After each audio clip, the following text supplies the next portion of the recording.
Fascination and the intrigue that goes on behind the palace walls beyond what we see. Yeah. It's nonstop. It is, but inside, 96 years old, yeah, still in charge. Thanks for starting your morning with Early Today. I'm Frances Rivera. I'm Philip Mena. Have a great Tuesday, and please be safe out there.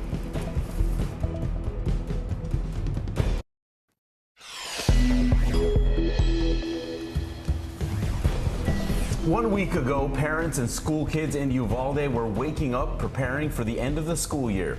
Today, they'll be attending the first of 21 funerals as the spotlight grows on the police chief who was in charge during the shooting. Breaking overnight, a massive chemical plant inferno in Nebraska causes several large propane bottles to explode as area residents are warned. Before you reach for that breakfast fruit, the FDA is warning about a hepatitis A outbreak in the U.S. and Canada over organic strawberries. The jury's verdict could come as early as today in the multi-million-dollar Johnny Depp defamation trial against ex-wife Amber Heard. And meet the 105-year-old who may just have the secret to a long and happy life.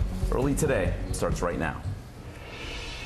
Good Tuesday morning. I'm Philip Mena. I'm Frances Rivera. It has been 1 week since 21 lives were stolen at Robb Elementary School in Uvalde, Texas. The first funeral services have begun for the young victims, just as questions are growing for the law enforcement officers who responded to the attack. Our Morgan Chesky starts us off this morning. We're still working on this active investigation. In Uvalde, fallout for the school police chief, Pete Arredondo, who investigators say made the call to wait before taking down the shooter.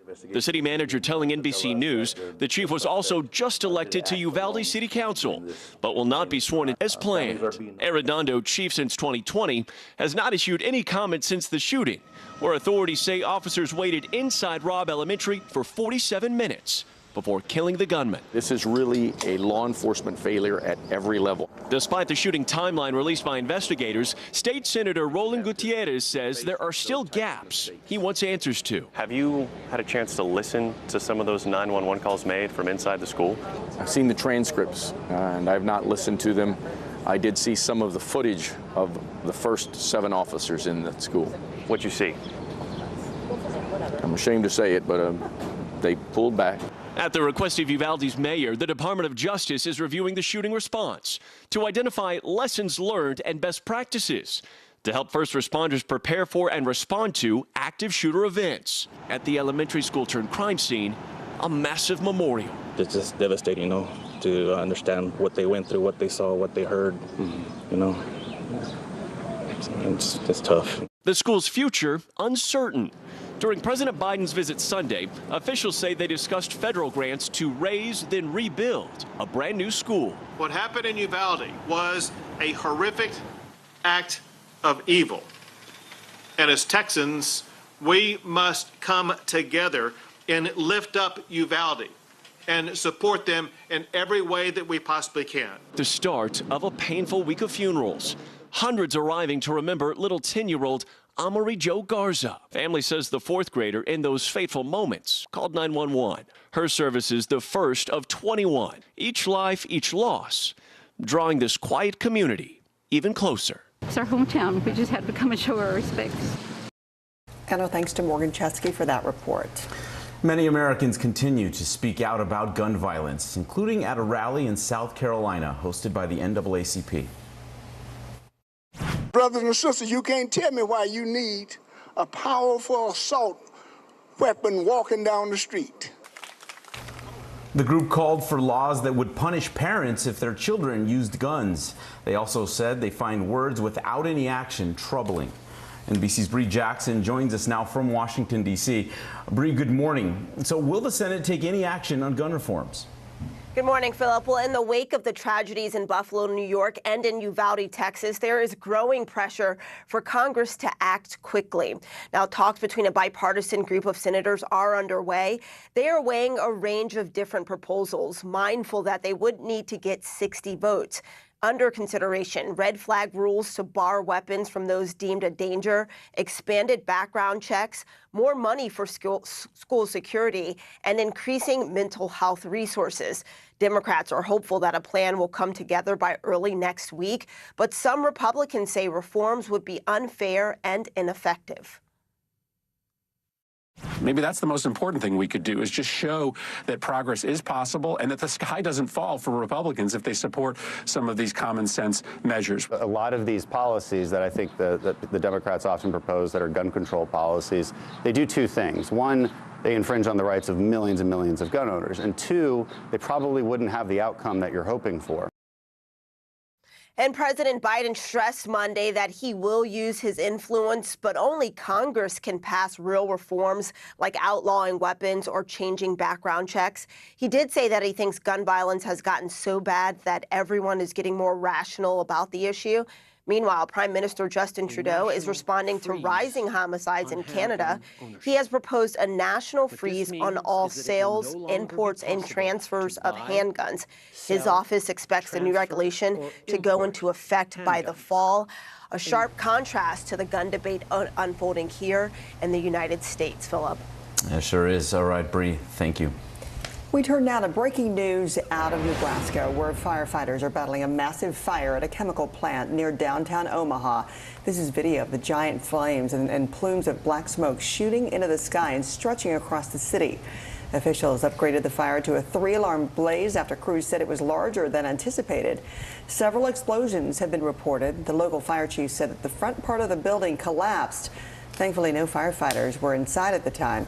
Officials have urged local residents to evacuate the area. More than 50 crews are said to be on the scene. Now to the war in Ukraine in its 97th day. After being stalled for weeks, a 6th round of sanctions on Russia has finally been agreed upon by the European Union. EU countries will immediately ban 75% of Russian oil imports and expand to 90% by the end of the year. NBC's Raf Sanchez joins us now with the very latest. Raf, good morning. Philip, good morning. Yeah, this is a big moment. We've been asking for weeks whether the Europeans could get together and make a deal to cut off Russian oil. And the answer this morning is yes. EU leaders say the agreement they've reached will cut off around 2/3 of Russian oil immediately. And they hope to get that figure up to about 90% by the end of the year. And this is going to be a big blow to Russia's economy, because even as European countries have been sending weapons to Ukraine, they've been sending some $20 billion a month to Russia to pay for these oil supplies.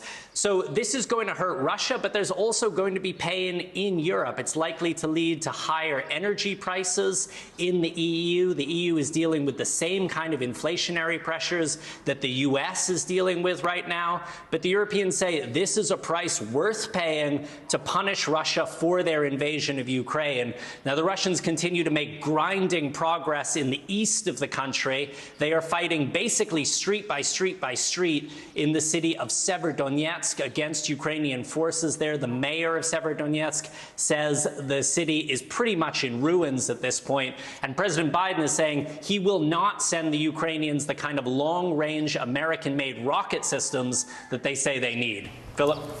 Well, into 3 months into this war now, Raf Sanchez for us. Thank you, Raf. A consumer alert to tell you about. The FDA is investigating a hepatitis A outbreak possibly linked to organic strawberries. They were sold at several retailers in the U.S. and Canada between March and April under the brand names Fresh Campo and H-E-B. At least 17 people have been sickened and 12 hospitalized. The agency says the strawberries were past their shelf life and should not be consumed. Millions of Americans are headed back to work today after the holiday weekend, and for many of them, it was a bumpy road getting there. Bad weather and staffing shortages kept thousands of planes grounded while highways were packed. NBC's Gotti Schwartz looks at what it could mean for the summer travel season. What was supposed to be summer's first weekend vacation, instead marked by flight cancellation nightmares. Like 10 minutes from the airport, we find out, oh, the flight got delayed. And record high gas prices. These gas prices are crazy. Over the Memorial Day weekend, those hoping to save money opting for the road found gas nearly 50% more expensive than last year. While in the air, almost 7,000 flight cancellations as airlines worldwide scrambled under a surge of travelers, while many air carriers are still dramatically short-staffed after a 2-year pandemic lull in travel. You know, this does not bode well for the summer season. It's going to be challenging. It was just like, oh my gosh, you got to be kidding me. Morgan Thomas is one of tens of thousands whose flight was canceled, stuck at the airport with an 8-month-old baby after being told there was no pilot available to fly her plane. No pilots? I mean, what do you mean? We're at the airport. You should have pilots everywhere. And it won't just be this weekend. Staff shortages also forcing airlines like Delta, JetBlue, and Alaska to scale back hundreds of flights scheduled from July to August. It seems almost contradictory. Fewer flights when more people are traveling. If you don't have the pilots or the staff and there's a weather event and those pilots are not necessarily where the aircraft can fly, you start to see just how intricate of a system this is that we've kind of grown accustomed to. And more delays as severe weather is expected to bring high wind gusts, hail, and tornadoes to the central U.S., all promising more unpredictability and higher costs during this summer's travel season. Well, remember, when travel was down significantly during the pandemic, a lot of airlines started offering pilots early retirement. Many pilots took that. Now there's a shortage of about 13,000 pilots, with only 5,000 to 6,000 new pilots expected to join the workforce this year. Okay, Gotti, thank you. We are watching some severe weather in parts of the country, including some wicked heat that is causing schools in Baltimore to close or dismiss early. Let's check in now with NBC meteorologist Michelle Grossman, who's tracking it all. Michelle, good morning. Good morning. Yeah, we are tracking it all. We have that heat, 80s and 90s in the Northeast, the Great Lakes. We have feet of snow falling in the northern Rockies, and we also have severe weather once again, as Gotti said, and that's what we're going to see throughout the day. So it's easy to see here. We have that upper area of low pressure. We have that cold front, embedded thunderstorms. That's what we're going to see all day long. On the back side of the system, that's where we're seeing the feet of snow falling, heavy snowfall in the northern Rockies. So today, 32 million people at risk. We could see really gusty winds, damaging winds, also hail up to golf ball size, and even the chance of a few tornadoes stretching from the Great Lakes all the way to parts of the southern plains. And we could see some heavy rainfall leading to flash flooding up to 3 inches is possible in some spots in Oklahoma. That's a look at the big weather story of the day. Here's a closer look at your day ahead. All right, another summer-like day in the Northeast, 96 degrees in Philadelphia. 96 in D.C., way above average for this time of year. And we're warm in the upper Midwest. On the backside of our system, we're looking at cool temperatures in Casper, just 50 degrees. All right, speaking of that summer-like air, we're going to talk about that. And there is an end in sight. At least we're going to get a little bit closer to average by the end of the work week. We'll talk about that soon. Yeah, I'm not quite ready for those 90s, mid-90s just yet. Yeah, all right. We'll see you in a bit. Thank you, Michelle. In today's News by the Numbers, lumber prices have dropped more than 50% since March. As interest rates rise and the housing market cools off, demand for lumber has fallen. Prices shot up last year during the lockdown. Gas prices, on the other hand, are hitting a record high. According to AAA, the national average is $4.62 per gallon. That's 44 cents higher than last month. In California, gas is over $6 per gallon. Top Gun Maverick breaking box office records, $156 million in its 4-day opening weekend. This is a very different kind of program. We're here to start conversation about the big things happening in our world. Professor, I'm not asking you to predict the future, but what do we think that the new normal is going to be?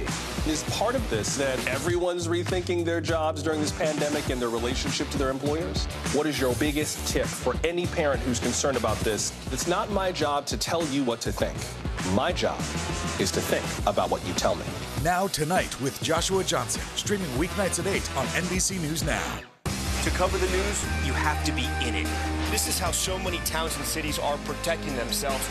You can actually see they're pushing the gates open every night. It's your news playlist. Top Story with Tom Llamas, weeknights at 7 on NBC News Now. These days, it feels like the news never stops. So let's get into it. What's happening right now, what it all means for you for an hour every day. It can be hard to keep up, so let's get started together. Hallie Jackson Now, weekdays at 5 on NBC News Now. Women's basketball has been systematically held back. Our players and coaches have been harmed. After 49 years of Title IX, we still have work to do. In Their Court, a podcast from NBC News and NBC Sports that goes inside the issues of inequality in women's sports. Listen now. When was the last time you made space to listen to somebody? We are meeting people one after the next who've made profound changes. I think you're going to be blown away by the life lessons. Join Hoda Kotb for her podcast, Making Space. Listen now. Women's basketball has been systematically held back. Our players and coaches have been harmed. After 49 years of Title IX, we still have work to do. In Their Court, a podcast from NBC News and NBC Sports that goes inside the issues of inequality in women's sports. Listen now.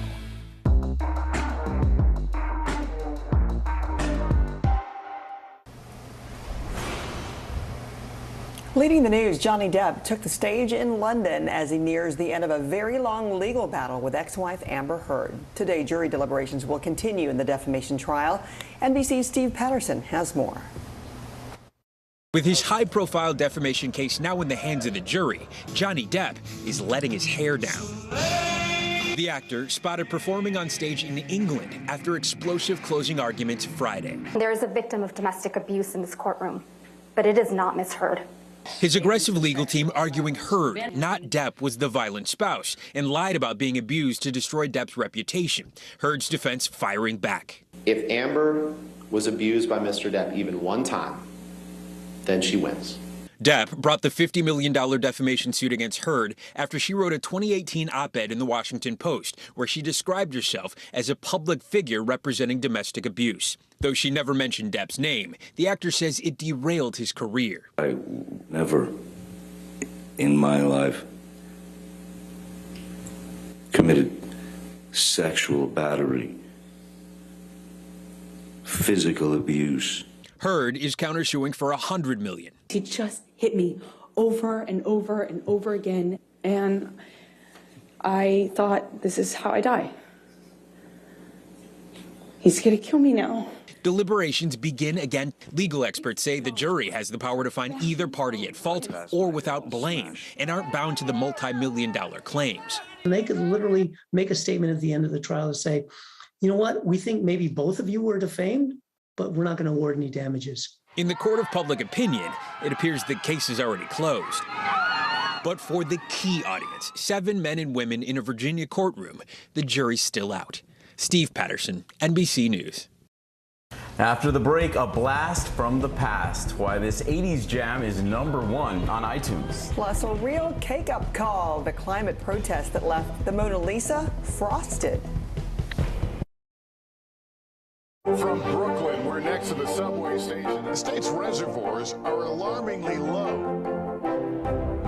War will pass them by.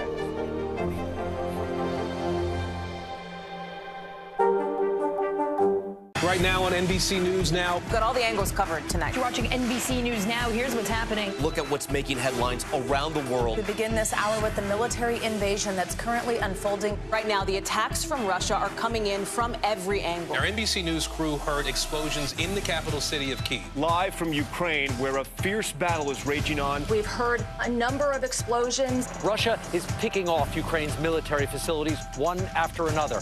This factory has gone from making kitchen pots to lethal items that'll ruin tires, ruin the bottom of the car. This is what it looks and feels like to try to escape Ukraine. I don't want to say goodbye.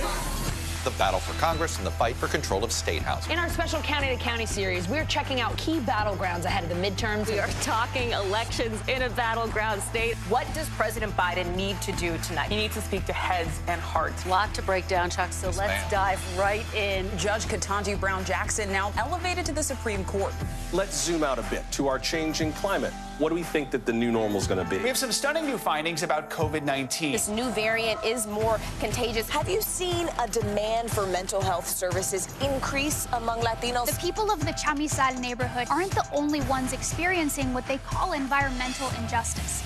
We're here to try to start conversation. A lot to talk about as we continue our rolling coverage. We're coming on the air with the news NBC Scoop. Bringing the news to you is not only a job, it's an honor. Still to come on the Channel 2 News. Well, the waters are certainly receding now. Still too close to call. Lester Holt reporting from Ground Zero, as it's being referred to. It is, in fact, the taste of freedom. The Haitian people know a little something about resiliency. What's the biggest risk right now? Some of the troops who have been proud. I want to welcome you to the first presidential debate. In fact, we've been told we can't go any farther. You are some resilient folks. Let me get a hint.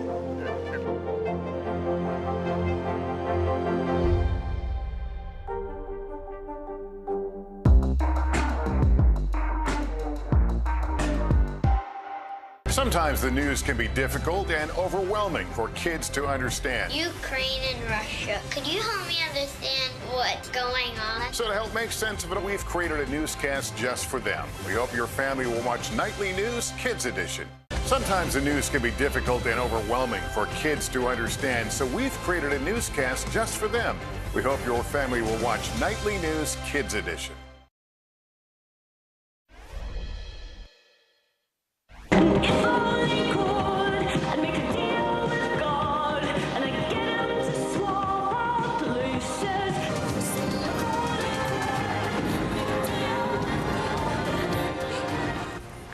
Popular Netflix series Stranger Things has propelled Kate Bush's 1985 hit song Running Up That Hill to the top of the music charts nearly 40 years after its release.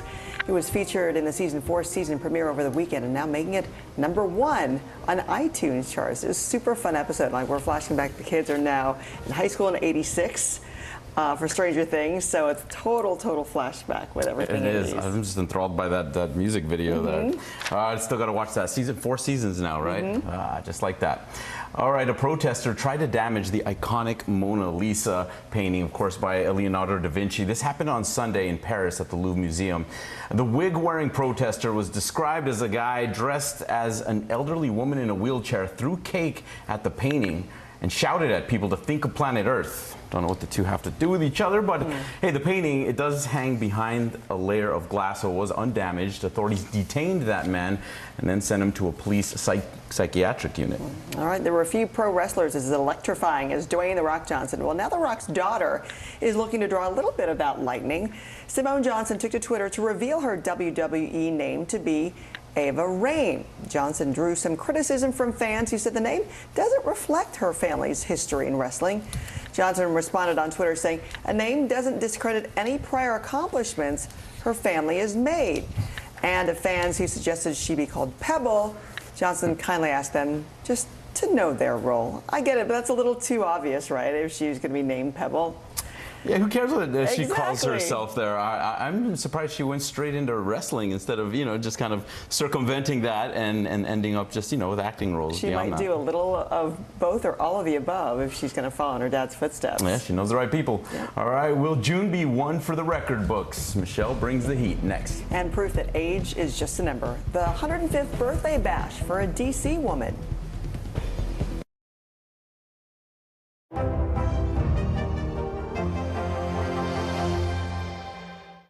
Ukrainians who are defending their country one block at a time. When you were still in Kiev, could you hear the bombing? My name is Lester. Who's this? News is happening now. Look at what's making headlines around the world. Whenever it happens, wherever you are, it's here now. From Brooklyn, we're next to the subway station. The state's reservoirs are alarmingly low. War will pass them by.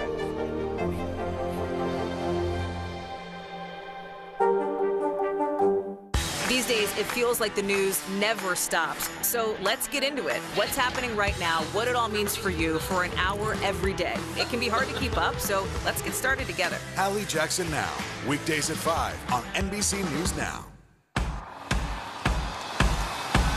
News is happening now. Look at what's making headlines around the world. Right now on Morning News Now. We're coming on the air with breaking news. And this is a significant moment. Whenever it happens, wherever you are, NBC News, streaming free now. Let's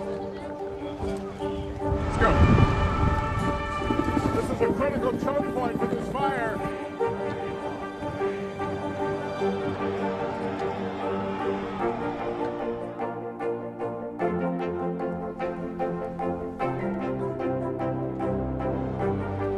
Unnecessary, unjustifiable, illegal.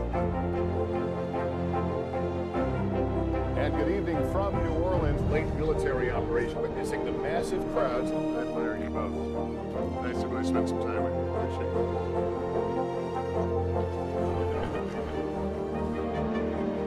At any moment now.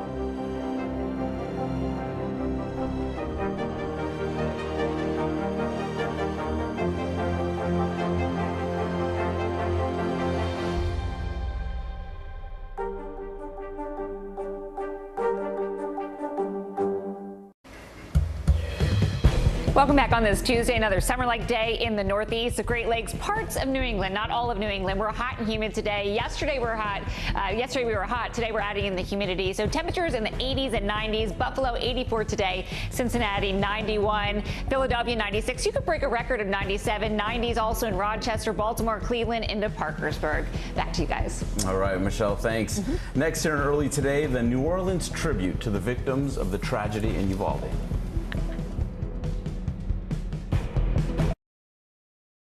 We're here to start conversations about the big things happening in our world, because it's not my job to tell you what to think. My job is to think about what you tell me. Now Tonight with Joshua Johnson, streaming weeknights at 8 on NBC News Now. What would you like to see from the federal government to keep Buffalo safe? If there is legislation brought to you to ban contraception, would you sign it? What should be focused on that could reduce inflation and avoid a recession? If it's Sunday, it's Meet the Press. Top Story with Tom Llamas, weeknights at 7 on NBC News Now. Sometimes the news can be difficult and overwhelming for kids to understand. Ukraine and Russia. Could you help me understand what's going on? So to help make sense of it, we've created a newscast just for them. We hope your family will watch Nightly News Kids Edition. Hallie Jackson Now, weekdays at 5 on NBC News Now. From Brooklyn, we're next to the subway station. The state's reservoirs are alarmingly low. War will pass them by.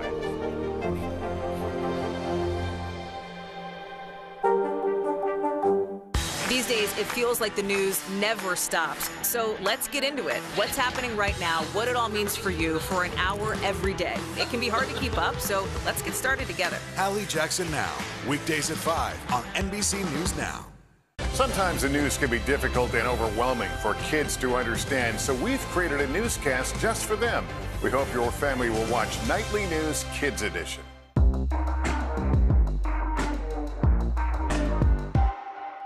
Making Space, the inspirational podcast from Hoda Kotb. Listen now. Sometimes the news can be difficult and overwhelming for kids to understand. Ukraine and Russia. Could you help me understand what's going on? So to help make sense of it, we've created a newscast just for them. We hope your family will watch Nightly News Kids Edition. The people of New Orleans honored the Uvalde victims in a special way by celebrating their lives with a parade. Reporter Harrison Golden of WDSU has more.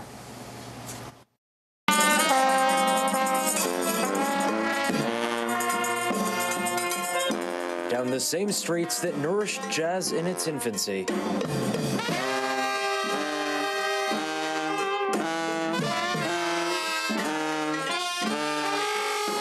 Dozens danced and played through the pain of children lost. No one parties the way we do. No one mourns the way we do. Mourning Treme style. A second line for the 19 young lives cut short last week in Uvalde, Texas. What if that took place out here, you know, and I'm in a band room teaching my band students, you know, like, that's something serious to deal with. Lamar Hurd teaches middle school by day, and while there was no school on Sunday night,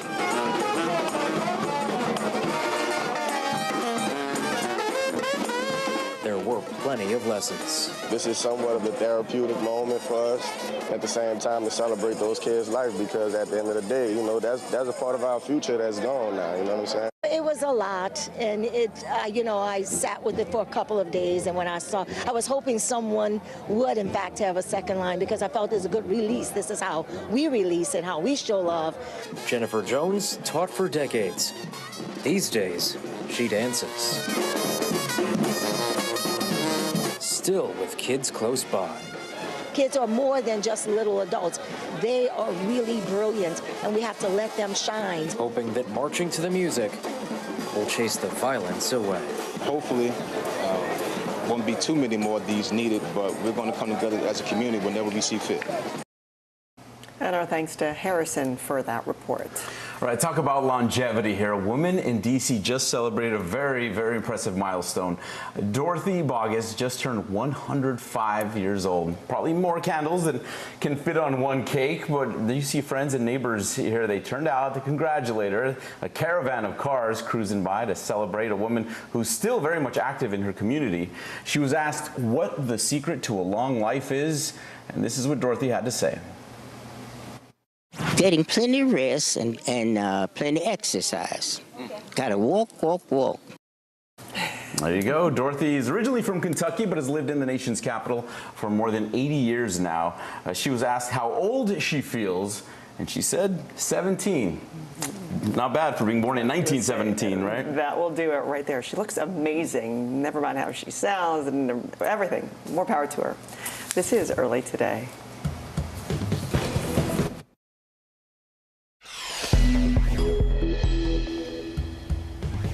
This morning, the residents of Uvalde, Texas are preparing for the first of at least 21 funerals, while in Washington, lawmakers face increased pressure on new gun legislation. But will anything happen? To Ukraine, as Russia ramps up their attacks, European Union leaders agree to ban up to 90% of Russian oil by year's end. A brazen holiday break-in nets thieves a 100-year-old $2 million 18-karat gold jeweled religious artifact. And they also took the surveillance tape, too. President Biden pens an economic op-ed today to address inflation and to fix the economy. CNBC's Jeff Cutmore breaks it down for us. And preparing for a celebration fit for a queen. The historic jubilee of Queen Elizabeth. Early Today starts right now. Good morning. I'm Frances Rivera. And I'm Philip Mena. We begin in Uvalde, Texas, where the first funeral services begin today for the 21 victims killed at Robb Elementary. Some mourners at a visitation late last night, they wore lilac and shades of purple. Those were the favorite colors of Amory Jo Garza. Amory's family says she spent her final moments trying to get help by calling 911. The Girl Scouts honored her with the rare Bronze Cross Award. And visitations were also held for Maite Rodriguez. The 10-year-old planned to study marine biology at Texas A&M Corpus Christi. Her mother says the school is setting up a scholarship in Maite's name. Meanwhile, there is more fallout for the school district police chief, Pete Arredondo, who investigators say made the call to wait before taking down the shooter. The city manager telling NBC News the chief was also just elected to Uvalde City Council, but will not be sworn in today as planned. The mayor says he is not aware of any investigation into the chief, and there is nothing that prohibits him from being sworn into the council. NBC News reached out to the chief for comment, but received no response. The mayor says Uvalde is focused on the funerals right now. Uvalde's mayor, however, has requested that the Justice Department conduct a critical incident review of the police response to the shooting. Authorities say officers waited inside Robb Elementary for 47 minutes before killing the gunman. Many Americans continue to speak out about gun violence, including at a rally in South Carolina hosted by the NAACP. Brothers and sisters, you can't tell me why you need a powerful assault weapon walking down the street. The group called for laws that would punish parents if their children used guns, and also said they find words without any action troubling. NBC's Bree Jackson joins us now from D.C. And Bree, good morning. Could there be action on gun reforms on Capitol Hill? Good morning, Francis. Yeah, that's the hope. In the wake of tragedies in Buffalo, New York, as well as in Uvalde, Texas, there is growing pressure on Congress to act quickly. Talks between a bipartisan group of senators are underway. They are weighing a range of different proposals, mindful that they would need to get 60 votes. Under consideration, red flag rules to bar weapons from those deemed a danger, expanded background checks, more money for school security, and increasing mental health resources. Democrats are hopeful that a plan will come together by early next week, but some Republicans say reforms would be unfair and ineffective. Maybe that's the most important thing we could do, is just show that progress is possible and that the sky doesn't fall for Republicans if they support some of these common sense measures. A lot of these policies that I think the Democrats often propose that are gun control policies, they do two things. One, they infringe on the rights of millions and millions of gun owners. And two, they probably wouldn't have the outcome that you're hoping for. President Biden stressed Monday that he will use his influence, but only Congress can pass real reforms like outlawing weapons or changing background checks. He did say that he thinks gun violence has gotten so bad that everyone is getting more rational about the issue. Meanwhile, Prime Minister Justin Trudeau is responding to rising homicides in Canada. He's proposed a national freeze on all sales, imports, and transfers of handguns. His office expects the new regulations to go into effect by the fall. Now, this is a sharp contrast to the gun debate that we're seeing here in the United States, Francis. We see these efforts after every shooting, and we'll see if this time around it actually leads to something. Bree, thank you. Breaking news out of Nebraska, where more than 50 crews are battling a massive chemical fire near downtown Omaha. This here is video of the flames in a giant plume of black smoke shooting into the sky and stretching across the city.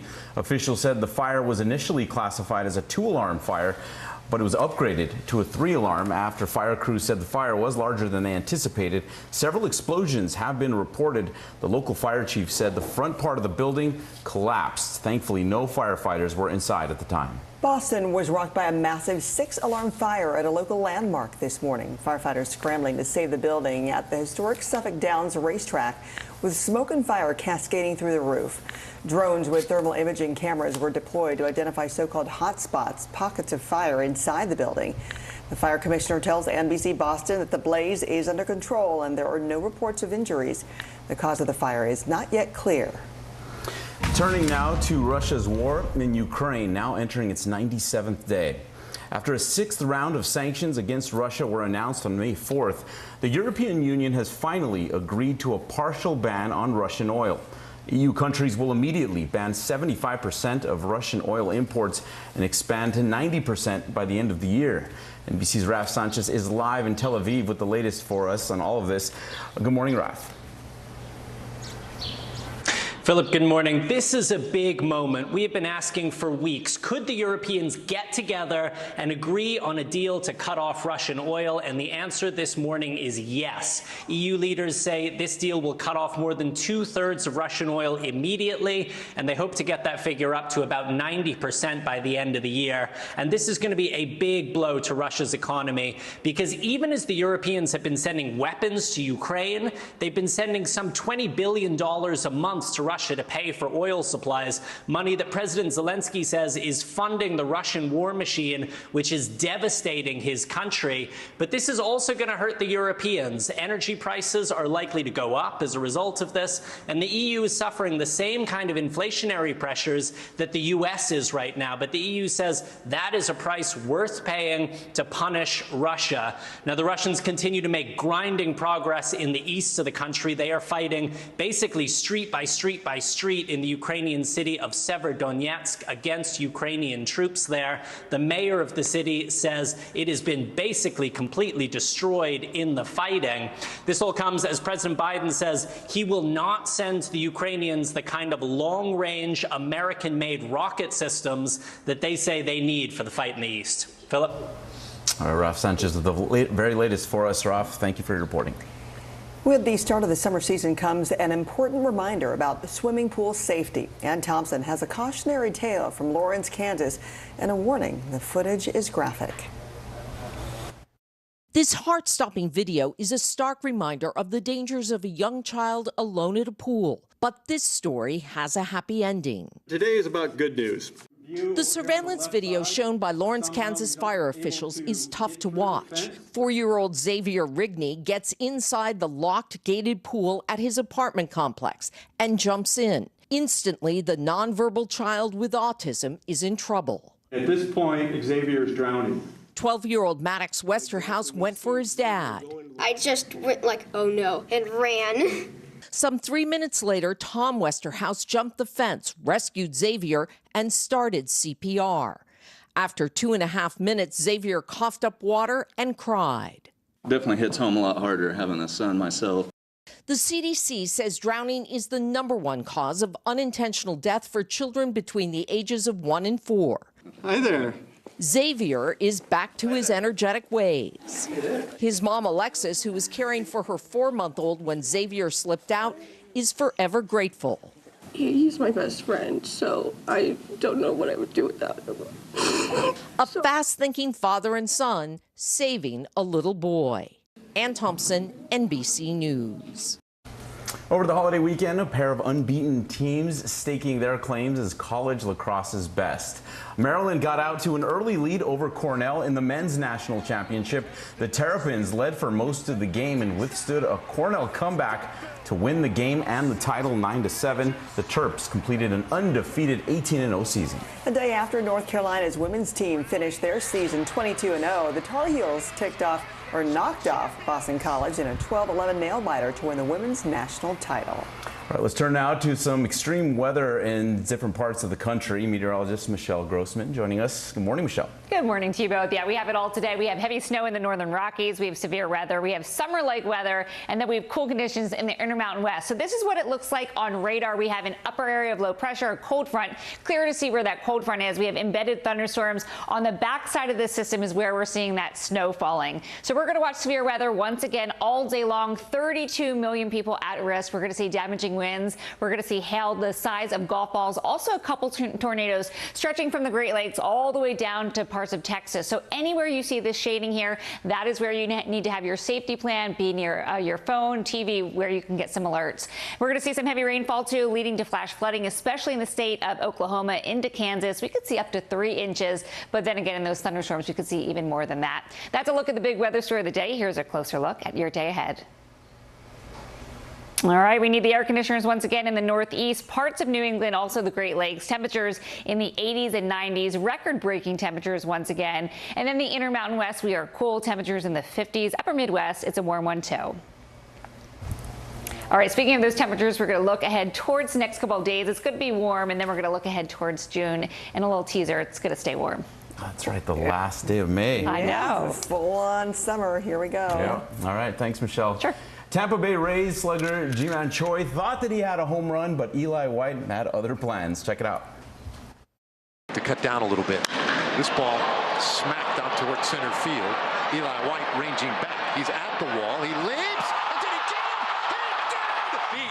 Just like Ken Griffey Jr. out there, Rangers outfielder. Eli White extending well over that center field wall to rob the home run. White's heroics helped Texas beat Tampa Bay 9-5. Right, early today is Back in the Minute with an urgent warning about strawberries possibly linked to a hepatitis outbreak. And an unholy heist. Thieves swipe a $2 million tabernacle from a church in Brooklyn. Top Story with Tom Llamas is your news playlist on NBC News Now. And now you can listen to it as a podcast, available anytime and anywhere.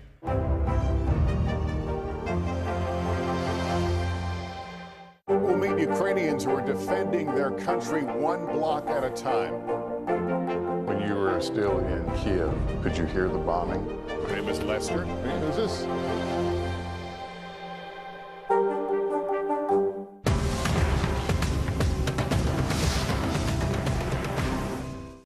Top Story with Tom Llamas is your news playlist on NBC News Now. And now you can listen to it as a podcast, available anytime and anywhere. Let's go. This is a critical choke point for this fire.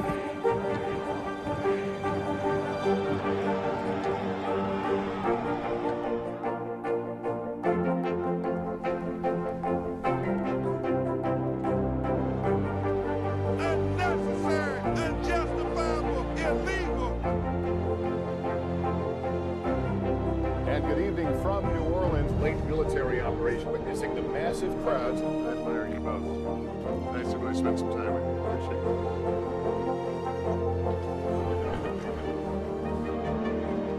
At any moment now.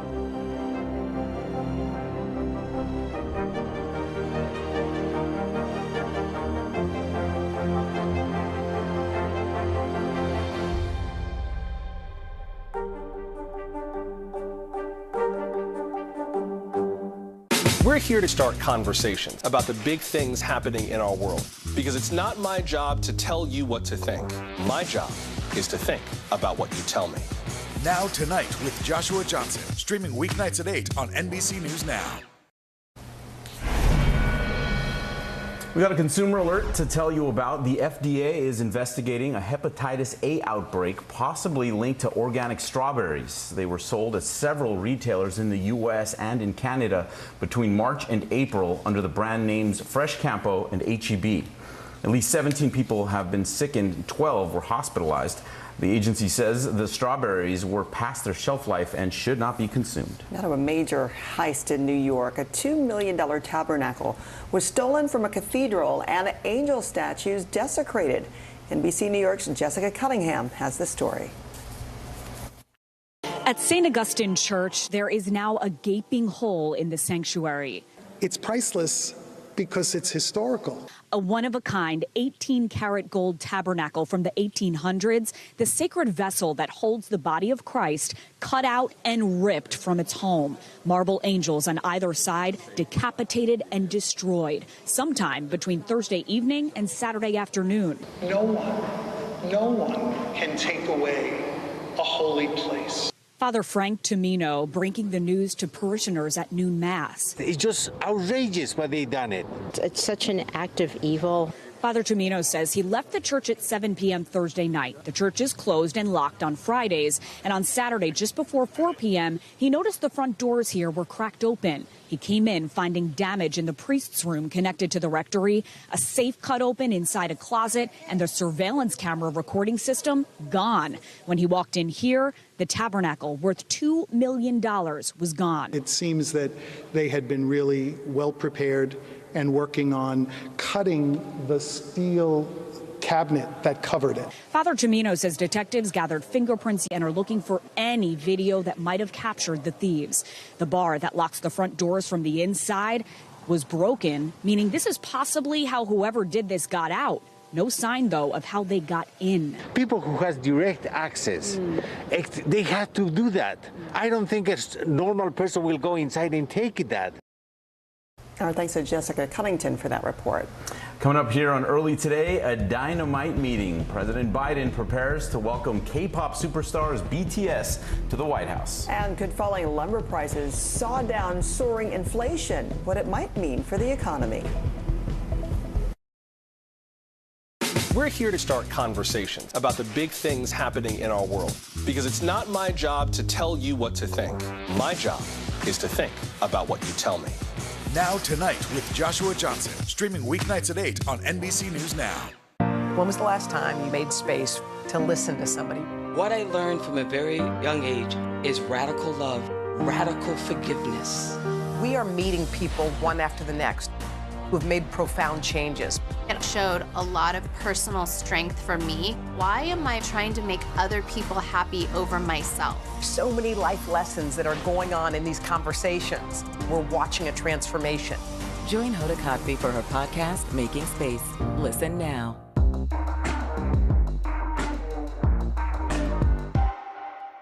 To cover the news, you have to be in it. These are families trying to board those trains to Poland. I also want to get home. You'll get home. Every night, it's your news playlist. Top Story with Tom Llamas, weeknights at 7 on NBC News Now.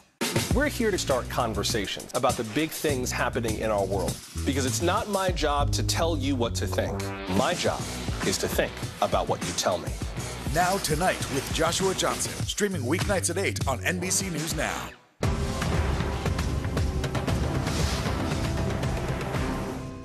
When was the last time you made space to listen to somebody? What I learned from a very young age is radical love, radical forgiveness. We are meeting people one after the next who have made profound changes. It showed a lot of personal strength for me. Why am I trying to make other people happy over myself? So many life lessons that are going on in these conversations. We're watching a transformation. Join Hoda Kotb for her podcast, Making Space. Listen now.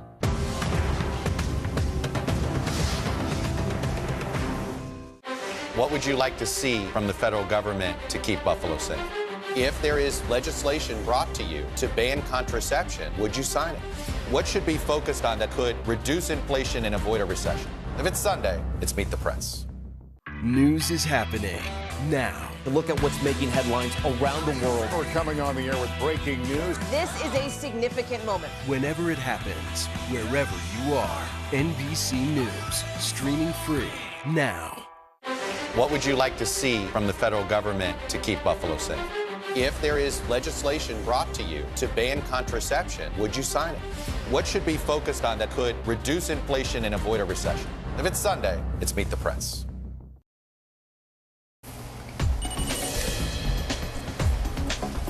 Fast forwarding into your Tuesday, K-pop band BTS will be at the White House today. The 7-member group will meet with the president and talk about inclusion and celebrate Asian, American, and Pacific Islanders Heritage Month.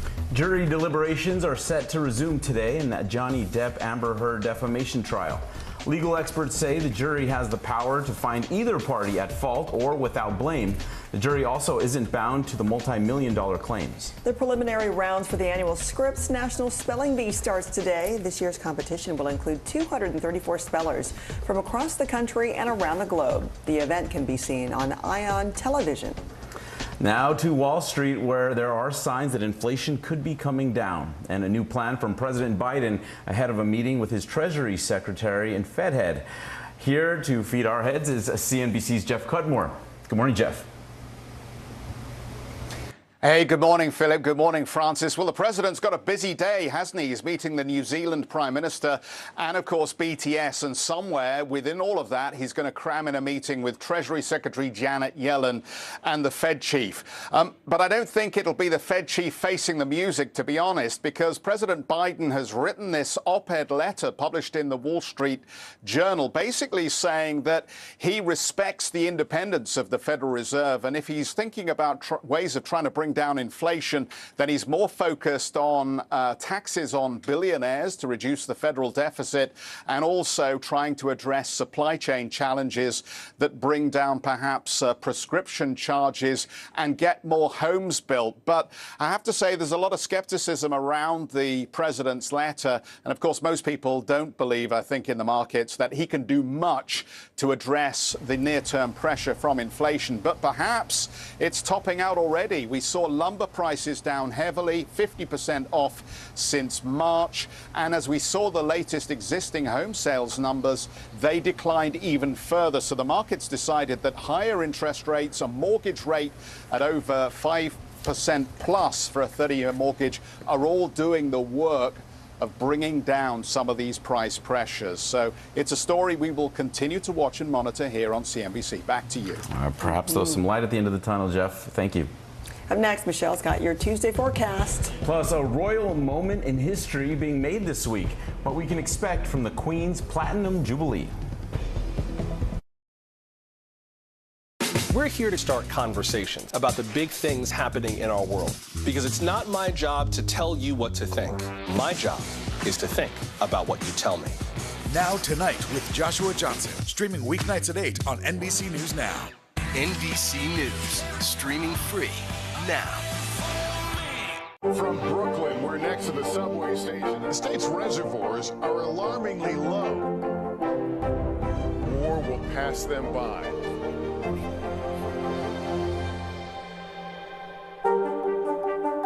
Sometimes the news can be difficult and overwhelming for kids to understand. Ukraine and Russia. Could you help me understand what's going on? So to help make sense of it, we've created a newscast just for them. We hope your family will watch Nightly News Kids Edition.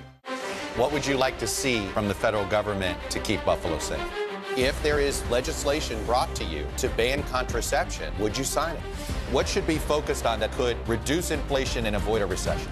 If it's Sunday, it's Meet the Press. Live from Ukraine, from Mayfield, Kentucky, from Waukesha, Wisconsin. To cover the news, you have to be in it. This is how so many towns and cities are protecting themselves. You can actually see they're pushing the gates open. I also want to get home.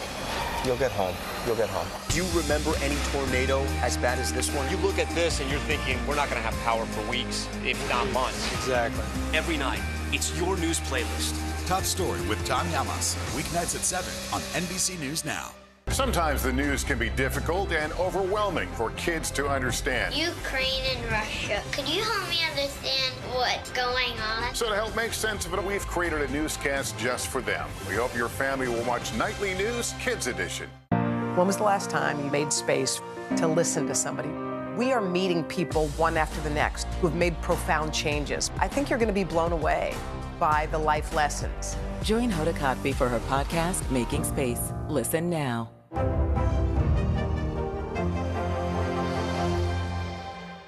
These days, it feels like the news never stops. So let's get into it. What's happening right now, what it all means for you for an hour every day. It can be hard to keep up, so let's get started together. Hallie Jackson Now, weekdays at 5 on NBC News Now.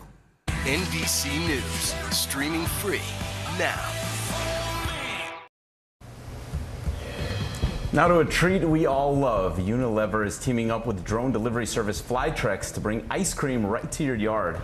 The service, dubbed the Ice Cream Shop, will deliver an array of ice cream brands across all of Flytrex U.S. locations. You order on their app, and then it's delivered in less than 3 minutes to your front or backyard. We need it with these temperatures that we've been having. Let's check in again with Michelle. Yeah, hi there, guys. Perfect day for ice cream. It's going to be hot and humid for much of the east today. Temperatures in the 90s, way above normal for this time of year. We could break some records, too. So temperatures in the 90s in Rochester, the record of 91. Albany, 90, 96 in Philadelphia. Tomorrow, we're going to keep it warm as well. We're going to get back to average closer to the end of the week.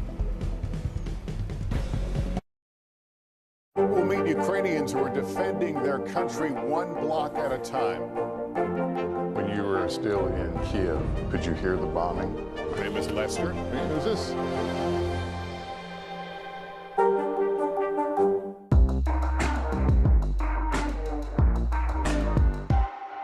Sometimes the news can be difficult and overwhelming for kids to understand. Ukraine and Russia. Could you help me understand what's going on? So to help make sense of it, we've created a newscast just for them. We hope your family will watch Nightly News Kids Edition.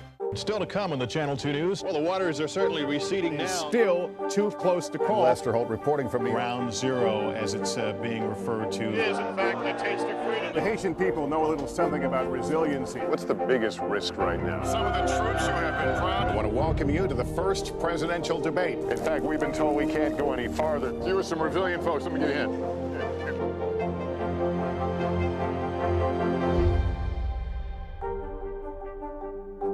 Live from Ukraine, from Mayfield, Kentucky, from Waukesha, Wisconsin. To cover the news, you have to be in it. This is how so many towns and cities are protecting themselves. You can actually see they're pushing the gates open. I also want to get home. You'll get home. You'll get home. Do you remember any tornado as bad as this one? You look at this and you're thinking, we're not going to have power for weeks, if not months. Exactly. Every night, it's your news playlist. Top Story with Tom Llamas, weeknights at 7 on NBC News Now. News is happening now. Look at what's making headlines around the world. Whenever it happens, wherever you are, it's here now. Sometimes the news can be difficult and overwhelming for kids to understand, so we've created a newscast just for them. We hope your family will watch Nightly News Kids Edition. NBC News, streaming free now. Front of the net. If you're Carolina, you think if I can get one in the next 5. Heedle all alone, he scores! The New York Rangers were down 3-2 last week, but now they are off to the Eastern Conference Finals. New York stunned the Hurricanes on the road 6-2 to take the series in 7 games. They now face the defending champion Tampa Bay Lightning tomorrow. This week, the United Kingdom will celebrate Queen Elizabeth's Platinum Jubilee, marking 70 years on the throne for the 96-year-old. The multi-day event kicks off on Thursday, and as our Keir Simmons reports, it is a milestone that comes at a crossroads for the British monarchy. This week, Queen Elizabeth and her country will journey sentimentally through the pages of history and begin a new chapter.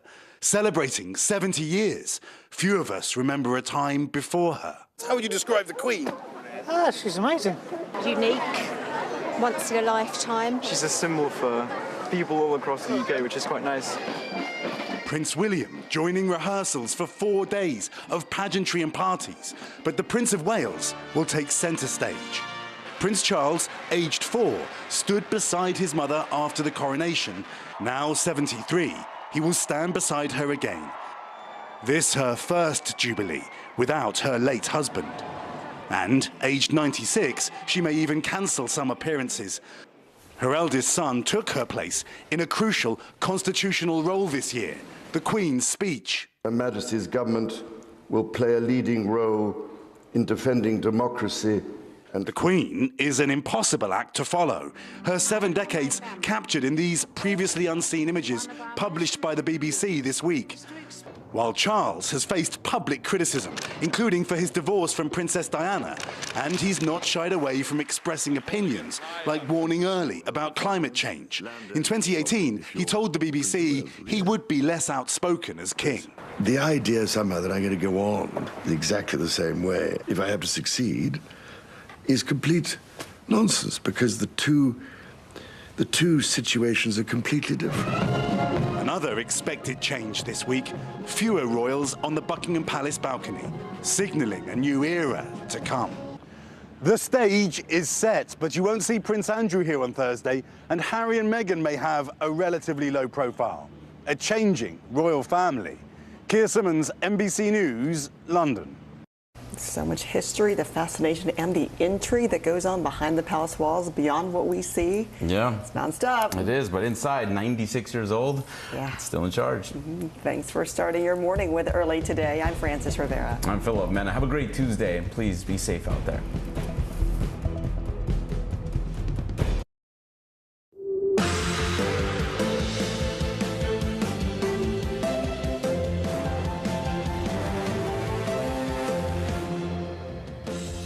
Good morning, I'm Joe Fryer. And I'm Zinklea Samoa in for Savannah Sellers. Right now on Morning News Now, fallout. This morning, frustration growing as a community grieves. Today marks 1 week since the mass shooting at Robb Elementary School in Uvalde, Texas. Now, the first of the 21 victims are being laid to rest. We will not relent until Uvalde recovers. We are Texas, and Texans will unite. Plus, new developments involving the school police chief, who investigators say made the call to wait before taking down the gunman. We'll bring you the latest. Claiming control, a potential turning point in the war in Ukraine. This morning, Russia declaring a major victory in the battle for Donbass. And the European Union taking action with plans to cut nearly all Russian oil imports. We have team coverage this morning. Game on! New evidence of the benefits of playing video games. Why researchers now say the virtual world could actually help young people struggling with their mental health. And K-pop takeover coming to Washington, D.C. today. Korean supergroup and global sensation BTS is heading to the White House. More on their visit with President Biden on this final day of AAPI Heritage Month. I'm very excited to see BTS. I feel like social media that might make an appearance on social media today. You think? I think. We'll definitely see something. I think the kids might be into it. Good to see you, Joe. Well, we begin this morning in Texas with the latest on the deadly mass shooting at an elementary school. It was exactly a week ago today that the deadly shooting took place at Robb Elementary in Uvalde, Texas. 19 children and 2 teachers lost their lives that day. The first of the funerals is scheduled for today. President Biden visited with families in Texas over the weekend, and yesterday the president said he is committed to responding to gun violence any way he can. I know that it makes no sense to be able to purchase something that can fire up to 300 rounds. Oh, I know I have to, but there's a Constitution. I can't dictate this stuff. I can do the things I've done, and any executive action I can take, I'll continue to take. But I can't outlaw a weapon. I can't, change the background check. I can't do that. NBC News correspondent Liz McLaughlin joins us now from Uvalde, Texas. Liz, good morning to you. Let's begin with the community there. The memorial at the school continues to grow.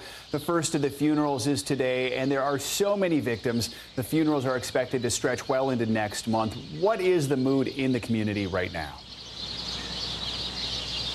So many hugs and tears, Joe, inside this town square where so many people have gathered to try to answer those big questions. Why did this happen to us? Why our small town? It's really been tough for people here, and I've been speaking with mental health volunteers who've been working with victims' families and just traumatized kids, community members, and they say this will be an especially tough week because there was a lot of confusion, a lot of shock last week, and now the reality is really setting in for this community. This happened, and this grave loss of 21 of their community members who will never walk through those doors at Robb Elementary again, who will never come to these local businesses or, you know, these community members' houses. There's been lots of spontaneous uniting in song, prayer here in the town square. And I spoke with a faith leader. These faith leaders in this community have been called on to try to answer those big questions. Why this happened to us? What can I do now to try to address that hopelessness? He moved here, Daniel Myers, the pastor I spoke with 10 years ago from Phoenix, because his wife is from here, and she said nothing ever happens there. Let's move there for safety. And now he said he's eating his words. Let's listen to what that pastor had to say. So I don't know what happened. I don't understand what happened. But the grief that we feel, this didn't hit home personally, but it did hit home because we're human. You're my sister, you're my brother, this is my community, this is where I live. And hearts in this community are aching, but there's been a predominant message of unity and love right now as they try to just move forward and process all this trauma. Joe? Liz, let's talk about the investigation. We know the Uvalde School Police Chief has come under fire for the way officers responded to the shooting. We know the Justice Department is investigating that response. So what's the latest on the chief? And 1 week in, where do things stand right now?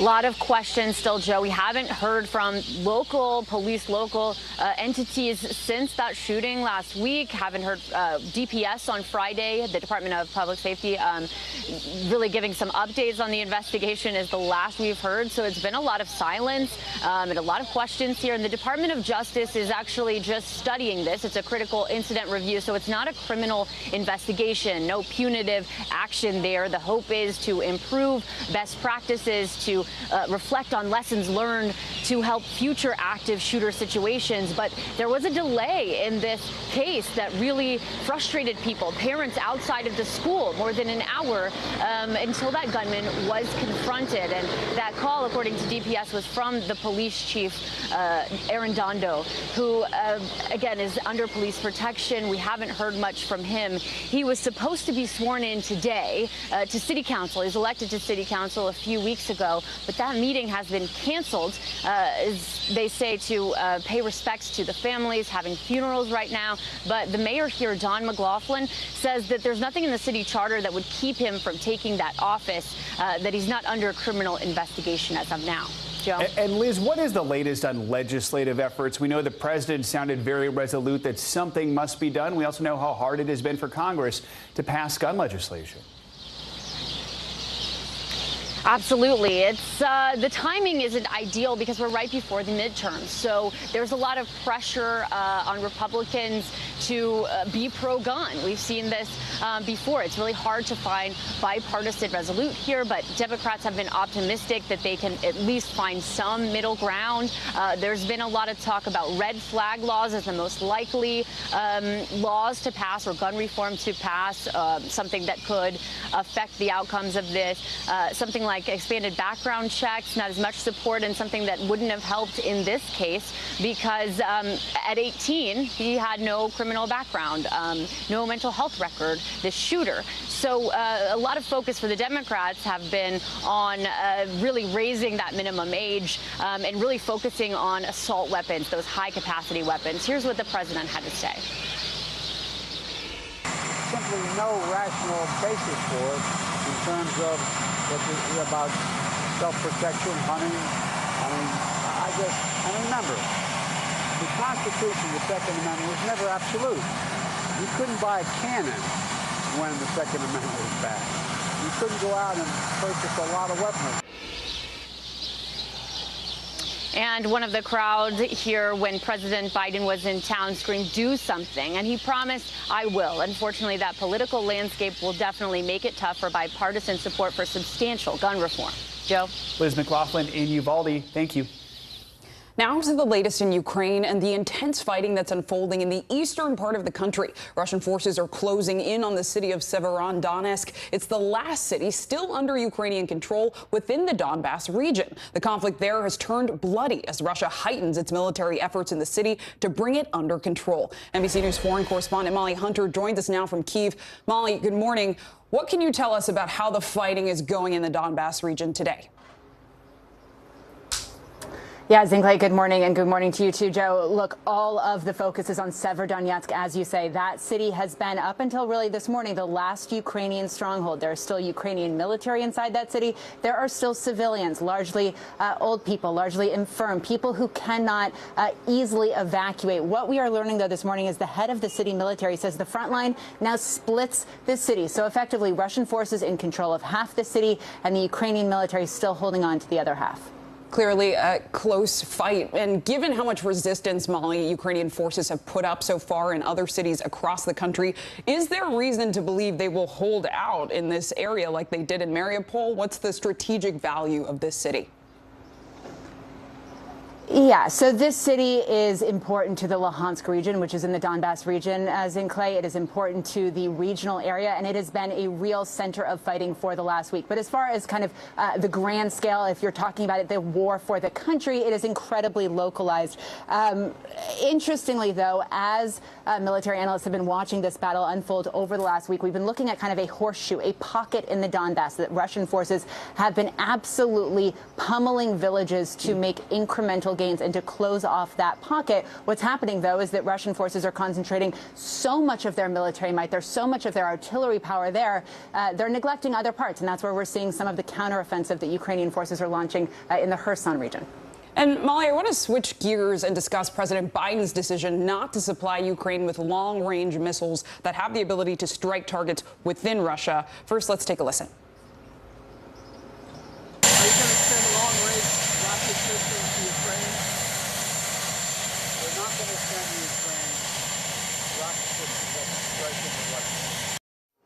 So what kind of impact could these weapons have for Ukraine in order to stop Russia's advance in the eastern part of the country?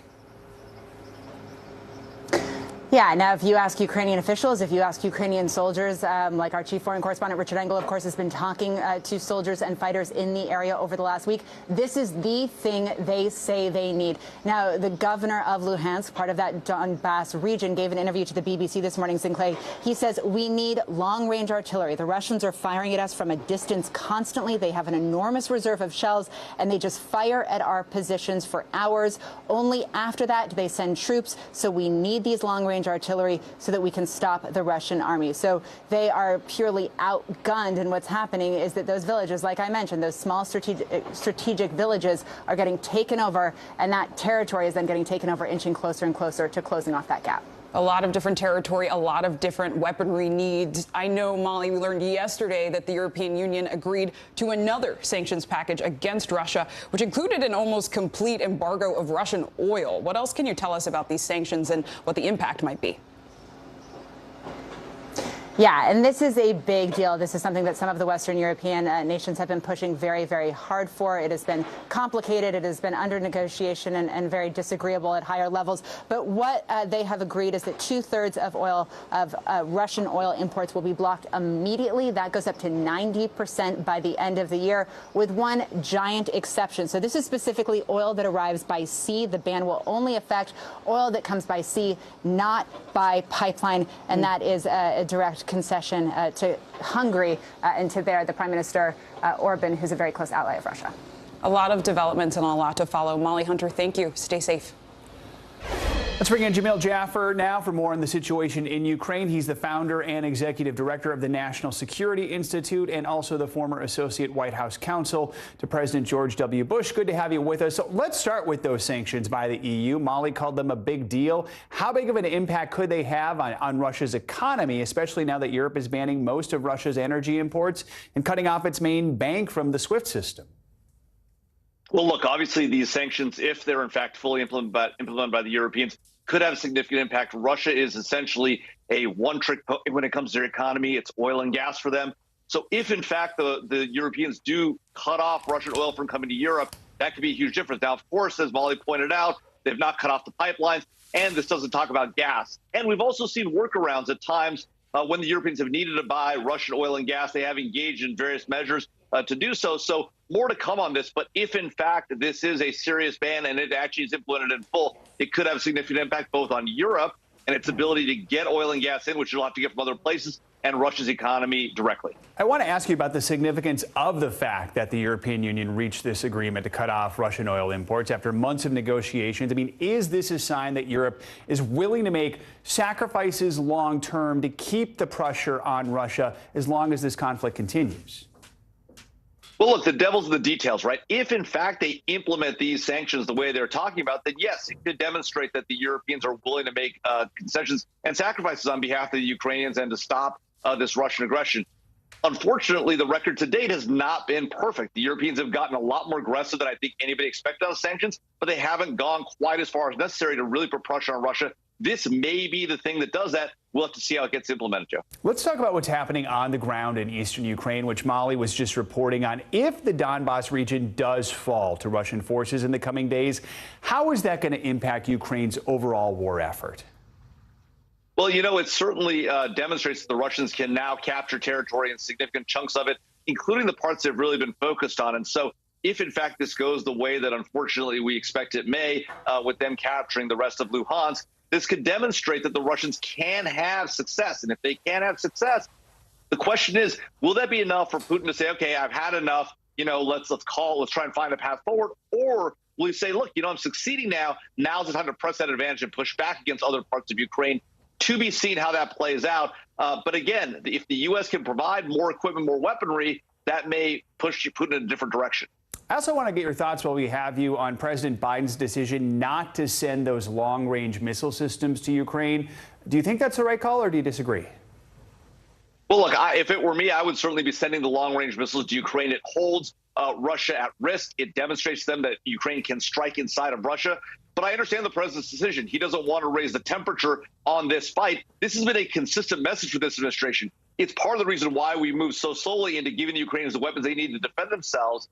And so the question becomes, at what point are we going to say we need to give the Ukrainians everything possible we can and stop playing this game of, you know, we don't want to push the Russians too far? We've been playing this game for a long time, and we've gotten more and more involved over time. At some point, we just got to say we're going to do whatever it takes to help the Ukrainians. We're not there yet, clearly, from this administration's perspective. Jamil Jaffer, thanks so much for joining us this morning. We appreciate it. Thanks for having me. Now, if you're like me, you may still be recovering from your Memorial Day barbecue or from flight frustration in our nation's airports. Flight cancellations and delays left travelers looking to get away for Memorial Day weekend stranded. 10 minutes from the airport, we find out, oh, the flight got delayed. No pilots. I mean, what do you mean? We're at the airport. Just delaying it, like what? Sometimes it's weather, or sometimes they don't have like a reason behind it. So it's like I'm ready to go. I'm tired of sitting here. A lot of distressed travelers, and on Memorial Day alone, there were over 400 cancellations in the U.S. and close to 4,000 delays. Travel experts are blaming it on severe weather and airline staffing shortages. So is this a preview of what's to come for the summer travel season? We'll get there. But first, let's talk weather. Yeah, NBC's Michelle Grossman is here with a look at your Morning News Now forecast. Hey, Michelle, good morning. So good to see you both. I love seeing those smiling faces. And we had severe weather yesterday. Joe and I were talking about it. We're seeing it once again today. So this is a setup right here. We have this upper area of low pressure. You could see that spin. On the backside, we have feet of snow falling in the northern Rockies. June 1st is tomorrow, by the way. And then we have this cold front here. So we're seeing embedded thunderstorms even early this morning. That will be the story as we go throughout the day. So another afternoon of severe weather risk. 32 million at risk. We could see some damaging wind gusts. We saw a wind gust up to 90 miles per hour yesterday. We could see hail up to a golf ball size. That's better than the grapefruit size we saw yesterday. And also a few tornadoes. This is stretching from the Great Lakes all the way to parts of Texas. Where you see this shading here, this is where you want to have your safety plan in place. You want to keep your phone with alerts, be near a TV as we head throughout the afternoon hours. Now, tomorrow, we're going to see this slow moving system move off to the east. So now we're into the northeast, Syracuse, Pittsburgh, Cincinnati. You have the threat for seeing some of those strong storms, as well as Oklahoma City into Lubbock. We could see winds gusting near 70 miles per hour. That alone could cause some damage. Large hail is likely once again, an isolated tornado or two. We're really worried about the rainfall too. We've already seen 3 inches in some spots. We're adding 2 on top of that. So we're seeing flooding rains, flash flooding. That's really dangerous when it comes to a weather risk, especially in parts of the southern plains, Oklahoma City, Tulsa up to Wichita. You could see a lot of rain. Another big story. It feels like summer in many, many spots. We have that jet stream all the way to the north. We are looking at that hot and humid air. It was hot yesterday. Oh, there's some video. Sorry, I didn't get to that. But this is some damage yesterday from Minnesota. We had severe weather all day long. We were tracking it for about 12 hours straight. Luckily, out of the woods this morning, but we are looking at that severe weather as we head throughout the central plains, southern plains into the northeast. But also we're talking about the temperatures too. Temperatures in the 80s and 90s, well above normal for this time of year.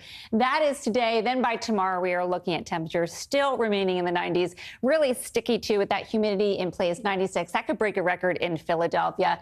And we're looking at 93 in Baltimore tomorrow, 82 in Syracuse. And then as we go throughout the rest of the week, we are looking pretty good in terms of the temperature. But the June outlook, sorry, guys, here's a tease. It's going to be warm, above average for your June outlook. This is a representative of what we're about to experience. Just get used to it. Maybe take the jacket. Hey, lucky for us, we can wear white now. That's true. Yeah, that'll solve everything. Michelle Grossman, thank you. You're welcome.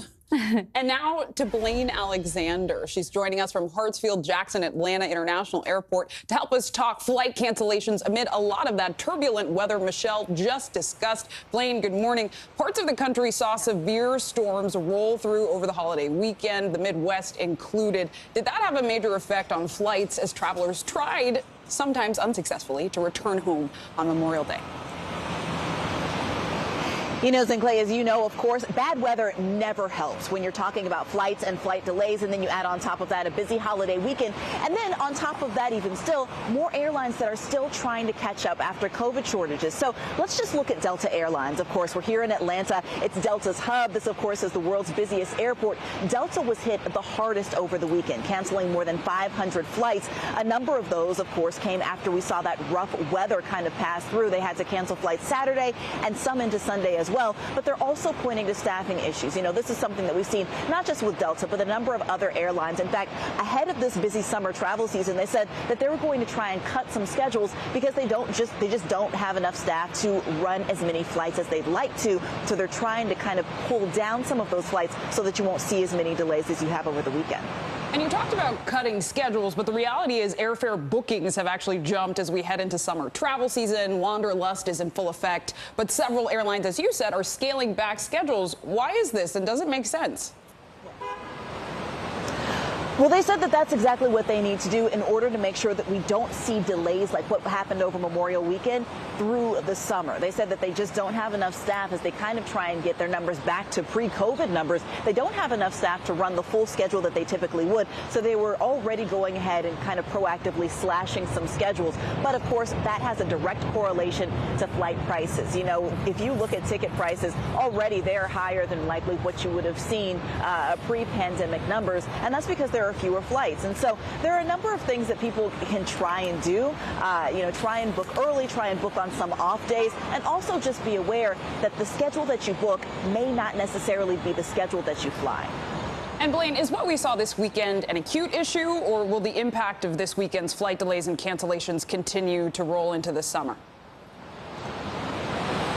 They're certainly hoping that they won't. They're hoping that they will not go into the summer, that the kind of slashing of the schedules will make it so that all of these flights are manageable. But again, you know, we're not just looking at flights and flight prices going up. We're also looking at gas prices going up, too, across the board. In fact, gas prices that we saw over the Memorial Day weekend were higher than we've seen over any other Memorial Day weekend since those numbers have been tracked. So we're already talking about the fact that, you know, people who may have said, hey, I'm going to drive, not necessarily doing that this year. So you're going to see more people actually trying to purchase these flights, prices going up. And something else that experts are saying as well, be prepared for long lines. Be prepared for long lines through security, through boarding. Even if you're kind of walking through the airport to get food and drink, you're going to be surrounded by a lot of travelers this season.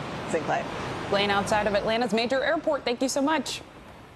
Coming up, a celebration fit for a queen. When we come back, the preparations underway for Queen Elizabeth's Platinum Jubilee as the UK reflects on a new chapter for the monarchy. Plus, awaiting a verdict. Jury deliberations set to resume today in the defamation trial between Johnny Depp and Amber Heard. The latest next on Morning News Now. Sometimes the news can be difficult and overwhelming for kids to understand, so we've created a newscast just for them. We hope your family will watch Nightly News Kids Edition.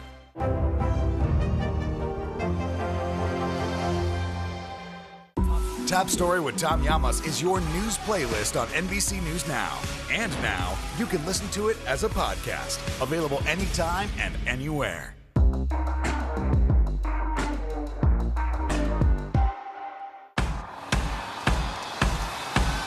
News is happening now. Look at what's making headlines around the world. Right now on Morning News Now. We're coming on the air with breaking news. And this is a significant moment.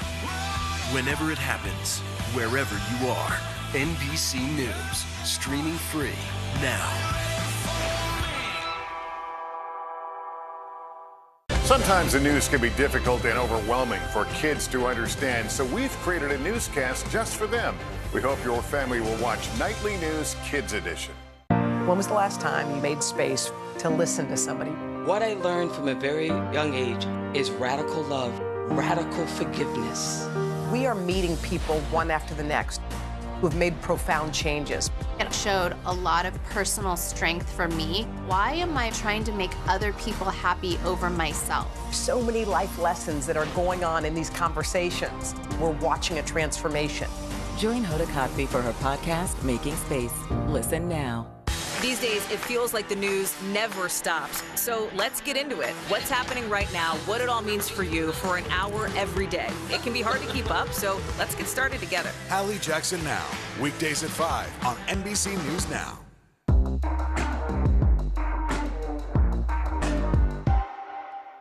Top Story with Tom Llamas is your news playlist on NBC News Now. And now, you can listen to it as a podcast. Available anytime and anywhere. The fire has grown leaps and bounds. What you see behind me is typical. How you doing? Pretty bad. To cover the news, you have to be in it. This is how so many towns and cities are protecting themselves. You can actually see they're pushing the gates open every night. It's your news playlist. Top Story with Tom Llamas, weeknights at 7 on NBC News Now. News is happening now. Look at what's making headlines around the world. We're coming on the air with breaking news. This is a significant moment. Whenever it happens, wherever you are, NBC News, streaming free now.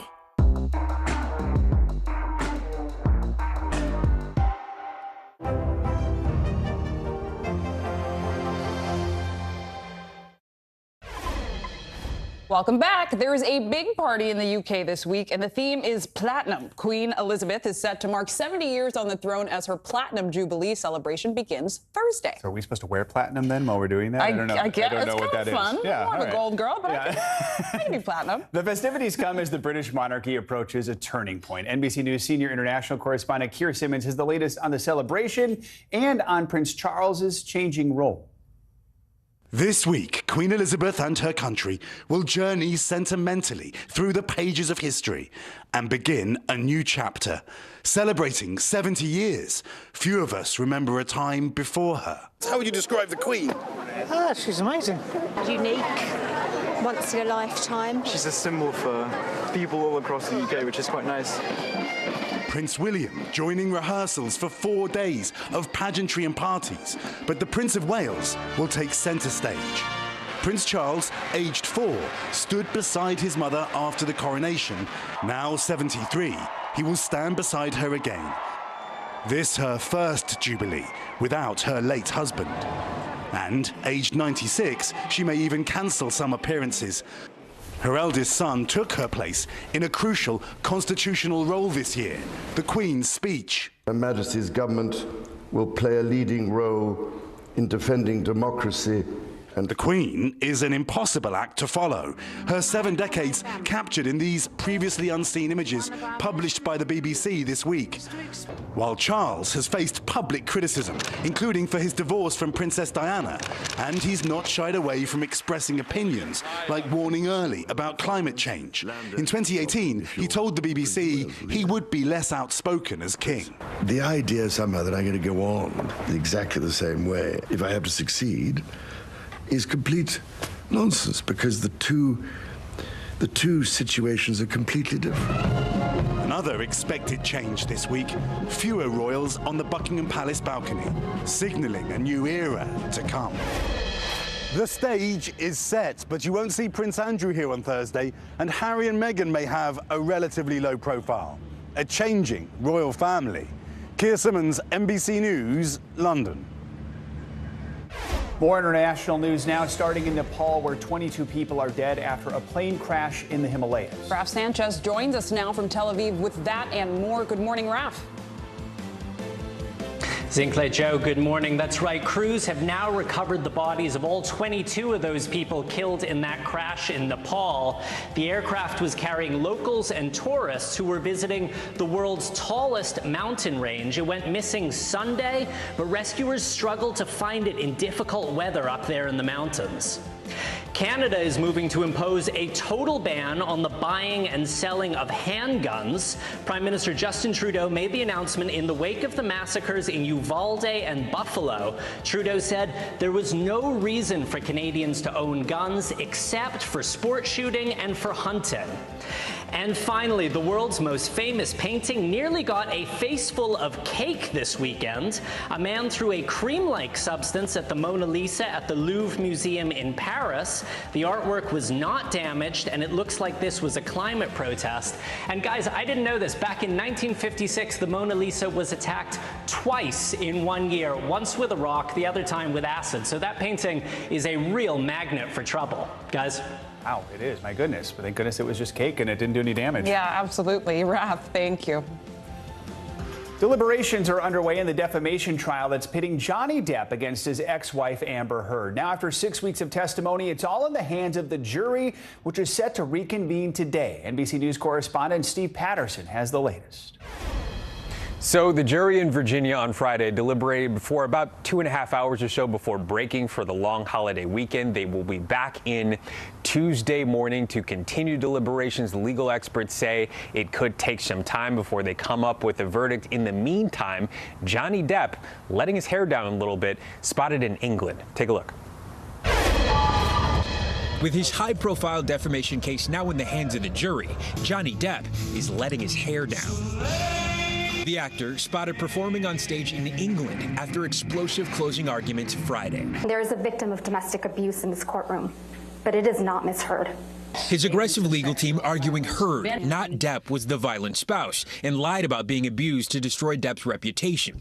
Heard's defense firing back. If Amber was abused by Mr. Depp even one time, then she wins.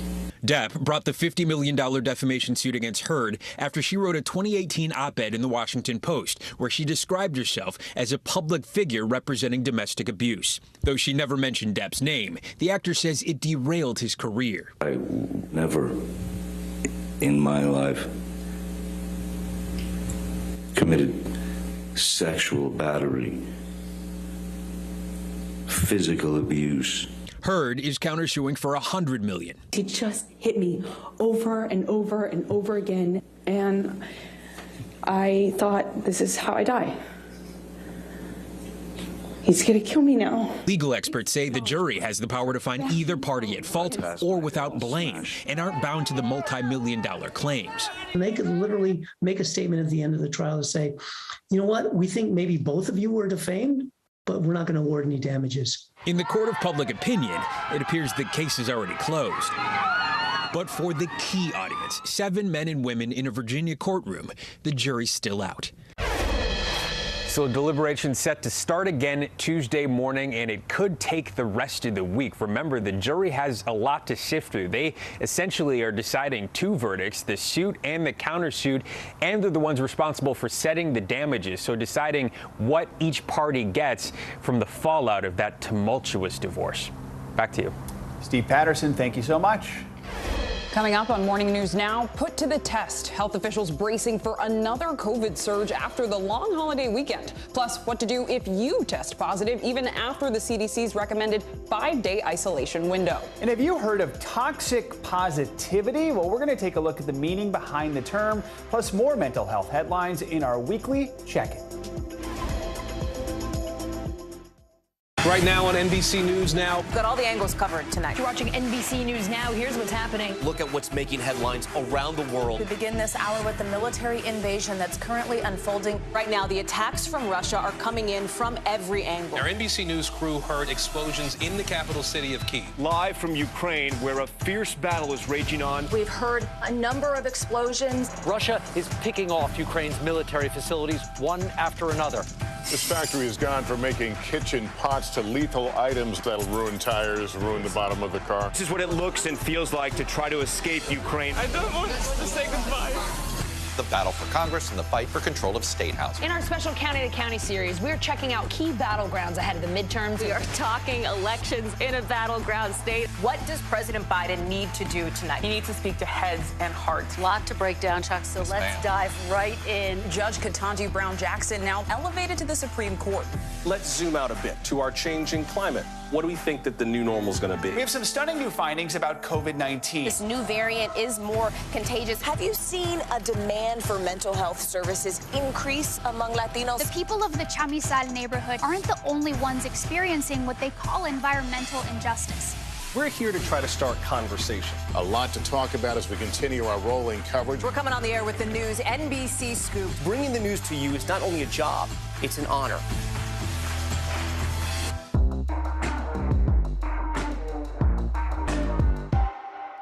Hallie Jackson Now, weekdays at 5 on NBC News Now. Now Tonight with Joshua Johnson, streaming weeknights at 8 on NBC News Now. Women's basketball has been systematically held back. After 49 years of Title IX, we still have work to do. In Their Court, a podcast from NBC News and NBC Sports that goes inside the issues of inequality in women's sports. Listen now. Still to come on the Channel 2 News. Well, the waters are certainly receding now. Still too close to call. Lester Holt reporting from the Ground Zero, as it's being referred to. It is, in fact, a taste of freedom. The Haitian people know a little something about resiliency. What's the biggest risk right now? Some of the troops who have been proud. I want to welcome you to the first presidential debate. In fact, we've been told we can't go any farther. You with some resilient folks. Let me get a hint.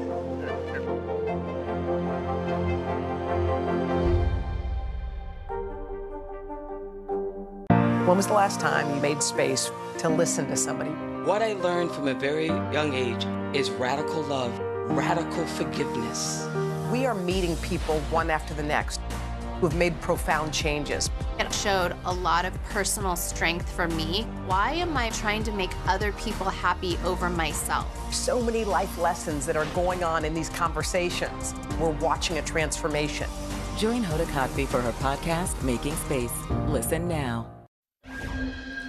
Welcome back. Memorial Day weekend has come and gone, but COVID-19 has not. And with travel numbers mirroring those we saw before the pandemic, should we expect another surge in COVID cases? Here to help us answer some of those questions is Dr. Anand Swaminathan. He's an assistant professor of emergency medicine at St. Joseph's Hospital. Dr. Swaminathan, good to have you with us. So vaccines and boosters have been widely available for quite a while now, but we've still seen this recent rise in both cases and hospitalization. So with AAA estimating nearly 40 million Americans traveled for Memorial Day weekend, do you think it's fair to expect some sort of rise in cases? And if so, how severe do you think it might be?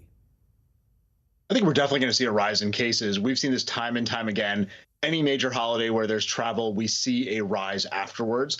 And we won't really know the extent of that rise because so many people are doing those rapid tests at home. We're not getting accurate reports on how many cases we see, but I think we will see a significant rise in cases, especially in areas outside of the Northeast. In the Northeast, we've kind of been starting to tail off on this current surge. It's just starting to spread to other parts of the country. I think this is going to really accelerate that surge in the Midwest and in the Southwest, as well as in the Southeast parts of the United States, where we're just starting to see that uptick in cases. And doctor, if you currently test positive for COVID, whether with those at-home rapid tests that you talked about or in a doctor's office, you're supposed to isolate for at least 5 days. But some people are actually testing positive after more than 10 days. Should they continue to isolate? This is a great question. I think there's been a lot of confusion around this. If your test is positive, you are still infectious, even if you don't have symptoms. So 5 days, we are finding time and time again, 5 days of isolation is not nearly enough for many people. Some people do clear in less than 5 days, but we really should be embracing a test to return policy. The tests are now readily available. So if you get COVID, if you are positive, whether it's home test or the test in the doctor's office, you should then wait 5 days and take another test. If that test is positive, continue to isolate until the test turns negative. I've definitely had people calling me with tests that are positive 10, 11 days out, and they keep asking, am I still infectious? You absolutely are infectious if your test is positive. So a test to return is the way that we can continue to keep people safe around us. And let's talk about the boosters, which have been available to most everyone for more than 6 months now. How much longer can we expect those protections from the booster to last? And do you think that the second booster, which has been available to some Americans, is going to be made available to all Americans soon? I think that the third booster, the third shot, definitely does boost protection, but it does seem to be relatively short-lived, especially with these Omicron subvariants that are circulating. And a second booster, so a fourth dose, will definitely boost that protection, but we're not sure how long that's going to last for. My guess is it's also going to be a shorter period of time. What we really need to be looking for are second-generation vaccines that are targeting the variants that are present.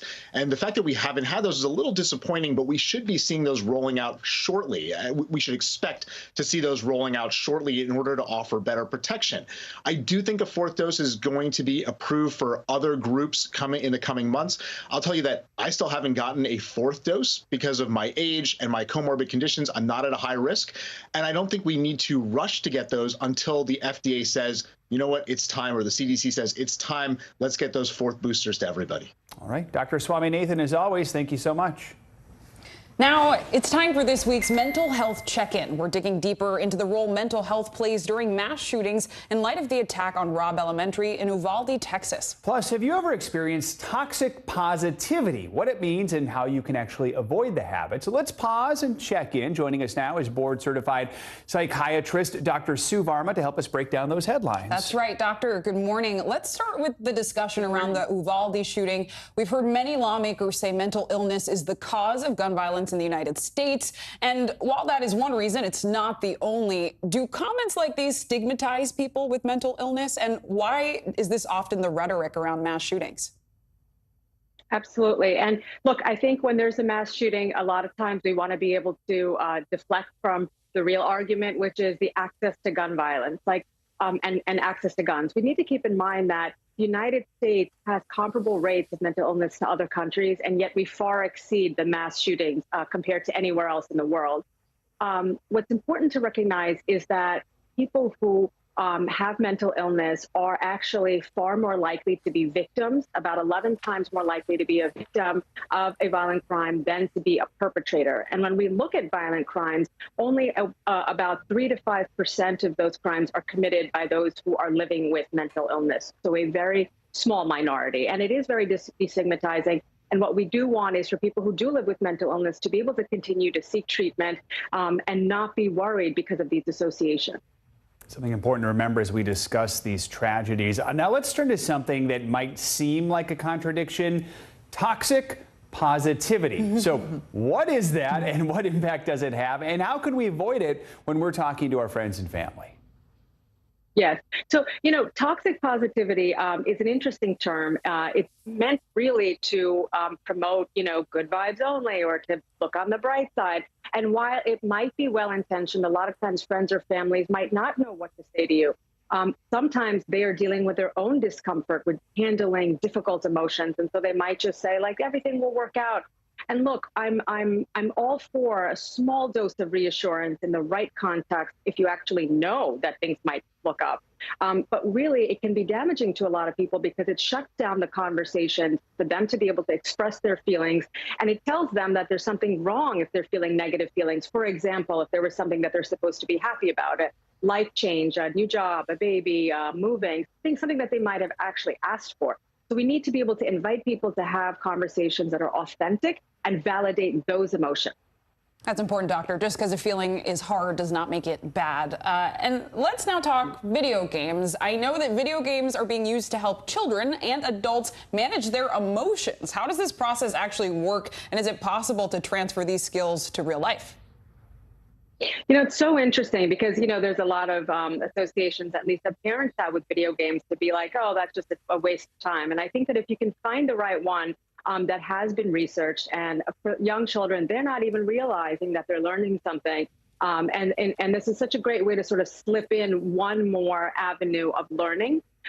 What the idea behind some of these is called like learning frustration tolerance, where you put a person in a situation where, let's say, you give them a task, an increasingly difficult one, and then it measures their heart rate through a monitor on their wrist, and it says, okay, the person is getting agitated based on their heart rate, fight or flight symptoms, or getting excited or upset. And then it gives you a prompt, the video game, to do something like a deep breathing or putting your arm around your shoulder or something around your chest, across your chest, to signal a calming down. Now, if this happens a few hundred times, it gives you a sort of practice of how to deal with this frustration tolerance and self-soothe and calm yourself down. I love that. A good way to stay mindful, even as you're playing games. Yeah. Dr. Suvarma, thank you so much. Who'd have thought? Thank you. Thanks. Coming up on Morning News Now, from South Korea to the White House. K-pop supergroup BTS is set to meet President Biden today. More on the visit, meant to shed a spotlight on a serious problem. Live from Ukraine, from Mayfield, Kentucky, from Waukesha, Wisconsin. To cover the news, you have to be in it. This is how so many towns and cities are protecting themselves. You can actually see they're pushing the gates open. I also want to get home. You'll get home. You'll get home. Do you remember any tornado as bad as this one? You look at this and you're thinking, we're not going to have power for weeks, if not months. Exactly. Every night, it's your news playlist. Top Story with Tom Llamas, weeknights at 7 on NBC News Now.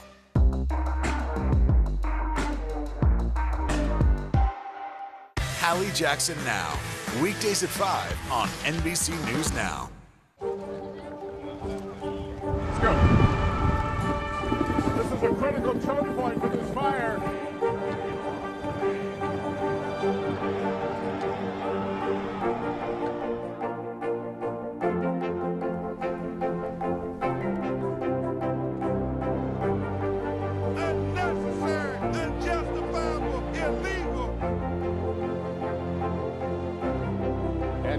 From New Orleans, late military operation witnessing the massive crowds. I admire you both.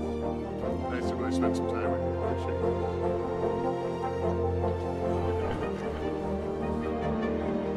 At any moment now.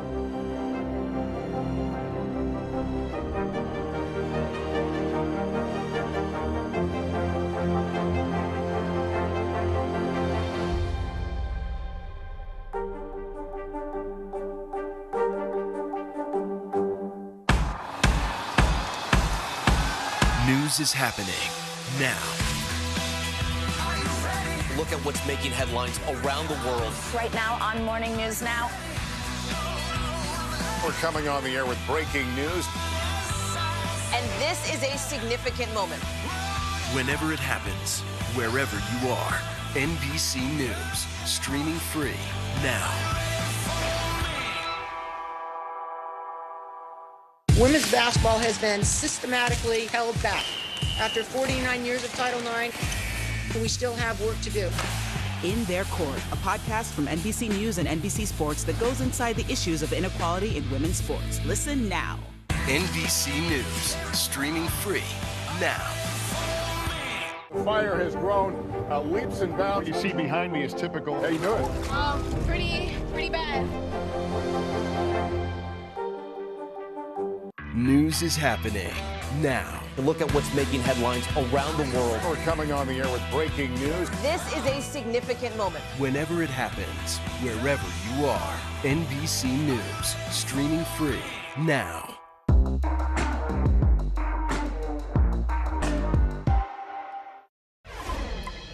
K-pop sensation BTS is in Washington today, but not for a concert. The group, which has become a worldwide phenomenon, is set to meet with President Biden at the White House, and they're shining a light on a very serious topic. NBC News White House correspondent and K-pop analyst Mike Memoli joins us now with more. Mike, good to see you. I mean, all kidding aside, we know BTS is there to take part in celebrating AAPI Heritage Month and really to talk about a very serious rise in anti-Asian hate incidents. So what can we expect from this meeting? Yeah, Joe, good morning. They're calling this the Build Back Butter Summit, the president meeting with one of the biggest pop groups in the world. As you mentioned, it's part of API month, but also really to shine a spotlight, as the White House puts it, on addressing anti-Asian hate crimes and discrimination, which we've seen become unfortunately too prevalent in the wake of COVID, especially. The president and BTS going to be meeting behind closed doors today, but I expect we'll see some pictures of that before too long. And they're also going to be talking about how to further demonstrate the importance of diversity and inclusion in our pop culture as well. We've heard from BTS on this topic. They've said that we have endured the same kind of expletives, the same kind of hate that other Asian Americans have in this country. Not in the same level, but it's something that they feel passionate and committed to. And so we'll be interested to see how the White House ends up presenting what happens behind closed doors today. Yeah, something tells me we'll see some sort of images or something come from that. I mean, the president's been outspoken about fighting hate crimes. Last year, he signed legislation aimed at curbing anti-Asian hate. Does the White House plan to take on any other action to address the issue? Yeah, that piece of legislation that the president signed passed overwhelmingly, which is not something we take lightly in the current state of Washington.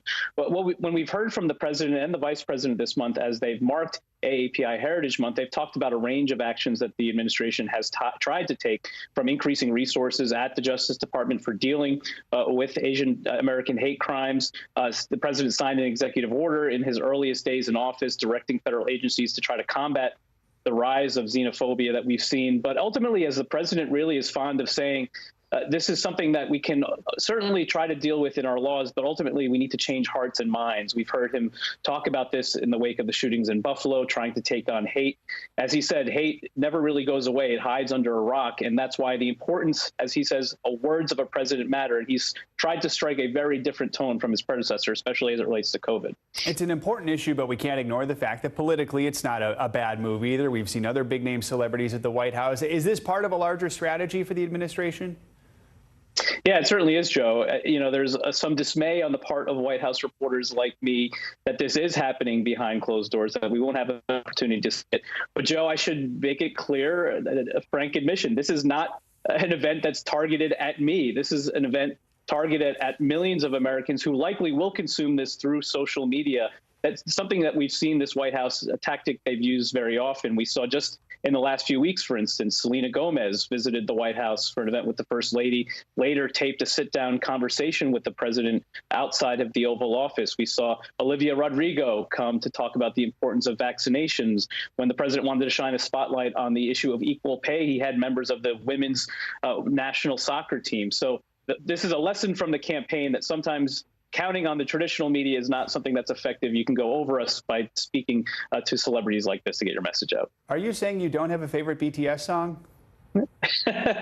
I could name maybe one, and that was the one I referenced in the intro, but I know you got me beat there, Joe. All right, sounds good. Mike Memoli, thanks so much. Appreciate it.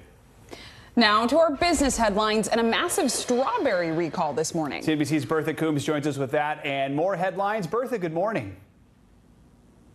Hey, good morning, guys. The FDA is investigating 2 brands of organic strawberries for a possible link to an outbreak of hepatitis A. They are the Fresh Campo and the High EB branded strawberries.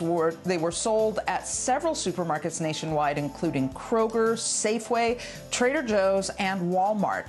They were purchased from March 5th through April 25th. Excuse me. The FDA, though, is sounding the alarm now because some folks may have frozen them, so they don't want them to use them. They say 17 hepatitis cases have been reported, and anyone who bought those strawberries and froze them should dispose of them immediately.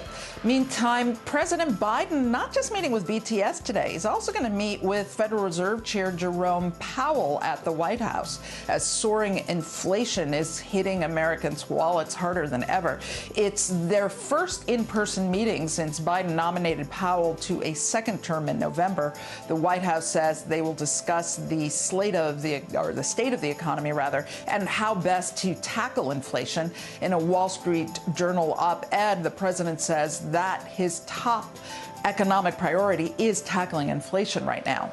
Meantime, Snapchat is updating its custom stories feature to let more people participate. Shared stories allows friends you add to your story to add their own content and their own contacts. So, for example, if you're cooking and you want friends to add their cooking stories to yours, you can add them to the group, and then they can add more people, and so on and so on. I gotta imagine there's going to be some sort of record for how big a snap you could do. Be fun. But like regular Snap stories, shared ones will disappear after 24 hours. I could just see like a BTS army snap, right? Ooh. That would be humongous. The ultimate snap streak. BTS. Right? Love it. Bertha, thank you so much.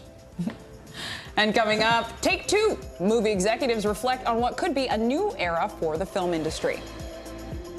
I would be very happy to have some of Netflix content on our screens because they are doing great movies. Why experts say the success of the new Top Gun movie could be a sign of things to come. After the break on Morning News Now.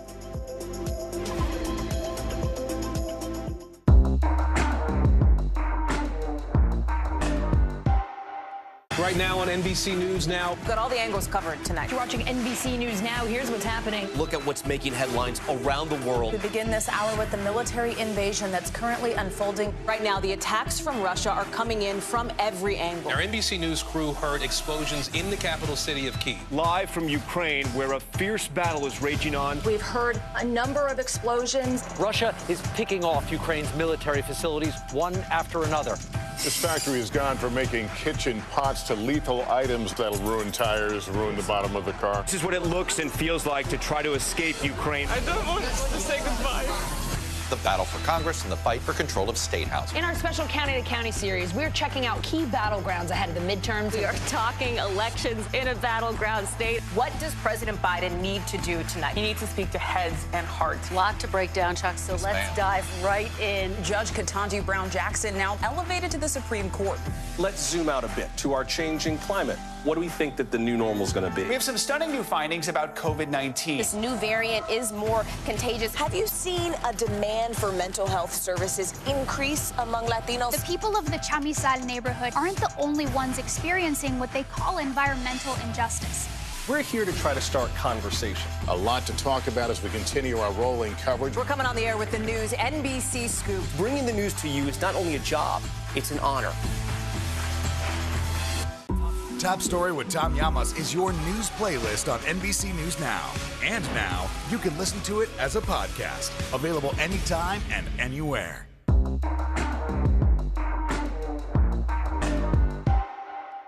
Top Story with Tom Llamas. Weeknights at 7 on NBC News Now. Now Tonight with Joshua Johnson. Streaming weeknights at 8 on NBC News Now. As the saying goes, the apple doesn't fall far from the tree. Well, that's certainly the case for actor Dwayne Johnson's family. A lot of very successful apples have fallen around that family tree. Well, now The Rock's 20-year-old daughter, Simone Johnson, has signed with the WWE. That was back in 2020, following in her father's footsteps. And on Twitter over the weekend, she announced her pro wrestling name will be Ava Raine, with the changing of her Twitter handle. Of course, her dad wrestled under the name The Rock for many years before shifting his focus to acting. She's actually the fourth generation in her family to sign with the company. Her grandfather was Rocky Soulman Johnson, and her great-grandfather was known as the High Chief Peter Maivia. It's unclear when Ava Raine will make her debut in the rings in Clay. So very exciting there. Wow. 4 generations. I don't know if that's ever happened before. What a cool family legacy, but also I would not want to get in a fight with that family. No, they're tough, but very nice. They're also nice, but tough. Awesome. Thanks, Joe. Yep. And movie fans, you can now rejoice. The summer blockbuster is back. The long-awaited Top Gun sequel, Top Gun Maverick, kicked off a nostalgia-filled Memorial Day weekend at the #1 spot. The film has already become the highest-grossing Memorial Day weekend release ever. NBC News correspondent Maggie Vespa takes us to the movies to see if theaters will get the post-pandemic summer rebound they're hoping for. In 3, 2, 1. This summer. Good morning, aviators. This is your captain speaking. Movie lovers are feeling the need to speed back to the theater. Here we go. Or so the industry hopes. With all due respect, sir, I'm not a teacher. Just want to manage expectations. You lost that love and feeling. And if early crowds are any clue, those expectations should be sky high. It took this movie to get you back in theater. It did, yes, definitely. You know, watching a movie with top-notch sound and a big screen in front of you, you can't beat that. After years of COVID-related delays, Tom Cruise's highly anticipated Top Gun Maverick soared onto big screens worldwide, on track to gross a record high $156 million over the Memorial Day weekend, giving fans of the 1986 original a high-flying nostalgia fix. It's also poised to kick off the first normal summer movie season since the pandemic began. The Memorial Day to Labor Day stretch normally rakes in 40% of annual box office revenue, a boost brutally squashed by COVID lockdowns. After 2019 summer brought in $4.3 billion, 2020 saw just a meager $176 million. 2021 signaled the start of a rebound at $1.8 billion. Analysts see that takeoff continuing. How much of a comeback do you see theaters making in 2022 during this season? COVID definitely still a factor, but I think the pent-up demand for movies in theaters with the lineup this year, I think we're going to see some great opening weekends and overall performances from all the movies. Oh my God. Movies including fellow Memorial Day release Bob's Burgers, and later this summer, Jurassic World Dominion. See, not so bad. And rockstar biopic, Elvis. And Elvis the God was born. And theaters aren't just banking on the films or even the snacks to lure you back. They're also revving up the experience. In Regal cinemas across the country, moviegoers are getting into the action, literally, with 4DX interactive seats and larger-than-life screens. People are laughing together, crying together, getting frightened together. There is nothing to compare with the experience at home and in the cinema. Another reason to root for theaters, streaming's struggles. Amid an unprecedented drop in subscribers, Netflix is reportedly in talks to debut some films on the silver screen. Would you be open to a deal like that? Is it going to happen? I don't know. I would be very happy to have some of Netflix content on our screens because they are doing great movies. One thing insiders do know, the industry's summer forecast is all clear and ready for takeoff. Thanks to Maggie Vespa for that report. In addition to breaking records at the box office, Top Gun Maverick is also Tom Cruise's first $100 million plus domestic opening weekend in his more than 40-year career. Pretty impressive, and I could use some of that money. That's saying something, too. Tom Cruise has never done that before, right. So... must mean something. Exactly. All right. That does it for this hour. Morning News Now. The news continues right now.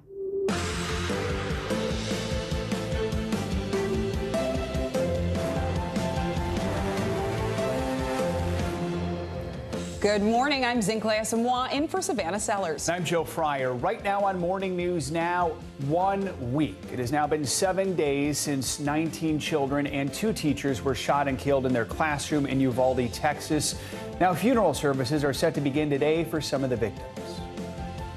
It's just devastating, to understand what they went through, what they saw, what they heard, It's tough. As parents bury their children, the investigation into the police response grows deeper. The new information we're learning about those at the center of the response. Holding on to the east, Ukrainians are struggling to keep control of the eastern part of their country as Russian troops advance, taking over town after town. The latest on the ground as Ukraine waits for more shipments of high-tech weapons from the United States. Travel headache. Thousands of flights have been canceled or delayed in the last 24 hours as people try to head home after the Memorial Day weekend. The latest on the chaos at the airports and what this could mean for your travel plans this summer. Plus, a party fit for a queen. The UK is gearing up to honor Queen Elizabeth's 70 years on the throne in the first ever Platinum Jubilee. The final preparations underway, and the royals were set to make an appearance at this week's celebrations. 24 hours from now, I'm going to be there in London. So vacationing, fun. Joining the party. Enjoy. High tea. Yes, exactly. We actually are doing tea tomorrow. Love it. When in Rome. All right, we are going to begin this hour with the latest on the deadly shooting at that Texas elementary school. That's right. Today marks 1 week since the shooting at Robb Elementary School that killed 19 students and 2 teachers. Families are now coming together this week as the first of the funerals for the victims is set for today. NBC News correspondent Morgan Chesky joins us from Uvalde with the latest. Morgan, good morning.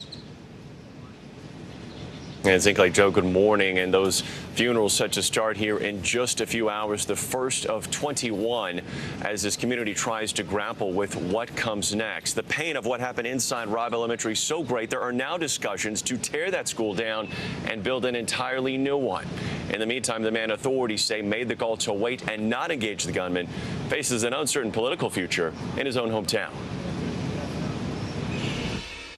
Once we do get some information that we can release to the... This morning, Uvalde's school police chief Pete Arredondo would have been just hours away from being sworn in as a new city council member. But city officials now say that meeting has been canceled. The man investigators say made the call to wait before engaging the gunman, staying silent. NBC News reached out for comment, but no response.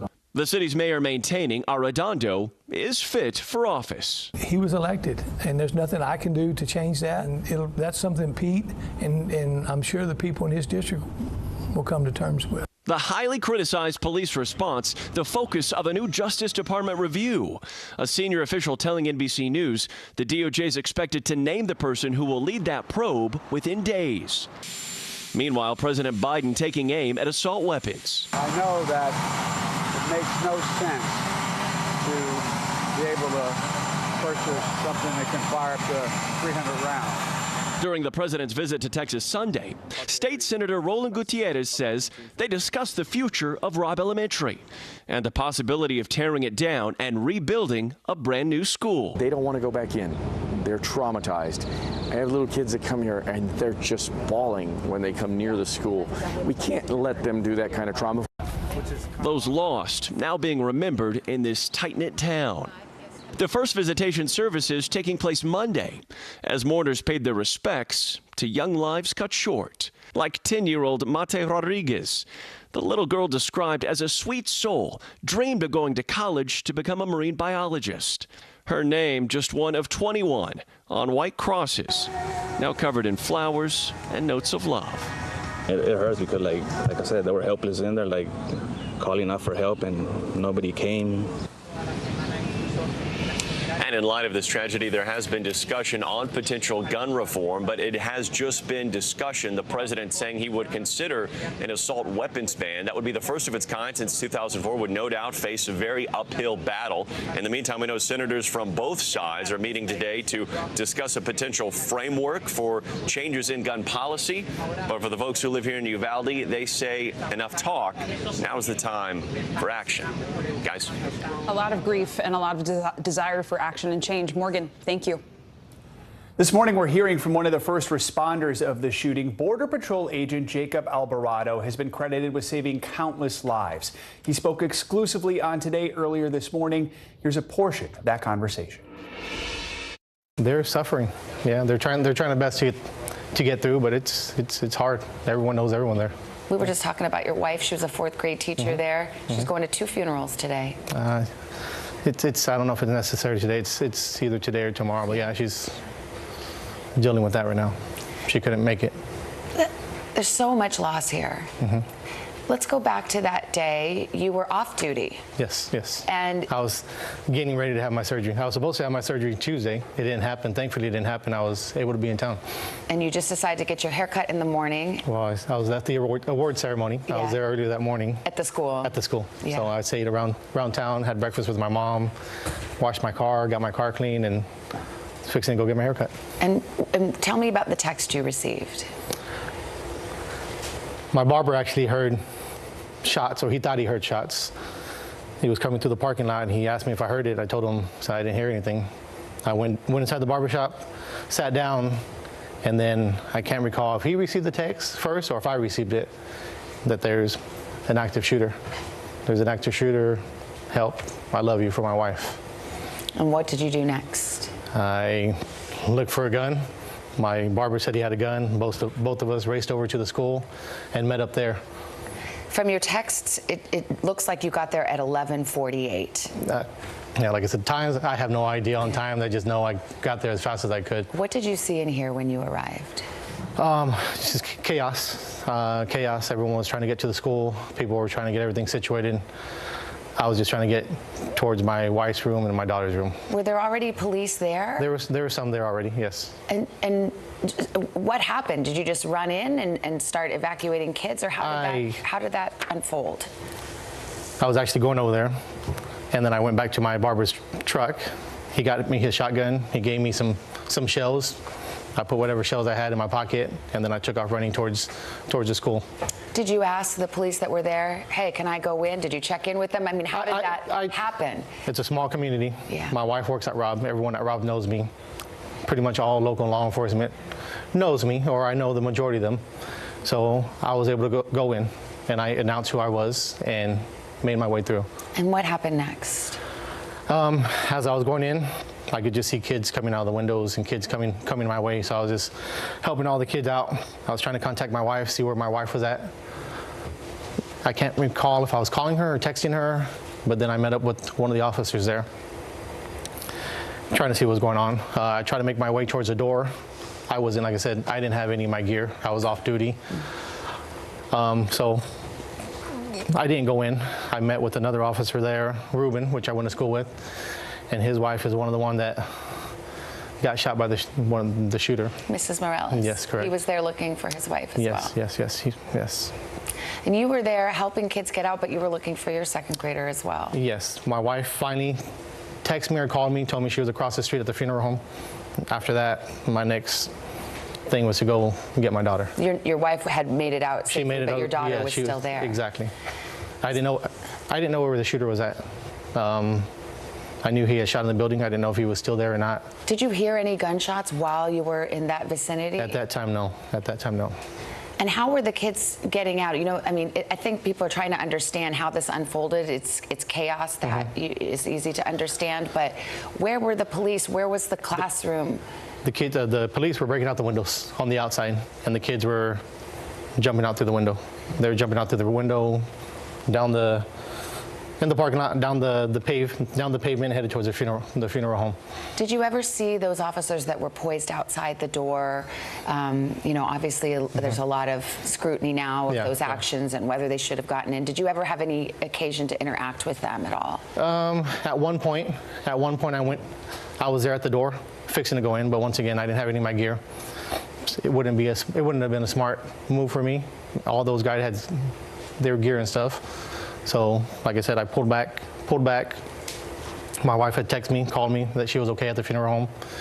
All the kids were already out of that building, so I went on to find my daughter in her wing. What was that moment like when you saw your daughter? When I saw my daughter, it was a big relief. Yeah.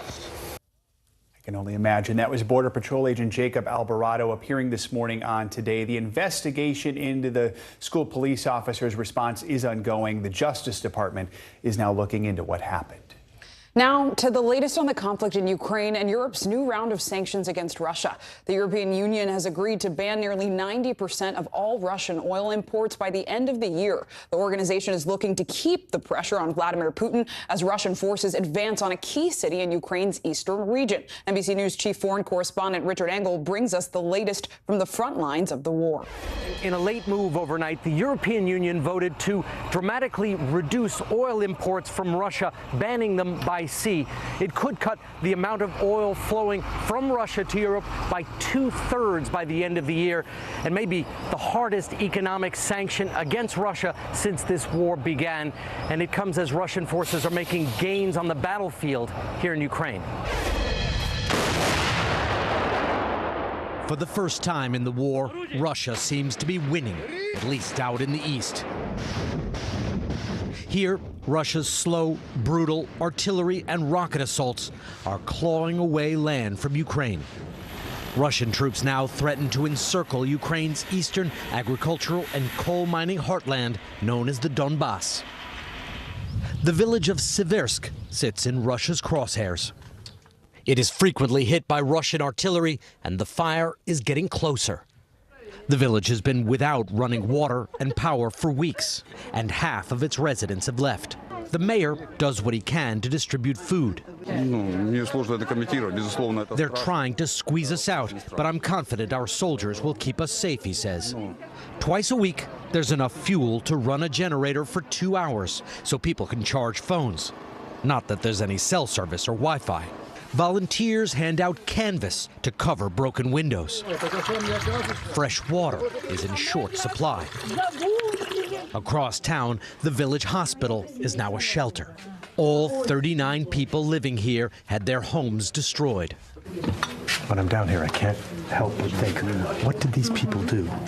These are elderly people, weren't bothering anybody, and now they're under attack and they have to live like this in the darkness under the hospital. A hospital which can't provide them medical care, can only provide a little bit of shelter.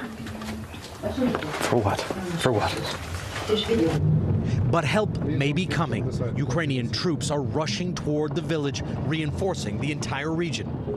And more weapons supplied by the United States have already started to arrive on the front lines. The Biden administration is sending Ukraine advanced artillery that can outshoot Russian guns, but not long-range weapons that can fire deep into Russian territory. Zinclay, Joe, back to you. Richard Engel, important reporting. Thank you so much. Let's get more on the situation in Ukraine with Angela Stent. She's a senior advisor to the Center for Eurasian, Russian, and East European Studies at Georgetown University and a senior fellow at the Brookings Institution. Angela, thanks for joining us. Let's start with what we just heard from Richard there about that intense fighting in the Donbass region of Ukraine. Help us understand, how important is it for the Ukrainians to hold the city, hold that region, or at least try and slow down Russia's advance? Well, it's very important for the Ukrainians because the Russians are determined now to take the entire Donbass region and then move even on from there. So for the Ukrainians, they really are trying to push the Russians back because they know that if the Russians continue this advance, they could really be cut off from the Black Sea, which they already have been, but the Russians will dig in there. So for the Ukrainians, this really is a key issue here, is to try and stop this Russian advance and to push it back. On top of what's happening in the east, there's a new report from NBC News that gets into the destruction that Russia is inflicting on Ukraine's cultural sites. Ukrainians have stated how one of Russia's intentions in this war is to stamp out their identity and their way of life. What goes through your mind when you read this report? Can more be done to try and protect Ukrainian culture? Well, what goes through my mind is this is really cultural genocide. The Russians are trying to say that the Ukrainians don't have their national identity. They've destroyed, for instance, a museum and library to one of Ukraine's most famous poets and philosophers. They're destroying churches. They're destroying other cultural artifacts. I don't know how much can be done to stop this. Because the Ukrainians are so focused on fighting the Russians militarily that there's a limit to what they can do. But this really goes against all kind of conventions, all understandings of what should happen during a war. And it's really terrible for the Ukrainians that they have to endure this. And so much of that can never be replaced. I want to ask you about these sanctions that are making headlines right now from the EU. How significant do you think these sanctions are? And why was the European Union unable to do a full ban on Russian oil? Well, they weren't able to do that because Hungary, for instance, is a landlocked country and it gets its gas by pipeline from Russia, and it doesn't have that many alternatives. Other countries can get tanker oil that is delivered by sea. And so Hungary was the holdout here. And so they made a compromise, which is that Hungary can continue to receive its oil by pipeline, but they will cut back by 75 or even 90% of oil imports from Russia by the end of the year. You have to know that $23 billion goes to Russia every month from the European Union for these oil imports. So this will be significant. Russia will still be able to sell oil elsewhere, but the fact that the EU has done this, I think, is a very important signal. Angela Stent, thanks so much for joining us this morning. We appreciate it. As many Americans head back to work today, some may still be recovering from a rough travel weekend as delays and cancellations piled up at airports nationwide. And with gas prices at record highs, there's new concern about what this all might mean for vacationers at the start of this summer travel season. NBC News correspondent Tom Costello joined us now from Reagan National Airport. Tom, good morning. Yeah, good morning. Listen, it was a rough weekend for tens of thousands of people trying to fly over the weekend. We had delays, we had cancellations, and oh, by the way, that's just the airports. If you're out on the road, you're paying record amounts for gas at the pump. And oh, by the way, guess what? The summer season is just getting started. The kickoff to the summer travel season started with a whole lot of meltdowns over the holiday weekend. We just want to get home, you know. More than 1,000 domestic flights canceled across Saturday and Sunday, more than 400 Memorial Day. Delta, the most affected this weekend, canceling more than 500 flights. American Airlines also impacted with more than 120 cancellations Monday alone. Airlines, even though they pared back their schedules, they still found themselves with not enough pilots, not enough flight attendants, and more flights than they could operate.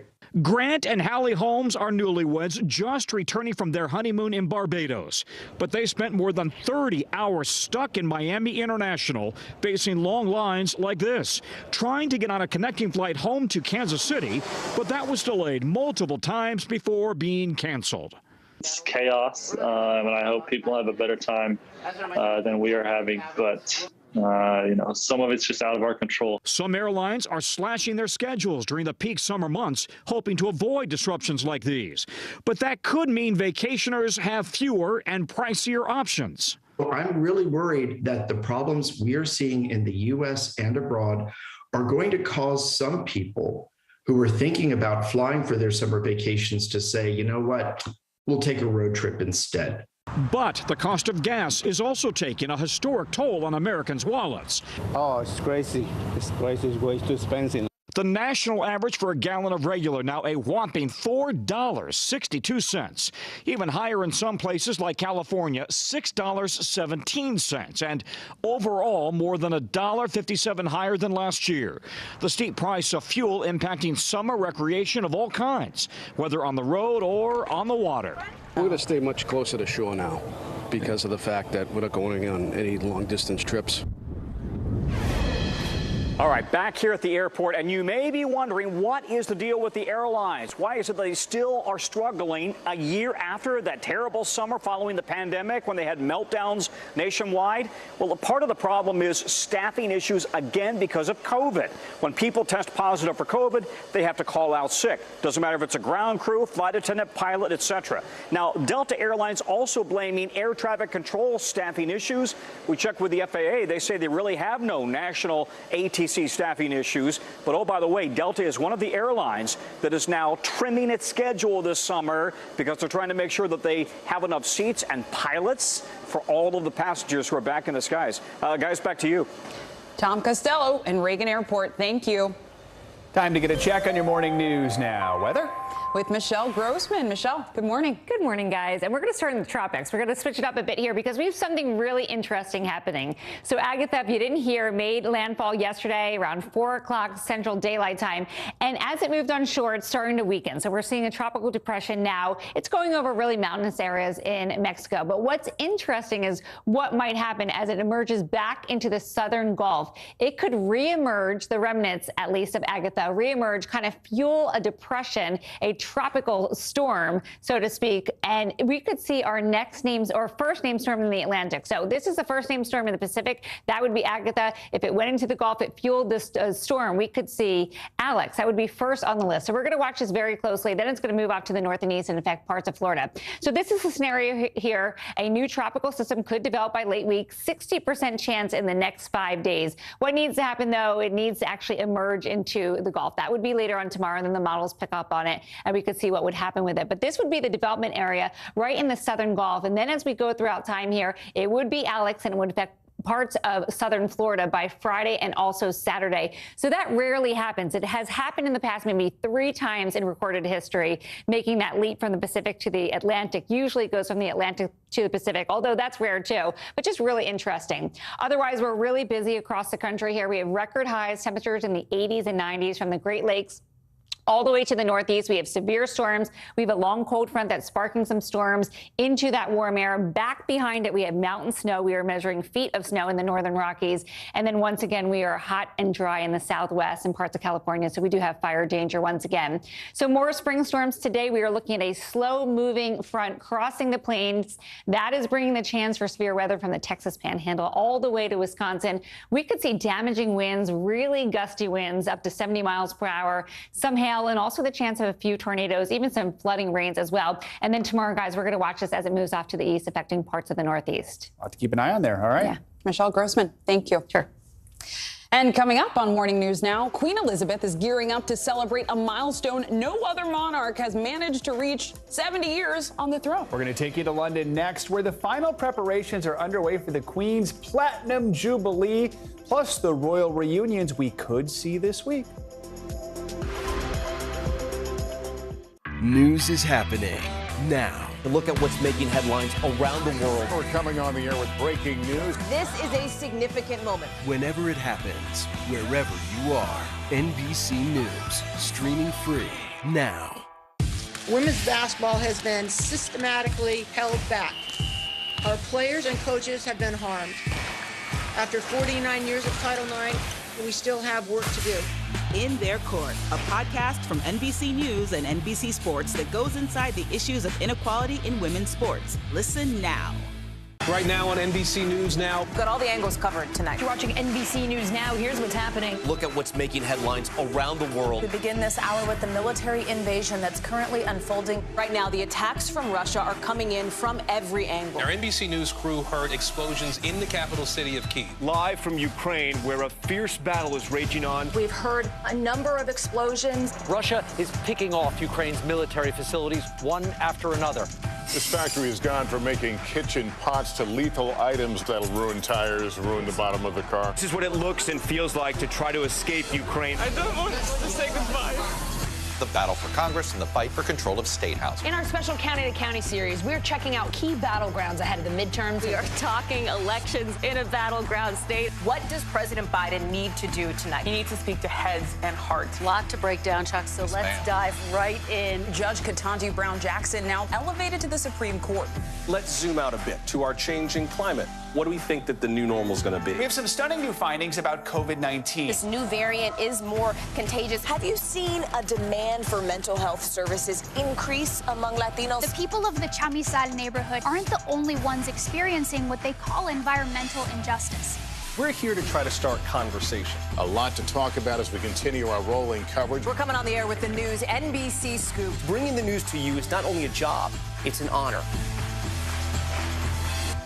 When was the last time you made space to listen to somebody? We are meeting people one after the next who have made profound changes. I think you're going to be blown away by the life lessons. Join Hoda Kotb for her podcast, Making Space. Listen now. NBC News, streaming free now. We're here to start conversations about the big things happening in our world, because it's not my job to tell you what to think. My job is to think about what you tell me. Now Tonight with Joshua Johnson, streaming weeknights at 8 on NBC News Now. Top Story with Tom Llamas, weeknights at 7 on NBC News Now. Now to our international headlines. Taiwan's defense ministry says that Chinese aircrafts entered their air defense zone. NBC's Raf Sanchez joins us now from Tel Aviv with that and more world news. Raf, good morning. Joe, good morning. Good morning, Zincle. Taiwan says it scrambled fighter jets after China sent more than 30 warplanes into its airspace. The Chinese incursion is the largest since January and comes just days after President Biden warned Beijing against aggression in Taiwan. China has been making these incursions with increasing frequency in recent months. In Brazil, at least 91 people have been killed in massive flooding and landslides. Authorities say another 26 are still missing, but the toll may rise higher still. Around 4,000 people have lost their homes, and states of emergency have been declared across the country. And finally, Egypt has discovered a vast trove of mummies and artifacts at the Saqqara necropolis outside Cairo. At least 250 sarcophagi were found, many of them containing well-preserved bodies. And guys, I've actually been to that dig site. It's amazing. Those sarcophagi were buried in some cases more than 500 years ago, but the paint on them is so vivid, it looks like they could have been painted last week. Guys. That's so cool. I love that. Very cool. Raph, thanks so much. Appreciate it. And coming up, jurors are back deliberating today in the defamation case between Johnny Depp and Amber Heard. The possible outcomes for this high-profile trial and when the jury could reach a verdict next.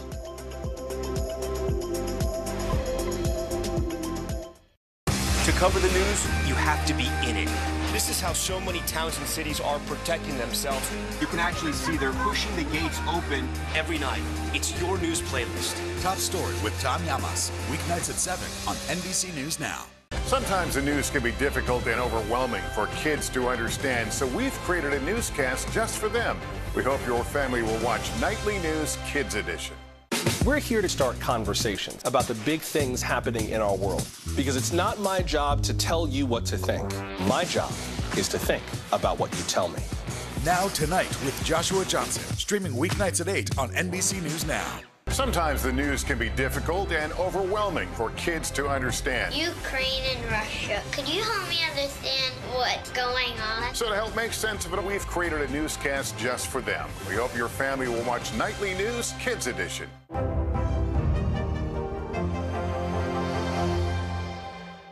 To cover the news, you have to be in it. These are families trying to board those trains to Poland. I also want to get home. You'll get home. Every night, it's your news playlist. Top Story with Tom Llamas, weeknights at 7 on NBC News Now. Making Space, the inspirational podcast from Hoda Kotb. Listen now.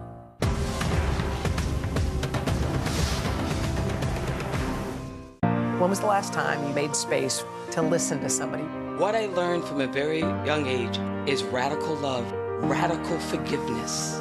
We are meeting people one after the next who have made profound changes. It showed a lot of personal strength for me. Why am I trying to make other people happy over myself? So many life lessons that are going on in these conversations. We're watching a transformation. Join Hoda Kotb for her podcast, Making Space. Listen now.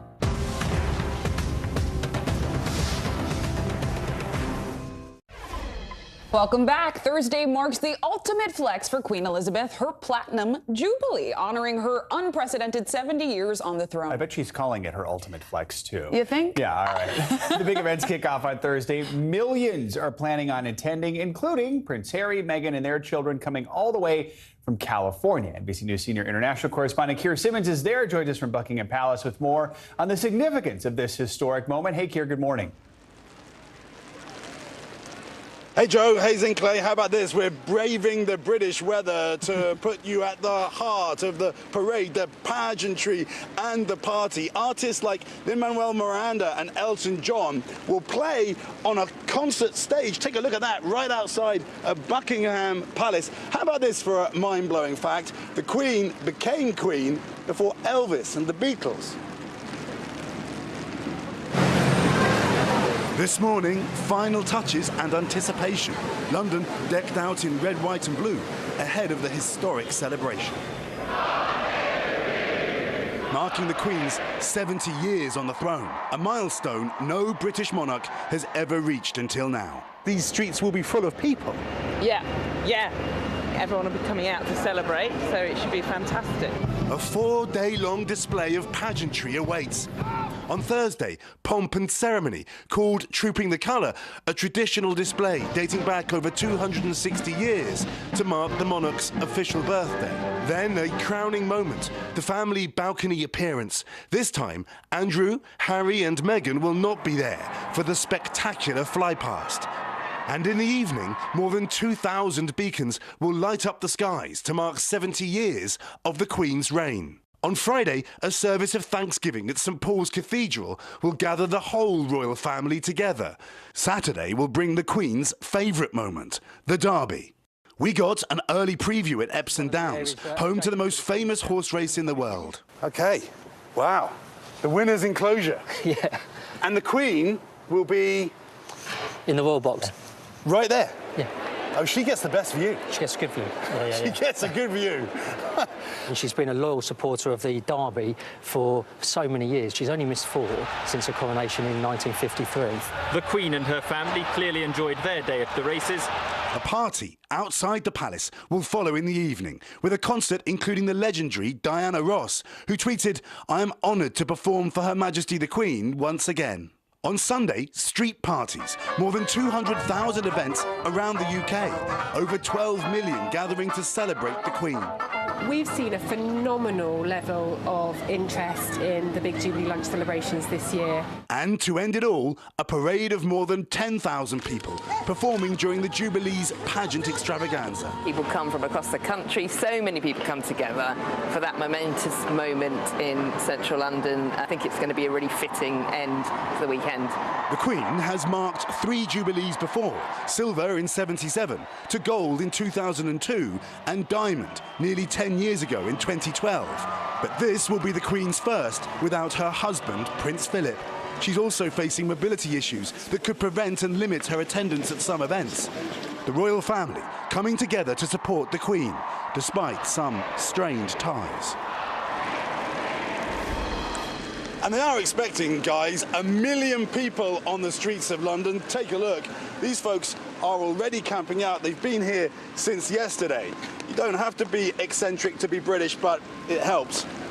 No kidding, Keir. I'm going to be there in about 24 hours, and it looks like I'm bringing better weather. So I think there'll be a little less rain. Definitely have an umbrella. Hopefully a hat. I saved a space for you. I saved a little space for you right here, Joe. Thank you, Keir. Yeah, those are my friends. I sent them in advance, and so there we go. Keir, thank you so much. Appreciate it. All right, jurors in the defamation lawsuit against Amber Heard are resuming deliberations today after breaking for the Memorial Day holiday weekend. That's right. Heard is being sued for $50 million by her ex-husband, Johnny Depp, accusing her of publishing a Washington Post op-ed claiming she was a victim of domestic abuse. NBC News national correspondent Miguel Almaguer joins us now from outside the courthouse in Fairfax, Virginia, with the latest. Miguel, good morning. What's the scene right now? Well, guys, it's a much different scene than we saw over the last 6 weeks. Behind me, we have not seen a large crowd gather today as they had over the last 6 weeks during this defamation trial. It's fairly quiet here today. That's because the jury is in deliberations. It's technically their second day of deliberations, though it's their first full day. They got this case late Friday afternoon, deliberated for about 2.5 hours. They'll resume those deliberations here in about 30 minutes. We have obviously no idea how long it'll take them to reach a verdict in this case, which carried on for 6 weeks, guys. So yeah, Miguel, the jury only deliberated for 2 hours on Friday before the holiday weekend. We know there's a lot of information they have to work through. There's the suit against Heard, the countersuit against Depp, and they have to reach unanimous decision. So walk us through again, what's at issue here and what is it they have to decide? Well, that's right, Joe. This was a 6-week trial. There was over 100 hours of testimony. Johnny Depp took the stand for 5 days. Amber Heard took the stand for 5 days. There was dozens of witnesses, including fellow celebrities. Kate Moss was on the stand late last week. The jury has to basically decide if either Johnny Depp or Amber Heard was defamed. Once they reach that decision, they have to then award damages. Now, they could go several different ways. They could find one party guilty. They could find neither party guilty. They could offer some money to one or money to none. So they basically have to walk through every single step. So those deliberations are clearly going to take several hours. And as you mentioned, 2.5 hours in the books already done, Joe. And Miguel, we've seen a lot of this trial play out on social media, right? Some discourse highlighting how the trial is triggering for domestic abuse survivors. Others are vocal proponents for celebrity Johnny Depp. But hashtags and memes and online conversation might not be an accurate indication of what the jury will ultimately decide. What's your reporting telling you? Yeah, so essentially we have no idea what the jury is thinking at this time. They've only been together for a few hours in that jury deliberation room. But as you mentioned, there's been literally billions of views on this story. It's gone viral, obviously, on social media. Many people, the vast majority of posts have been pro-Johnny Depp, supporting his case. There's been a lot less views on Amber Heard's side and the pro-Amber Heard side. We really don't know the impact of social media on the jury. The jury's not supposed to take out any outside information into that jury deliberation room, so we have no idea what they're thinking. Of course, they sat through this 6-week trial, listened to those dozens of witnesses. We'll find out what their verdict is, hopefully, in the next day or two. All right, Miguel Almaguer, thank you so much. Coming up, making history on stage. That's right. The Tony and Grammy Award-winning musical, Dear Evan Hansen, now has an Asian-American actor playing the lead role for the first time. That actor, Zachary Noah Pizer, joins us next with what he hopes people will take away from his performance. Plus, asking for help. At least 5 college athletes have died by suicide since March. The changes their parents now want to see to help students dealing with the pressures of college life. Next. NBC News, streaming free now. Sometimes the news can be difficult and overwhelming for kids to understand, so we've created a newscast just for them. We hope your family will watch Nightly News Kids Edition. NBC News, streaming free now.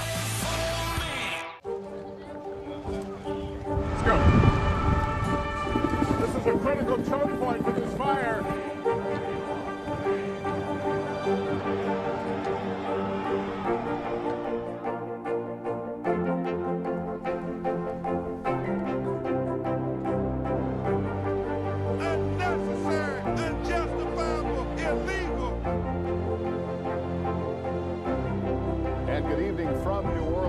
Military operation, witnessing the massive crowds. I admire you both.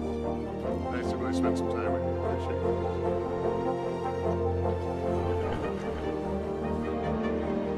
At any moment now.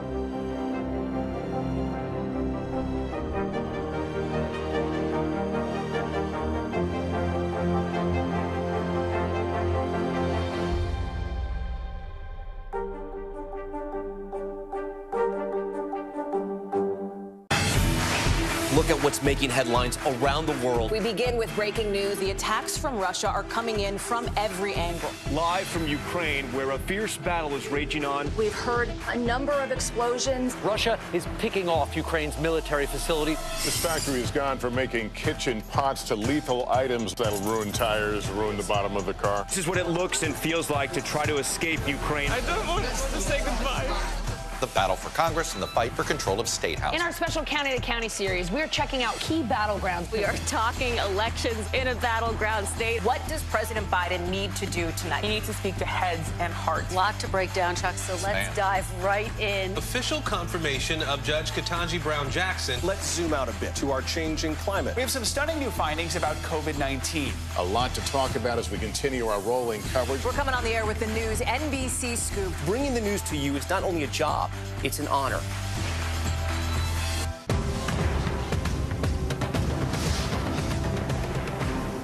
Sometimes the news can be difficult and overwhelming for kids to understand, so we've created a newscast just for them. We hope your family will watch Nightly News Kids Edition. Top Story with Tom Llamas, weeknights at 7 on NBC News Now. Hallie Jackson Now, weekdays at 5 on NBC News Now. News is happening now. Look at what's making headlines around the world. We're coming on the air with breaking news. This is a significant moment. Whenever it happens, wherever you are, NBC News, streaming free now. We're back with some financial headlines. Oil prices are rising even higher after a new ban on oil imports from Russia. That's right. CNBC's Bertha Coombs joins us now with this and more financial news. Good morning, Bertha. Hey, good morning, guys. That's right. We're watching U.S. crude up about 3% this morning, trading well above $118 a barrel. The gains coming as European leaders have reached a deal to ban most Russian oil imports by the end of the year.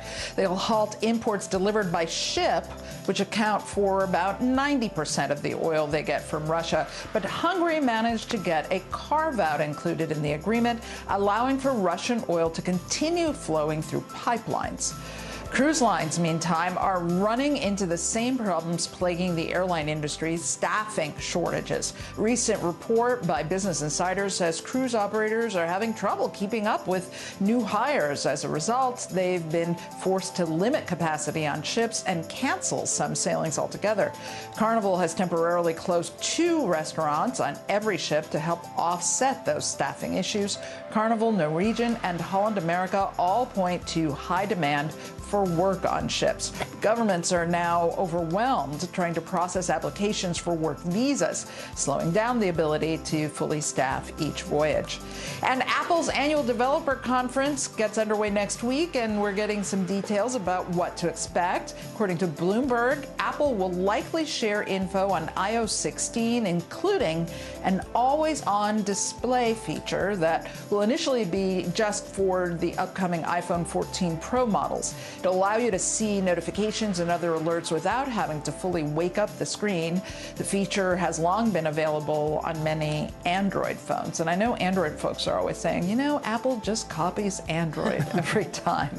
I'm just impressed that it's one of those things that seems to happen. iPhone 14. Yeah, no kidding. So many. I won't even tell you what one I have right now on my personal phone.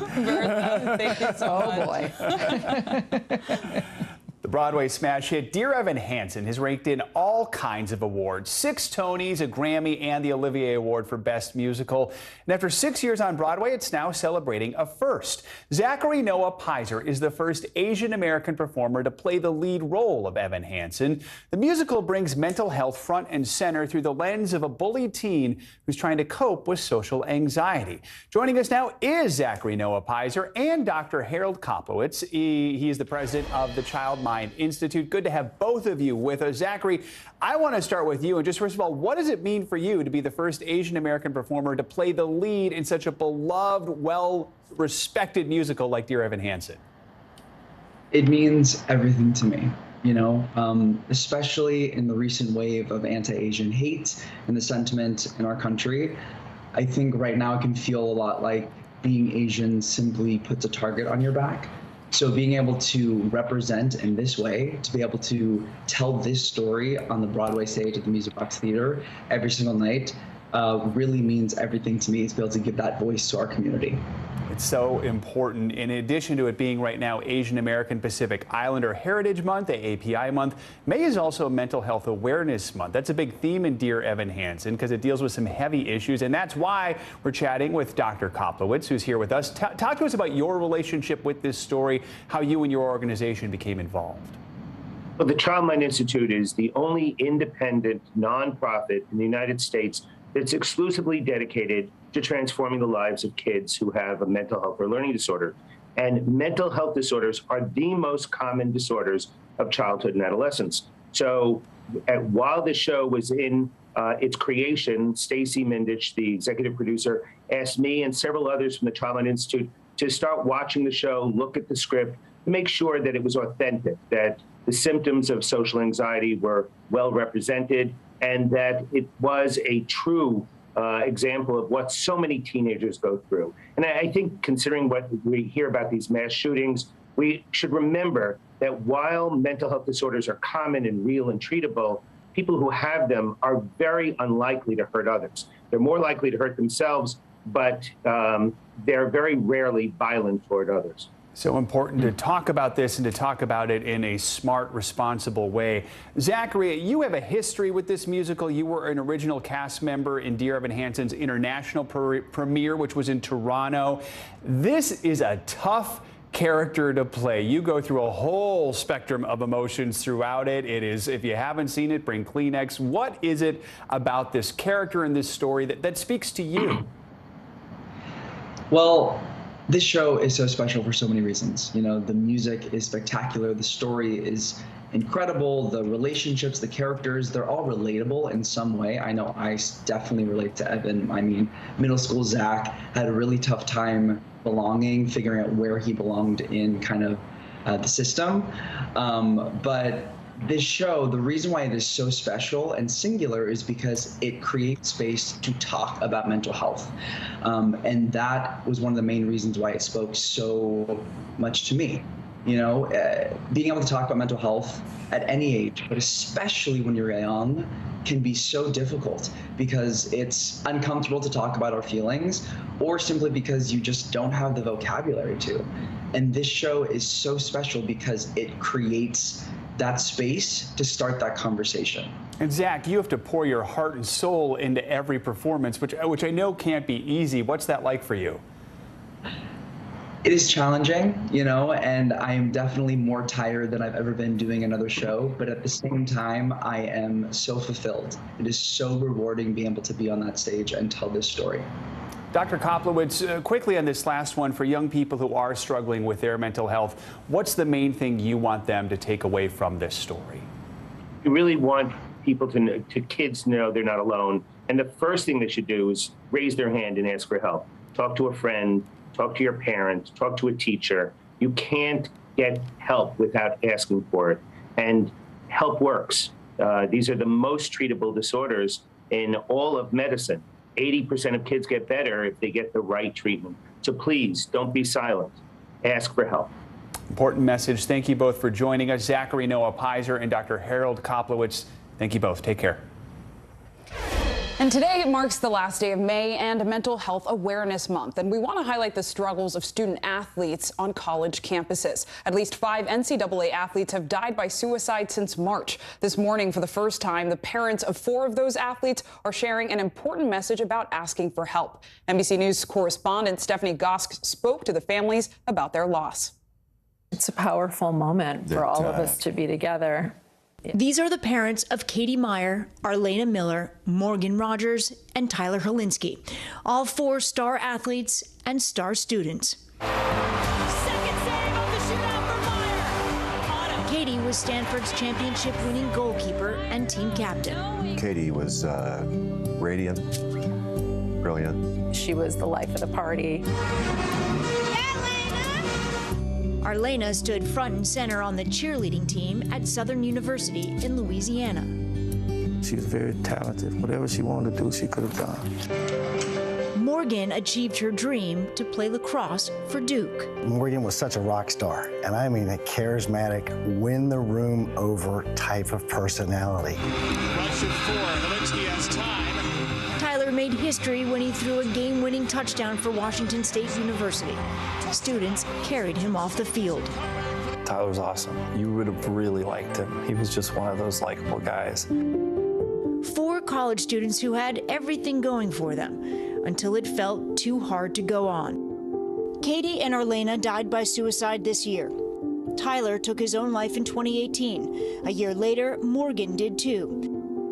Their parents sat down with us to talk about a pain that doesn't go away and to share their common message. Why is it so important to be here? The easy thing to do would be to stay home and cry all day. That's the easy way. We have to step up and try to help in any way we can. If this can happen to Tyler, it can happen to anybody. Our family, we were so close and we loved each other and we talked every day, right? We did all this stuff. It's scary for other families to even go there, to think, wow, this could happen to my kid. Especially there's no red flags, and we had 0 red flags. Morgan was on her own agenda. She knew we loved her. She had an incredibly supportive family. I mean, I think it's one of our very common denominators in this room. If love could have saved them all, they'd all be here because we all love them more than life itself. We would have given our lives for our kids. Suicide is the second leading cause of death for college students. A recent NCAA survey found the rates of mental exhaustion, anxiety, and depression in student athletes is nearly 2 times higher than before the pandemic. Athletes really are under so much pressure, and they grind every single day. They're up at 6 a.m., they're going to practice. They follow that with classes. That kind of pressure on campus and online. I think social media has a lot to do with that. I think that perfectionism is part of what all of our children, possess. What is it about social media that makes that pressure just ramp up now as compared to years past? They're judged so much, right? There's a lot of negative comments. Our kids told us not to read them, yet they were absolutely, kind of keeping score. I don't know. Arthur Miller acknowledging sometimes parents can add to the pressure too. A lot of times We push our children, and we try to live our lives through them. Research shows those who strive for perfection are more reluctant to seek help. Morgan Rogers went to counseling, but she never told anyone how she was really feeling. The elephant in the room, this is mental illness. Mental illness is a chemical problem inside of Morgan's brain. Their brain just betrayed them, and they chose a permanent solution to what really is a temporary problem in a 21-year-old's life. You have to reach the kids and let them know it's not just how you were brought up. So when you're talking to someone that you think might need some help, you're not supposed to say, are you thinking about hurting yourself? You are supposed to come out directly and say, are you thinking about killing yourself? Because if you ask, are you hurting yourself? Their brain has told them, no, as a matter of fact, I can't wait to stop the pain. So they'll say no. Parents out there are going to watch this and they're going to be like, what can I learn from what these poor people are going through? I have an answer for that. Yeah. So I loved having dinner at the table. It was just my thing. And we talked about every topic that there is. So at an early age, we discussed sex. We discussed drugs. There was nothing that we left off the table except, looking back, mental health. Gina and Steve Myers say Katie was facing a disciplinary issue they didn't know anything about. They are now pushing for more conversation between parents and universities. When your kids go away to college, you are in the dark.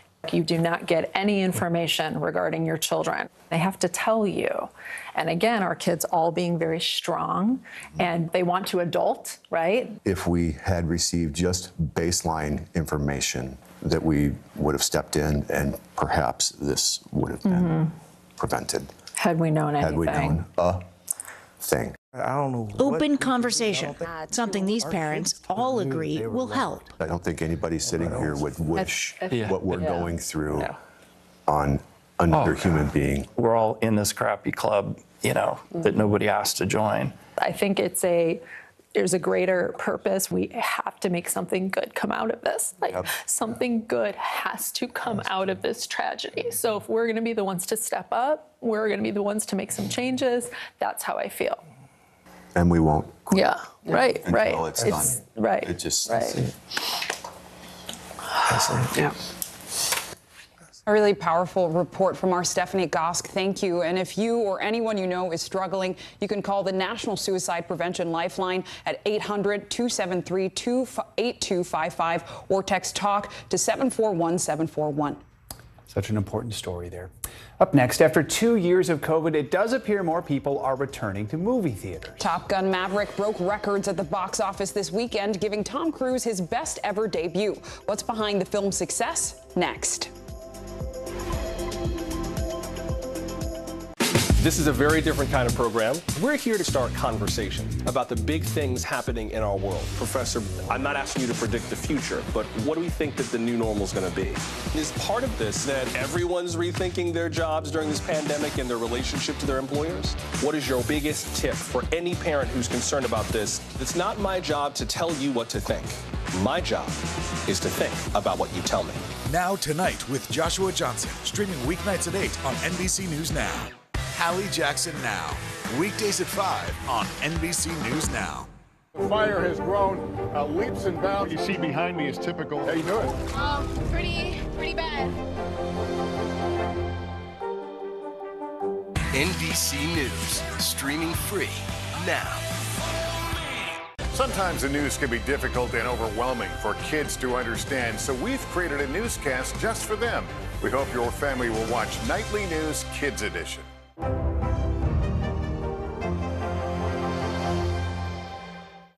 Top Story with Tom Llamas is your news playlist on NBC News Now.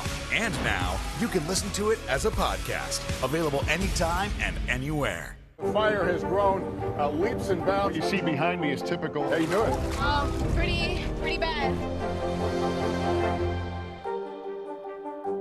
To cover the news, you have to be in it. These are families trying to board those trains to Poland. I also want to get home. You'll get home. Every night, it's your news playlist. Top Story with Tom Llamas, weeknights at 7 on NBC News Now.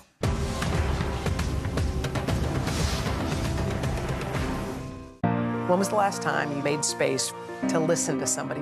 We are meeting people one after the next who have made profound changes. I think you're going to be blown away by the life lessons. Join Hoda Kotb for her podcast, Making Space. Listen now. This is a very different kind of program. We're here to start conversation about the big things happening in our world. Professor, I'm not asking you to predict the future, but what do we think that the new normal is going to be? Is part of this that everyone's rethinking their jobs during this pandemic and their relationship to their employers? What is your biggest tip for any parent who's concerned about this? It's not my job to tell you what to think. My job is to think about what you tell me. Now Tonight with Joshua Johnson, streaming weeknights at 8 on NBC News Now. Welcome back. Makeup and cookie lovers everywhere are in for a treat. Girl Scouts partnered with the cosmetic brand HipDot to release a limited edition, get this, Girl Scout cookie-inspired makeup line. From a thin mint-scented eyeshadow palette to lemon and coconut caramel-flavored lipsticks, this collection is inspired by all of the classic Girl Scout cookies. HipDot CEO Jeff Selinger stated he hopes the collection inspires the same courage, confidence, and character that Girl Scouts are known for, and maybe the nostalgic scents and colors can fill your favorite Girl Scout cookie cravings, even when they aren't in season. Joe, my hope is that the next edition will be edible, because that would be great. I was literally thinking, but if you can't eat it, then I don't know. I'd be like then tempted what's the point? Like the glow up, but you need a little, cookie craving. So. All right. Thank you, Zen Clay. Appreciate it. It is official. Top Gun Maverick soared to the biggest Memorial Day opening weekend in history. 156 million in domestic tickets and counting. The smash hit is sending a message that the traditional movie theater experience may be poised for a comeback. NBC News correspondent Jacob Soboroff has more. Hey there, at nearly 60 years old, Tom Cruise has just blasted his way to a new high, vindicating his determination to hold Top Gun Maverick until it could open big in theaters. The question now, will the millions who turned out to see it get back in the movie-going habit? Here we go. In 3, 2, 1. Soaring above expectations, Top Gun Maverick blew away the competition over the weekend, becoming the top-grossing Memorial Day picture in history. This is probably the most important Memorial weekend in the history of the box office, given the past 2 years and how the pandemic really sidelined movie theaters in a very profound way. Fueled by a full-throttle marketing campaign and a production designed for the ultimate big screen experience. Like we're in the cockpit, in the mix, everything moving around us with the top, sound, everything, like we're there. Maverick also getting strong word of mouth, building momentum all weekend long. Tom Cruise there ain't nobody like him. That's why we're here. Everyone here is the best there is. Who the hell are they going to get to teach us? Captain Pete Maverick Mitchell. Tom Cruise, he knows his star power was built on that 50-foot screen in the multiplex, and he's paying that back every single day when he's hanging out on the side of an airplane. But will Maverick be a singular phenomenon or the start of a blockbuster summer? Theater owners and film lovers believe the lineup of films about to open should keep turnstiles turning.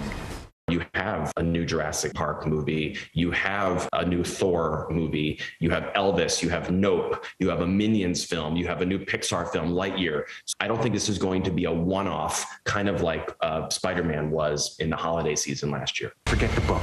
Trust your instincts. Cruise forcing Paramount to hold Maverick for 2 years, insisting on a theatrical release so fans could enjoy every aspect of the traditional movie experience. A high-stakes gamble now paying off. Just the popcorn smell and them just relaxing, watching a movie with top-notch sound and a big screen in front of you, you can't beat that. Top Gun Maverick helping to fuel a rebound this year, but according to the director in a new interview, it almost did not happen. He says Cruise did not want to do the movie, but after an in-person pitch in Paris from the producers, the director said Cruise picked up the phone, he called the studio's chief, and he said simply, "We're making another Top Gun." Back to you. And he did. All right, Jacob, thank you so much for that report. That does it for this hour of Morning News Now. But the news continues right now.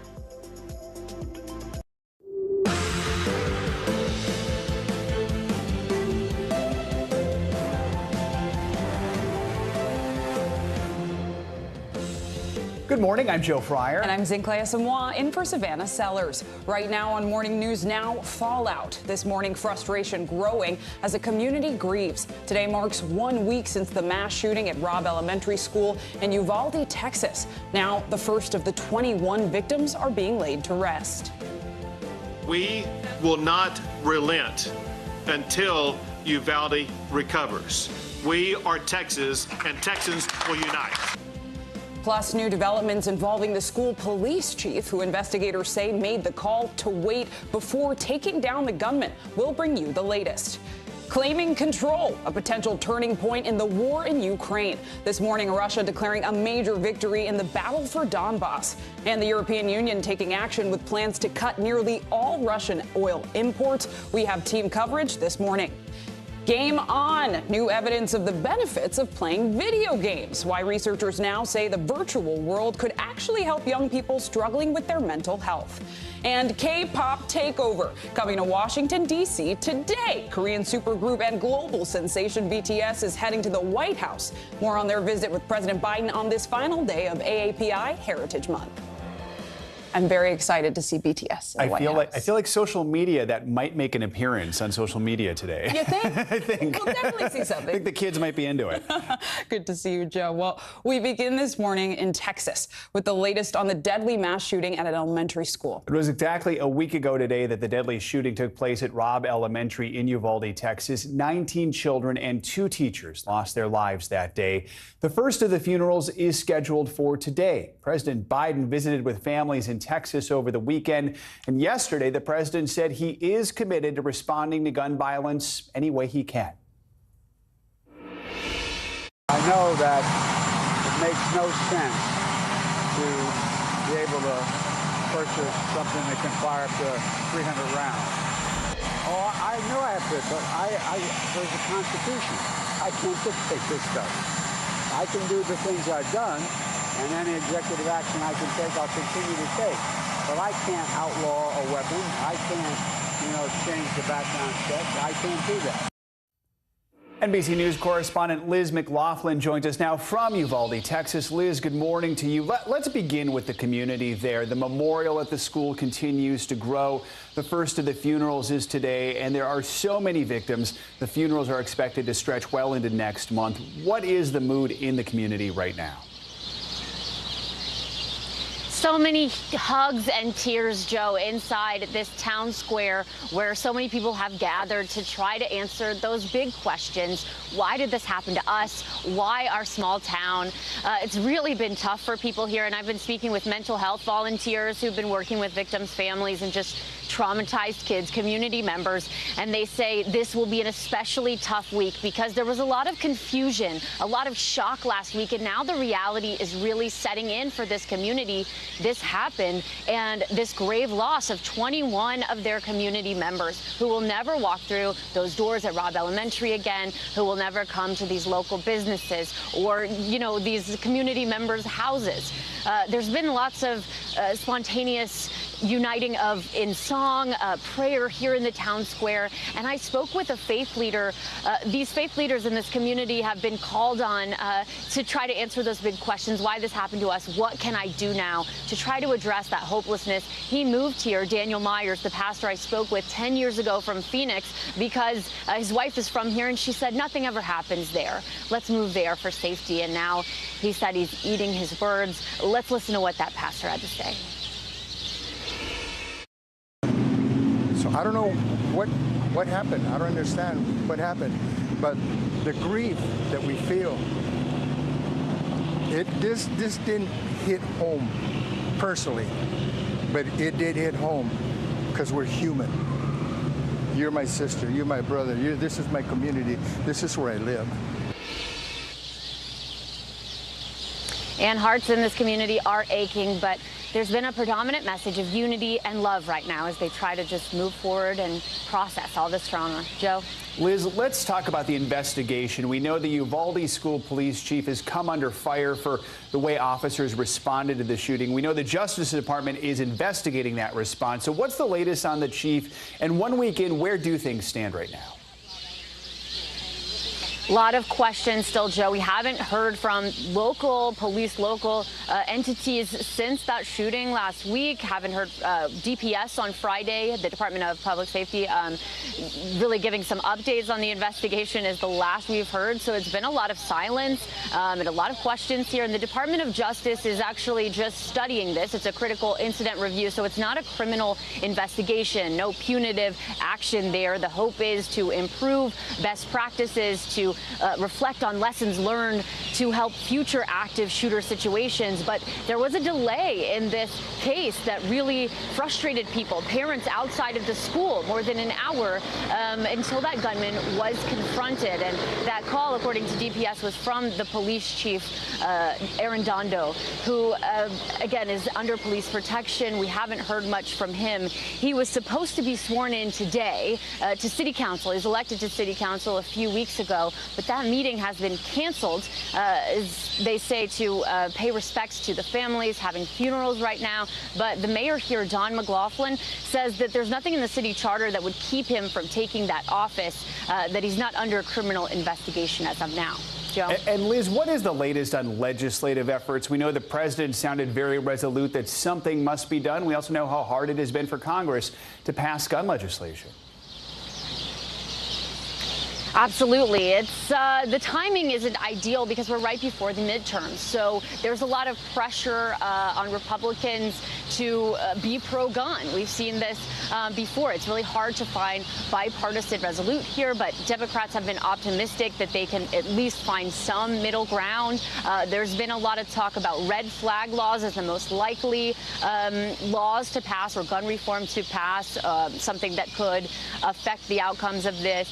Something like expanded background checks, not as much support, and something that wouldn't have helped in this case because at 18, he had no criminal background, no mental health record, the shooter. So a lot of focus for the Democrats have been on really raising that minimum age and really focusing on assault weapons, those high-capacity weapons. Here's what the president had to say. Simply no rational basis for it in terms of about self-protection, hunting. I remember, the Constitution, the Second Amendment, was never absolute. You couldn't buy a cannon when the Second Amendment was passed. You couldn't go out and purchase a lot of weaponry. And one of the crowd here when President Biden was in town screamed, "Do something." And he promised, "I will." Unfortunately, that political landscape will definitely make it tough for bipartisan support for substantial gun reform. Joe? Liz McLaughlin in Uvalde, thank you. Now to the latest in Ukraine and the intense fighting that's unfolding in the eastern part of the country. Russian forces are closing in on the city of Severodonetsk. It's the last city still under Ukrainian control within the Donbass region. The conflict there has turned bloody as Russia heightens its military efforts in the city to bring it under control. NBC News foreign correspondent Molly Hunter joins us now from Kyiv. Molly, good morning. What can you tell us about how the fighting is going in the Donbass region today? Yeah, Zinkley, good morning, and good morning to you too, Joe. Look, all of the focus is on Severodonetsk, as you say. That city has been, up until really this morning, the last Ukrainian stronghold. There are still Ukrainian military inside that city. There are still civilians, largely old people, largely infirm, people who cannot easily evacuate. What we are learning, though, this morning is the head of the city military says the front line now splits the city. So effectively, Russian forces in control of half the city and the Ukrainian military still holding on to the other half. Clearly a close fight. And given how much resistance, Molly, Ukrainian forces have put up so far in other cities across the country, is there reason to believe they will hold out in this area like they did in Mariupol? What's the strategic value of this city? Yeah, so this city is important to the Luhansk region, which is in the Donbass region. As in Clay, it is important to the regional area, and it has been a real center of fighting for the last week. But as far as kind of the grand scale, if you're talking about it, the war for the country, it is incredibly localized. Interestingly, though, as military analysts have been watching this battle unfold over the last week, we've been looking at kind of a horseshoe, a pocket in the Donbass that Russian forces have been absolutely pummeling villages to make incremental gains and to close off that pocket. What's happening, though, is that Russian forces are concentrating so much of their military might, there's so much of their artillery power there, they're neglecting other parts, and that's where we're seeing some of the counteroffensive that Ukrainian forces are launching in the Kherson region. And Molly, I want to switch gears and discuss President Biden's decision not to supply Ukraine with long-range missiles that have the ability to strike targets within Russia. First, let's take a listen. Are you going to send long-range rocket systems to Ukraine? We're not going to send Ukraine rocket systems that can strike into Russia. So what kind of impact could these weapons have for Ukraine in order to stop Russia's advance in the eastern part of the country? Yeah, now if you ask Ukrainian officials, if you ask Ukrainian soldiers, like our chief foreign correspondent Richard Engel, of course, has been talking to soldiers and fighters in the area over the last week, this is the thing they say they need. Now, the governor of Luhansk, part of that Donbass region, gave an interview to the BBC this morning, Sinclair. He says, we need long-range artillery. The Russians are firing at us from a distance constantly. They have an enormous reserve of shells, and they just fire at our positions for hours. Only after that do they send troops, so we need these long-range artillery so that we can stop the Russian army. So they are purely outgunned, and what's happening is that those villages, like I mentioned, those small strategic villages are getting taken over, and that territory is then getting taken over, inching closer and closer to closing off that gap. A lot of different territory, a lot of different weaponry needs. I know, Molly, we learned yesterday that the European Union agreed to another sanctions package against Russia, which included an almost complete embargo of Russian oil. What else can you tell us about these sanctions and what the impact might be?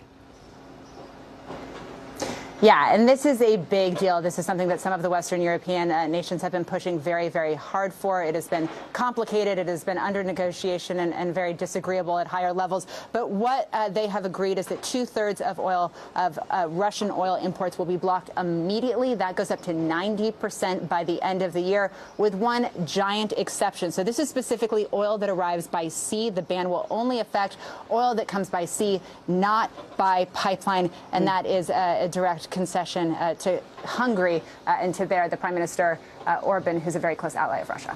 A lot of developments and a lot to follow. Molly Hunter, thank you. Stay safe.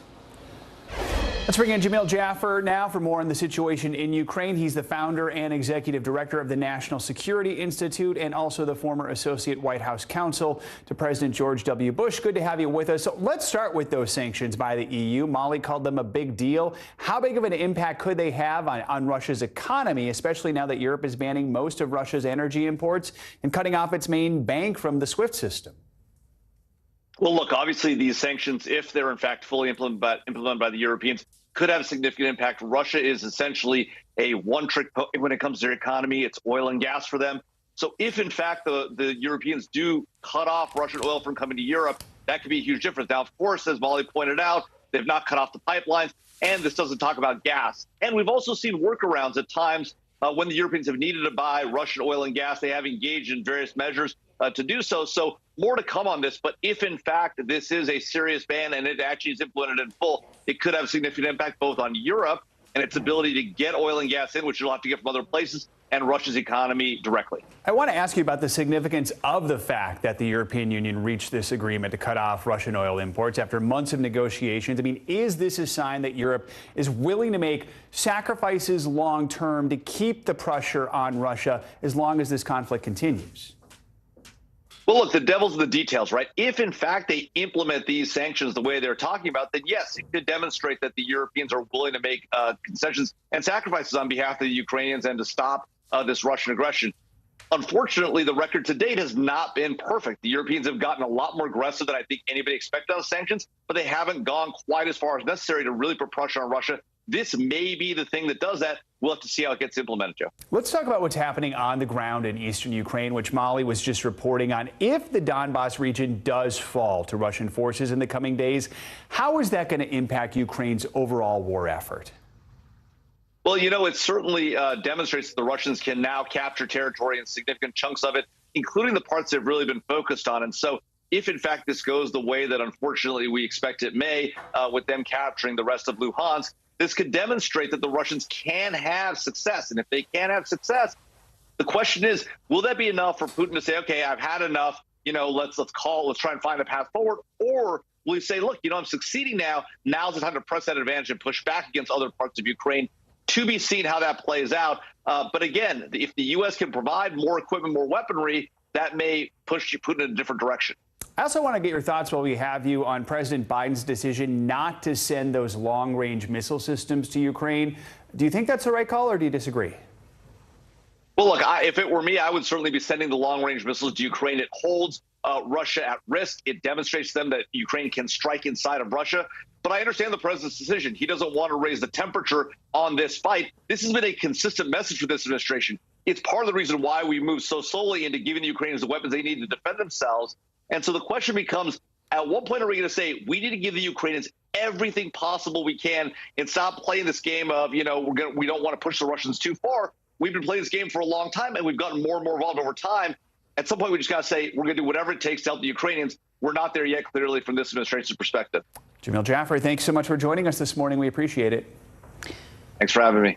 Now, if you're like me, you may still be recovering from your Memorial Day barbecue or from flight frustration in our nation's airports. Flight cancellations and delays left travelers looking to get away for Memorial Day weekend stranded.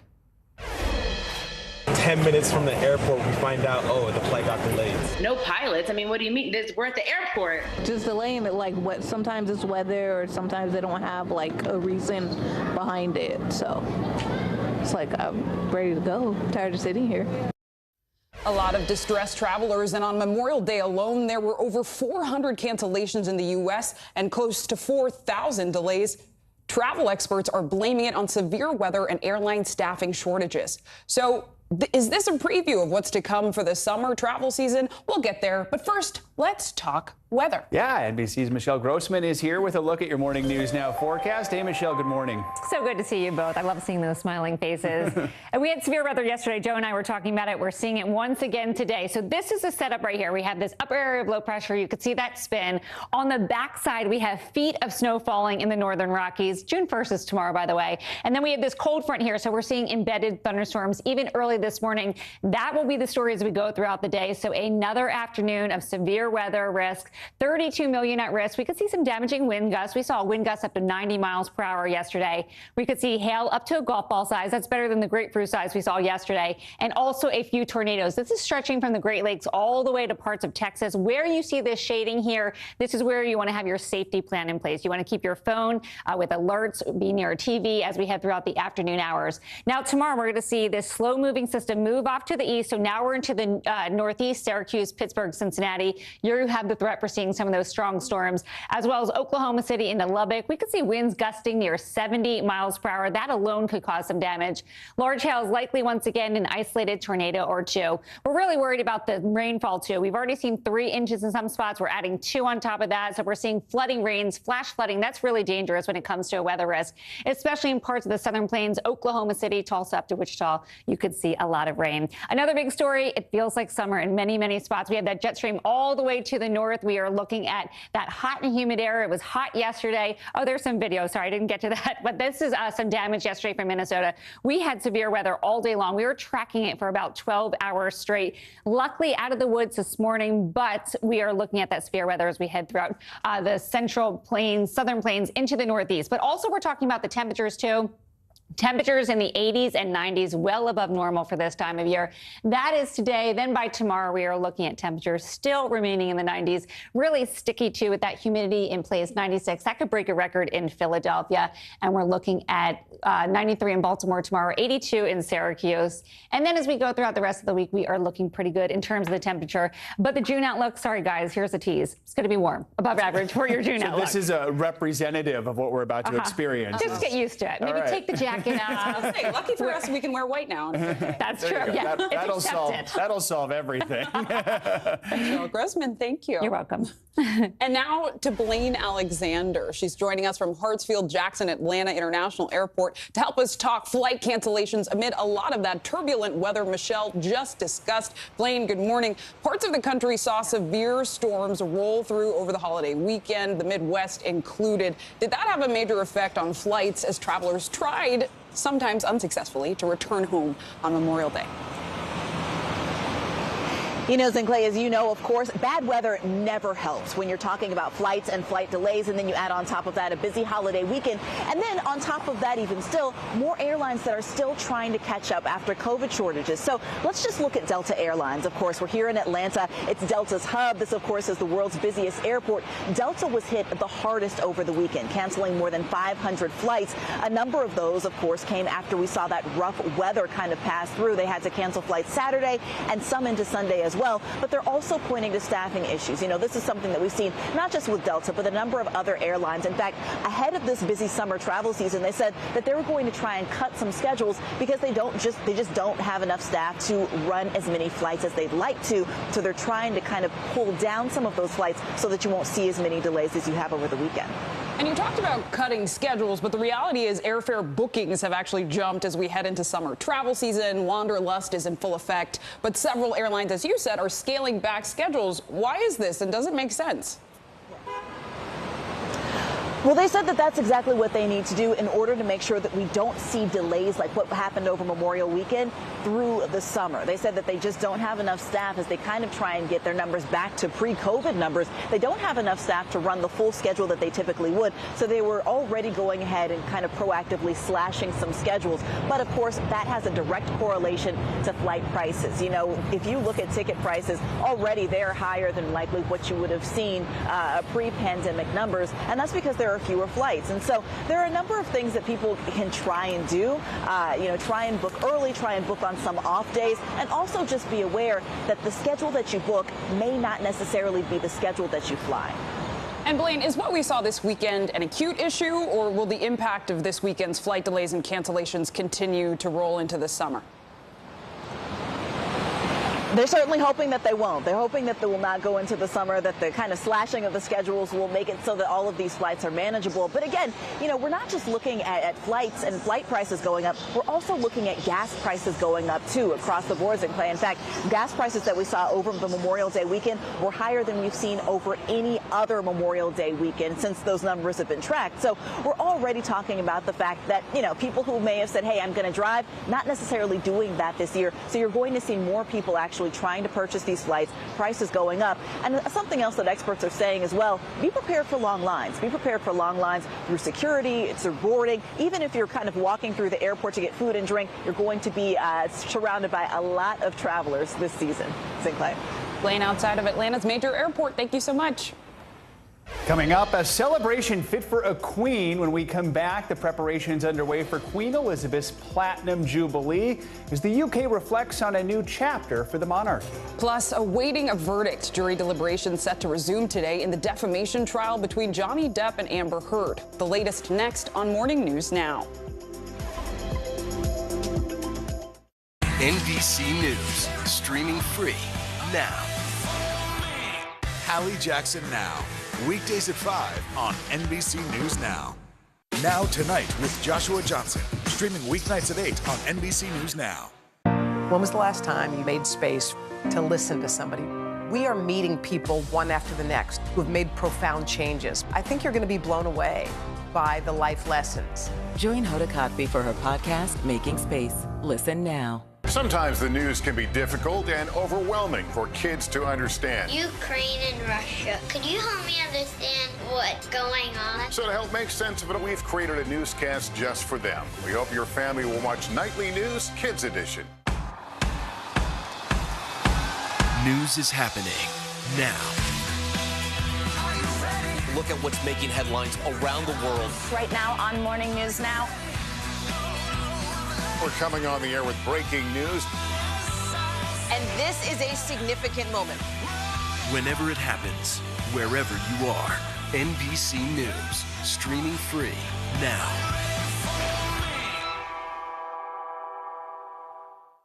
What would you like to see from the federal government to keep Buffalo safe? If there is legislation brought to you to ban contraception, would you sign it? What should be focused on that could reduce inflation and avoid a recession? If it's Sunday, it's Meet the Press. Hallie Jackson Now.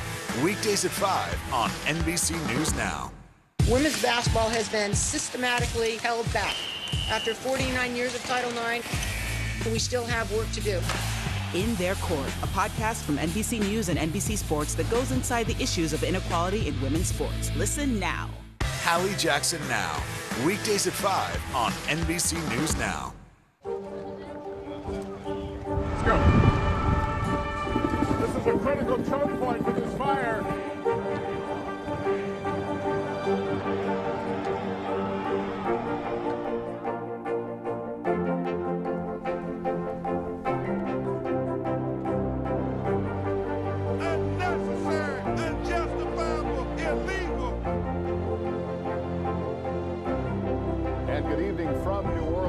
Military operation witnessing the massive crowds. I admire you both. Nice to really spend some time with you. Appreciate it.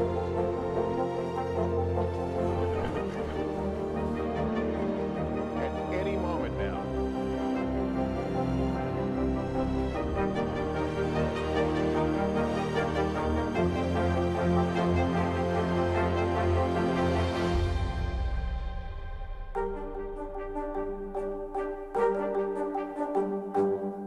Making Space, the inspirational podcast from Hoda Kotb. Listen now. Welcome back. There is a big party in the UK this week, and the theme is platinum. Queen Elizabeth is set to mark 70 years on the throne as her Platinum Jubilee celebration begins Thursday. So are we supposed to wear platinum then while we're doing that? I don't know. I guess. I don't know it's what that kind of fun. is. Yeah, I'm more of a gold girl, but I can be platinum. The festivities come as the British monarchy approaches a turning point. NBC News senior international correspondent Keir Simmons has the latest on the celebration and on Prince Charles's changing role. This week, Queen Elizabeth and her country will journey sentimentally through the pages of history and begin a new chapter. Celebrating 70 years, few of us remember a time before her. How would you describe the Queen? She's amazing. Unique, once in a lifetime. She's a symbol for people all across the UK, which is quite nice. Prince William joining rehearsals for 4 days of pageantry and parties, but the Prince of Wales will take centre stage. Prince Charles, aged 4, stood beside his mother after the coronation. Now 73, he will stand beside her again. This her first Jubilee without her late husband. And, aged 96, she may even cancel some appearances. Her eldest son took her place in a crucial constitutional role this year, the Queen's speech. Her Majesty's government will play a leading role in defending democracy. And the Queen is an impossible act to follow. Her 7 decades captured in these previously unseen images published by the BBC this week. While Charles has faced public criticism, including for his divorce from Princess Diana, and he's not shied away from expressing opinions, like warning early about climate change. In 2018, he told the BBC he would be less outspoken as king. The idea somehow that I'm going to go on exactly the same way, if I have to succeed, is complete nonsense, because the two situations are completely different. Another expected change this week, fewer royals on the Buckingham Palace balcony, signalling a new era to come. The stage is set, but you won't see Prince Andrew here on Thursday, and Harry and Meghan may have a relatively low profile. A changing royal family. Keir Simmons, NBC News, London. More international news now, starting in Nepal, where 22 people are dead after a plane crash in the Himalayas. Raf Sanchez joins us now from Tel Aviv with that and more. Good morning, Raf.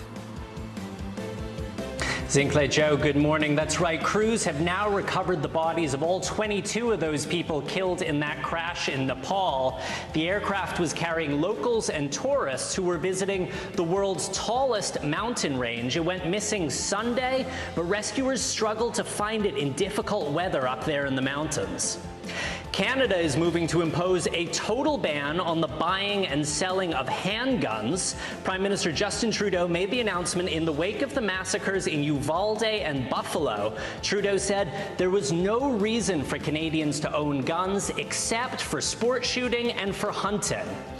And finally, the world's most famous painting nearly got a face full of cake this weekend. A man threw a cream-like substance at the Mona Lisa at the Louvre Museum in Paris. Paris. The artwork was not damaged, and it looks like this was a climate protest. And guys, I didn't know this. Back in 1956, the Mona Lisa was attacked twice in 1 year, once with a rock, the other time with acid. So that painting is a real magnet for trouble. Guys? Wow, it is. My goodness. But thank goodness it was just cake and it didn't do any damage. Yeah, absolutely. Raph, thank you. Deliberations are underway in the defamation trial that's pitting Johnny Depp against his ex-wife Amber Heard. Now, after 6 weeks of testimony, it's all in the hands of the jury, which is set to reconvene today. NBC News correspondent Steve Patterson has the latest. So the jury in Virginia on Friday deliberated for about 2.5 hours or so before breaking for the long holiday weekend. They will be back in Tuesday morning to continue deliberations. Legal experts say it could take some time before they come up with a verdict. In the meantime, Johnny Depp, letting his hair down a little bit, spotted in England. Take a look. With his high-profile defamation case now in the hands of the jury, Johnny Depp is letting his hair down. The actor spotted performing on stage in England after explosive closing arguments Friday. There is a victim of domestic abuse in this courtroom, but it is not Miss Heard. His aggressive legal team arguing Heard, not Depp, was the violent spouse and lied about being abused to destroy Depp's reputation. Heard's defense firing back. If Amber was abused by Mr. Depp even one time, then she wins. Depp brought the $50 million defamation suit against Heard after she wrote a 2018 op-ed in the Washington Post where she described herself as a public figure representing domestic abuse. Though she never mentioned Depp's name, the actor says it derailed his career. I never in my life committed sexual battery, physical abuse. Heard is countersuing for $100 million. He just hit me over and over and over again, and I thought, this is how I die. He's going to kill me now. Legal experts say the jury has the power to find either party at fault or without blame and aren't bound to the multi-million-dollar claims. And they could literally make a statement at the end of the trial to say, you know what, we think maybe both of you were defamed, but we're not going to award any damages. In the court of public opinion, it appears the case is already closed. But for the key audience, 7 men and women in a Virginia courtroom, the jury's still out. So deliberations set to start again Tuesday morning, and it could take the rest of the week. Remember, the jury has a lot to sift through. They essentially are deciding 2 verdicts, the suit and the countersuit, and they're the ones responsible for setting the damages, so deciding what each party gets from the fallout of that tumultuous divorce. Back to you. Steve Patterson, thank you so much. Coming up on Morning News Now, put to the test. Health officials bracing for another COVID surge after the long holiday weekend. Plus, what to do if you test positive even after the CDC's recommended 5-day isolation window. And have you heard of toxic positivity? Well, we're going to take a look at the meaning behind the term, plus more mental health headlines in our weekly check-in. To cover the news, you have to be in it. This is how so many towns and cities are protecting themselves. You can actually see they're pushing the gates open every night. It's your news playlist. Top Story with Tom Llamas, weeknights at 7 on NBC News Now. Women's basketball has been systematically held back. After 49 years of Title IX, we still have work to do. In Their Court, a podcast from NBC News and NBC Sports that goes inside the issues of inequality in women's sports. Listen now. Sometimes the news can be difficult and overwhelming for kids to understand, so we've created a newscast just for them. We hope your family will watch Nightly News Kids Edition. To cover the news, you have to be in it. These are families trying to board those trains to Poland. I also want to get home. You'll get home. Every night, it's your news playlist. Top Story with Tom Llamas, weeknights at 7 on NBC News Now. News is happening now. Look at what's making headlines around the world. We're coming on the air with breaking news. This is a significant moment. Whenever it happens, wherever you are, NBC News, streaming free now. The fire has grown leaps and bounds. You see behind me is typical. How you doing? Pretty bad. To cover the news, you have to be in it. These are families trying to board those trains to Poland. I also want to get home. You'll get home. Every night, it's your news playlist. Top Story with Tom Llamas. Weeknights at 7 on NBC News Now. News is happening now. Look at what's making headlines around the world. We're coming on the air with breaking news. This is a significant moment. Whenever it happens, wherever you are, NBC News, streaming free now. Let's go. This is a critical choke point for this fire.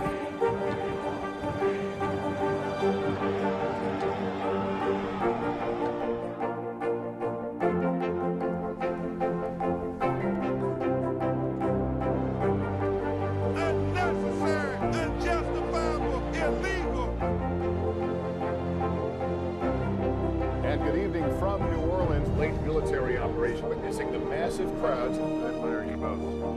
Nice to really spend some time with you. Appreciate it.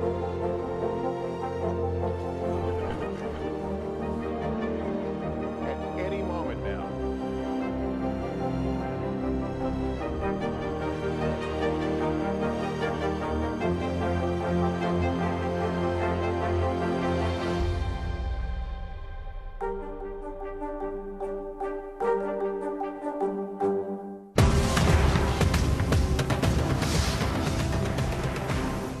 NBC News, streaming free now.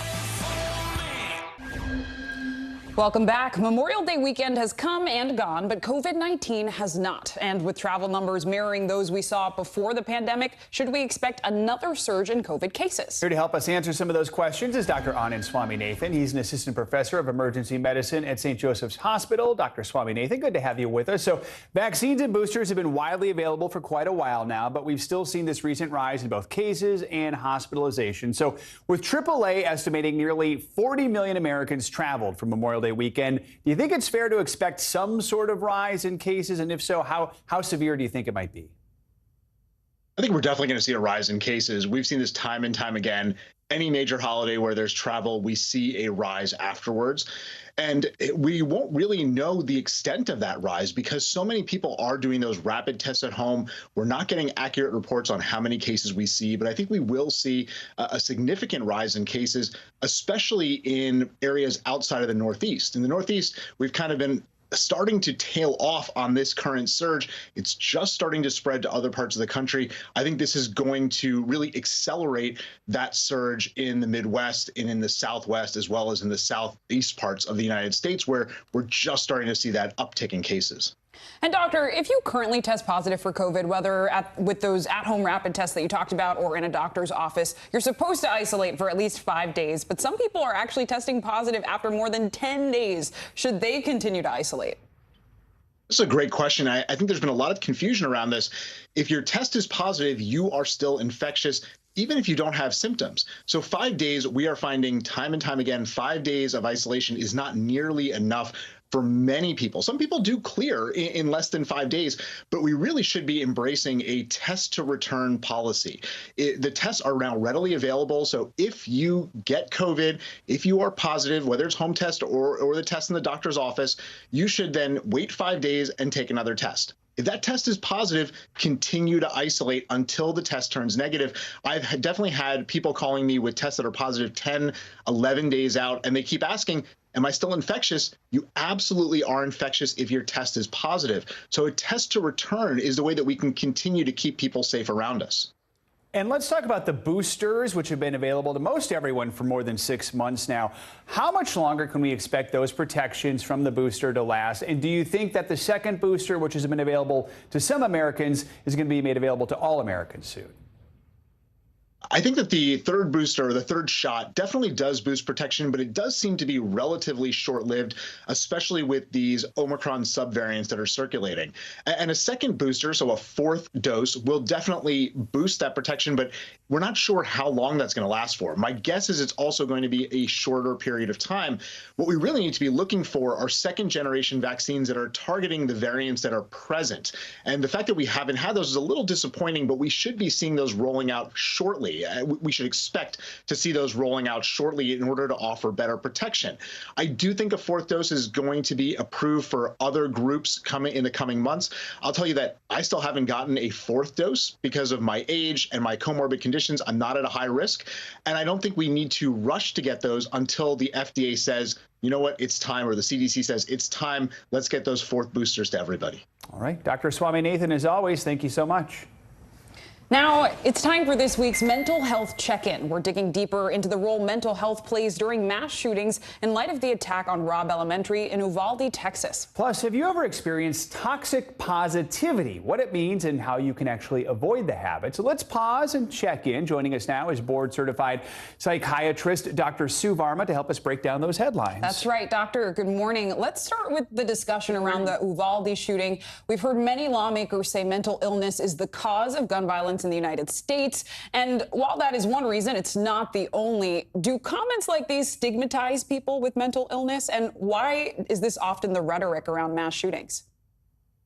Absolutely. And look, I think when there's a mass shooting, a lot of times we want to be able to deflect from the real argument, which is the access to gun violence, and access to guns. We need to keep in mind that the United States has comparable rates of mental illness to other countries, and yet we far exceed the mass shootings compared to anywhere else in the world.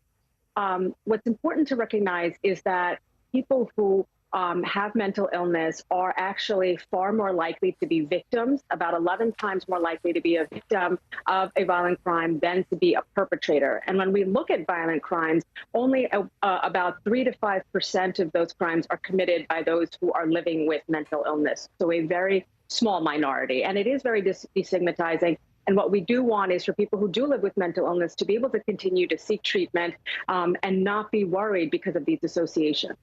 Something important to remember as we discuss these tragedies. Now let's turn to something that might seem like a contradiction: toxic positivity. So what is that, and what impact does it have, and how can we avoid it when we're talking to our friends and family? Yes. So, toxic positivity is an interesting term. It's meant really to promote, good vibes only, or to look on the bright side. And while it might be well-intentioned, a lot of times friends or families might not know what to say to you. Sometimes they are dealing with their own discomfort with handling difficult emotions. And so they might just say, everything will work out. And look, I'm all for a small dose of reassurance in the right context if you actually know that things might look up. But really, it can be damaging to a lot of people because it shuts down the conversation for them to be able to express their feelings. And it tells them that there's something wrong if they're feeling negative feelings. For example, if there was something that they're supposed to be happy about, it, life change, a new job, a baby, moving, something that they might have actually asked for. So we need to be able to invite people to have conversations that are authentic and validate those emotions. That's important, Doctor. Just because a feeling is hard does not make it bad. And let's now talk video games. I know that video games are being used to help children and adults manage their emotions. How does this process actually work? And is it possible to transfer these skills to real life? It's so interesting because, there's a lot of associations, at least the parents have with video games, to be like, oh, that's just a waste of time. And I think that if you can find the right one that has been researched, and for young children, they're not even realizing that they're learning something. And this is such a great way to sort of slip in one more avenue of learning. What the idea behind some of these is called learning frustration tolerance, where you put a person in a situation where, let's say, you give them a task, an increasingly difficult one, and then it measures their heart rate through a monitor on their wrist, and it says, okay, the person is getting agitated based on their heart rate, fight or flight symptoms, they're getting excited or upset. And then it gives you a prompt, the video game, to do something like a deep breathing or putting your arm around your shoulder or something around your chest, across your chest to signal a calming down. Now, if this happens a few hundred times, it gives you a sort of practice of how to deal with this frustration tolerance and self-soothe and calm yourself down. I love that. A good way to stay mindful even as you're playing games. Yeah. Dr. Sue Varma, thank you so much. Who'd have thought? Thank you. Thanks. Coming up on Morning News Now, from South Korea to the White House. K-pop supergroup BTS is set to meet President Biden today. More on the visit, meant to shed a spotlight on a serious problem. Top Story with Tom Llamas, weeknights at 7 on NBC News Now. Let's go. This is a critical choke point for this fire.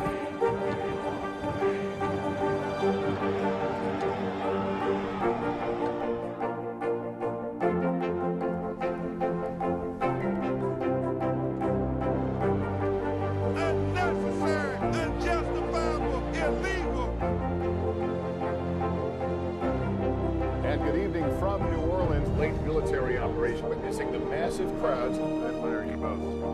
Nice to really spend some time with you. Appreciate it.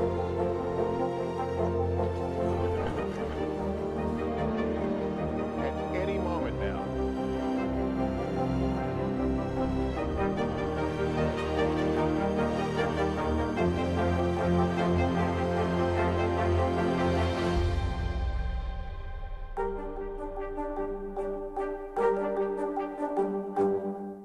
Cover the news, you have to be in it. These are families trying to board those trains to Poland. I also want to get home. You'll get home. Every night, it's your news playlist. Top Story with Tom Llamas, weeknights at 7 on NBC News Now. News is happening now. Look at what's making headlines around the world. We're coming on the air with breaking news. This is a significant moment. Whenever it happens, wherever you are, NBC News, streaming free now. We're here to start conversations about the big things happening in our world, because it's not my job to tell you what to think. My job is to think about what you tell me. Now Tonight with Joshua Johnson, streaming weeknights at 8 on NBC News Now. To cover the news, you have to be in it. This is how so many towns and cities are protecting themselves. You can actually see they're pushing the gates open every night. It's your news playlist. Top Story with Tom Llamas, weeknights at 7 on NBC News Now. Women's basketball has been systematically held back. After 49 years of Title IX, we still have work to do. In Their Court, a podcast from NBC News and NBC Sports that goes inside the issues of inequality in women's sports. Listen now. These days, it feels like the news never stops. So let's get into it. What's happening right now, what it all means for you for an hour every day. It can be hard to keep up, so let's get started together. Hallie Jackson Now, weekdays at 5 on NBC News Now. Women's basketball has been systematically held back. After 49 years of Title IX, we still have work to do. In Their Court, a podcast from NBC News and NBC Sports that goes inside the issues of inequality in women's sports. Listen now. Making Space, the inspirational podcast from Hoda Kotb. Listen now. NBC News, streaming free now.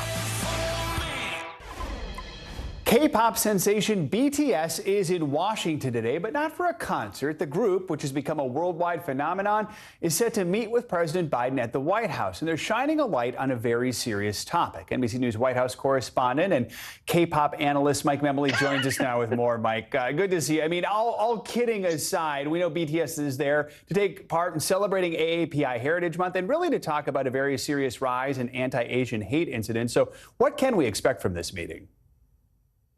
Yeah, Joe, good morning. They're calling this the Build Back Butter Summit, the president meeting with one of the biggest pop groups in the world.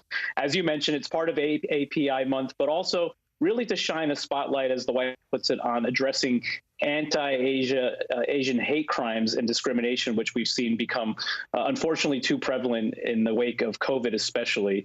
The president and BTS going to be meeting behind closed doors today, but I expect we'll see some pictures of that before too long. And they're also going to be talking about how to further demonstrate the importance of diversity and inclusion in our pop culture as well. We've heard from BTS on this topic. They've said that we have endured the same kind of expletives, the same kind of hate that other Asian Americans have in this country. Not in the same level, but it's something that they feel passionate and committed to. And so we'll be interested to see how the White House ends up presenting what happens behind closed doors today. Yeah, something tells me we'll see some sort of images or something come from that. I mean, the president's been outspoken about fighting hate crimes. Last year, he signed legislation aimed at curbing anti-Asian hate. Does the White House plan to take on any other action to address the issue? Yeah, that piece of legislation that the president signed passed overwhelmingly, which is not something we take lightly in the current state of Washington. But when we've heard from the president and the vice president this month, as they've marked AAPI Heritage Month, they've talked about a range of actions that the administration has tried to take, from increasing resources at the Justice Department for dealing with Asian American hate crimes. The president signed an executive order in his earliest days in office directing federal agencies to try to combat the rise of xenophobia that we've seen. But ultimately, as the president really is fond of saying, this is something that we can certainly try to deal with in our laws, but ultimately we need to change hearts and minds. We've heard him talk about this in the wake of the shootings in Buffalo, trying to take on hate. As he said, hate never really goes away. It hides under a rock. And that's why the importance, as he says, words of a president matter. And he's tried to strike a very different tone from his predecessor, especially as it relates to COVID. It's an important issue, but we can't ignore the fact that politically it's not a bad move either. We've seen other big name celebrities at the White House. Is this part of a larger strategy for the administration? Yeah, it certainly is, Joe. There's some dismay on the part of White House reporters like me that this is happening behind closed doors, that we won't have an opportunity to see it. But, Joe, I should make it clear, a frank admission, this is not an event that's targeted at me. This is an event targeted at millions of Americans who likely will consume this through social media. That's something that we've seen this White House, a tactic they've used very often. We saw just in the last few weeks, for instance, Selena Gomez visited the White House for an event with the First Lady, later taped a sit-down conversation with the president outside of the Oval Office. We saw Olivia Rodrigo come to talk about the importance of vaccinations. When the president wanted to shine a spotlight on the issue of equal pay, he had members of the women's national soccer team. So this is a lesson from the campaign that sometimes counting on the traditional media is not something that's effective. You can go over us by speaking to celebrities like this to get your message out. Are you saying you don't have a favorite BTS song? I could name maybe one, and that was the one I referenced in the intro, but I know you got me beat there, Joe. All right, sounds good. Mike Memoli, thanks so much. Appreciate it. Now to our business headlines and a massive strawberry recall this morning. CNBC's Bertha Coombs joins us with that and more headlines. Bertha, good morning. Hey, good morning, guys. The FDA is investigating 2 brands of organic strawberries for a possible link to an outbreak of hepatitis A. They are the Fresh Campo and the High EB branded strawberries. They were sold at several supermarkets nationwide, including Kroger, Safeway, Trader Joe's, and Walmart. They were purchased from March 5th through April 25th. Excuse me. The FDA, though, is sounding the alarm now because some folks may have frozen them, so they don't want them to use them. They say 17 hepatitis cases have been reported, and anyone who bought those strawberries and froze them should dispose of them immediately. Meantime, President Biden not just meeting with BTS today, he's also going to meet with Federal Reserve Chair Jerome Powell at the White House as soaring inflation is hitting Americans' wallets harder than ever. It's their first in-person meeting since Biden nominated Powell to a second term in November. The White House says they will discuss the state of the economy, and how best to tackle inflation. In a Wall Street Journal op-ed, the president says that his top economic priority is tackling inflation right now. Meantime, Snapchat is updating its custom stories feature to let more people participate. Shared stories allows friends you add to your story to add their own content and their own contacts. So, for example, if you're cooking and you want friends to add their cooking stories to yours, you can add them to the group, and then they can add more people, and so on and so on. I gotta imagine there's going to be some sort of record for how big a Snap you could do. Be fun. But like regular Snap stories, shared ones will disappear after 24 hours. I could just see like a BTS army Snap, right? Ooh. That would be humongous. The ultimate Snap streak. BTS. Love it. Bertha, thank you so much. And coming up, Take Two. Movie executives reflect on what could be a new era for the film industry. I would be very happy to have some of Netflix content on our screens because they are doing great movies. Why experts say the success of the new Top Gun movie could be a sign of things to come. After the break on Morning News Now. Now Tonight with Joshua Johnson. Streaming weeknights at 8 on NBC News Now.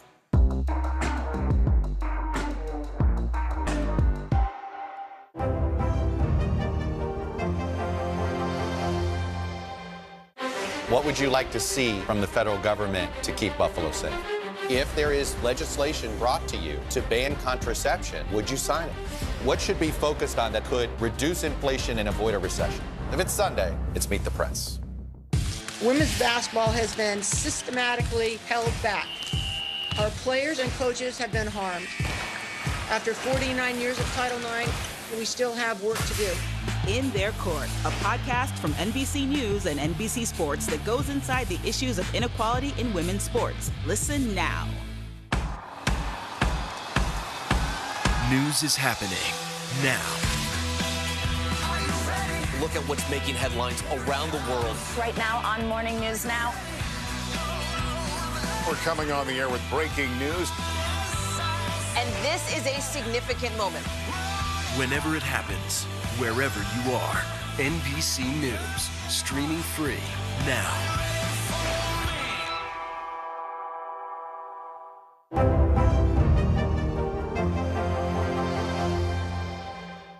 When was the last time you made space to listen to somebody? We are meeting people one after the next who have made profound changes. I think you're going to be blown away by the life lessons. Join Hoda Kotb for her podcast, Making Space. Listen now. We'll meet Ukrainians who are defending their country one block at a time. When you were still in Kiev, could you hear the bombing? My name is Lester. Hey, who's this?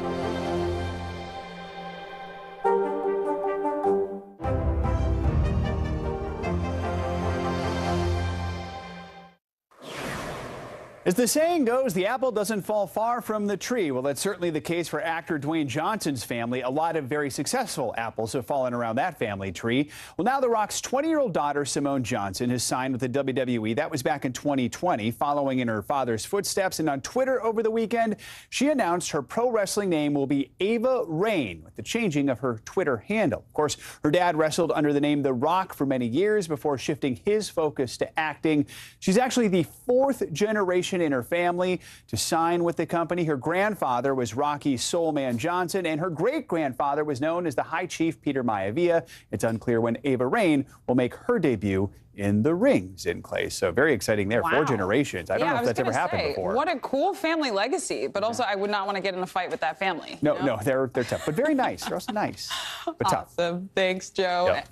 And movie fans, you can now rejoice. The summer blockbuster is back. The long-awaited Top Gun sequel, Top Gun Maverick, kicked off a nostalgia-filled Memorial Day weekend at the #1 spot. The film has already become the highest-grossing Memorial Day weekend release ever. NBC News correspondent Maggie Vespa takes us to the movies to see if theaters will get the post-pandemic summer rebound they're hoping for. In 3, 2, 1. This summer. Good morning, aviators. This is your captain speaking. Movie lovers are feeling the need to speed back to the theater. Here we go. Or so the industry hopes. With all due respect, sir, I'm not a teacher.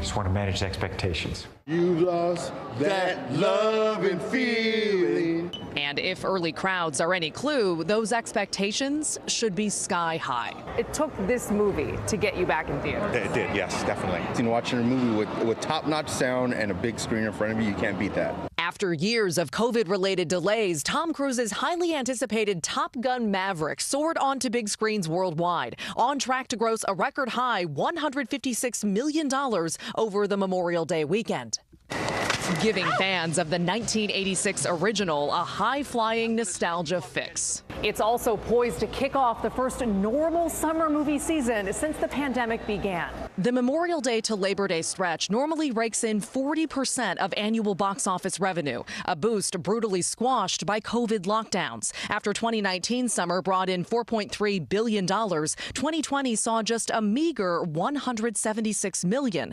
2021 signaled the start of a rebound at $1.8 billion. Analysts see that takeoff continuing. How much of a comeback do you see theaters making in 2022 during this season? COVID definitely still a factor, but I think the pent-up demand for movies in theaters with the lineup this year, I think we're going to see some great opening weekends and overall performances from all the movies. Oh my God. Movies including fellow Memorial Day release Bob's Burgers And later this summer, Jurassic World Dominion. See, not so bad. And rock star biopic, Elvis. And Elvis the God was born. And theaters aren't just banking on the films or even the snacks to lure you back. They're also revving up the experience. In Regal cinemas across the country, moviegoers are getting into the action, literally, with 4DX interactive seats and larger-than-life screens. People are laughing together, crying together, getting frightened together. There is nothing to compare with the experience at home and in the cinema. Another reason to root for theaters, streaming's struggles. Amid an unprecedented drop in subscribers, Netflix is reportedly in talks to debut some films on the silver screen. Would you be open to a deal like that? Is it going to happen? I don't know. I would be very happy to have some of Netflix content on our screens because they are doing great movies. One thing insiders do know, the industry's summer forecast is all clear and ready for takeoff.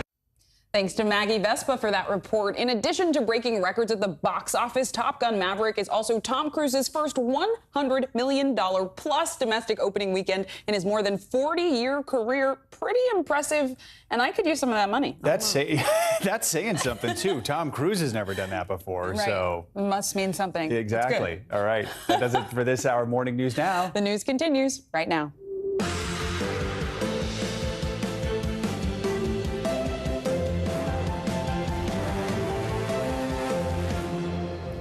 Good morning. I'm Zinklea Samoa in for Savannah Sellers. I'm Joe Fryer. Right now on Morning News Now, 1 week. It has now been 7 days since 19 children and 2 teachers were shot and killed in their classroom in Uvalde, Texas. Now, funeral services are set to begin today for some of the victims. It's just devastating, to understand what they went through, what they saw, what they heard, It's tough. As parents bury their children, the investigation into the police response grows deeper. The new information we're learning about those at the center of the response. Holding on to the east, Ukrainians are struggling to keep control of the eastern part of their country as Russian troops advance, taking over town after town. The latest on the ground as Ukraine waits for more shipments of high-tech weapons from the United States.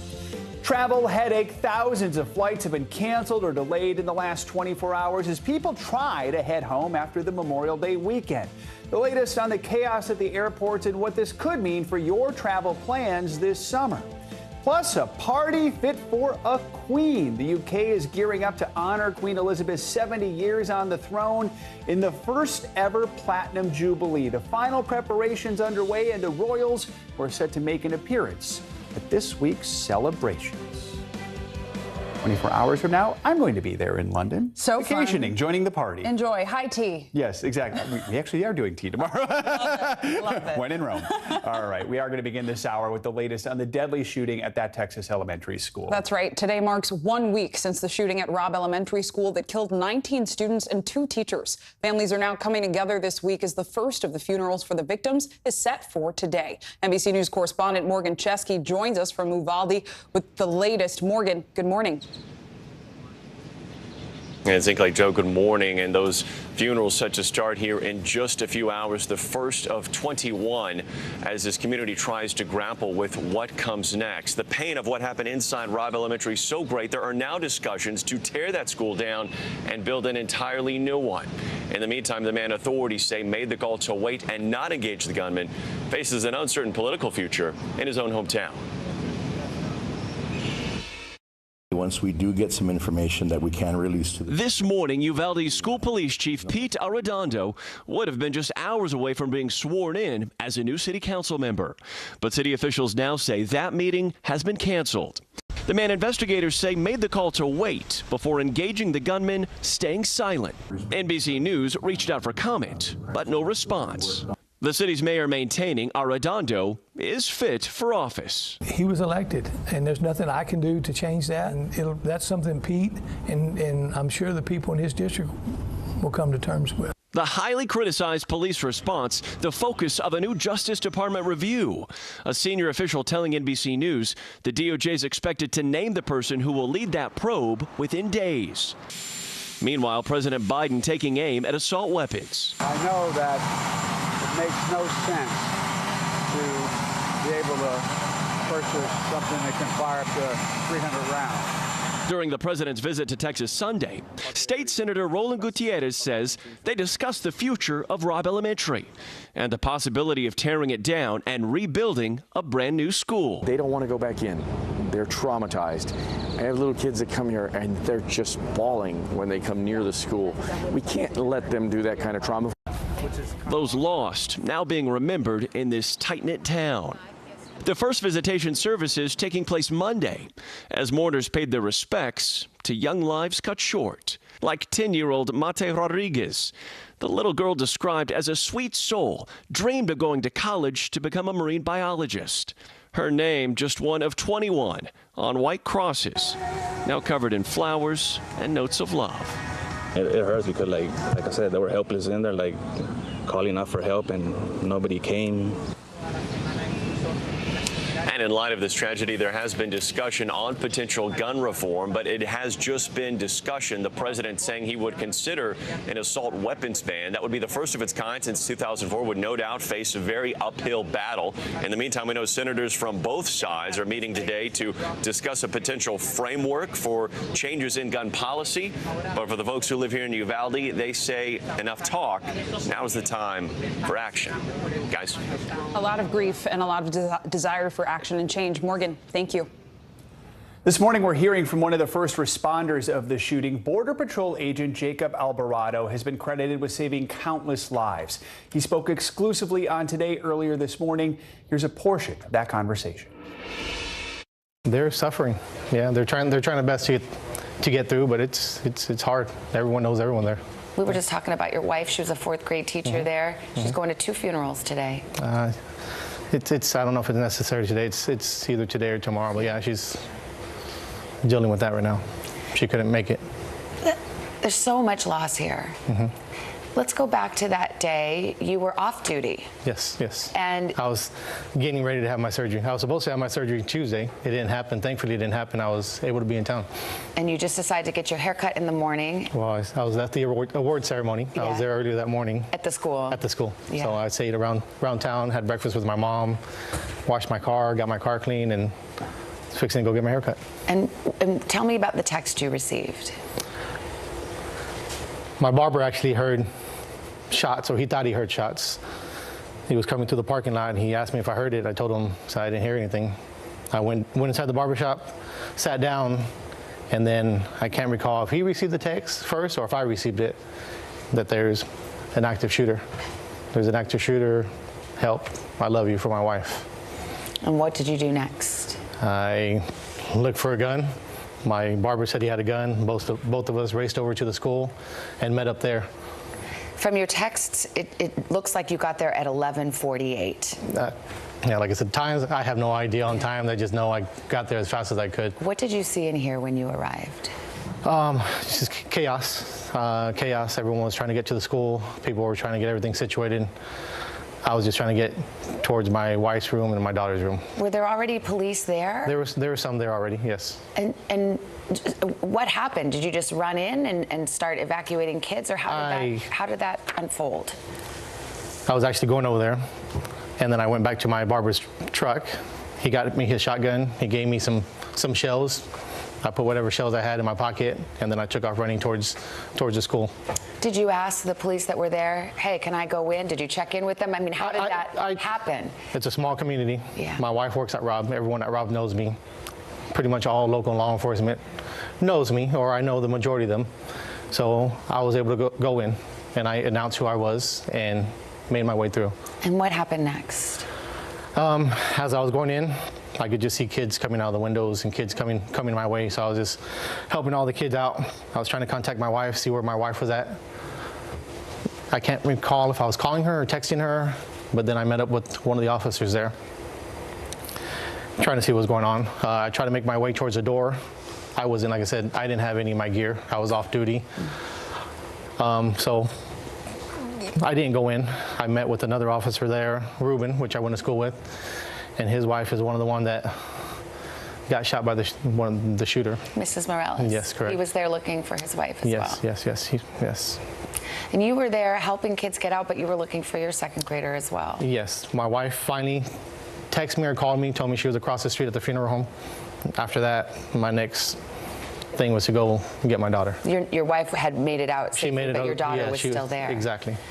I didn't know where the shooter was at. I knew he had shot in the building. I didn't know if he was still there or not. Did you hear any gunshots while you were in that vicinity? At that time, no. At that time, no. And how were the kids getting out? You know, I mean, I think people are trying to understand how this unfolded. It's chaos that is easy to understand. But where were the police? Where was the classroom? The police were breaking out the windows on the outside, and the kids were jumping out through the window. They were jumping out through the window, in the parking lot, down the pavement, headed towards the funeral home. Did you ever see those officers that were poised outside the door? You know, obviously there's a lot of scrutiny now of those actions and whether they should have gotten in. Did you ever have any occasion to interact with them at all? At one point I was there at the door, fixing to go in, but once again, I didn't have any of my gear. It wouldn't have been a smart move for me. All those guys had their gear and stuff. So, like I said, I pulled back. My wife had texted me, called me that she was okay at the funeral home. All the kids were already out of that building, so I went on to find my daughter in her wing. What was that moment like when you saw your daughter? When I saw my daughter, it was a big relief. Yeah.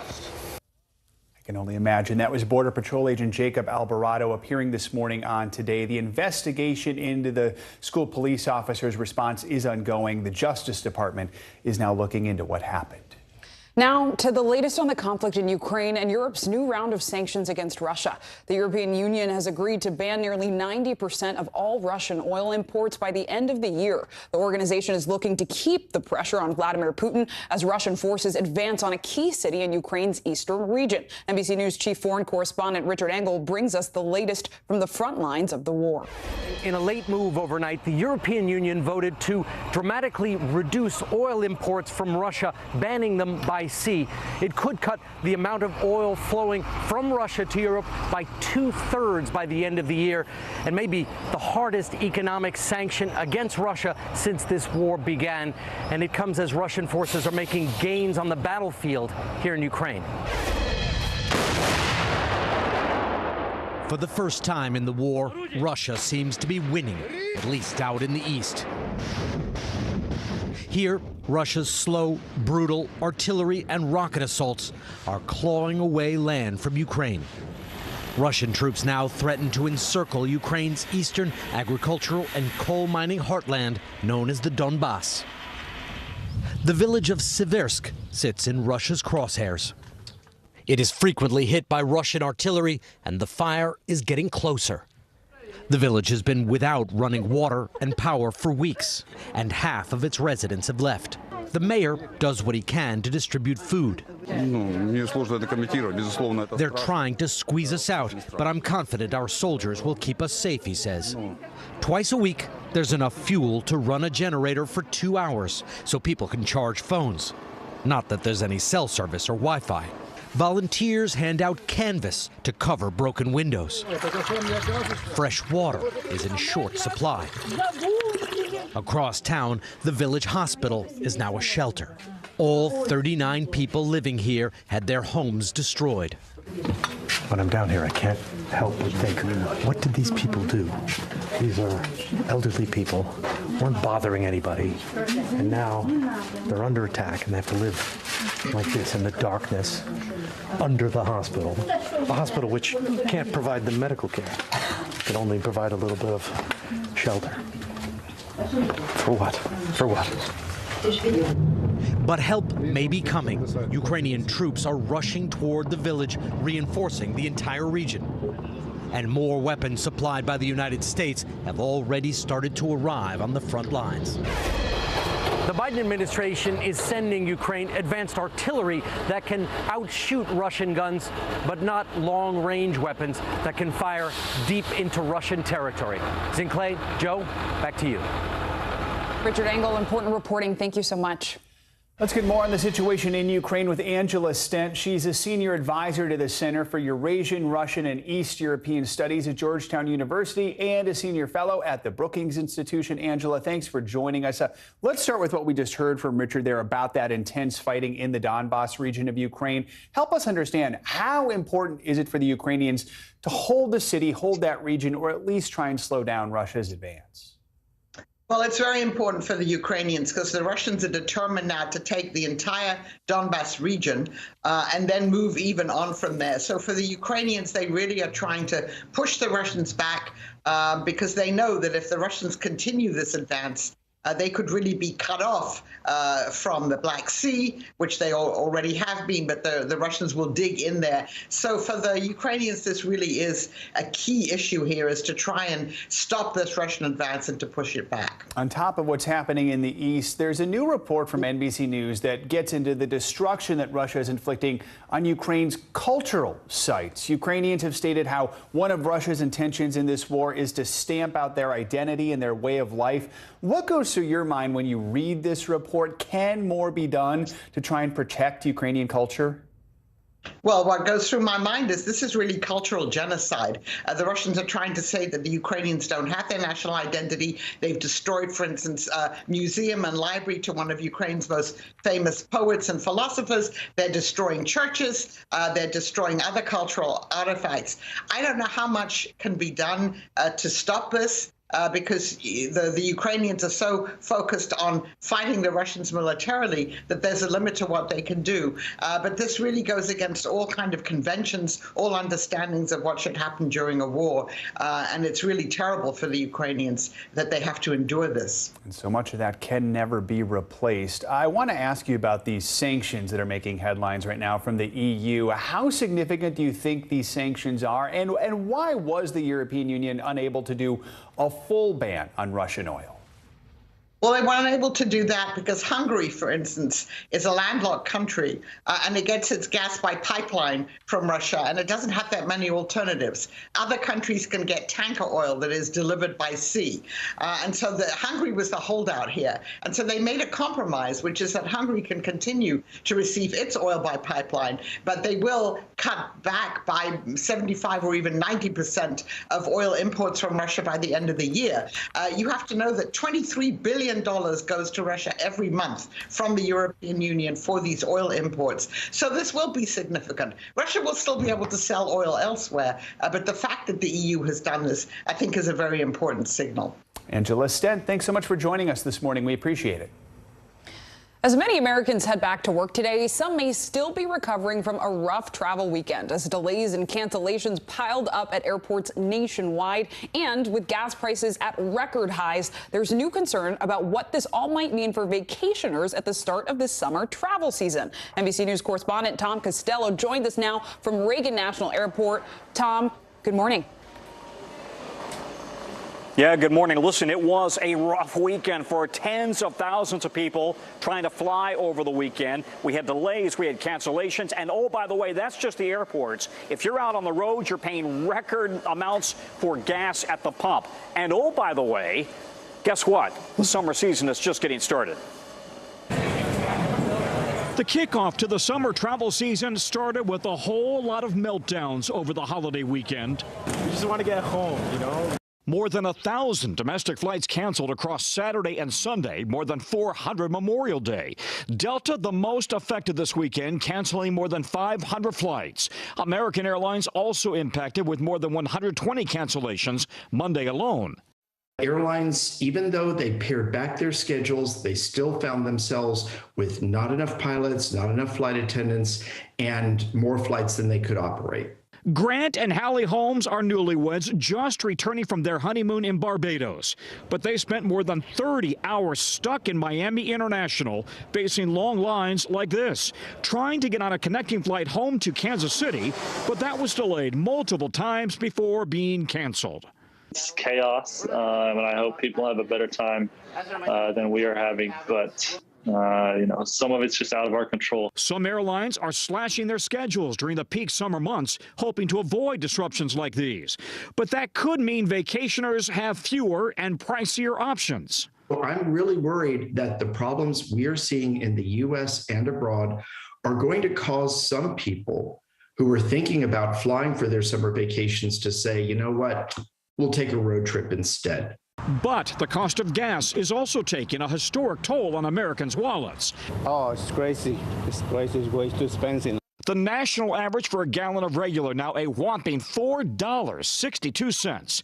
Even higher in some places like California, $6.17. And overall, more than $1.57 higher than last year. The steep price of fuel impacting summer recreation of all kinds, whether on the road or on the water. We're going to stay much closer to shore now because of the fact that we're not going on any long-distance trips. All right, back here at the airport, and you may be wondering, what is the deal with the airlines? Why is it they still are struggling a year after that terrible summer following the pandemic when they had meltdowns nationwide? Well, a part of the problem is staffing issues again because of COVID. When people test positive for COVID, they have to call out sick. Doesn't matter if it's a ground crew, flight attendant, pilot, etc. Now, Delta Airlines also blaming air traffic control staffing issues. We checked with the FAA. They say they really have no national ATC staffing issues. But oh, by the way, Delta is one of the airlines that is now trimming its schedule this summer because they're trying to make sure that they have enough seats and pilots for all of the passengers who are back in the skies. Guys, back to you. Tom Costello in Reagan Airport. Thank you. Time to get a check on your morning news now. Weather? With Michelle Grossman. Michelle, good morning. Good morning, guys. And we're going to start in the tropics. We're going to switch it up a bit here because we have something really interesting happening. So Agatha, if you didn't hear, made landfall yesterday around 4 o'clock Central Daylight Time. And as it moved on shore, it's starting to weaken. So we're seeing a tropical depression now. It's going over really mountainous areas in Mexico. But what's interesting is what might happen as it emerges back into the southern Gulf. It could reemerge, the remnants, at least of Agatha, reemerge, kind of fuel a depression, a tropical storm, so to speak, and we could see our next names or first name storm in the Atlantic. So this is the first name storm in the Pacific. That would be Agatha. If it went into the Gulf, it fueled this storm. We could see Alex. That would be first on the list. So we're going to watch this very closely. Then it's going to move off to the north and east and affect parts of Florida. So this is the scenario here. A new tropical system could develop by late week, 60% chance in the next 5 days. What needs to happen, though, it needs to actually emerge into the Gulf. That would be later on tomorrow, and then the models pick up on it, and we could see what would happen with it. But this would be the development area right in the southern Gulf. And then as we go throughout time here, it would be Alex, and it would affect parts of southern Florida by Friday and also Saturday. So that rarely happens. It has happened in the past maybe 3 times in recorded history,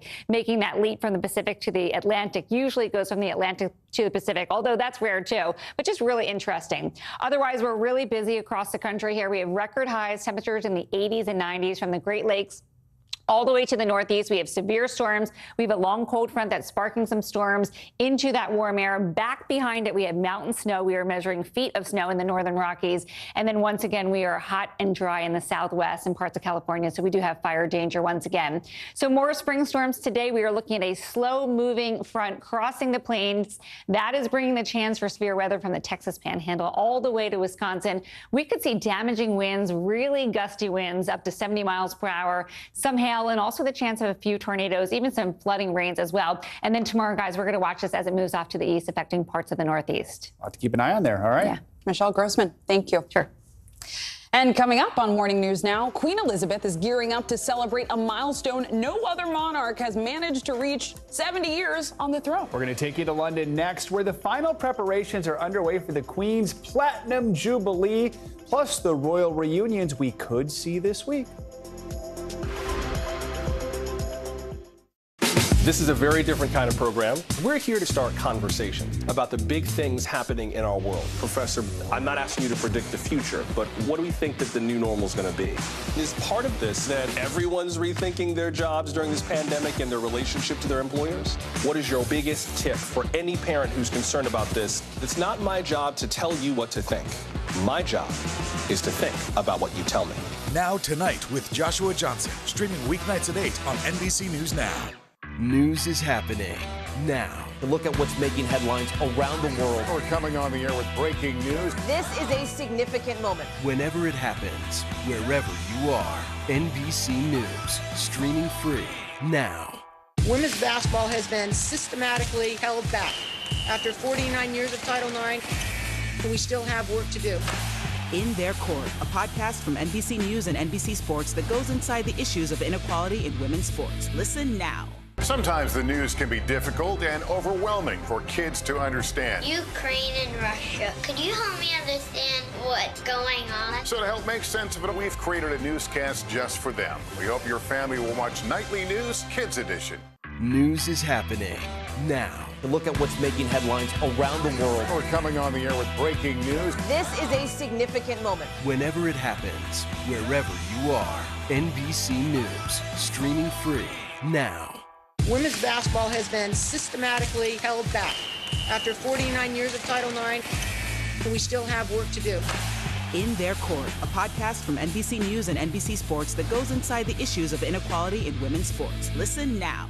From Brooklyn, we're next to the subway station. The state's reservoirs are alarmingly low. War will pass them by.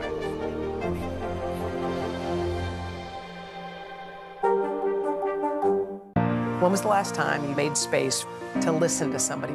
We are meeting people one after the next who have made profound changes. I think you're going to be blown away by the life lessons. Join Hoda Kotb for her podcast, Making Space. Listen now.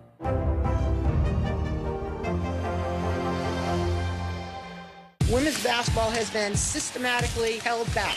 After 49 years of Title IX, we still have work to do. In Their Court, a podcast from NBC News and NBC Sports that goes inside the issues of inequality in women's sports. Listen now.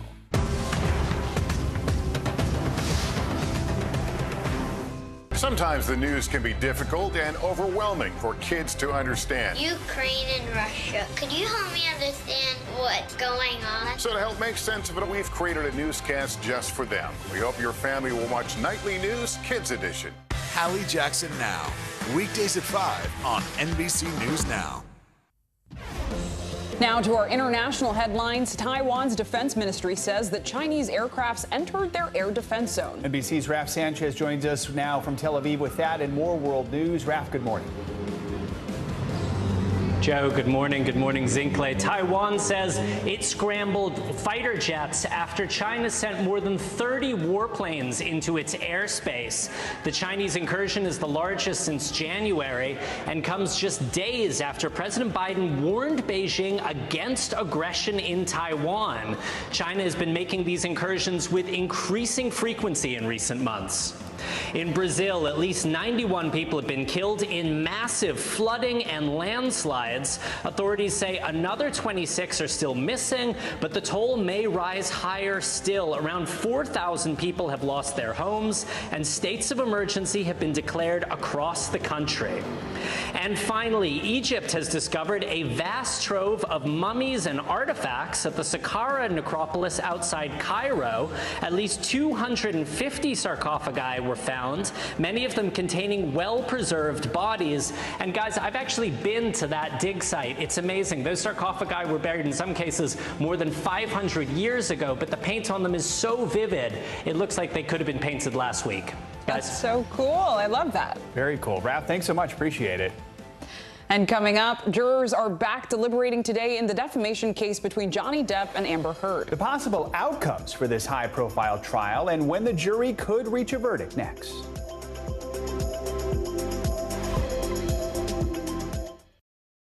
Top Story with Tom Llamas, weeknights at 7 on NBC News Now. Look at what's making headlines around the world. We begin with breaking news. The attacks from Russia are coming in from every angle. Live from Ukraine, where a fierce battle is raging on. We've heard a number of explosions. Russia is picking off Ukraine's military facilities. This factory has gone from making kitchen pots to lethal items that'll ruin tires, ruin the bottom of the car. This is what it looks and feels like to try to escape Ukraine. I don't want to say goodbye. The battle for Congress and the fight for control of State House. In our special County to County series, we're checking out key battlegrounds. We are talking elections in a battleground state. What does President Biden need to do tonight? He needs to speak to heads and hearts. A lot to break down, Chuck, so let's dive right in. Official confirmation of Judge Ketanji Brown Jackson. Let's zoom out a bit to our changing climate. We have some stunning new findings about COVID-19. A lot to talk about as we continue our rolling coverage. We're coming on the air with the news NBC Scoop. Bringing the news to you is not only a job, it's an honor. women's basketball has been systematically held back. Our players and coaches have been harmed. After 49 years of Title IX, we still have work to do. In Their Court, a podcast from NBC News and NBC Sports that goes inside the issues of inequality in women's sports. Listen now. These days, it feels like the news never stops. So let's get into it. What's happening right now, what it all means for you for an hour every day. It can be hard to keep up, so let's get started together. Hallie Jackson Now, weekdays at 5 on NBC News Now. Now Tonight with Joshua Johnson, streaming weeknights at 8 on NBC News Now. Sometimes the news can be difficult and overwhelming for kids to understand, so we've created a newscast just for them. We hope your family will watch Nightly News Kids Edition. Hallie Jackson Now, weekdays at 5 on NBC News Now. Welcome back. Thursday marks the ultimate flex for Queen Elizabeth, her Platinum Jubilee, honoring her unprecedented 70 years on the throne. I bet she's calling it her ultimate flex, too. You think? Yeah, all right. The big events kick off on Thursday. Millions are planning on attending, including Prince Harry, Meghan, and their children coming all the way from California. NBC News senior international correspondent Keir Simmons is there, joins us from Buckingham Palace with more on the significance of this historic moment. Hey, Keir, good morning. Hey Joe, hey Zinkley, how about this? We're braving the British weather to put you at the heart of the parade, the pageantry and the party. Artists like Lin-Manuel Miranda and Elton John will play on a concert stage. Take a look at that right outside of Buckingham Palace. How about this for a mind-blowing fact? The Queen became Queen before Elvis and the Beatles. This morning, final touches and anticipation. London decked out in red, white and blue ahead of the historic celebration. Marking the Queen's 70 years on the throne, a milestone no British monarch has ever reached until now. These streets will be full of people. Yeah. Everyone will be coming out to celebrate, so it should be fantastic. A 4-day-long display of pageantry awaits. On Thursday, pomp and ceremony, called Trooping the Colour, a traditional display dating back over 260 years to mark the monarch's official birthday. Then a crowning moment, the family balcony appearance. This time, Andrew, Harry and Meghan will not be there for the spectacular flypast. And in the evening, more than 2,000 beacons will light up the skies to mark 70 years of the Queen's reign. On Friday, a service of Thanksgiving at St Paul's Cathedral will gather the whole royal family together. Saturday will bring the Queen's favourite moment, the Derby. We got an early preview at Epsom Downs, home to the most famous horse race in the world. OK, wow, the winner's enclosure. Yeah. And the Queen will be... in the royal box. Right there? Yeah. Oh, she gets the best view. She gets a good view. She gets a good view. And she's been a loyal supporter of the Derby for so many years. She's only missed 4 since her coronation in 1953. The Queen and her family clearly enjoyed their day at the races. A party outside the palace will follow in the evening, with a concert including the legendary Diana Ross, who tweeted, "I am honoured to perform for Her Majesty the Queen once again." On Sunday, street parties, more than 200,000 events around the UK, over 12 million gathering to celebrate the Queen. We've seen a phenomenal level of interest in the big Jubilee lunch celebrations this year. And to end it all, a parade of more than 10,000 people performing during the Jubilee's pageant extravaganza. People come from across the country, so many people come together for that momentous moment in central London. I think it's going to be a really fitting end to the weekend. The Queen has marked 3 Jubilees before, silver in '77, to gold in 2002 and diamond nearly 10 years ago in 2012. But this will be the Queen's first without her husband, Prince Philip. She's also facing mobility issues that could prevent and limit her attendance at some events. The royal family coming together to support the Queen, despite some strained ties. And they are expecting, guys, 1 million people on the streets of London. Take a look. These folks are already camping out. They've been here since yesterday. You don't have to be eccentric to be British, but it helps. No kidding here. I'm going to be there in about 24 hours, and it looks like I'm bringing better weather. So I think there'll be a little less rain. Definitely have an umbrella. Hopefully a hat. I saved a space for you. I saved a little space for you right here, Joe. Thank you, Kieran. Yeah, those are my friends. I sent them in advance, and so there we go. Kieran, thank you so much. Appreciate it. All right, jurors in the defamation lawsuit against Amber Heard are resuming deliberations today after breaking for the Memorial Day holiday weekend. That's right. Heard is being sued for $50 million by her ex-husband, Johnny Depp, accusing her of publishing a Washington Post op-ed claiming she was a victim of domestic abuse. NBC News national correspondent Miguel Almaguer joins us now from outside the courthouse in Fairfax, Virginia, with the latest. Miguel, good morning. What's the scene right now? Well, guys, it's a much different scene than we saw over the last 6 weeks. Behind me, we have not seen a large crowd gather today as they had over the last 6 weeks during this defamation trial. It's fairly quiet here today. That's because the jury is in deliberations. It's technically their second day of deliberations, though it's their first full day. They got this case late Friday afternoon, deliberated for about 2.5 hours. They'll resume those deliberations here in about 30 minutes. We have obviously no idea how long it'll take them to reach a verdict in this case, which carried on for 6 weeks, guys. So yeah, Miguel, the jury only deliberated for 2 hours on Friday before the holiday weekend. We know there's a lot of information they have to work through. There's the suit against Heard, the countersuit against Depp, and they have to reach unanimous decision. So walk us through again, what's at issue here and what is it they have to decide? Well, that's right, Joe. This was a 6-week trial. There was over 100 hours of testimony. Johnny Depp took the stand for 5 days. Amber Heard took the stand for 5 days. There was dozens of witnesses, including fellow celebrities. Kate Moss was on the stand late last week. The jury has to basically decide if either Johnny Depp or Amber Heard was defamed. Once they reach that decision, they have to then award damages. Now, they could go several different ways. They could find one party guilty. They could find neither party guilty. They could offer some money to one or money to none. So they basically have to walk through every single step. So those deliberations are clearly going to take several hours. And as you mentioned, 2.5 hours in the books already done, Joe. And Miguel, we've seen a lot of this trial play out on social media, right? Some discourse highlighting how the trial is triggering for domestic abuse survivors. Others are vocal proponents for celebrity Johnny Depp. But hashtags and memes and online conversation might not be an accurate indication of what the jury will ultimately decide. What's your reporting telling you? Yeah, so essentially we have no idea what the jury is thinking at this time. They've only been together for a few hours in that jury deliberation room. But as you mentioned, there's been literally billions of views on this story. It's gone viral, obviously, on social media. Many people, the vast majority of posts have been pro-Johnny Depp, supporting his case. There's been a lot less views on Amber Heard's side and the pro-Amber Heard side. We really don't know the impact of social media on the jury. The jury's not supposed to take out any outside information into that jury deliberation room, so we have no idea what they're thinking. Of course, they sat through this 6-week trial, listened to those dozens of witnesses. We'll find out what their verdict is, hopefully, in the next day or two. All right, Miguel Almaguer, thank you so much.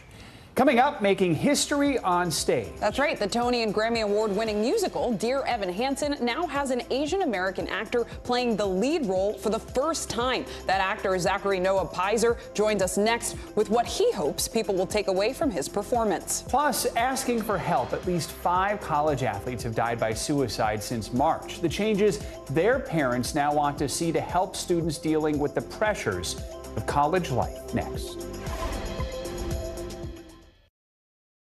Still to come in the Channel 2 News. Well, the waters are certainly receding now. Still too close to call. Lester Holt reporting from the Ground Zero, as it's being referred to. It is, in fact, the taste of freedom. The Haitian people know a little something about resiliency. What's the biggest risk right now? Some of the troops who have been proud. I want to welcome you to the first presidential debate. In fact, we've been told we can't go any farther. You with some resilient folks. Let me get a hint.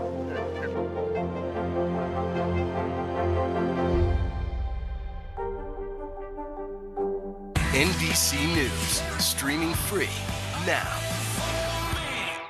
Top Story with Tom Llamas is your news playlist on NBC News Now. And now, you can listen to it as a podcast. Available anytime and anywhere. Sometimes the news can be difficult and overwhelming for kids to understand, so we've created a newscast just for them. We hope your family will watch Nightly News Kids Edition.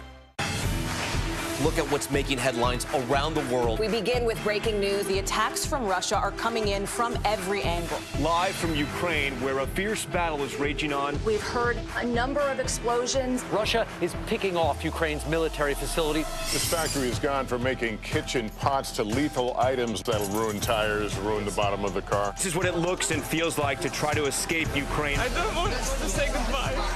The battle for Congress and the fight for control of State House. In our special County to County series, we're checking out key battlegrounds. We are talking elections in a battleground state. What does President Biden need to do tonight? He needs to speak to heads and hearts. A lot to break down, Chuck, so let's dive right in. Official confirmation of Judge Ketanji Brown Jackson. Let's zoom out a bit to our changing climate. We have some stunning new findings about COVID-19. A lot to talk about as we continue our rolling coverage. We're coming on the air with the news NBC Scoop. Bringing the news to you is not only a job, it's an honor. Top Story with Tom Llamas, weeknights at 7 on NBC News Now. We'll meet Ukrainians who are defending their country one block at a time.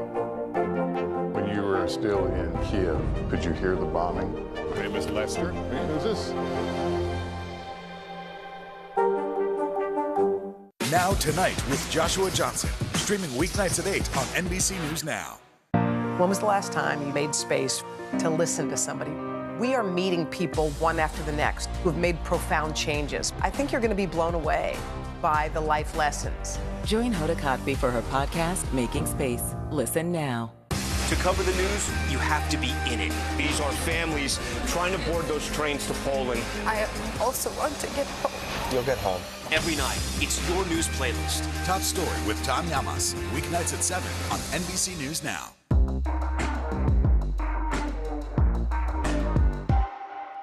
Hallie Jackson Now, weekdays at 5 on NBC News Now. We're back with some financial headlines. Oil prices are rising even higher after a new ban on oil imports from Russia. That's right. CNBC's Bertha Coombs joins us now with this and more financial news. Good morning, Bertha. Hey, good morning, guys. That's right. We're watching U.S. crude up about 3% this morning, trading well above $118 a barrel. The gains coming as European leaders have reached a deal to ban most Russian oil imports by the end of the year. They'll halt imports delivered by ship, which account for about 90% of the oil they get from Russia. But Hungary managed to get a carve-out included in the agreement, allowing for Russian oil to continue flowing through pipelines. Cruise lines, meantime, are running into the same problems plaguing the airline industry, staffing shortages. Recent report by Business Insider says cruise operators are having trouble keeping up with new hires. As a result, they've been forced to limit capacity on ships and cancel some sailings altogether. Carnival has temporarily closed 2 restaurants on every ship to help offset those staffing issues.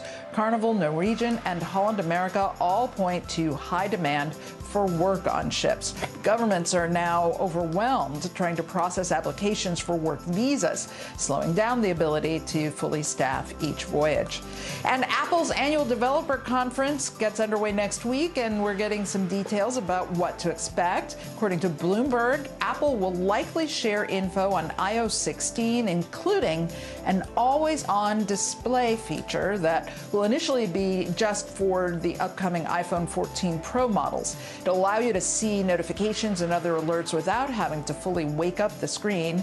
The feature has long been available on many Android phones. And I know Android folks are always saying, you know, Apple just copies Android every time. I'm just impressed that it's one of those things that seems to happen. 14. Yeah, no kidding. So many. I won't even tell you what one I have right now on my personal phone. Bertha, thank you so much. Boy. The Broadway smash hit Dear Evan Hansen has raked in all kinds of awards. 6 Tonys, a Grammy, and the Olivier Award for Best Musical.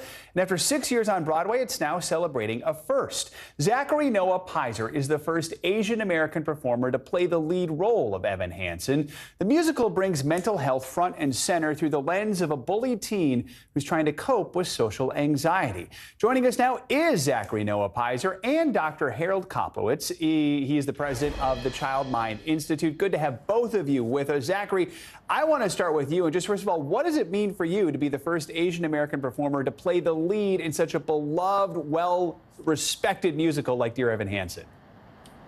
It means everything to me. especially in the recent wave of anti-Asian hate and the sentiment in our country. I think right now it can feel a lot like being Asian simply puts a target on your back. So being able to represent in this way, to be able to tell this story on the Broadway stage at the Music Box Theater every single night really means everything to me, to be able to give that voice to our community. It's so important. In addition to it being right now Asian American Pacific Islander Heritage Month, API Month, May is also Mental Health Awareness Month. That's a big theme in Dear Evan Hansen because it deals with some heavy issues, and that's why we're chatting with Dr. Koplowitz, who's here with us. Talk to us about your relationship with this story, how you and your organization became involved. Well, the Childline Institute is the only independent nonprofit in the United States that's exclusively dedicated to transforming the lives of kids who have a mental health or learning disorder. And mental health disorders are the most common disorders of childhood and adolescence. So while the show was in its creation, Stacy Mindich, the executive producer, asked me and several others from the Childline Institute to start watching the show, look at the script, to make sure that it was authentic, that the symptoms of social anxiety were well represented, and that it was a true example of what so many teenagers go through. And I think considering what we hear about these mass shootings, we should remember that while mental health disorders are common and real and treatable, people who have them are very unlikely to hurt others. They're more likely to hurt themselves, but they're very rarely violent toward others. So important to talk about this and to talk about it in a smart, responsible way. Zachary, you have a history with this musical. You were an original cast member in Dear Evan Hansen's international premiere, which was in Toronto. This is a tough character to play. You go through a whole spectrum of emotions throughout it. It is, if you haven't seen it, bring Kleenex. What is it about this character and this story that speaks to you? Well, this show is so special for so many reasons. The music is spectacular. The story is incredible. The relationships, the characters, they're all relatable in some way. I know I definitely relate to Evan. I mean, middle school Zach had a really tough time belonging, figuring out where he belonged in kind of the system. But this show, the reason why it is so special and singular is because it creates space to talk about mental health. And that was one of the main reasons why it spoke so much to me. Being able to talk about mental health at any age, but especially when you're young, can be so difficult because it's uncomfortable to talk about our feelings, or simply because you just don't have the vocabulary to. And this show is so special because it creates that space to start that conversation. And Zach, you have to pour your heart and soul into every performance, which I know can't be easy. What's that like for you? It is challenging, and I am definitely more tired than I've ever been doing another show. But at the same time, I am so fulfilled. It is so rewarding being able to be on that stage and tell this story. Dr. Koplowitz, quickly on this last one, for young people who are struggling with their mental health, what's the main thing you want them to take away from this story? We really want people kids to know they're not alone. And the first thing they should do is raise their hand and ask for help. Talk to a friend, talk to your parent, talk to a teacher. You can't get help without asking for it. And help works. These are the most treatable disorders in all of medicine. 80% of kids get better if they get the right treatment. So please, don't be silent. Ask for help. Important message. Thank you both for joining us. Zachary Noah Pizer and Dr. Harold Koplowitz. Thank you both. Take care. And today marks the last day of May and Mental Health Awareness Month. And we want to highlight the struggles of student athletes on college campuses. At least 5 NCAA athletes have died by suicide since March. This morning, for the first time, the parents of 4 of those athletes are sharing an important message about asking for help. NBC News correspondent Stephanie Gosk spoke to the families about their loss. It's a powerful moment for all of us to be together. These are the parents of Katie Meyer, Arlena Miller, Morgan Rogers, and Tyler Helinski, all 4 star athletes and star students. Second save of the shootout for Meyer. Katie was Stanford's championship-winning goalkeeper and team captain. Katie was radiant, brilliant. She was the life of the party. Arlena stood front and center on the cheerleading team at Southern University in Louisiana. She was very talented. Whatever she wanted to do, she could have done. Morgan achieved her dream to play lacrosse for Duke. Morgan was such a rock star, and I mean a charismatic, win-the-room-over type of personality. Rush of 4. Helinski has time. Tyler made history when he threw a game-winning touchdown for Washington State University. Students carried him off the field. Tyler's awesome. You would have really liked him. He was just one of those likable guys. 4 college students who had everything going for them until it felt too hard to go on. Katie and Arlena died by suicide this year. Tyler took his own life in 2018. A year later, Morgan did too. Their parents sat down with us to talk about a pain that doesn't go away and to share their common message. Why is it so important to be here? The easy thing to do would be to stay home and cry all day. That's the easy way. We have to step up and try to help in any way we can. If this can happen to Tyler, it can happen to anybody. Our family, we were so close and we loved each other and we talked every day, right? We did all this stuff. It's scary for other families to even go there, to think, wow, this could happen to my kid. Especially there's no red flags. And we had 0 red flags. Morgan was on her own agenda. She knew we loved her. She had an incredibly supportive family. I mean, I think it's one of our very common denominators in this room. If love could have saved them all, they'd all be here because we all love them more than life itself. We would have given our lives for our kids. Suicide is the second leading cause of death for college students. A recent NCAA survey found the rates of mental exhaustion, anxiety, and depression in student athletes is nearly 2 times higher than before the pandemic. Athletes really are under so much pressure, and they grind every single day. They're up at 6 a.m., they're going to practice. They follow that with classes.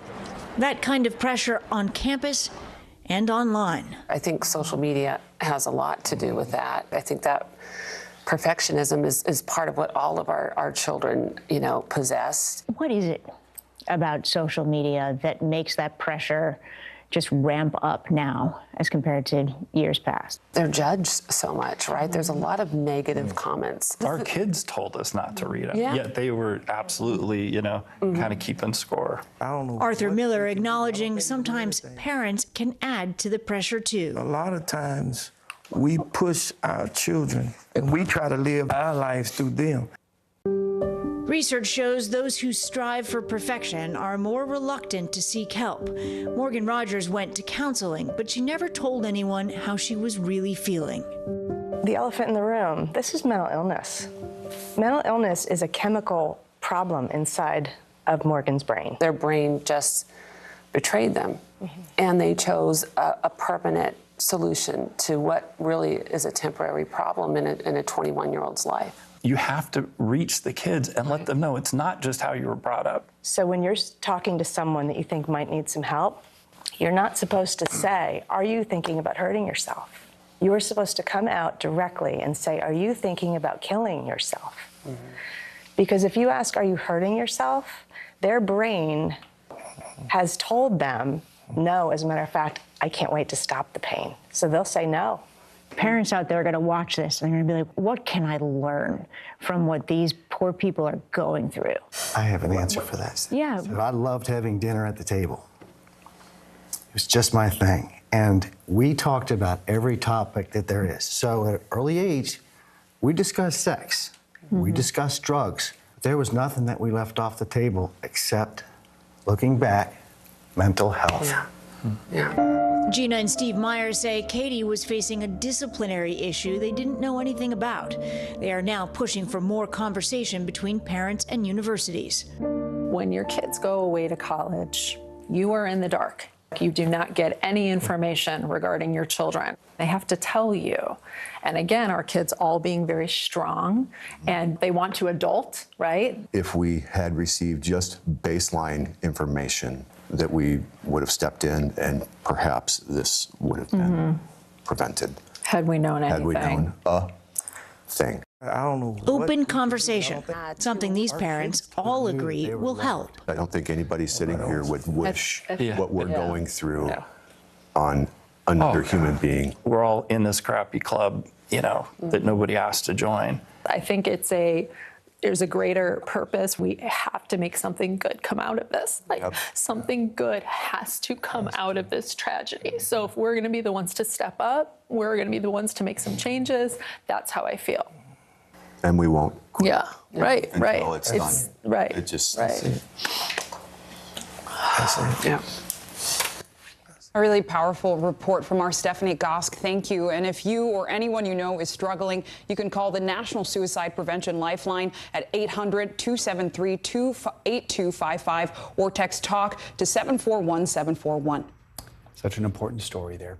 Up next, after 2 years of COVID, it does appear more people are returning to movie theaters. Top Gun Maverick broke records at the box office this weekend, giving Tom Cruise his best ever debut. What's behind the film's success? Next.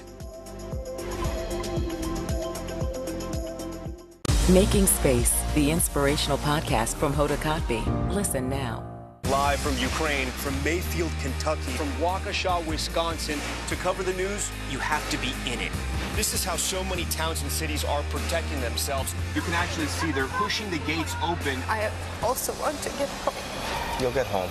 You'll get home. Do you remember any tornado as bad as this one? You look at this and you're thinking, we're not going to have power for weeks, if not months. Exactly.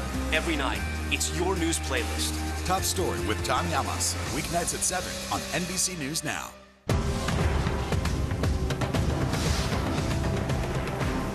The fire has grown leaps and bounds. You see behind me is typical. How you doing?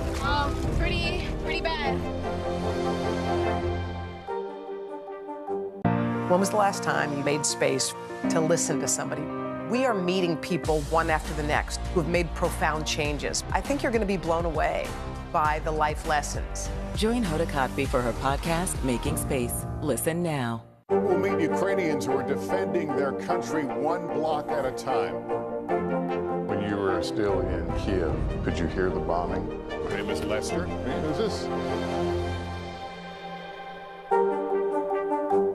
Making Space, the inspirational podcast from Hoda Kotb. Listen now. Top Story with Tom Llamas. Weeknights at 7 on NBC News Now. These days, it feels like the news never stops. So let's get into it. What's happening right now, what it all means for you for an hour every day. It can be hard to keep up, so let's get started together. Hallie Jackson Now. Weekdays at 5 on NBC News Now. What would you like to see from the federal government to keep Buffalo safe? If there is legislation brought to you to ban contraception, would you sign it? What should be focused on that could reduce inflation and avoid a recession? If it's Sunday, it's Meet the Press. Sometimes the news can be difficult and overwhelming for kids to understand. Ukraine and Russia. Could you help me understand what's going on? So to help make sense of it, we've created a newscast just for them. We hope your family will watch Nightly News Kids Edition. News is happening now. Look at what's making headlines around the world. Right now on Morning News Now. We're coming on the air with breaking news. And this is a significant moment. Whenever it happens, wherever you are, NBC News, streaming free now.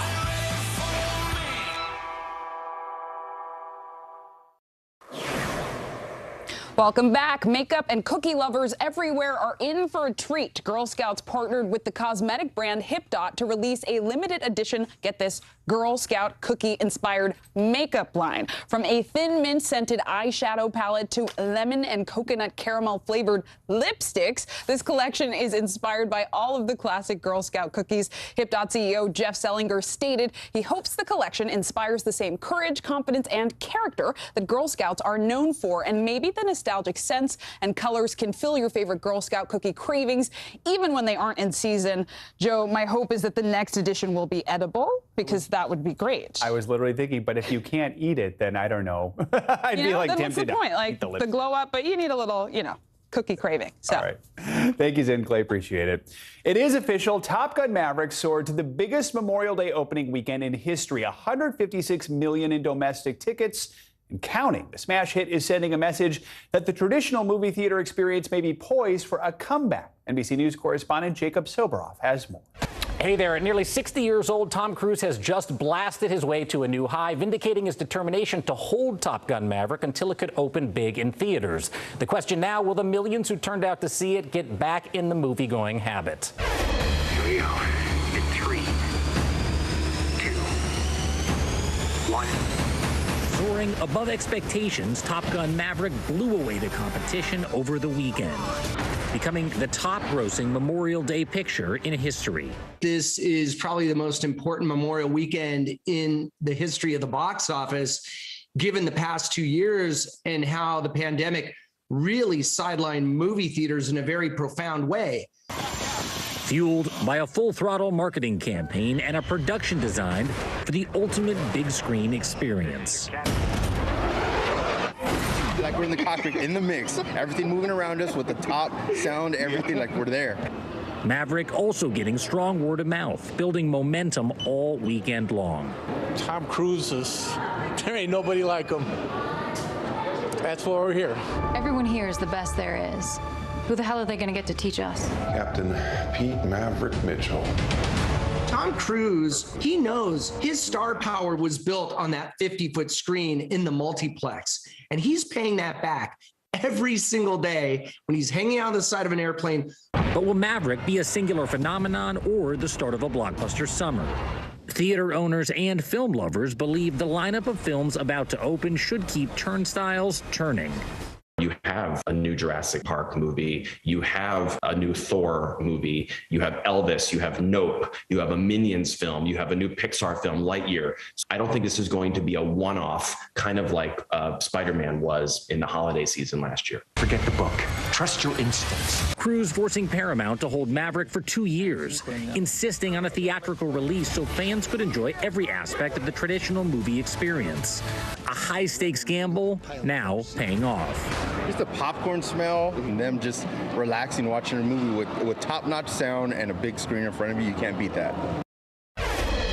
Top Gun Maverick helping to fuel a rebound this year, but according to the director in a new interview, it almost did not happen. He says Cruise did not want to do the movie, but after an in-person pitch in Paris from the producers, the director said Cruise picked up the phone, he called the studio's chief, and he said simply, "We're making another Top Gun." Back to you. And he did. All right, Jacob, thank you so much for that report. That does it for this hour of Morning News Now. But the news continues right now.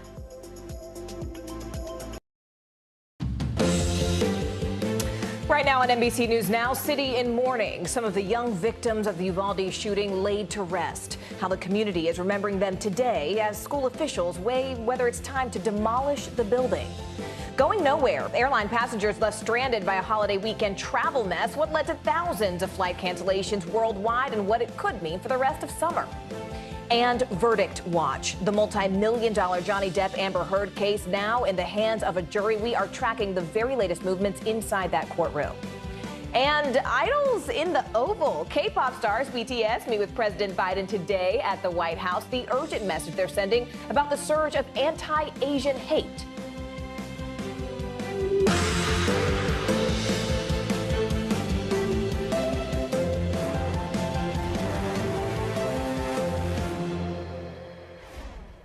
Hi there, everyone. Thank you so much for joining us this Tuesday. I'm Morgan Radford. We begin in Uvalde, Texas, where 1 week ago today, horror rocked that tight-knit community. And starting today, the first of 21 people killed by a lone gunman will be laid to rest. Now, meanwhile, the Justice Department is working to select someone to lead the review of just how police responded to that deadly shooting. A senior official tells NBC News that that name is expected in the coming days. Now, this morning on the Today Show, a first responder with 2 loved ones who were inside and survived relived the terrifying moments that unfolded.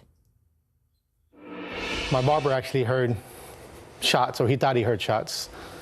He was coming through the parking lot and he asked me if I heard it. I told him, so I didn't hear anything. I went inside the barbershop, sat down, and then I can't recall if he received the text first or if I received it, that there's an active shooter. There's an active shooter, help, I love you, for my wife. And what did you do next? I looked for a gun. My barber said he had a gun. Both of us raced over to the school and met up there. NBC News correspondent for investigations Tom Winter is standing by with the details on this investigation. But let's go ahead and begin in Uvalde with NBC News correspondent Sam Brock. Sam, you have been on this since the beginning. Talk to us a little bit about what's happening there today. I mean, we can only imagine the emotions, the feelings in that community as those funerals now get underway. It's largely, Morgan, been overcast today. That feels very appropriate given what this community right now is trying to absorb. Just about 10 or 15 minutes ago, right before we came on air, there were about 24 Customs and Border Protection agents over my shoulder as a wreath was being laid. They stood there and they were praying. And Morgan, as you just heard from Jacob Alvarado a second ago, we know that a lot of them have children in that school and watched as this horrifying sequence of events was unfolding with really no ability to control how it was going to end. And clearly now there is a deep level of grief as we have 21 people who are going to be buried in what would have, Morgan, been the first week of spring break here in Uvalde. Instead, it's funeral after funeral. There are 8, is our understanding, funerals today, 11 this week, including one for a teacher, Irma Garcia. She died trying to protect her students. Her husband then suffered a heart attack several days later. So you can only imagine the extent of the grief. Yesterday, there were visitations for 2 of those victims, Amarillo Garza and Maite Rodriguez. And our understanding also, Morgan, is that there were the same people visiting both places, both families, as there's just such a deep interconnection here between all of the victims and the community.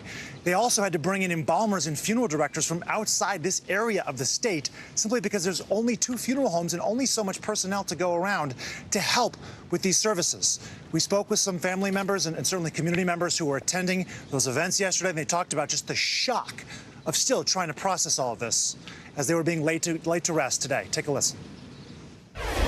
Everybody's hurting here, you know, I mean, something happened so close to everybody's houses, you know, especially in elementary school.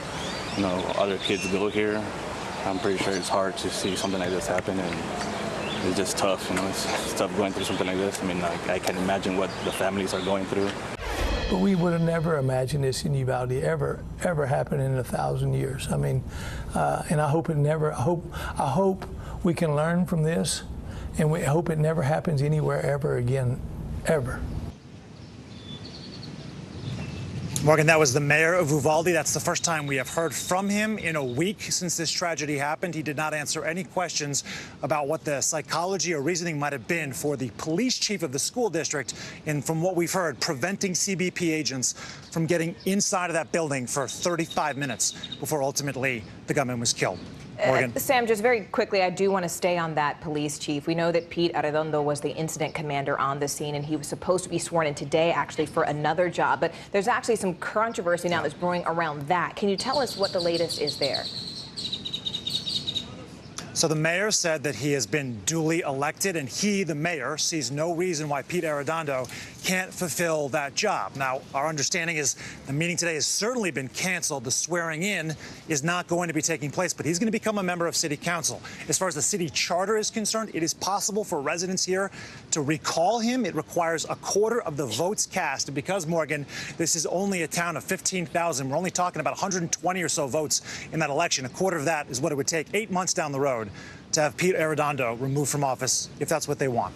All right, Sam Brock for us there on the ground. Sam, thank you. I want to go and bring in NBC News correspondent for investigations, Tom Winter now. Tom, as Sam just mentioned, there are so many questions now about police response, and specifically that police chief. Can you tell us what more we know at this point? Right, so what we know about the chief's background, he's 28 years in law enforcement, 20 years and 7 months. Over the last 3 years, he's received active shooter training 3 times, according to official state records, for a total of 32 hours. His latest training was in December of last year, December 17th. So this is not somebody whose training in active shooter response is foreign to him. He's gone to class, he's gone through all the mandated things in Texas. So I think a key question goes back to that decision making. That's really what everybody wants to know. What was the thought process in holding 19 officers outside of that classroom when it is possible that children were inside gravely injured and bleeding out? And so that's something that I think really needs to be answered. I think we're going to hear more over the course of several days from either the Texas Department of Public Safety, and then more long term,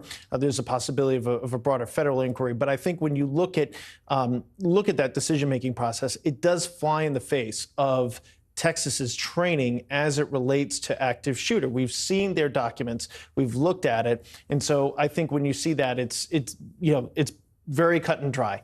seconds count when there's an active shooter, and that's what I think he has to answer for at this point. Which is interesting because the Justice Department says it will review the response. But Tom, what's the difference between a review and a proper investigation? Right. So this is a part of the Justice Department. It's the Office of Community-Oriented Policing, COPS as it's referred to. So this is a unit that looks at the pattern and practices of police departments. It'll be more of an after-action review. So at this point, we shouldn't expect anybody to go to jail or for there to be a grand jury that's convened. If they come across a federal crime, that's a separate story. They can refer that out for federal criminal investigation. But this is going to be much more of a what happened here, what led up to it from a standpoint of the police response, not necessarily to what the shooter did, and were proper procedures followed, and what types of things could be learned about what happened here that can be shared with police departments and, of course, the public across the country. So this is something that we've seen in prior incidents. They looked into the Ferguson Police Department after the shooting of Michael Brown as an example. So this is the type of work that they do, but it's not going to be something that's going to be solved overnight. But it is interesting to have those expectations set of what we should or shouldn't expect to see. I mean, that's very helpful. So Thank you, Tom Winter. We appreciate it. Got it. Thanks, Tom. Washington lawmakers are getting to work on gun safety policies. The House and the Senate are off, but sources tell NBC News that a bipartisan group of senators has already met twice in person and will talk virtually tomorrow. Meanwhile, the House Judiciary Committee will discuss several bills on Thursday. The Protecting Our Kids Act includes at least 8 pieces of legislation. And major flight cancellations left thousands of passengers in limbo this past holiday weekend as the airline industry faced its first test of the summer travel season. Now, according to FlightAware, more than 1,500 domestic trips Saturday, Sunday, and Monday were shelved as the demand to get away, well, it's still going up. Although more trouble could be on the way today as 30 million Americans stand in the path of severe weather risks from the Great Lakes all the way down to Texas. Meanwhile, cleanup underway in Minnesota after multiple confirmed tornadoes left behind a path of destruction just overnight. Michelle Grossman is standing by tracking today's forecast, but let's go ahead and begin with NBC News correspondent Blaine Alexander. She is at Atlanta's Hartsfield-Jackson International Airport. Blaine, tell us, I mean, we're at the busiest airport in the country. Are passengers still sort of having trouble getting home after the holiday weekend, or are finally things sort of getting back on track? Well, Morgan, the world's busiest airport is certainly living up to its name here in Atlanta. The good news is that all of those delays, all those cancellations we saw over the weekend, they are getting better. We are seeing some relief, but we're already still seeing some of the ripple effects. So at last check, we're talking about 50 or so cancellations, fewer than 700 delays. That's a vast improvement over what we saw over the weekend. We're talking about thousands of delays and cancellations. So it does look like things are getting back on track, but a couple of reasons for this. One, we're seeing travel go back up to at least close to pre-pandemic numbers. But when it comes to employment, when it comes to people who actually work at the airlines, fly the flights, work the flights, and work here even in airports, those numbers are not getting back up where they needed to be. I just spoke with a person here from Hartsfield-Jackson, and he talked about the traffic that they saw through this airport over the weekend. Take a look.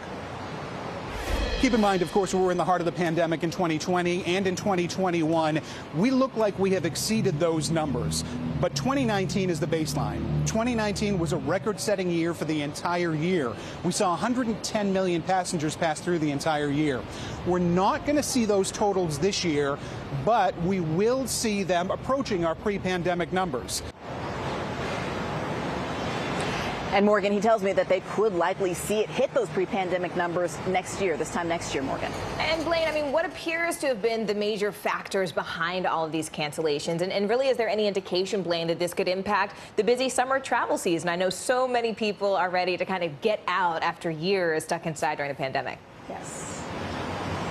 Absolutely. Weather certainly didn't help over the weekend. As you saw, we didn't have great weather across the country. That contributed to some delays, but also staffing shortages. We're seeing a number of airlines and even airports are actually having a hard time staffing back up from the pandemic when so much of the workforce was slashed. So they're trying to get those numbers back up. In fact, earlier, before we got into the summer, we saw some of the bigger airlines take those proactive steps and say they're going to try and cut some of the schedule so that hopefully they would see fewer delays. The negative impact there, of course, is that fewer flights means the ones that do exist are going to be more expensive. So just a warning to anyone who's still trying to book those summer flights, prices are going up and you are very likely going to see completely full flights. Morgan. All right, Blaine Alexander for us. Blaine, as always, thank you so much. Meanwhile, Agatha is barreling toward the U.S. this hour. The storm made landfall in Mexico Monday as a hurricane and has already made it into the history books. Now, this is one of the strongest and earliest hurricanes ever to hit North America from the Pacific. NBC News meteorologist Michelle Grossman is tracking Agatha along with several other severe weather threats. Hi there. Thanks so much, Morgan. Great to see you. Yeah, we continue to track Agatha. It made landfall yesterday as a Category 2 storm. It is now tracking over Mexico, really a mountainous area, so we continue to see it dissipating, and we do expect it to dissipate. Now, what's interesting here, some models are hinting that the remnants of Agatha could emerge into the southern Gulf, and then it could fuel a new system. That would be a new tropical system that could develop late week. And if it does, it would become a tropical storm. If it is a tropical storm, it would be named Alex. That would be the first named storm of the hurricane season, Atlantic hurricane season. So one storm could produce two names, which is really interesting. It doesn't happen all that often. So if it does develop in this area, we do expect it to move off to the north and east, expecting the southern parts of Florida. But we need to wait until tomorrow before it really does emerge into the Gulf. Then the models can get their act together and see what's going to happen with that. We're going to watch that. We're also watching a severe threat. You can see that low pressure system spinning in the northern plains. On the backside of this storm, we're looking at heavy snowfall, feet of snow in the northern Rockies. On the warmer side, you can see where the cold front clearly is. Lots of lightning, hearing the thunder as well. We're going to continue to watch the severe weather threat as we head throughout the day. So 32 million people at risk. We're looking at damaging winds gusts. We saw winds gusting up to 90 miles per hour yesterday. Could see 60-mile-per-hour winds today.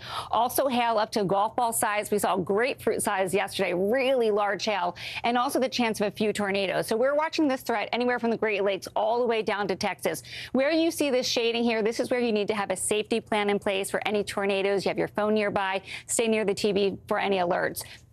Now, as we go throughout tomorrow, we're going to see this risk slide off to the east. So now the Northeast, you're in on the action. Syracuse, Pittsburgh, down to Cincinnati. Once again, the panhandle of Texas, Lubbock, into Oklahoma City. We are looking at 17 million people at risk tomorrow. So winds gusting up to 70 miles per hour, large hail likely, also an isolated tornado. Also concerned about heavy rainfall. This could lead to flash flooding. We could see up to 3 inches, even greater amounts with some storms coming down. Morgan?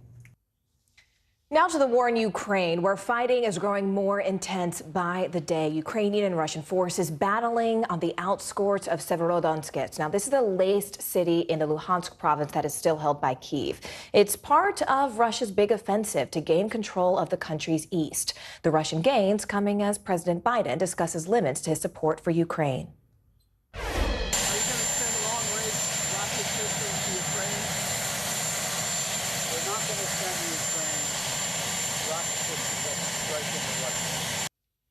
Meanwhile, the European Union is stepping up its economic pressure on Russia. European leaders agreed to a new deal to ban 90% of Russian oil imports by the end of the year. NBC News foreign correspondent Claudio Lavanga is digging into the new oil sanctions. But let's go ahead and begin with NBC News foreign correspondent Molly Hunter in Ukraine. Molly, let's start on the ground there. What is the latest from the fighting, especially when we're talking about that eastern Luhansk province?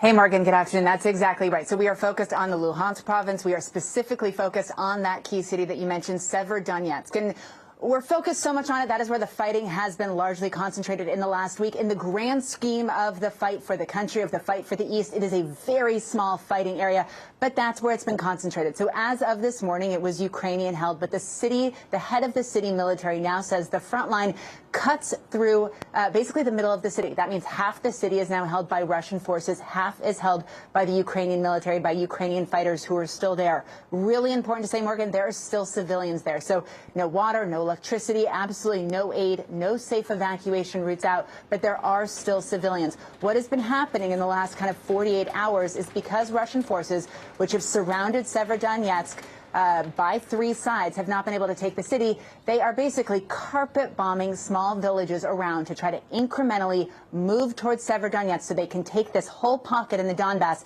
and really start kind of pushing their front line west, which of course was Putin's original kind of objective, stated objective, Morgan.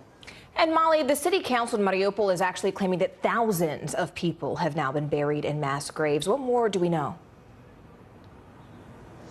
Yeah, and the news out of Mariupol, it seems every couple of weeks just gets more grim. So we knew there were tens of thousands of people who were probably killed in Mariupol. The true scale of that number, the true number, probably won't be known for years. But the mayor of that city has now taken to Telegram to say that they believe the death toll is at least 22,000 people. It says the local population under occupation needs special attention from the global community right now.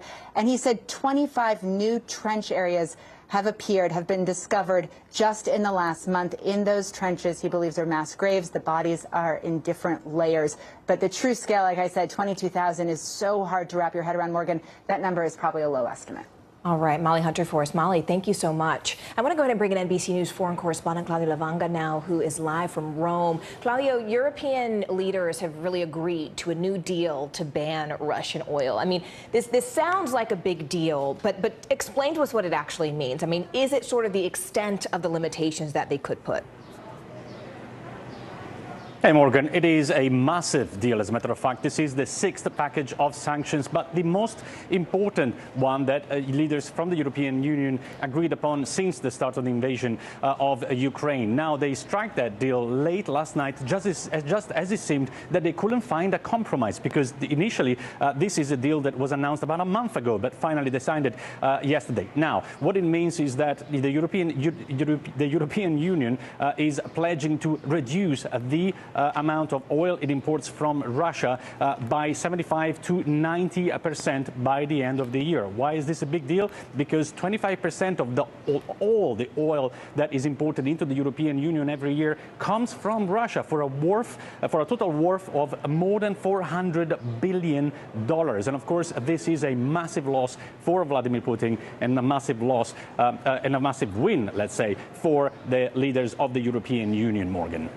And Claudio, I mean, is there a plan to sort of eventually get the EU off that remaining 10% of Russian oil, at least, after the end of the year?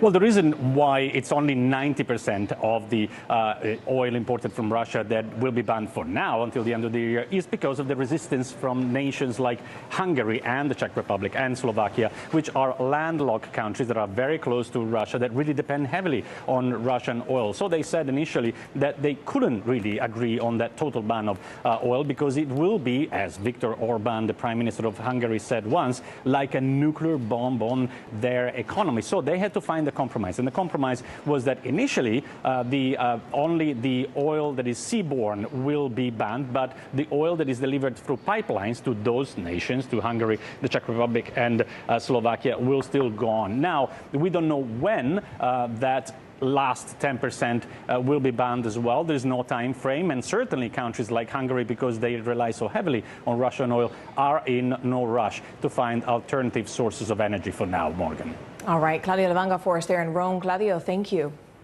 A multi-million-dollar decision on the line in Johnny Depp and Amber Heard's defamation trial. Just coming up, we are at the Virginia court on verdict watch. Stay with us. Hallie Jackson Now, weekdays at 5 on NBC News Now. From Brooklyn, we're next to the subway station. The state's reservoirs are alarmingly low. War will pass them by.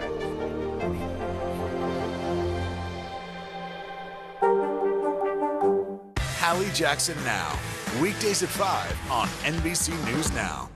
From Brooklyn, we're next to the subway station. The state's reservoirs are alarmingly low.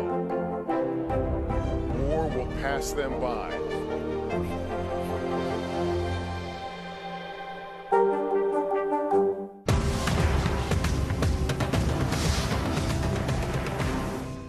We're here to start conversations about the big things happening in our world, because it's not my job to tell you what to think. My job is to think about what you tell me. Now Tonight with Joshua Johnson, streaming weeknights at 8 on NBC News Now. When was the last time you made space to listen to somebody? What I learned from a very young age is radical love, radical forgiveness. We are meeting people one after the next who have made profound changes. It showed a lot of personal strength for me. Why am I trying to make other people happy over myself? So many life lessons that are going on in these conversations. We're watching a transformation. Join Hoda Kotb for her podcast, Making Space. Listen now. Actor Kevin Spacey says he will voluntarily appear in court in the UK. There, he is facing sex assault charges and incidents involving 3 separate men. Now, you may recall that Spacey has also faced allegations of sexual misconduct here in the United States. In a statement Spacey provided to NBC News today, he says that he's, quote, confident that he can prove his innocence.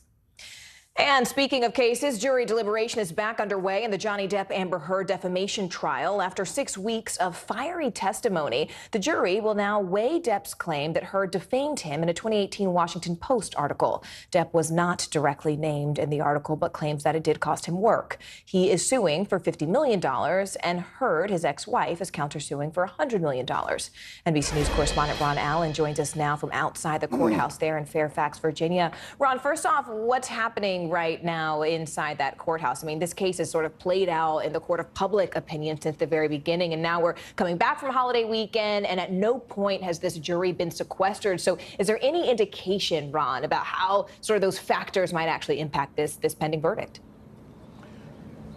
The short answer is no, Morgan. The jury began deliberations, we believe, around 9 o'clock.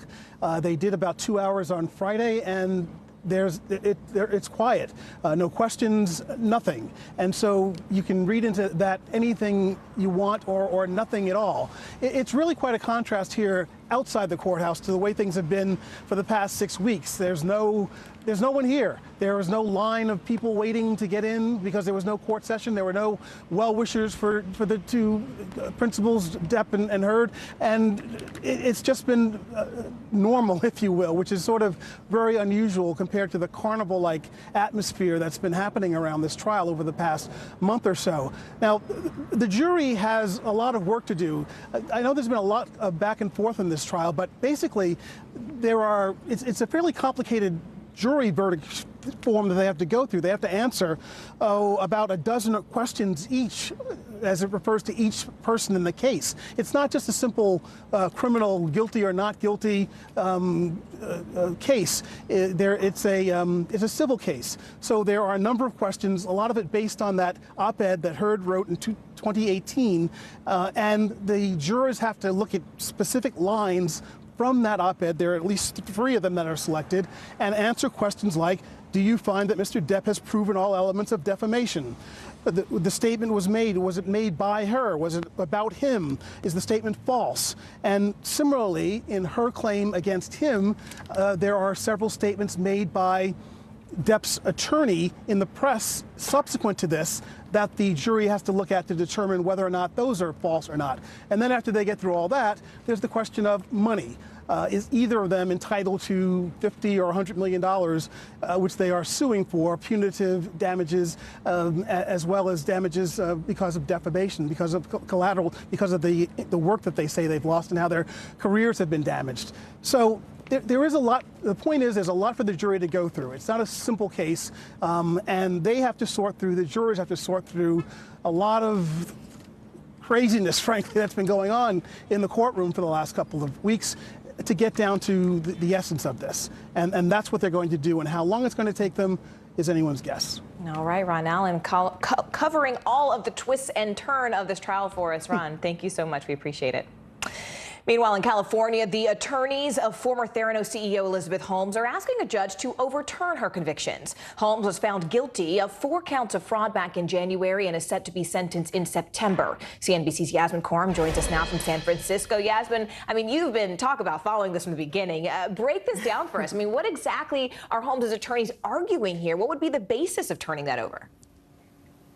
Right, Morgan. Well, in a 20-page motion, attorneys for Elizabeth Holmes simply argue that no rational juror could convict her beyond a reasonable doubt based on the evidence. It's important to note here they don't allege any kind of jury misconduct, just that the jurors got it wrong. In the motion, her lawyers attack the wire fraud counts that Holmes was convicted of, which was basically the backbone of the government's case against her. The basis of the charges was that Holmes and her ex-boyfriend, top executive at the time, Sunny Balwani, lied about the capabilities and accuracy of the Theranos blood analyzers. They raised almost $1 billion from the likes of Rupert Murdoch, Betsy DeVos, and the Walton family. But lawyers for Holmes argued that investors and business partners were focused on the long-term goals of the company and its ability to impact the healthcare in the future. Now, it's important to note here that legal analysts I've talked to say that this is a long shot request, and it's unlikely she'll be able to really get a favorable ruling, Morgan. Judges are rarely inclined to throw out a jury verdict.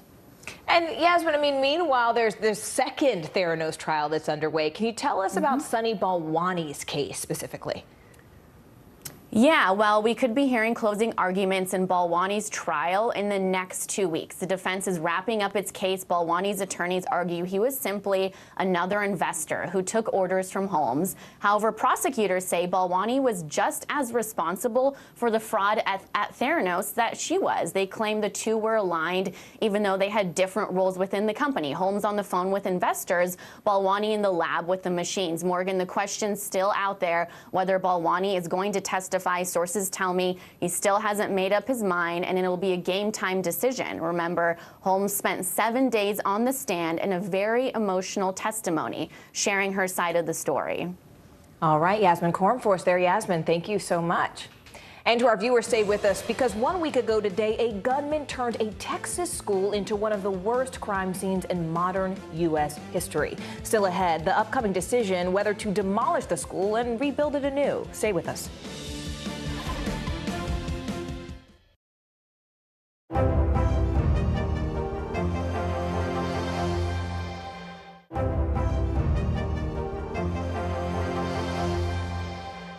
Now Tonight with Joshua Johnson, streaming weeknights at 8 on NBC News Now.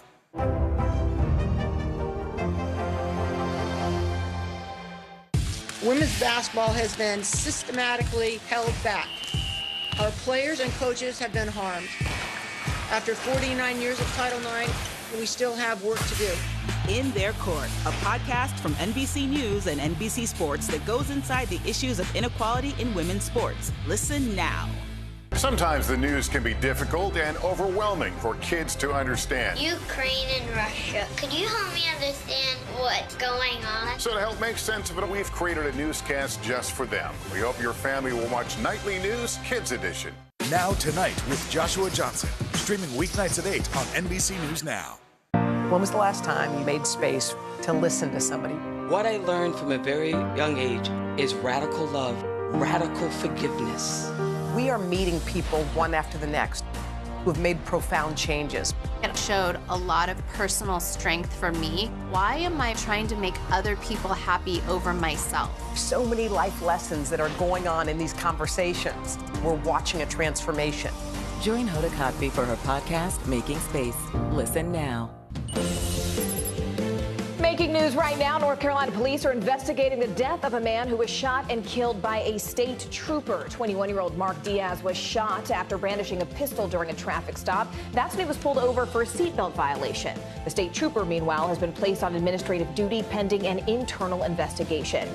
A massive fire destroyed 7 cabins at a resort in Illinois last night. This all happened at the Grand Bear Resort right there near Starved Rock State Park. A total of 57 fire departments were called to the scene, and everyone on the property was safely evacuated. Now, this is the second major fire at that resort in the last 4 years. And new footage shows the scary moment that a 4-year-old boy was saved from drowning in a pool. Now watch this. Police say that Javier Rigney, who is autistic and nonverbal, found his way through a locked fence to get to the pool. Now, he was spotted in the water by his 12-year-old neighbor. That neighbor then called his father, who pulled him from the pool and performed CPR. He had been underwater for over 3 minutes. Incredible. Bottom of the hour now, and we continue our coverage of the school shooting in Uvalde, Texas. Just 1 week later, the small community is beginning to lay the 21 victims to rest.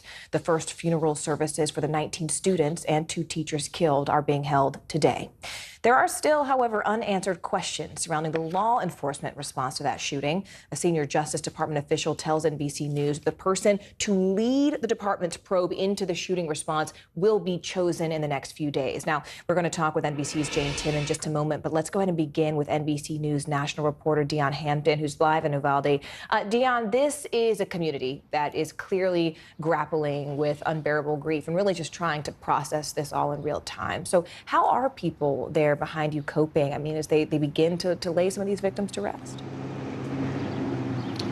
I mean, they're doing as best as well as they can. If you can look at the memorial behind me, it's still a very somber mood, and it's been like that since this makeshift memorial was created. But this is a very tight-knit community where I would say, you know, it's 2 degrees of separation. You know, if you don't know the person, then maybe your girlfriend does. So the fact that a massacre like this happened here has really shook, you know, the root of this community. And Dion, we also do need to talk about the investigation, though. I mean, there are still so many questions remaining procedurally, especially when it comes to the police response to that shooting. Police waiting outside when every single minute, every single second counts while those babies were inside. What more have we learned today about where that where the review stands and what people are saying in response? Yeah, and I think that's one of the questions. It was over the weekend that the DOJ said that they were going to investigate. We actually don't know how long that investigation is going to last. Could it be weeks? Could it be a month or so from now? We're exactly not sure. But one thing is for certain, and that's that a lot of people here want answers. You know, the timeline seems to be a little bit shaky. Officials were flip-flopping back and forth, and people just want to be able to trust what officials say to them, and they just really want closure and to know what happened. All right, a lot of us do. Dion Campton for us there. Dion, thank you for being there. Meanwhile, the mayor of Uvalde spoke out yesterday with a message about the future of Robb Elementary. I don't think anybody's plans are but to tear that building down, and it needs to be torn down. I would never expect a child to have to ever walk in those doors ever again. That building needs to be gone, taken away, and gone. NBC News senior reporter Jane Tim joins us now. Jane, those words were decisive. I mean, they were very clear. What more are we learning about the possibility of the school being torn down? Morgan, we know that one of the state lawmakers has indicated that Biden, in conversation with this lawmaker, Senator Gutierrez, State Senator Gutierrez, had indicated there might be federal grant money that would go towards raising this school and helping to rebuild. Rob, now we know that raising and rebuilding a school like this is not unprecedented. It happened in Newtown, of course, after the Sandy Hook massacre. But there's definitely some energy there. And we're hearing from people on the ground that there's no desire for parents or students to go back to this school. So this is definitely an idea that is raising momentum. Biden floated the idea of federal grant money that might help this community pay for that, as well as paying for things like health care. The White House had no immediate comment on what that actually might look like and where that grant money might come from. But definitely something that's bubbling up very quickly. Yeah, Jane, I want to stay there for just a minute. When you mentioned the president, we know that President Biden and First Lady Dr. Jill Biden were both in Uvalde over the weekend. And demonstrators there was this moment where they chanted, "Do something," and the president responded, "We will." So how would you sort of describe the sense of urgency right now in Washington to get some sort of gun reform passed immediately? Yeah, you know, you hear lawmakers from both parties talking about how there's an appetite to do something. There is momentum. There is sort of an impetus here that wasn't there, say, 3 weeks ago. We had Buffalo, of course, and then in Uvalde. But I will say 10 years ago, Morgan, I covered the Newtown shooting. And I remember this exact same conversation we had about how there was going to be change and some kind of legislation would be passed to make these shootings less common. And then nothing really happened after that one. So I think that for those of us who have been covering this conversation for a long time, it does not feel like there is sort of momentum, but I will say different players, different time. There's been a lot more mass shootings since then. Yeah. And this did happen in a very different state. You know, Connecticut is a blue state with blue senators. And this one has people like Senator John Cornyn, a Republican, who says, you know what, we need to start looking at this. We need to take a hard look and we're going to try. So it might be different players who are managed to get something done. But there's definitely, I think, some pessimism as well from people who have been watching this for a long time. Yeah, I mean, it's just so unfortunate. We've seen, as you mentioned, so many of these mass shootings since then. And unfortunate is really, really an understatement. Jane Tim for us there. Jane, thank you. Meanwhile, speaking of the president, soaring prices on everything from gas to groceries, top of mind for many Americans. And the president is no exception. He is out with an op-ed in the Wall Street Journal today saying that inflation is his top priority. And now he's looking to take action, meeting with Federal Reserve Chair Jerome Powell at the White House later today. CNBC's Dom Chu is standing by for us. But let's go ahead and begin our coverage with NBC News White House correspondent Carol Lee. Carol, the president is facing mounting pressure to really combat inflation, something that is top of America's mind. In this new op-ed, he actually detailed his plan to do that. Can you just take us through some of those key points? Sure, Morgan. Well, the president in this op-ed is in part trying to take credit or get credit for some of the things that he feels are going well in the economy. The employment rate, for instance, he talks about job levels, that Americans are saving more, things like that. And then also, as you mentioned, he talks about how he's going to work to try to combat inflation. And the tip of the spear there is the Federal Reserve. The president says that that's the main place where this is going to potentially, he hopes, turn around. And that on top of that, there's not a lot new that he's offering here, but he is referencing his decision to release more oil from the Strategic Petroleum Reserve to try to address gas prices. And then he calls on Congress to pass more of his agenda, including the president's plan to raise taxes on wealthy Americans that he says would benefit more middle-income Americans. So a little bit of both, trying to get some credit and also outlining how he would tackle this going forward. And what about this meeting with Fed Chair Jerome Powell, Carol? I mean, what are we expecting to actually come out of this? Well, the White House says that they are going to discuss, so the president's going to congratulate him on his being confirmed to a second term. That just happened recently. And also that they will discuss the economy. The president is saying that the Fed has a lot of control here. The White House is trying to say that there's independence with the Fed, but the president is really leaning into this idea that the Fed can help with inflation. So that's going to be a key focus of this meeting. And then, the president also, this is designed to try to show Americans that the president is paying attention to inflation, that it is his top priority. It's one of a number of things that the White House is pointing to that the president is going to do this week. They say that he'll also speak on Friday after the May jobs report comes out. They're putting out a number of cabinet officials on television to talk about the president's record on the economy and where he would like to go, including, according to the White House, just 20 interviews today alone. All right, Carol Lee from the White House for us. Carol, thank you. Let's go ahead and bring in CNBC's Dominic Chu. Dom, the Federal Reserve is ultimately responsible for bringing down inflation, and they did indicate that they intend to raise interest rates until that happens. But Dom, when might the rest of us actually start to see some of that relief? I mean, Morgan, to your point, everyone's trying to figure the same thing out. And to Carol's point here, the Fed is going to be that tip of the spear. So it doesn't matter if you're one of the millions of Americans like myself or you getting hammered by rising food costs or fuel costs, or your Fed Chair Jay Powell, even the President of the United States. We all want to know when those inflationary pressures are going to ease. But there's still a big debate right now about when that can actually happen and what more can be done in the weeks and months ahead to help ensure that that so-called price stability that Fed is responsible for is actually going to happen. So the bad news first. Fuel costs are not heading lower, at least anytime soon. We're entering already a seasonably strong time for fuel demand. A lot of people go out there and drive during the summer season.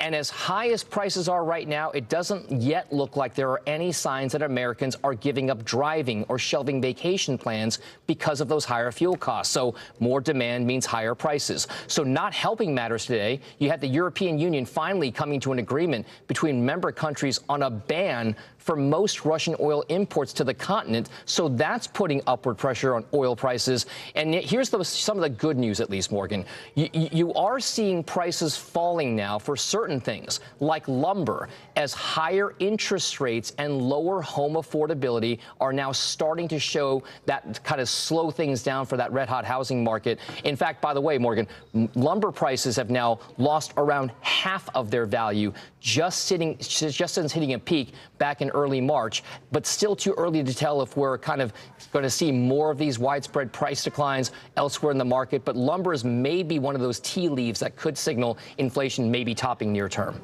And Dom, I mean, even though if inflation does actually come down, I mean, rising interest rates mean that things get more expensive. So help us understand that relationship. I mean, what does this mean for everybody on a day-to-day basis? Oh, absolutely. So if you're borrowing money for any kind of a purchase, large or small, rising rates does mean that things are going to be more expensive.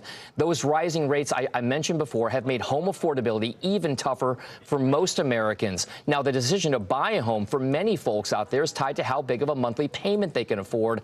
Rising rates drive that cost higher. Same thing applies for buying a car. You look at the monthly payment you can afford, then figure out the down payment with the interest rate. Or if you're buying anything on a credit card and then carrying a balance that you pay off over time, all of those things, clothes, furnishings, even food or those rising fuel costs, rising interest rates have that effect of making things cost more, and that's one of the big reasons why the Fed raising rates is seen as tapping the brakes on the economy. The big issue now, Morgan, is policymakers need to make sure that they do not slam on those brakes and put the American economy into a possible recession. Yeah, all right, Dom Chu breaking it all down for us. As always, Dom, thank you so much. Well, making the American dream a reality. Still ahead, how the hospitality industry is becoming a gateway to generational wealth. Stay with us. These days, it feels like the news never stops. So let's get into it. What's happening right now, what it all means for you for an hour every day. It can be hard to keep up, so let's get started together. Hallie Jackson Now, weekdays at 5 on NBC News Now. When was the last time you made space to listen to somebody? What I learned from a very young age is radical love, radical forgiveness. We are meeting people one after the next who have made profound changes. It showed a lot of personal strength for me. Why am I trying to make other people happy over myself? So many life lessons that are going on in these conversations. We're watching a transformation. Join Hoda Kotb for her podcast, Making Space. Listen now. What would you like to see from the federal government to keep Buffalo safe? If there is legislation brought to you to ban contraception, would you sign it? What should be focused on that could reduce inflation and avoid a recession? If it's Sunday, it's Meet the Press.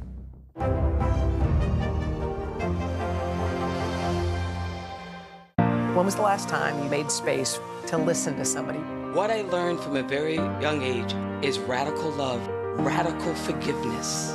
We are meeting people one after the next who have made profound changes. It showed a lot of personal strength for me. Why am I trying to make other people happy over myself? So many life lessons that are going on in these conversations. We're watching a transformation. Join Hoda Kotb for her podcast, Making Space. Listen now. News is happening now. Look at what's making headlines around the world. Whenever it happens, wherever you are, it's here now.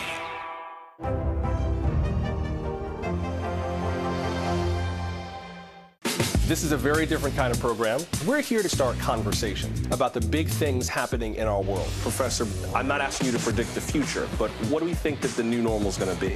Is part of this that everyone's rethinking their jobs during this pandemic and their relationship to their employers? What is your biggest tip for any parent who's concerned about this? It's not my job to tell you what to think. My job is to think about what you tell me. Now Tonight with Joshua Johnson, streaming weeknights at 8 on NBC News Now. Still to come on the Channel 2 News. Well, the waters are certainly receding now. Still too close to call. Lester Holt reporting from Ground Zero, as it's being referred to. It is, in fact, a taste of freedom. The Haitian people know a little something about resiliency. What's the biggest risk right now? Some of the troops who have been proud. I want to welcome you to the first presidential debate. In fact, we've been told we can't go any farther. You with some resilient folks, let me get a hint.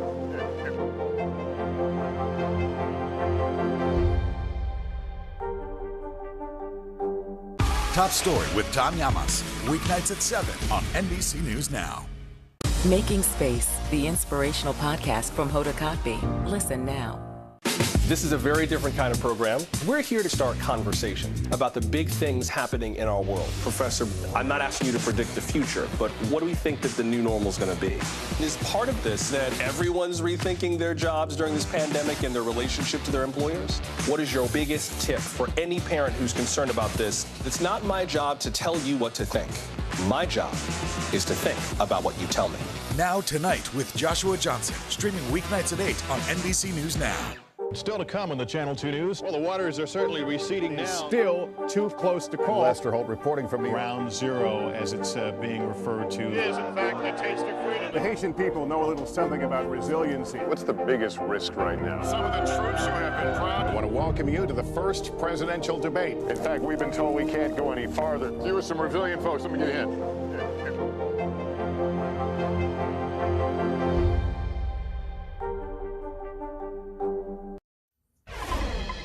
K-pop sensation BTS is at the White House today. The South Korean boy band is there to meet with the president and raise awareness about the growing number of anti-Asian attacks here in the U.S. NBC News White House correspondent Carol Lee joins us again. Carol, what do we expect to sort of happen here? I mean, how specifically does the White House plan to actually work with BTS to kind of raise awareness about this and hopefully stop some of these attacks? Yeah, it's a great question, Morgan, and I think the way that they're going about this is one of the biggest pop groups in the world. The president is trying to focus on an issue that he thinks is front and center for all Americans right now. And to draw attention to that, he's bringing in someone who probably gets a little more attention from the general public than the president himself. So he's bringing in the group. They're going to meet. It's a private meeting, so there won't be coverage. But we are told that the group will appear at the White House press briefing and will make brief remarks. So it's an effort on behalf of the White House to try to draw attention to an issue the president thinks is a huge concern. We've seen the president, one of the things that they're likely to do is point to a number of actions that the president has taken, including beefing up some funding for the Justice Department to focus on hate crimes and things like that. And so generally, this is one way in which, and we've seen the White House do this before, bring in somebody with some star power and then try to draw attention to an issue that perhaps the president and the White House feels isn't getting the attention it deserves. And that's what's happening here. And I mean, BTS is also at the White House really talk about other issues as well. Carol, what else is on the agenda?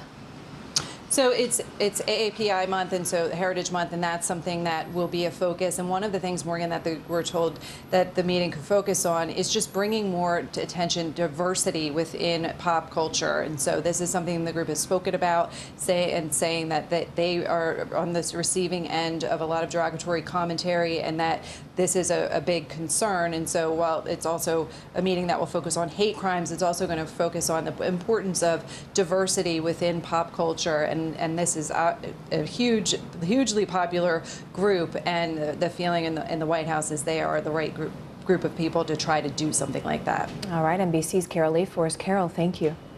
And as Carol mentioned, today marks the last day of AAPI month, and we do want to introduce you to one family that truly embodies the resilience of the American dream. They went from living in a hotel to owning one. CNBC's Seema Modi has their incredible story of success.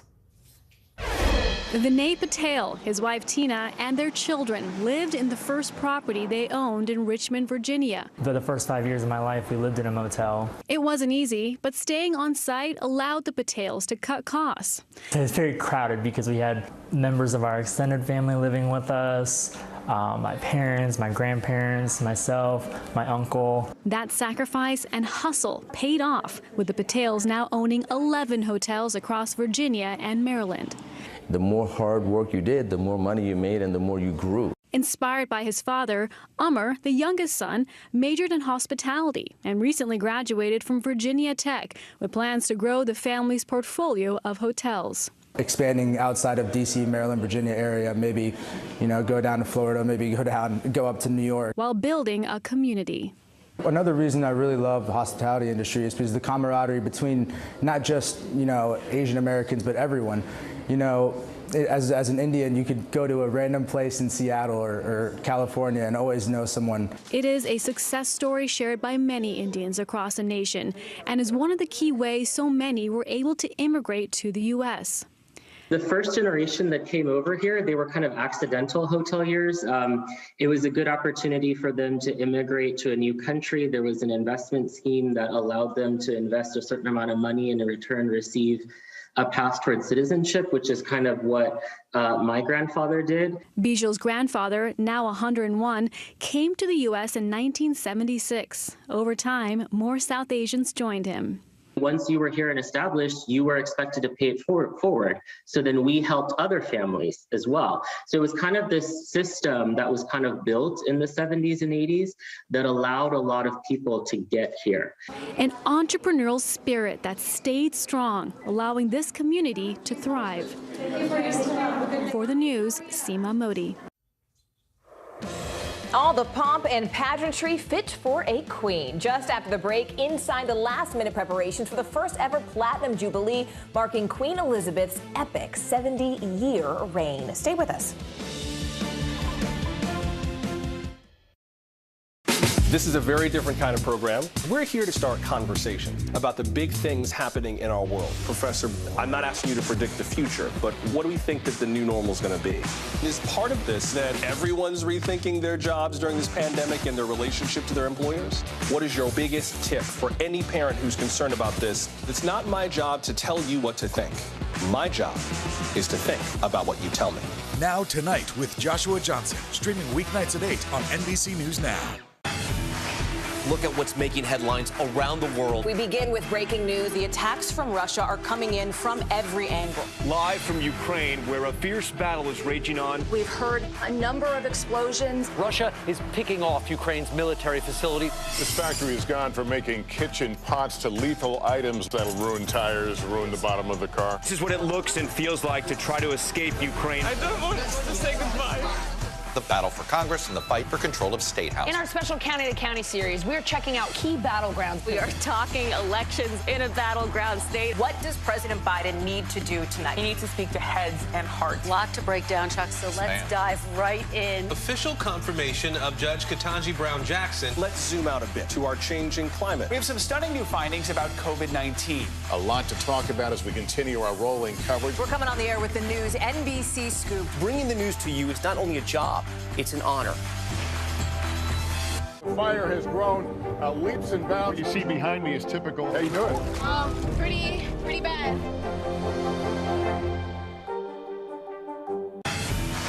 Look at what's making headlines around the world. We begin with breaking news. The attacks from Russia are coming in from every angle. Live from Ukraine, where a fierce battle is raging on. We've heard a number of explosions. Russia is picking off Ukraine's military facility. This factory has gone from making kitchen pots to lethal items that'll ruin tires, ruin the bottom of the car. This is what it looks and feels like to try to escape Ukraine. I don't want to say goodbye. The battle for Congress and the fight for control of State House. In our special County to County series, we're checking out key battlegrounds. We are talking elections in a battleground state. What does President Biden need to do tonight? He needs to speak to heads and hearts. A lot to break down, Chuck, so let's dive right in. Official confirmation of Judge Ketanji Brown Jackson. Let's zoom out a bit to our changing climate. We have some stunning new findings about COVID-19. A lot to talk about as we continue our rolling coverage. We're coming on the air with the news NBC Scoop. Bringing the news to you is not only a job, it's an honor.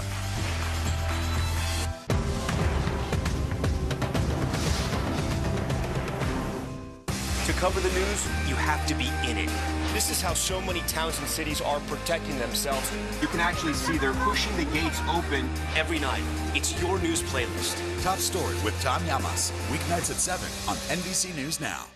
This is a very different kind of program. We're here to start conversation about the big things happening in our world. Professor, I'm not asking you to predict the future, but what do we think that the new normal is going to be? Is part of this that everyone's rethinking their jobs during this pandemic and their relationship to their employers? What is your biggest tip for any parent who's concerned about this? It's not my job to tell you what to think. My job is to think about what you tell me. Now Tonight with Joshua Johnson, streaming weeknights at 8 on NBC News Now. Still to come on the Channel 2 News. Well, the waters are certainly receding now. Still too close to call. Lester Holt reporting from the Ground Zero, as it's being referred to. It is, in fact, the taste of freedom. The Haitian people know a little something about resiliency. What's the biggest risk right now? Some of the troops who have been proud. I want to welcome you to the first presidential debate. In fact, we've been told we can't go any farther. You with some resilient folks, let me get a hint.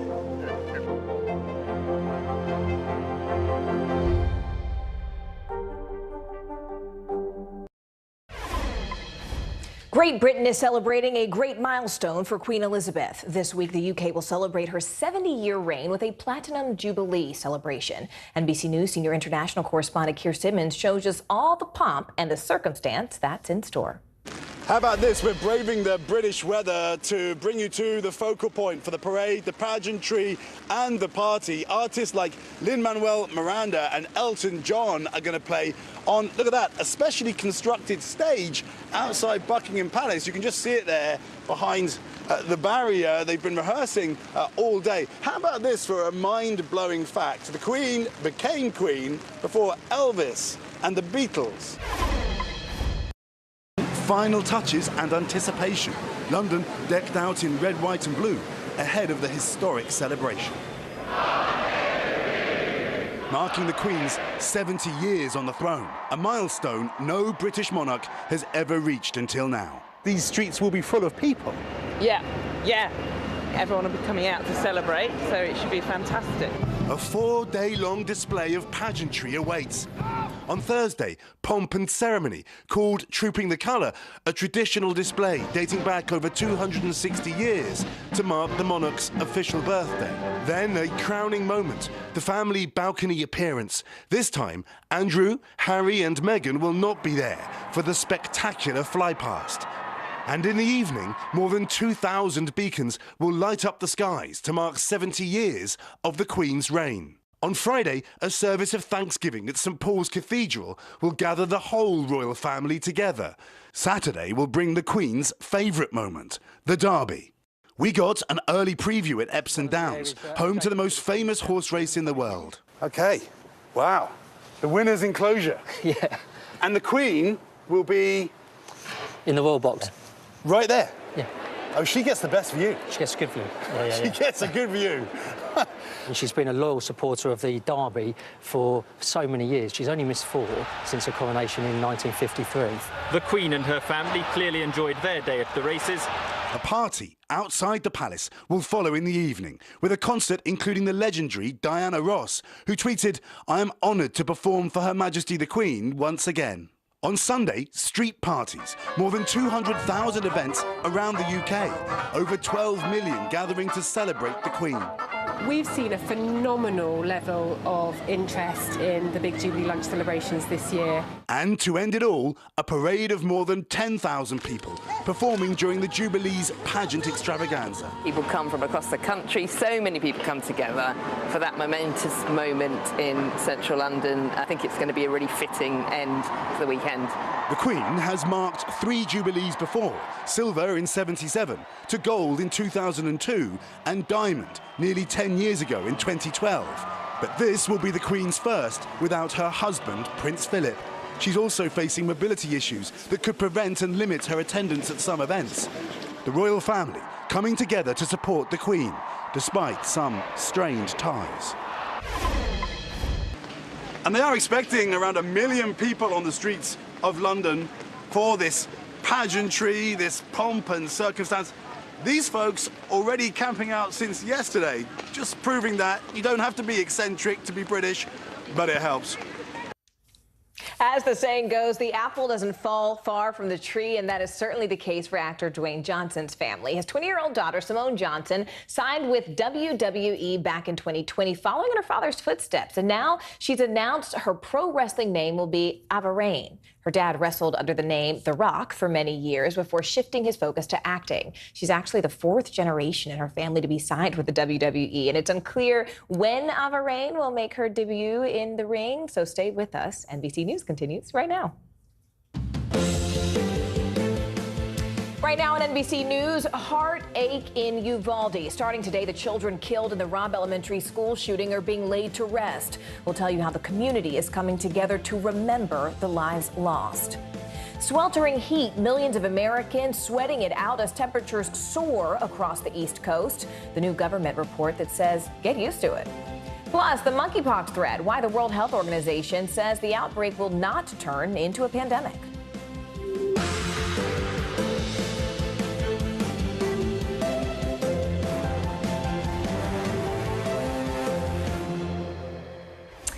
Hi, everyone. Thank you so much for joining us this Tuesday. I'm Morgan Radford. We begin this hour in Uvalde, Texas, where a community is overwhelmed by grief as funerals begin for the 21 victims of the mass shooting at Robb Elementary School.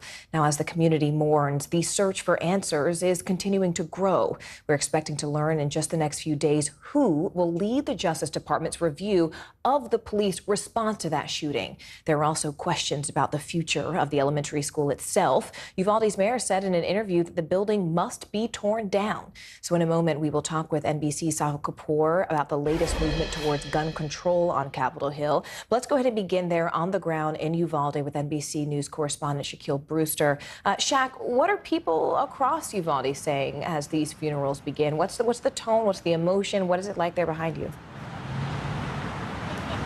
Well, Morgan, it's a lot of grief. It's a lot of pain in this community. You know, over the course of the weekend, yesterday was, of course, Memorial Day, and people who would come out to this memorial behind me in the town square, they described it as a split between not only honoring the victims and our soldiers and veterans, but also honoring these victims of the shooting. 21 lives who were taken in that shooting, 22 funerals and burials that we'll be seeing over the course of next week when you include the husband of one of the teachers involved. And that's what we're starting to see now. There was a visitation that started in the past hour in the past hour. That follows what we saw the first two visitations yesterday, visitations for two 10-year-olds. We're talking about Amory Garza, who was someone who her family says was a loving and kind soul.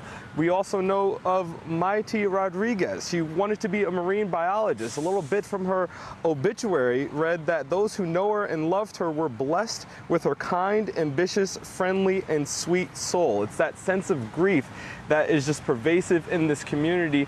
And, you know, one thing that I've really been getting a sense of here at this memorial is that people are coming from all over. This is a shooting that impacted so many people. There was a teacher I met yesterday from 45 minutes away. She said her school went on lockdown a week ago when that gunman stormed into Robb Elementary School, even though it was so far away. The impact is so pervasive. I want you to listen to one of the stories we heard from a teacher who was outside of one of the vigils that we saw yesterday. Fear. The fear. What did they feel? What did they think? How scared? How much they want the parents? You know, it's just the fear. But as an educator, you just step in and you take care of every single kid. So I can only imagine what Miss Edma was going through, what Miss Morales was going through. You see her there talking with our Morgan Chesky. It's that sense of fear that is not just felt by teachers or people involved in school, but really in the entire community. It's fear, pain, and, Morgan, a lot of grief.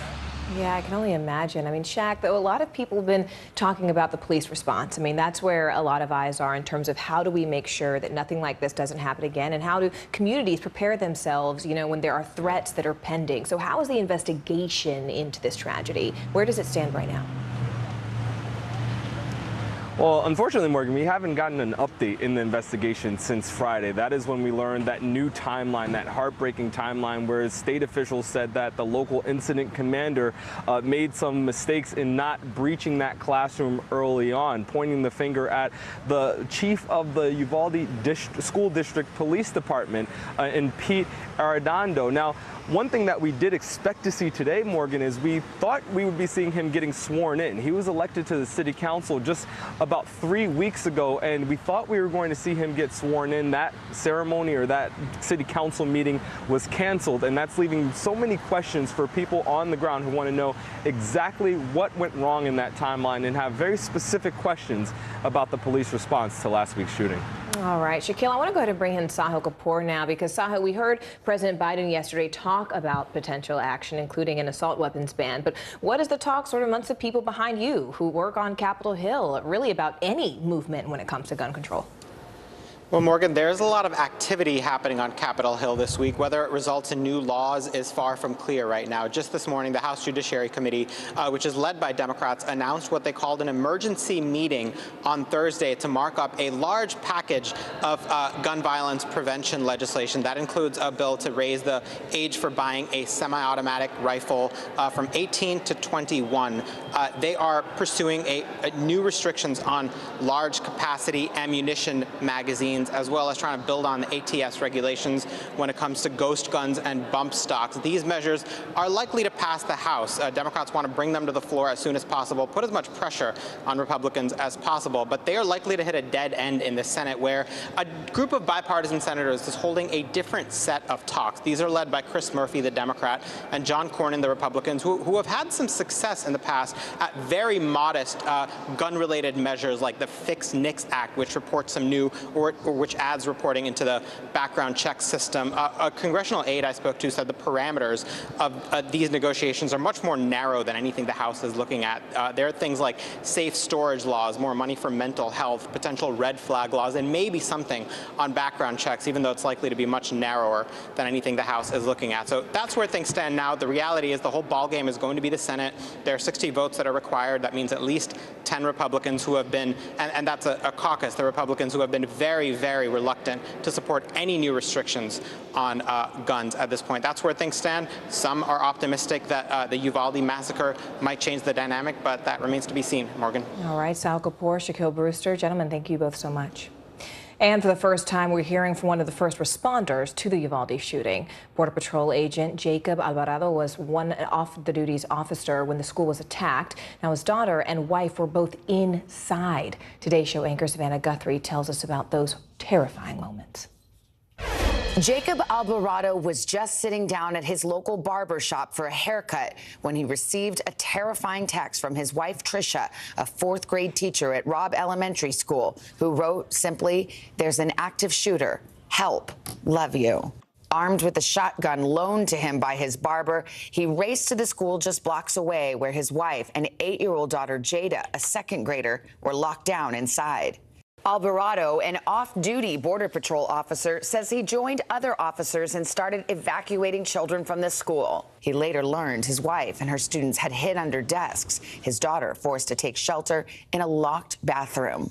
The father began clearing classes, guiding students to safety while searching for his own little girl. He says 2 officers provided cover with guns drawn while he and others led young children and their teachers to safety.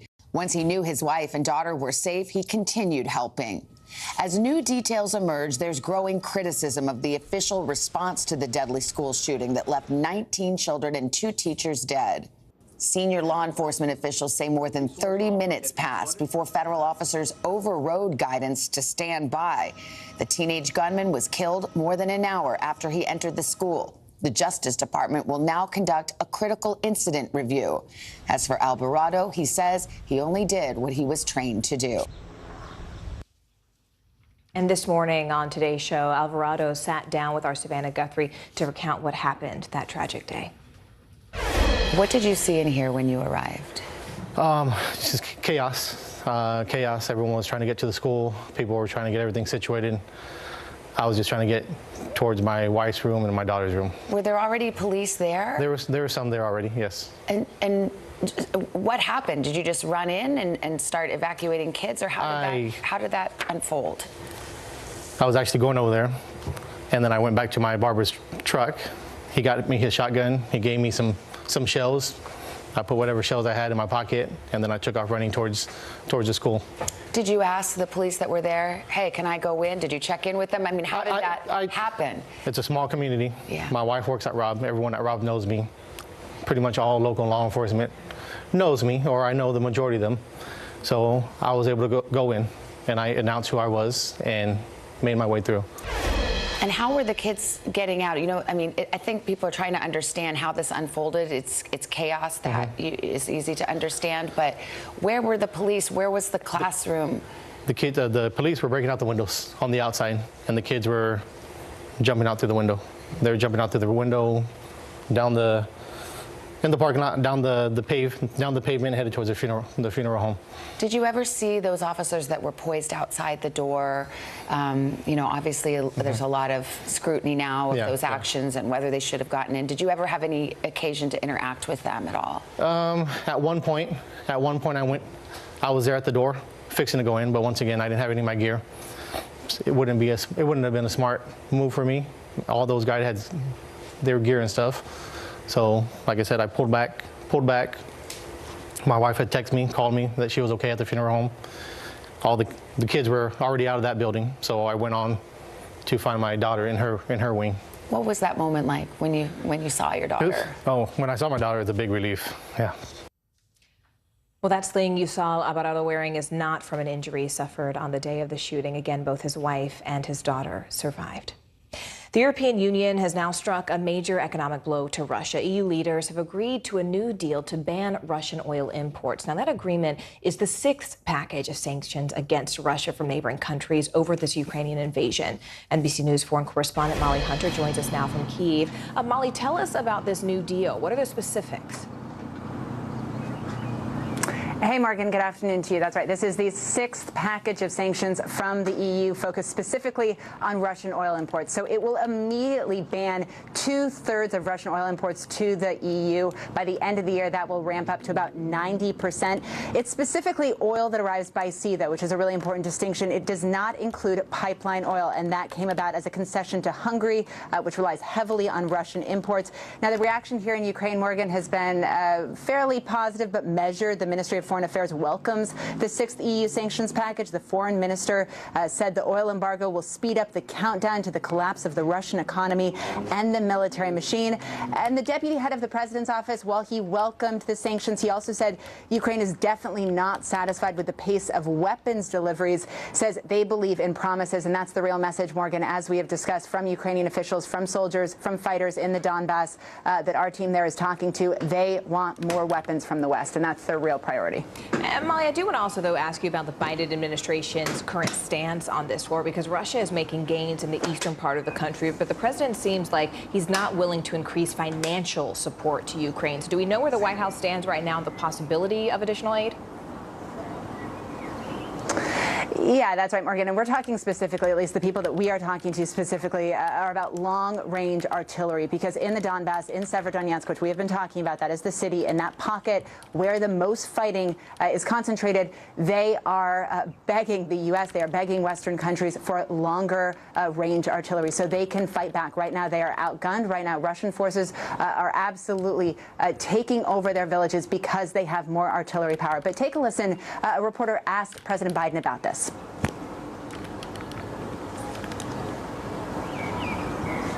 Molly, it sounds like our control room does not have that soundbite from the president there ready. Can you just tell us a little bit about what he said?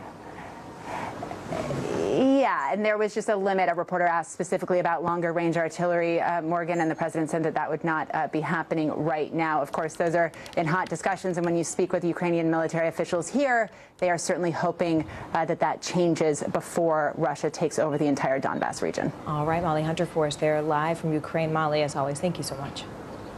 The Biden administration is under enormous pressure with serious political issues stacking up. Among them, record high inflation, rising gas prices, increasing COVID cases, and now a school shooting. And with the November midterms looming, President Biden is now pressing his aides for more compelling messaging and a better strategy. NBC News White House correspondent Carol Lee joins us now. Carol, I have to thank you for keep coming back and back. I know you're probably getting tired standing out there from the White House, but I have to thank you. Look, can you give us a sense of the level of concern inside the White House right now, given this constellation of issues that we just described? Sure, Morgan. Well, there's the frustration that the president's message is not breaking through, particularly on the economy. The president is frustrated with that. He's pressed his aides for better messaging on that. And there's also frustration on a number of fronts. One, the president feels like his polls are sinking and he can't get a grip on that. And he's, again, pressing aides for how to fix this.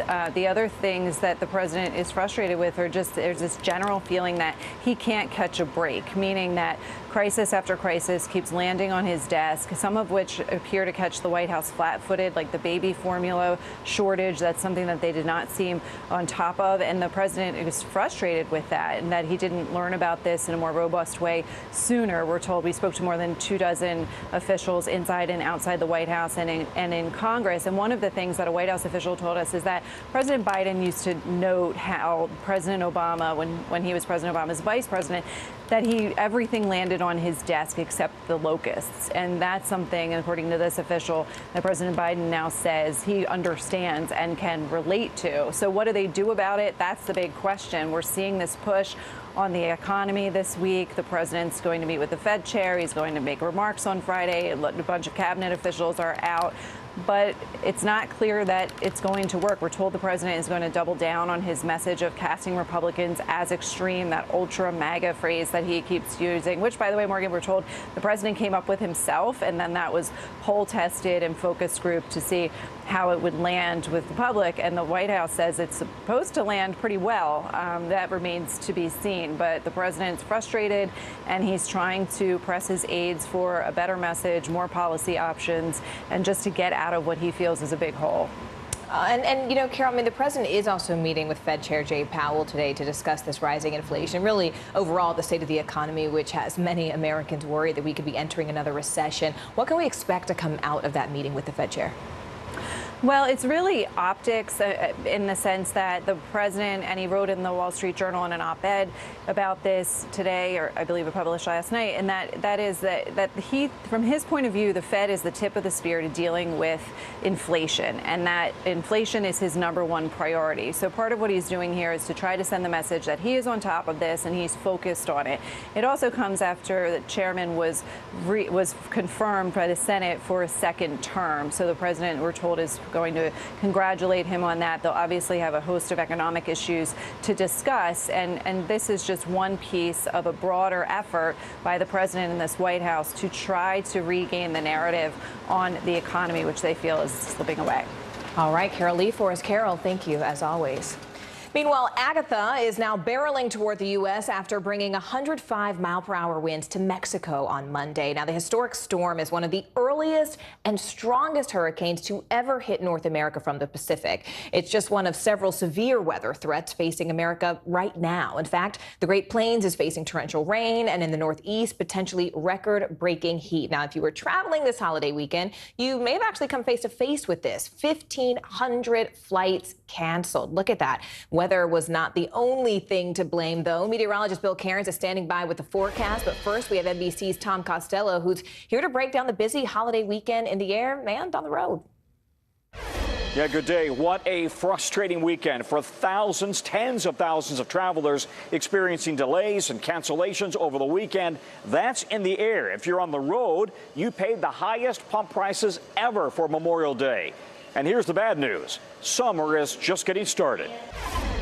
The kickoff to the summer travel season started with a whole lot of meltdowns over the holiday weekend. We just want to get home, you know. More than 1,000 domestic flights canceled across Saturday and Sunday, more than 400 Memorial Day. Delta, the most affected this weekend, canceling more than 500 flights. American Airlines also impacted with more than 120 cancellations Monday alone. Airlines, even though they pared back their schedules, they still found themselves with not enough pilots, not enough flight attendants, and more flights than they could operate. Grant and Hallie Holmes are newlyweds just returning from their honeymoon in Barbados. But they spent more than 30 hours stuck in Miami International, facing long lines like this, trying to get on a connecting flight home to Kansas City, but that was delayed multiple times before being canceled.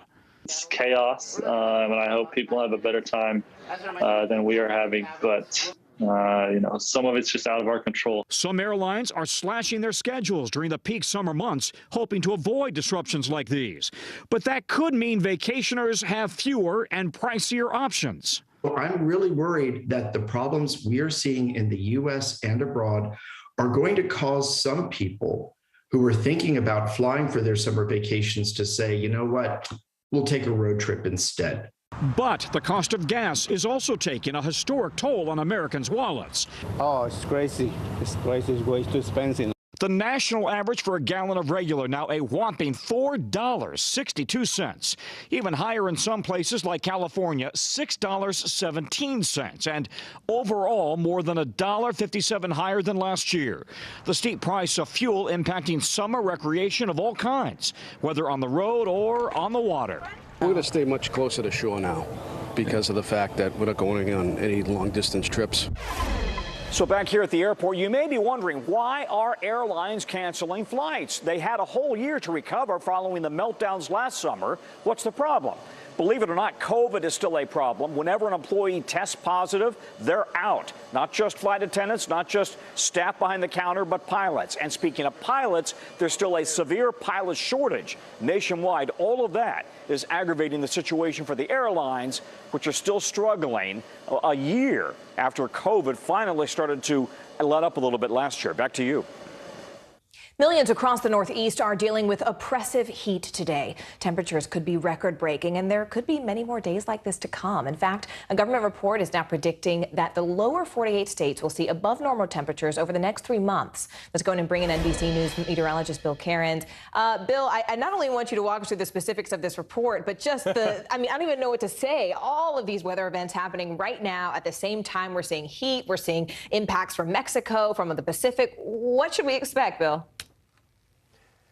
Unfortunately, it's going to be a hot summer. I mean, there's just no other way to look at it. And, I don't know what everyone else's threshold is, but when it hits like 95 and it's humid, that's where I kind of like draw the line. And I'm like, why did I complain so much when it was January and cold? So, yeah, we've reached that stage, at least where I am here in areas of New York and New Jersey. So here's how it is today. And not everyone is this hot and sweltering. It's been a very hot spring, though, from areas of Texas all the way through the Ohio Valley and now up into the Northeast. It's actually kind of cool and cloudy in areas of heading into the northern Rockies. So today, as advertised, the hottest day of the week for just about everyone on this map. Temperatures easily soaring into the 90s. And the heat index takes into account how it feels to you. So we add the temperature and then we add the amount of moisture in the air. If it's really humid out, your body doesn't cool as well. So the heat index feels higher. So today we're about 95 in D.C., heat index at 96. At least during the peak heating of the day, the breeze will pick up a little bit and the air will mix a little bit, so it won't be quite as humid, but it's really going to be,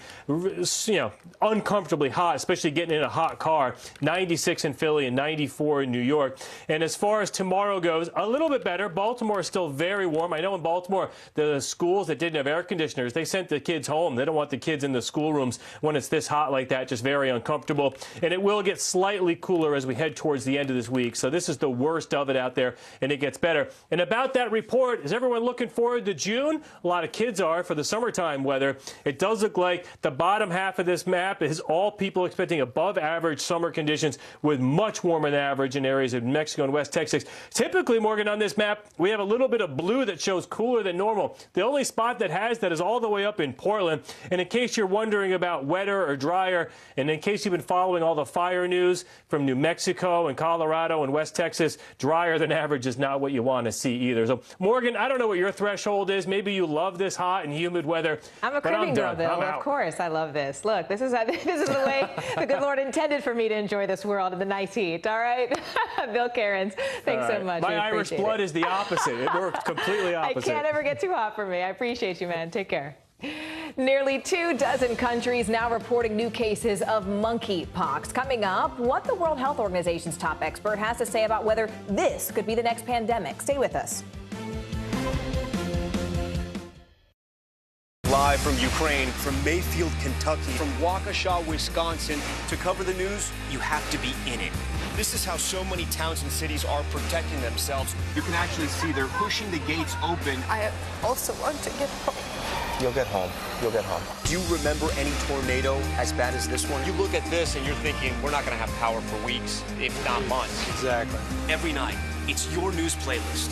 Top Story with Tom Yamas. Weeknights at 7 on NBC News Now. News is happening now. Look at what's making headlines around the world. Right now on Morning News Now. We're coming on the air with breaking news. And this is a significant moment. Whenever it happens, wherever you are, NBC News, streaming free now.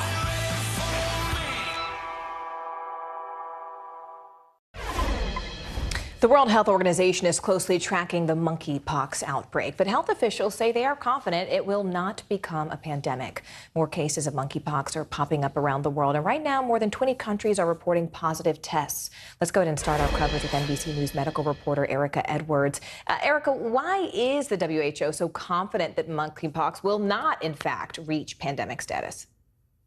Well, first of all, monkeypox just simply does not spread as easily as other viruses that we know about, like the flu and COVID. You really have to have close, prolonged contact with another person to become infected yourself. What's more, we have a good stockpile of vaccines that target not only monkeypox, but its close relative, smallpox, as well. Morgan? And Erica, what are health officials sort of saying about the threat of monkeypox, even if it doesn't reach, as we mentioned, this pandemic status? How concerned do we need to be? Right. So right now, experts are saying that the overall threat to the general public is quite low. However, still global public health officials are concerned about it simply because of how quickly these cases popped up in so many countries all at the same time. They are concerned because that seems like these cases were circulating under the radar, undetected for several weeks before those first cases were identified. A key member of the World Health Organization spoke about the unknowns of the virus during a briefing yesterday. Erica, thank you. We are afraid that there will be a spread in community, but currently it's very hard to assess this risk. We think that if we put in place the right measure now, we probably can contain this easily. This is not a disease the general public should be worried of. It's not like COVID or other diseases that spread fast. Yeah, so far, Morgan, just about a dozen cases have been identified here in the U.S. Morgan. All right, Erica Edwards for us. Erica, as always, thank you so much. Officials in China are now easing restrictions in the city of Shanghai after a 2-month COVID lockdown. People are once again going out in public, with many returning to work. Here's NBC News foreign correspondent Janice Mackey-Freyer. After a crippling 2-month lockdown, Shanghai is finally reopening. Businesses have been given the green light, and millions of people are finally allowed to leave their homes. Can you imagine? A city of 25 million people confined, many unable to access medical care or food, tens of thousands of mild and asymptomatic COVID cases sent to mass quarantine centers. Public fury and distress have played out on Chinese social media over the past few weeks in a way that's rarely been seen here. Here in Beijing, it was fear of a similar lockdown that triggered panic buying at markets earlier this month. There are still some heavy restrictions in place here. Schools are closed. You can't dine in a restaurant. You can only buy takeout. There are quarantines that are in place, and some neighborhoods are still sealed off. But for the most part, people have been allowed to return to work, and public transit has resumed. The looming question, of course, is under China's rigid zero COVID policy, what happens if cases go up again? There are already new milestones for daily life here. We need a 48-hour negative COVID test to get into an office building, a public park, even a convenience store. And it's still not clear the extent to which China's economy, especially around Shanghai, is going to be able to recover. Manufacturing came to a standstill. It's an area that's crucial for automobiles and electronics, so companies like Tesla and Apple were affected. And supply chains that move components and goods from China to places around the world, especially the U.S., were seriously impacted. And the challenge now is that with manufacturing ramping up again, there could be a flood of goods into the system, which can drive up shipping costs and cause a new sort of scarcity. So experts are warning there could be further shocks to the system in the months ahead. But for now, there is a welcome return of traffic to streets that have been largely quiet here. And in Shanghai, it's a huge step towards something closer to normal. The first of a dozen funerals from the Uvalde, Texas school shooting start today. Still ahead, the help pouring into the Texas town with only 2 funeral homes. Stay with us.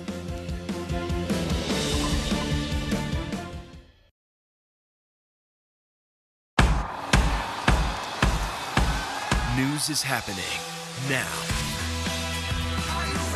Look at what's making headlines around the world. Right now on Morning News Now.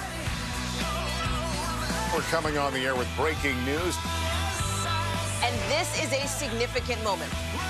Whenever it happens, wherever you are, NBC News, streaming free now. Top Story with Tom Llamas, weeknights at 7 on NBC News Now. This is a very different kind of program. We're here to start conversation about the big things happening in our world. Professor, I'm not asking you to predict the future, but what do we think that the new normal is going to be? Is part of this that everyone's rethinking their jobs during this pandemic and their relationship to their employers? What is your biggest tip for any parent who's concerned about this? It's not my job to tell you what to think. My job is to think about what you tell me. Now Tonight with Joshua Johnson, streaming weeknights at 8 on NBC News Now.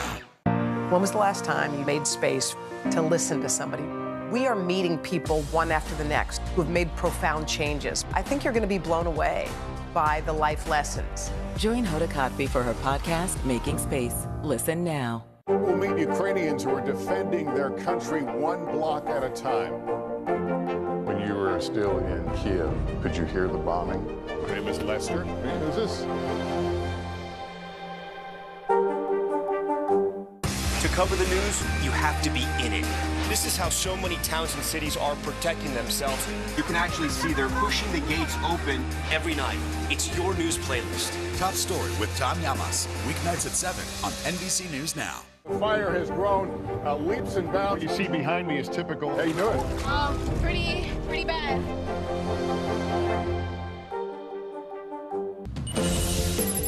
Making news right now, 2 women are missing after crossing a dam in Virginia on Monday. Authorities say a group of 12 people became stranded on the James River and went over the dam, facing a 12-foot drop on rafts and paddleboards. 10 people were rescued, and crews are continuing their search for the women this morning. A tabernacle worth $2 million was stolen from a Catholic church in Brooklyn. Church officials arrived Saturday to find the 18-karat gold artifact gone. The 2 marble angels on its side decapitated and destroyed. Thieves also cut open a safe and removed the church's video surveillance system. New York City police are currently investigating. And speaking of investigation, investigators have now determined the cause of the largest wildfire in New Mexico's history. Federal officials are linking the Calf Canyon Hermits Peak fire to planned pile burns conducted by the U.S. Forest Service. The fire scorched over 500 square miles, and officials are pausing all other planned burns as they look into what exactly went wrong. It's the bottom of the hour now, and we continue our coverage of the Texas school shooting 1 week later. The small community of Uvalde, Texas, is beginning to lay to rest the 19 children and 2 teachers who were killed. 6 of the victims will be memorialized today. Services for the others are expected to continue into next week. The city's mayor is calling for the building where that massacre occurred, Robb Elementary School, which you see on your screen, to be torn down. He says that he would never expect a child to ever have to walk into that building and through those doors again. A Texas state lawmaker says the federal government might step in to help tear down the current building and rebuild a new school. We're going to talk with NBC's Danielle Campamore in just a moment, but let's go ahead and begin with NBC News correspondent Liz McLaughlin in Uvalde. Liz, what are you hearing from the people there on the ground? I mean, what is their focus right now as they sort of try to figure out the days ahead? Morgan, it's almost exactly 1 week ago today that this shooting started, and this community will be forever changed.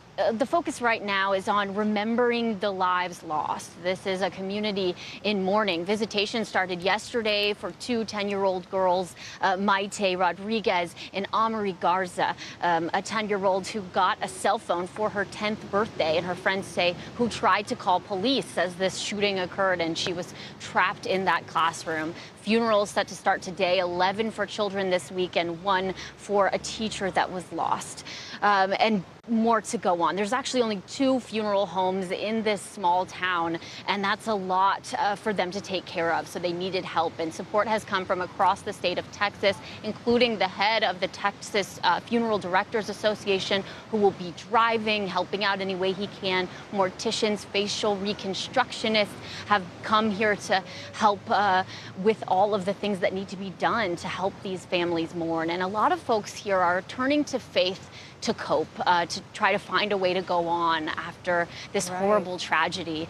Here in the town square, you see all these crosses behind me for these victims, piles of flowers growing. Liz, and I spoke with a pastor here. Liz, I do want to to see. Liz, before we hear a little bit of that reaction, I do want to interrupt for just a minute. It is 12:33 right now. This is a moment of silence that's being held there behind you, because this is the moment the exact minute that that gunman entered that school 1 week ago. So let's go ahead and just give a pause for a couple seconds as the people there behind you are honoring this moment of silence. And then on the other side, I'm going to ask our director to toss to the soundbite of the reaction that you got there on the ground.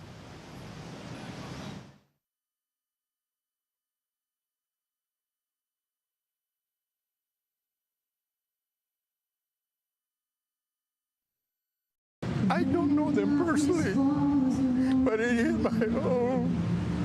It hit my home, and it hurts. I can only imagine the parents, the grandparents, when they were out there wanting to go in, and the police wouldn't let them go in. It hurts. It hurts, as I can say, it hurts.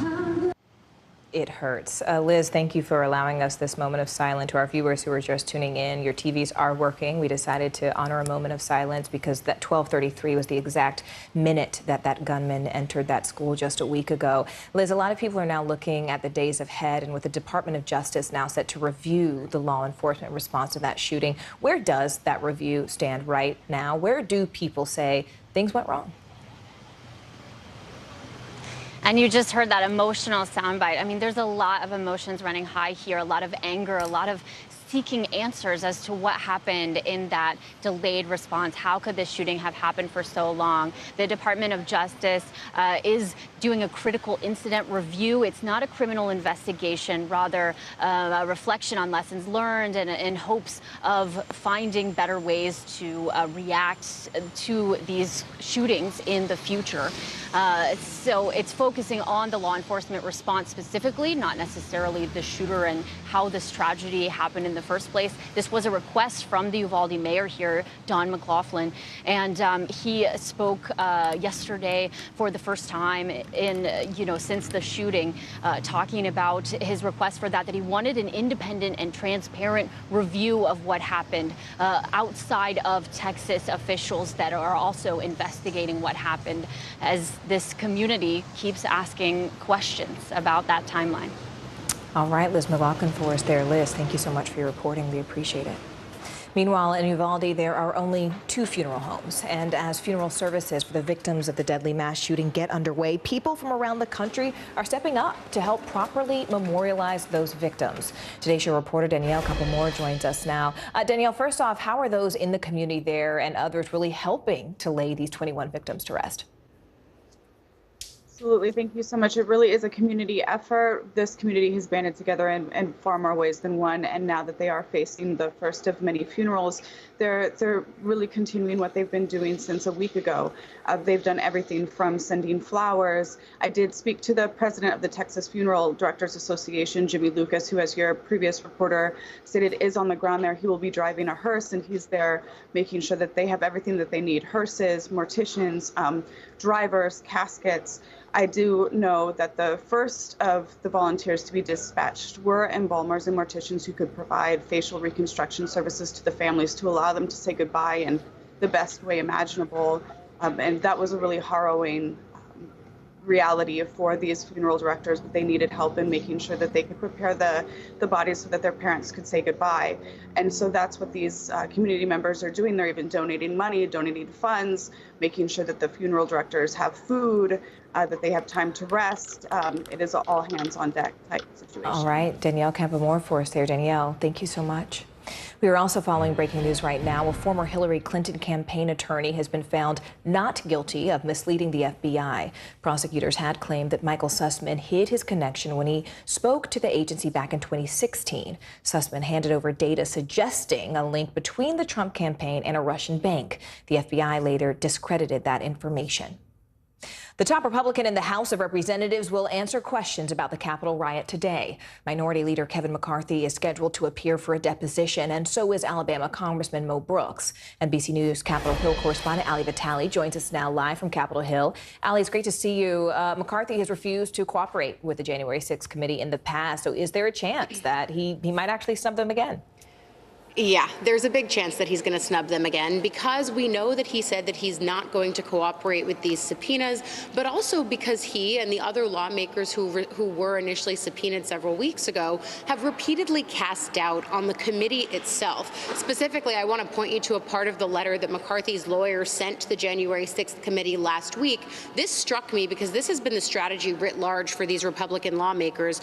In it, they say the Supreme Court has made clear that exposure for purposes of telling a story, which is what the January 6th committee continues to say is a goal that it has, telling the story of what happened on January 6th, that purpose of telling a story is not valid legislative purpose and not a valid use of the subpoena authority granted to Congress under the Constitution. If those objectives, telling a story, qualified as valid legislative purpose, then Congress's subpoena power would be limitless. Of course, effectively what they're saying here is, again, attacking the central premises of the January 6th committee. At other points in this letter, McCarthy's lawyer argues that it's not correctly constituted because of the number of members it has, as well as the fact that when the Republican member, in this case McCarthy, put forward names of Republican members he wanted to serve on that committee, Speaker Pelosi dismissed them, and then the committee was constituted without that kind of bipartisan way of putting it together. The important thing to note here, Morgan, is they can cast doubt on this, and it has been casted doubt on in the past, but what courts have said is that it is legally constituted and it does have a legislative purpose, and that's why the committee's work is going forward. So, Allie, I mean, what does the committee sort of hope to learn from Congressman Brooks, and do we have a sense of when the findings of this investigation could actually be made public? Yeah, Morgan, because McCarthy and Brooks are two lawmakers of the few that were subpoenaed who have deposition dates for today. And so for McCarthy, of course, it's a conversation about what he was talking about with President Trump, other top Republicans in his party in those days before January 6th, but of course after and on the 6th as well. The same goes for Mo Brooks, who has had a rocky tenure with Trump. Trump, of course, pulled his endorsement of Brooks in the Alabama Senate race. After that endorsement was pulled, Brooks seemed to leave the door open a little bit to potentially cooperating with the committee. Of course, that doesn't seem likely now, but for Brooks, he says that Trump specifically told him to reverse the results of the 2020 election, and Brooks said that he knew that that wasn't legally possible. So that's definitely something the committee would like to hear from him. At the same time, though, a lot of these comments have been made publicly, and the committee also has other witnesses who are effectively testifying to a similar sentiment regarding these lawmakers. So it's not like the committee can't use this information, but of course, they want to get it from the people at the center of it if they can. All right, Allie Vitale for us there, live from Capitol Hill. Allie, as always, thank you so much. Thanks. Well, speaking of congressmen and women, Congresswoman Liz Cheney is part of a growing group of Republicans attempting to wrestle control of the party away from former President Trump. But many Republican voters are not ready to do the same, and that is making some lawmakers' re-election campaigns increasingly tenuous. NBC News senior political editor Jonathan Allen joins us now. Jonathan, it's great to see you, my friend. First off, just talk to us about the feud between Cheney and the former president. I mean, what has them specifically at odds? It's great to be with you, Morgan. This is as red hot as any feud that Donald Trump has had.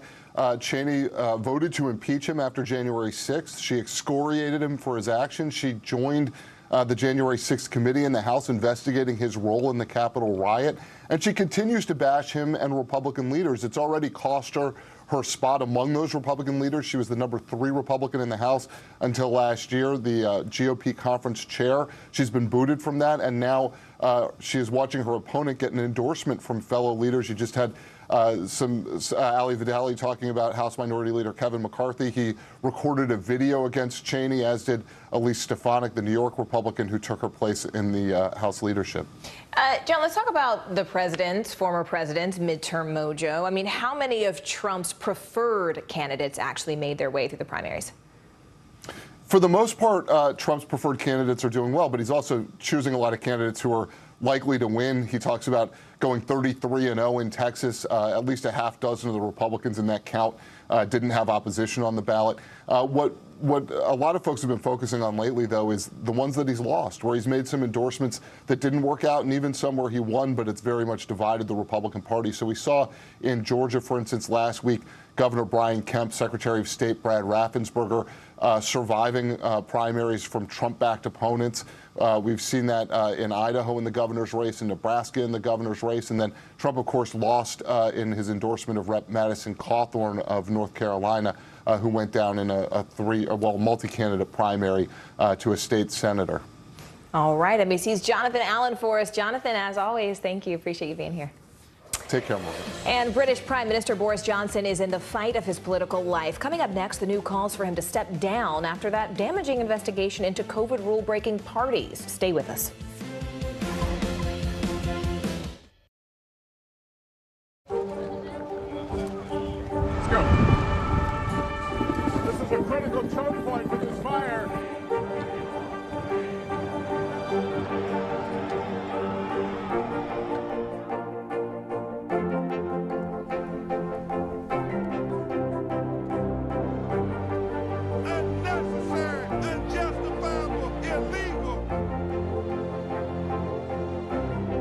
And good evening from New Orleans. Late military operation witnessing the massive crowds. I'm admiring you both.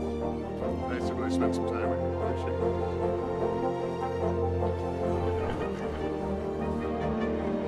At any moment now.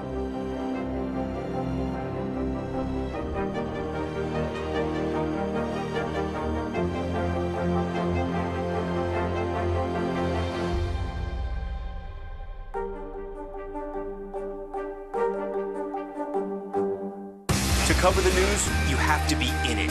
This is how so many towns and cities are protecting themselves. You can actually see they're pushing the gates open every night. It's your news playlist. Top Story with Tom Yamas. Weeknights at 7 on NBC News Now.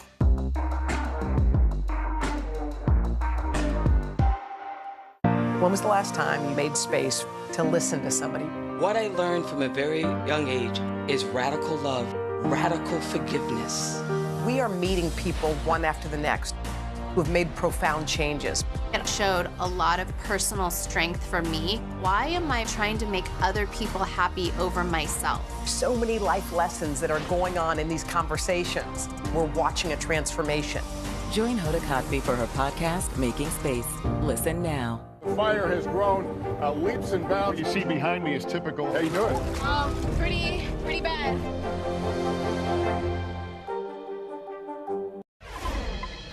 A rising death toll in Brazil after devastating flooding in ancient passageways discovered in Peru. Joe Fryer takes you around the world in 60 seconds. Brazil, where the death toll from flooding over the weekend has climbed to at least 91 people. Dozens remain missing as rescue workers search through the wreckage. Experts say climate change can lead to more intense rainfall, increasing the likelihood of flooding in low-lying areas. Israel, where Prime Minister Naftali Bennett is defending his decision to allow a parade to take place. The parade celebrated Jerusalem Day, saw tens of thousands of Israelis march through Palestinian neighborhoods. Right-wing members of the parade were heard chanting death to Arabs. Some Palestinians were seen burning the Israeli flag in protest. The event was marred by violence between Palestinians and Israeli security forces. And Peru, where a team of archaeologists has uncovered a network of passageways under an ancient temple. The passageways were built sometime between 1200 and 200 BC. Artifacts like this bowl have been discovered, giving the archaeologists new insight on ancient Peruvian culture. And that's the world now. Some members of British Parliament have had enough of Prime Minister Boris Johnson. 3 Conservative lawmakers are calling for him to quit, and they're among a growing list of prominent politicians who want him out over the Partygate scandal. Here's Sky News correspondent Ali Fortescue. After a week where Sue Gray delivered damning details on Downing Street parties and the Chancellor delivered £15 billion for the cost of living, Westminster is quiet in recess. But the letters keep coming. Today, the former Attorney General Jeremy Wright said that with regret he's concluded that for the good of this and future governments, the Prime Minister should resign. Hours later, London MP Elliot Coburn confirmed his letter of no confidence, saying that he is especially appalled at the revelations of the poor treatment of security and cleaning staff at Number 10. Westminster MP Nikki Aitken said if she was the Prime Minister, she'd call for a vote of confidence in herself. We still seem to be in denial, and it's time to shake off this partisan Stockholm syndrome, I believe. Our party brand is suffering. We will lose the next election on current trajectory, as reflected in recent elections, by local elections, and no doubt in the tough by-elections ahead. And when you get the church elders in the party, such as Lord Hague, now expressing huge concern. We need to listen. 35 MPs have publicly questioned the Prime Minister's position, 9 more since Sue Gray's report. Of those, 2 don't think he should go yet, 8 are on the fence, 27 are publicly calling for the Prime Minister to go now, and they range from grandees like the former Brexit Secretary, David Davis, 2019 Red Wall intake MPs like Alicia Kearns, and those fighting slim majorities with the Lib Dems in the south like Steve Hammond. A couple of MPs I've spoken to have suggested that they want to wait till after the Queen's Platinum Jubilee before deciding if they want the Prime Minister to go. That could bring the total ever closer to the 54 letters needed to trigger a vote of no confidence. But of course, it's impossible to know exactly how many letters are already in. And we know that when Theresa May was Prime Minister, only half of those letters were declared when a vote of no confidence was called. There's also the question of what went on in lockdown in the Prime Minister's private flat. We understand messages sent by Carrie Johnson could be revealed by the Privileges Committee. Allegations of another gathering on the day of Boris Johnson's birthday. But ministers are resisting more Partygate probes. My instinctive reaction is that there have been 2 incredibly thorough investigations that have gone on. And unless there's something really striking that hasn't been known about previously, then I think they have been looked into really thoroughly. And the report was incredibly thorough. But next month in Tiverton in Devon, the Lib Dems could overturn a 24,000 Tory majority. The same night Labour hoped to take back Red Wall Wakefield, 2 by-elections that will test opinion beyond Westminster. But it is here where MPs will decide and where the great political survivor, Boris Johnson, could come undone. They are families bonded by tragic deaths by suicide of student athletes. Just after the break, what they say can be done to improve mental health. Stay with us. When was the last time you made space to listen to somebody? What I learned from a very young age is radical love, radical forgiveness. We are meeting people one after the next who have made profound changes. It showed a lot of personal strength for me. Why am I trying to make other people happy over myself? So many life lessons that are going on in these conversations. We're watching a transformation. Join Hoda Kotb for her podcast, Making Space. Listen now.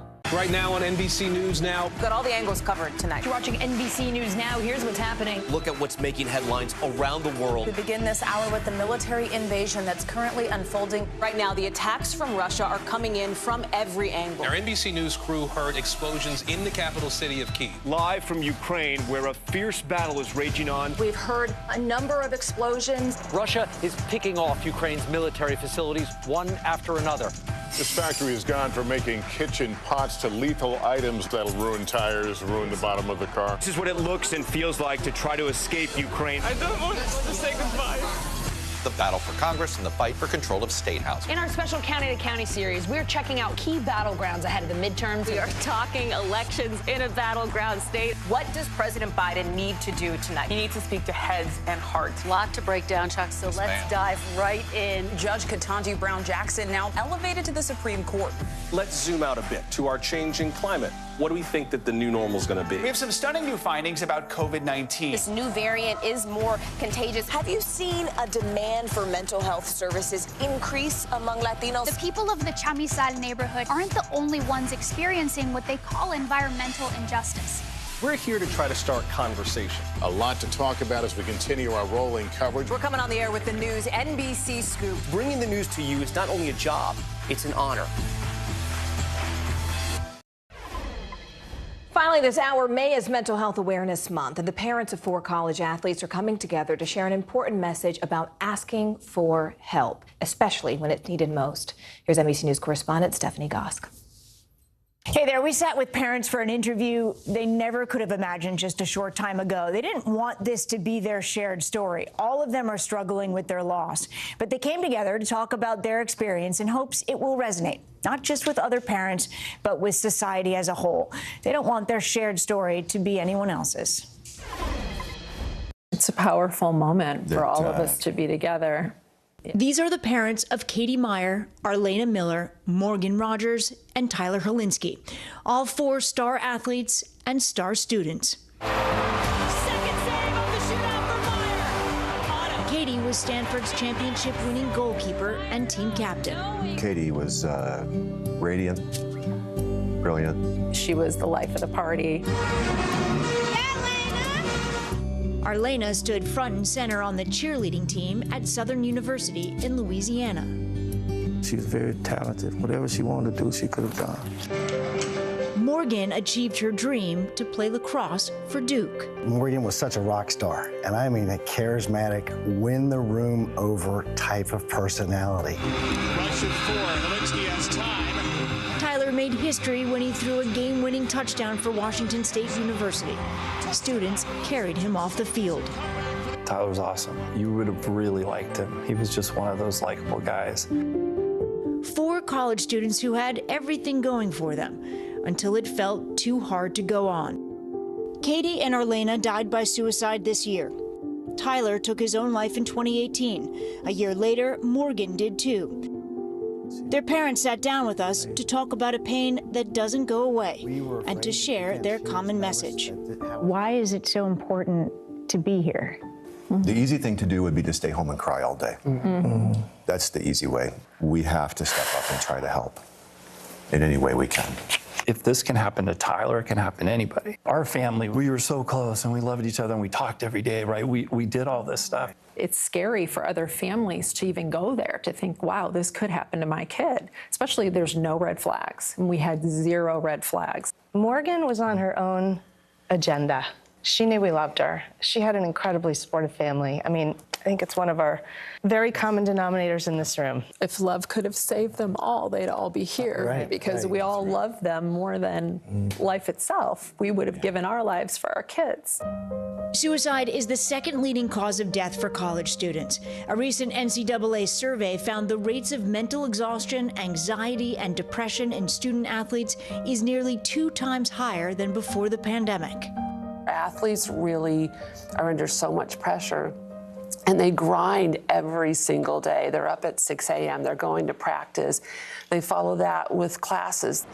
That kind of pressure on campus and online. I think social media has a lot to do with that. I think that perfectionism is part of what all of our children, possess. What is it about social media that makes that pressure just ramp up now as compared to years past? They're judged so much, right? There's a lot of negative comments. Our kids told us not to read them, Yeah. yet they were absolutely, kind of keeping score. I don't know. Arthur Miller acknowledging sometimes parents can add to the pressure too. A lot of times we push our children and we try to live our lives through them. Research shows those who strive for perfection are more reluctant to seek help. Morgan Rogers went to counseling, but she never told anyone how she was really feeling. The elephant in the room, this is mental illness. Mental illness is a chemical problem inside of Morgan's brain. Their brain just betrayed them, and they chose a permanent solution to what really is a temporary problem in a 21-year-old's life. You have to reach the kids and let them know it's not just how you were brought up. So when you're talking to someone that you think might need some help, you're not supposed to say, are you thinking about hurting yourself? You are supposed to come out directly and say, are you thinking about killing yourself? Because if you ask, are you hurting yourself? Their brain has told them, no, as a matter of fact, I can't wait to stop the pain. So they'll say no. Parents out there are going to watch this and they're going to be like, what can I learn from what these poor people are going through? I have an answer for that. Yeah. So I loved having dinner at the table. It was just my thing. And we talked about every topic that there is. So at an early age, we discussed sex. We discussed drugs. There was nothing that we left off the table except, looking back, mental health. Gina and Steve Myers say Katie was facing a disciplinary issue they didn't know anything about. They are now pushing for more conversation between parents and universities. When your kids go away to college, you are in the dark. You do not get any information regarding your children. They have to tell you.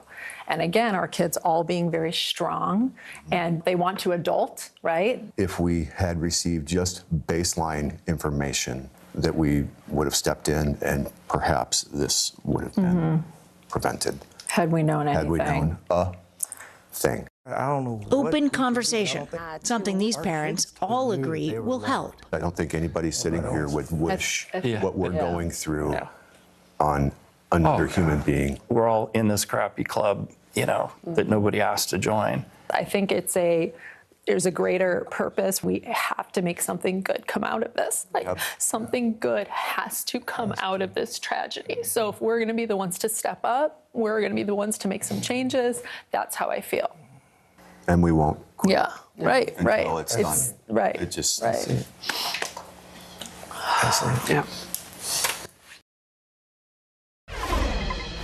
Gina Meyer calls it finding purpose in pain, the desire to do something to help others. All of these families are hoping they can through foundations like Kalinsky's Hope, Morgan's Message, and Katie's Save. Arlena's family has set up a scholarship in her name. We have details on each organization on today.com. Back to you. And please remember that help is always, always available 24 hours a day, 7 days a week. That number for the National Suicide Prevention Lifeline is right there on your screen. That's 1-800-273-TALK. You can also just text STRENGTH to 741-741. You can also go to suicidepreventionlifeline.org. That's it for this hour. Thank you so much for being with us. I'm Morgan Radford. Your news continues right now.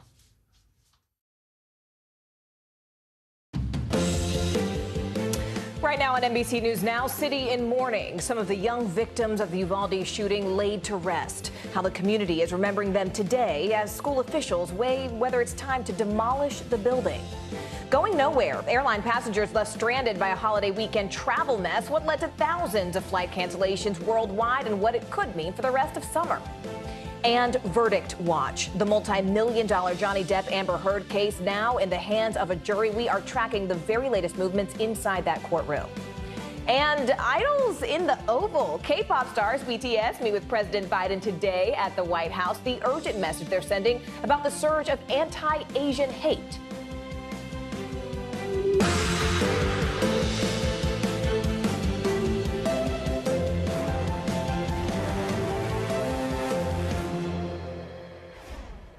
Hi there, everyone. Thank you so much for joining us this Tuesday. I'm Morgan Radford. We begin in Uvalde, Texas, where 1 week ago today, horror rocked that tight-knit community. And starting today, the first of 21 people killed by a lone gunman will be laid to rest. Now, meanwhile, the Justice Department is working to select someone to lead the review of just how police responded to that deadly shooting. A senior official tells NBC News that that name is expected in the coming days. Now, this morning on the Today Show, a first responder with 2 loved ones who were inside and survived relived the terrifying moments that unfolded. My barber actually heard shots, or he thought he heard shots. He was coming through the parking lot and he asked me if I heard it. I told him, so I didn't hear anything. I went inside the barbershop, sat down, and then I can't recall if he received the text first or if I received it, that there's an active shooter. There's an active shooter, help, I love you, for my wife. And what did you do next? I looked for a gun. My barber said he had a gun. Both of us raced over to the school and met up there. NBC News correspondent for investigations Tom Winter is standing by with the details on this investigation. But let's go ahead and begin in Uvalde with NBC News correspondent Sam Brock. Sam, you have been on this since the beginning. Talk to us a little bit about what's happening there today. I mean, we can only imagine the emotions, the feelings in that community as those funerals now get underway. It's largely, Morgan, been overcast today. That feels very appropriate given what this community right now is trying to absorb. Just about 10 or 15 minutes ago, right before we came on air, there were about 24 Customs and Border Protection agents over my shoulder as a wreath was being laid. They stood there and they were praying. And Morgan, as you just heard from Jacob Alvarado a second ago, we know that a lot of them have children in that school and watched as this horrifying sequence of events was unfolding with really no ability to control how it was going to end. And clearly now there is a deep level of grief as we have 21 people who are going to be buried in what would have, Morgan, been the first week of spring break here in Uvalde. Instead, it's funeral after funeral. There are 8, is our understanding, funerals today, 11 this week, including one for a teacher, Irma Garcia. She died trying to protect her students. Her husband then suffered a heart attack several days later. So you can only imagine the extent of the grief. Yesterday, there were visitations for 2 of those victims, Amarillo Garza and Maite Rodriguez. And Our understanding also, Morgan, is that there were the same people visiting both places, both families, as there's just such a deep interconnection here between all of the victims and the community. They also had to bring in embalmers and funeral directors from outside this area of the state, simply because there's only 2 funeral homes and only so much personnel to go around to help with these services. We spoke with some family members and certainly community members who were attending those events yesterday, and they talked about just the shock of still trying to process all of this as they were being laid to rest today. Take a listen. Everybody's hurting here, you know, I mean, something happened so close to everybody's houses, you know, especially in elementary school. You know, other kids go here. I'm pretty sure it's hard to see something like this happen, and it's just tough, you know, it's tough going through something like this. I mean, I can't imagine what the families are going through. But we would have never imagined this in Uvalde ever happen in 1,000 years. I mean, and I hope it never, I hope we can learn from this, and we hope it never happens anywhere ever again, ever. Morgan, that was the mayor of Uvalde. That's the first time we have heard from him in a week since this tragedy happened. He did not answer any questions about what the psychology or reasoning might have been for the police chief of the school district in, from what we've heard, preventing CBP agents from getting inside of that building for 35 minutes before ultimately the gunman was killed. Morgan. Sam, just very quickly, I do want to stay on that police chief. We know that Pete Arredondo was the incident commander on the scene, and he was supposed to be sworn in today, actually, for another job. But there's actually some controversy now that's brewing around that. Can you tell us what the latest is there? So the mayor said that he has been duly elected, and he, the mayor, sees no reason why Pete Arredondo can't fulfill that job. Now, our understanding is the meeting today has certainly been canceled. The swearing in is not going to be taking place, but he's going to become a member of city council. As far as the city charter is concerned, it is possible for residents here to recall him. It requires a quarter of the votes cast. And because, Morgan, this is only a town of 15,000, we're only talking about 120 or so votes in that election. A quarter of that is what it would take 8 months down the road to have Pete Arredondo removed from office, if that's what they want. All right, Sam Brockforce there on the ground. Sam, thank you. I'm going to go and bring in NBC News correspondent for investigations, Tom Winter now. Tom, as Sam just mentioned, there are so many questions now about police response, and specifically that police chief. Can you tell us what more we know at this point? Right, so what we know about the chief's background, he's at 28 years in law enforcement, 20 years and 7 months. Over the last 3 years, he's received active shooter training 3 times, according to official state records, for a total of 32 hours. His latest training was in December of last year, December 17th. So this is not somebody whose training in active shooter response is foreign to him. He's gone to class, he's gone through all the mandated things in Texas. So I think a key question goes back to that decision making. That's really what everybody wants to know. What was the thought process in holding 19 officers outside of that classroom when it is possible that children were inside gravely injured and bleeding out? And so that's something that I think really needs to be answered. I think we're going to hear more over the course of several days from either the Texas Department of Public Safety, and then more long term, there's a possibility of a broader federal inquiry. But I think when you look at that decision making process, it does fly in the face of Texas's training as it relates to active shooter. We've seen their documents, we've looked at it, and so I think when you see that, it's very cut and dry. Seconds count when there's an active shooter, and that's where I think he has to answer for at this point. Which is interesting because the Justice Department says it will review the response. But Tom, what's the difference between a review and a proper investigation? Right, so this is a part of the Justice Department. It's the Office of Community-Oriented Policing, COPS as it's referred to. So this is a unit that looks at the pattern and practices of police departments. It'll be more of an after-action review. So at this point, we shouldn't expect anybody to go to jail or for there to be a grand jury that's convened. If they come across a federal crime, that's a separate story. They can refer that out for federal criminal investigation. But this is going to be much more of a what happened here, what led up to it from a standpoint of the police response, not necessarily to what the shooter did, and were proper procedures followed, and what types of things could be learned about what happened here that could be shared with police departments and, of course, the public across the country. So this is something that we've seen in prior incidents. They looked into the Ferguson Police Department after the shooting of Michael Brown as an example. So this is the type of work that they do, but it's not going to be something that's going to be solved overnight. But it is interesting to have those expectations set of what we should or shouldn't expect to see. I mean, that's very helpful. So Thank you. Tom Winter, we appreciate it. Got it. Thanks, Tom.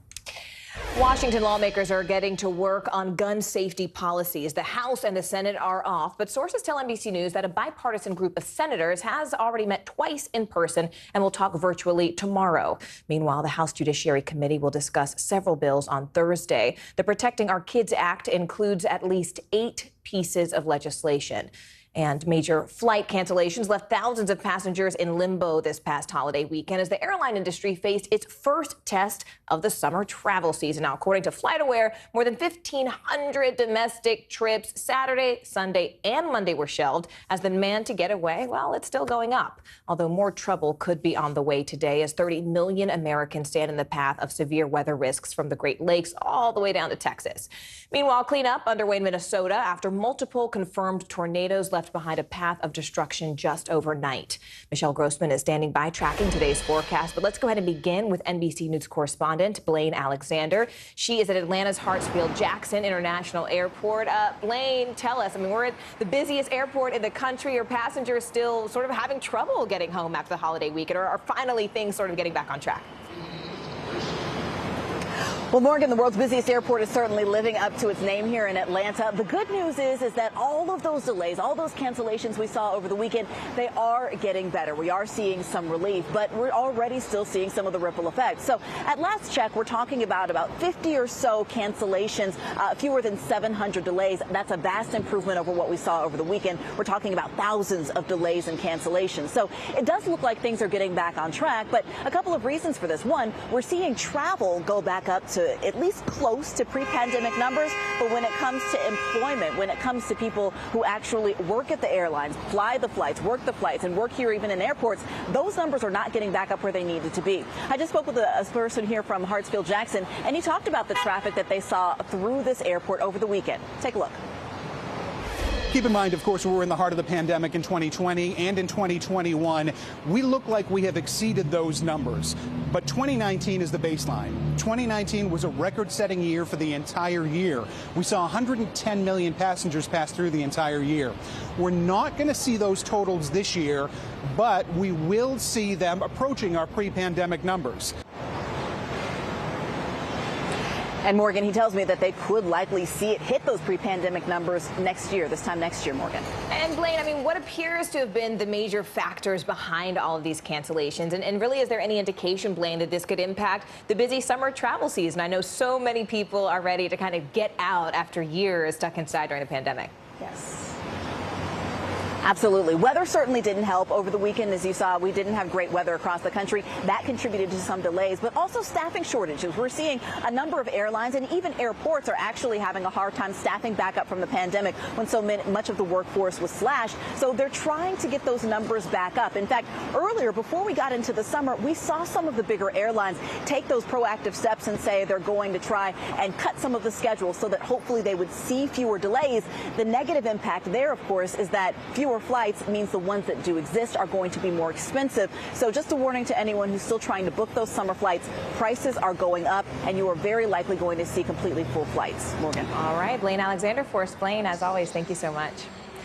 Meanwhile, Agatha is barreling toward the U.S. this hour. The storm made landfall in Mexico Monday as a hurricane and has already made it into the history books. Now, this is one of the strongest and earliest hurricanes ever to hit North America from the Pacific. NBC News meteorologist Michelle Grossman is tracking Agatha along with several other severe weather threats. Hi there. Thanks so much, Morgan. Great to see you. Yeah, we continue to track Agatha. It made landfall yesterday as a Category 2 storm. It is now tracking over Mexico, really a mountainous area, so we continue to see it dissipating, and we do expect it to dissipate. Now, what's interesting here, some models are hinting that the remnants of Agatha could emerge into the southern Gulf, and then it could fuel a new system. That would be a new tropical system that could develop late week. And if it does, it would become a tropical storm. If it is a tropical storm, it would be named Alex. That would be the first named storm of the hurricane season, Atlantic hurricane season. So one storm could produce 2 names, which is really interesting. It doesn't happen all that often. So if it does develop in this area, we do expect it to move off to the north and east, expecting the southern parts of Florida. But we need to wait until tomorrow before it really does emerge into the Gulf. Then the models can get their act together and see what's going to happen with that. We're going to watch that. We're also watching a severe threat. You can see that low pressure system spinning in the northern plains. On the backside of this storm, we're looking at heavy snowfall, feet of snow in the northern Rockies. On the warmer side, you can see where the cold front clearly is. Lots of lightning, hearing the thunder as well. We're going to continue to watch the severe weather threat as we head throughout the day. So 32 million people at risk. We're looking at damaging winds gusts. We saw winds gusting up to 90 miles per hour yesterday. Could see 60-mile-per-hour winds today. Also hail up to golf ball size. We saw grapefruit size yesterday, really large hail, and also the chance of a few tornadoes. So we're watching this threat anywhere from the Great Lakes all the way down to Texas. Where you see this shading here, this is where you need to have a safety plan in place for any tornadoes. You have your phone nearby. Stay near the TV for any alerts.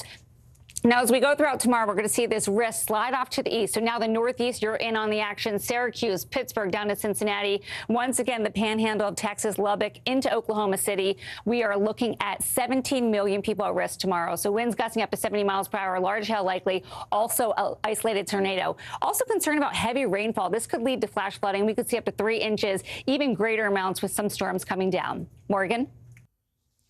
Now to the war in Ukraine, where fighting is growing more intense by the day. Ukrainian and Russian forces battling on the outskirts of Severodonetsk. Now, this is the latest city in the Luhansk province that is still held by Kyiv.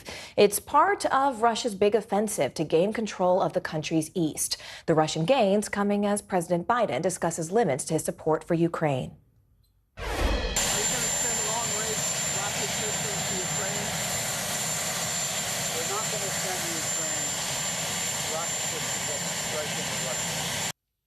Meanwhile, the European Union is stepping up its economic pressure on Russia. European leaders agreed to a new deal to ban 90% of Russian oil imports by the end of the year.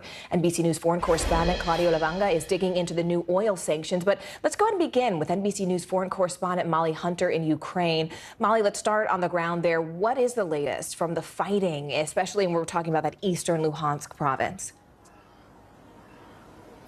Hey, Morgan, good afternoon. That's exactly right. So we are focused on the Luhansk province. We are specifically focused on that key city that you mentioned, Severodonetsk. And we're focused so much on it. That is where the fighting has been largely concentrated in the last week. In the grand scheme of the fight for the country, of the fight for the East, it is a very small fighting area, but that's where it's been concentrated. So as of this morning, it was Ukrainian held, but the city, the head of the city military now says the front line cuts through basically the middle of the city. That means half the city is now held by Russian forces, half is held by the Ukrainian military, by Ukrainian fighters who are still there. Really important to say, Morgan, there are still civilians there. So no water, no electricity, absolutely no aid, no safe evacuation routes out, but there are still civilians. What has been happening in the last kind of 48 hours is because Russian forces, which have surrounded Severodonetsk by 3 sides, have not been able to take the city, they are basically carpet bombing small villages around to try to incrementally move towards Severodonetsk so they can take this whole pocket in the Donbass and really start kind of pushing their front line west, which of course was Putin's original kind of objective, stated objective, Morgan. And Molly, the city council in Mariupol is actually claiming that thousands of people have now been buried in mass graves. What more do we know? Yeah, and the news out of Mariupol, it seems every couple of weeks just gets more grim. So we knew there were tens of thousands of people who were probably killed in Mariupol. The true scale of that number, the true number, probably won't be known for years. But the mayor of that city has now taken to Telegram to say that they believe the death toll is at least 22,000 people. It says the local population under occupation needs special attention from the global community right now. And he said 25 new trench areas have been discovered just in the last month. In those trenches, he believes, are mass graves. The bodies are in different layers. But the true scale, like I said, 22,000 is so hard to wrap your head around, Morgan. That number is probably a low estimate. All right, Molly Hunter for us. Molly, thank you so much. I want to go ahead and bring in NBC News foreign correspondent Claudio Lavanga now, who is live from Rome. Claudio, European leaders have really agreed to a new deal to ban Russian oil. I mean, this sounds like a big deal, but explain to us what it actually means. I mean, is it sort of the extent of the limitations that they could put? Hey, Morgan, it is a massive deal. As a matter of fact, this is the 6th package of sanctions, but the most important one that leaders from the European Union agreed upon since the start of the invasion of Ukraine. Now, they struck that deal late last night, just as it seemed that they couldn't find a compromise, because initially this is a deal that was announced about a month ago, but finally they signed it yesterday. Now, what it means is that the European Union is pledging to reduce the amount of oil it imports from Russia by 75 to 90% by the end of the year. Why is this a big deal? Because 25% of all the oil that is imported into the European Union every year comes from Russia for a total worth of more than $400 billion. And of course, this is a massive loss for Vladimir Putin and a massive loss and a massive win, let's say, for the leaders of the European Union, Morgan. And Claudio, I mean, is there a plan to sort of eventually get the EU off that remaining 10% of Russian oil, at least, after the end of the year? Well, the reason why it's only 90% of the oil imported from Russia that will be banned for now until the end of the year is because of the resistance from nations like Hungary and the Czech Republic and Slovakia, which are landlocked countries that are very close to Russia, that really depend heavily on Russian oil. So they said initially that they couldn't really agree on that total ban of oil, because it will be, as Viktor Orban, the Prime Minister of Hungary, said once, like a nuclear bomb on their economy. So they had to find a compromise, and the compromise was that initially only the oil that is seaborne will be banned, but the oil that is delivered through pipelines to those nations, to Hungary, the Czech Republic and Slovakia, will still go on. Now, we don't know when that last 10% will be banned as well. There's no time frame, and certainly countries like Hungary, because they rely so heavily on Russian oil, are in no rush to find alternative sources of energy for now, Morgan. All right, Claudio Levanga for us there in Rome. Claudio, thank you. A multi-million-dollar decision on the line in Johnny Depp and Amber Heard's defamation trial. Just coming up, we are at the Virginia court on verdict watch. Stay with us.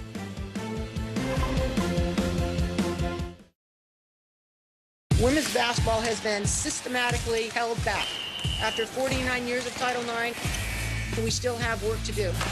In Their Court, a podcast from NBC News and NBC Sports that goes inside the issues of inequality in women's sports. Listen now. When was the last time you made space to listen to somebody? We are meeting people one after the next who have made profound changes. I think you're going to be blown away by the life lessons. Join Hoda Kotb for her podcast, Making Space. Listen now. Now Tonight with Joshua Johnson, streaming weeknights at 8 on NBC News Now. When was the last time you made space to listen to somebody? What I learned from a very young age is radical love, radical forgiveness. We are meeting people one after the next who have made profound changes. It showed a lot of personal strength for me. Why am I trying to make other people happy over myself? So many life lessons that are going on in these conversations. We're watching a transformation. Join Hoda Kotb for her podcast, Making Space. Listen now. We're here to start conversations about the big things happening in our world, because it's not my job to tell you what to think.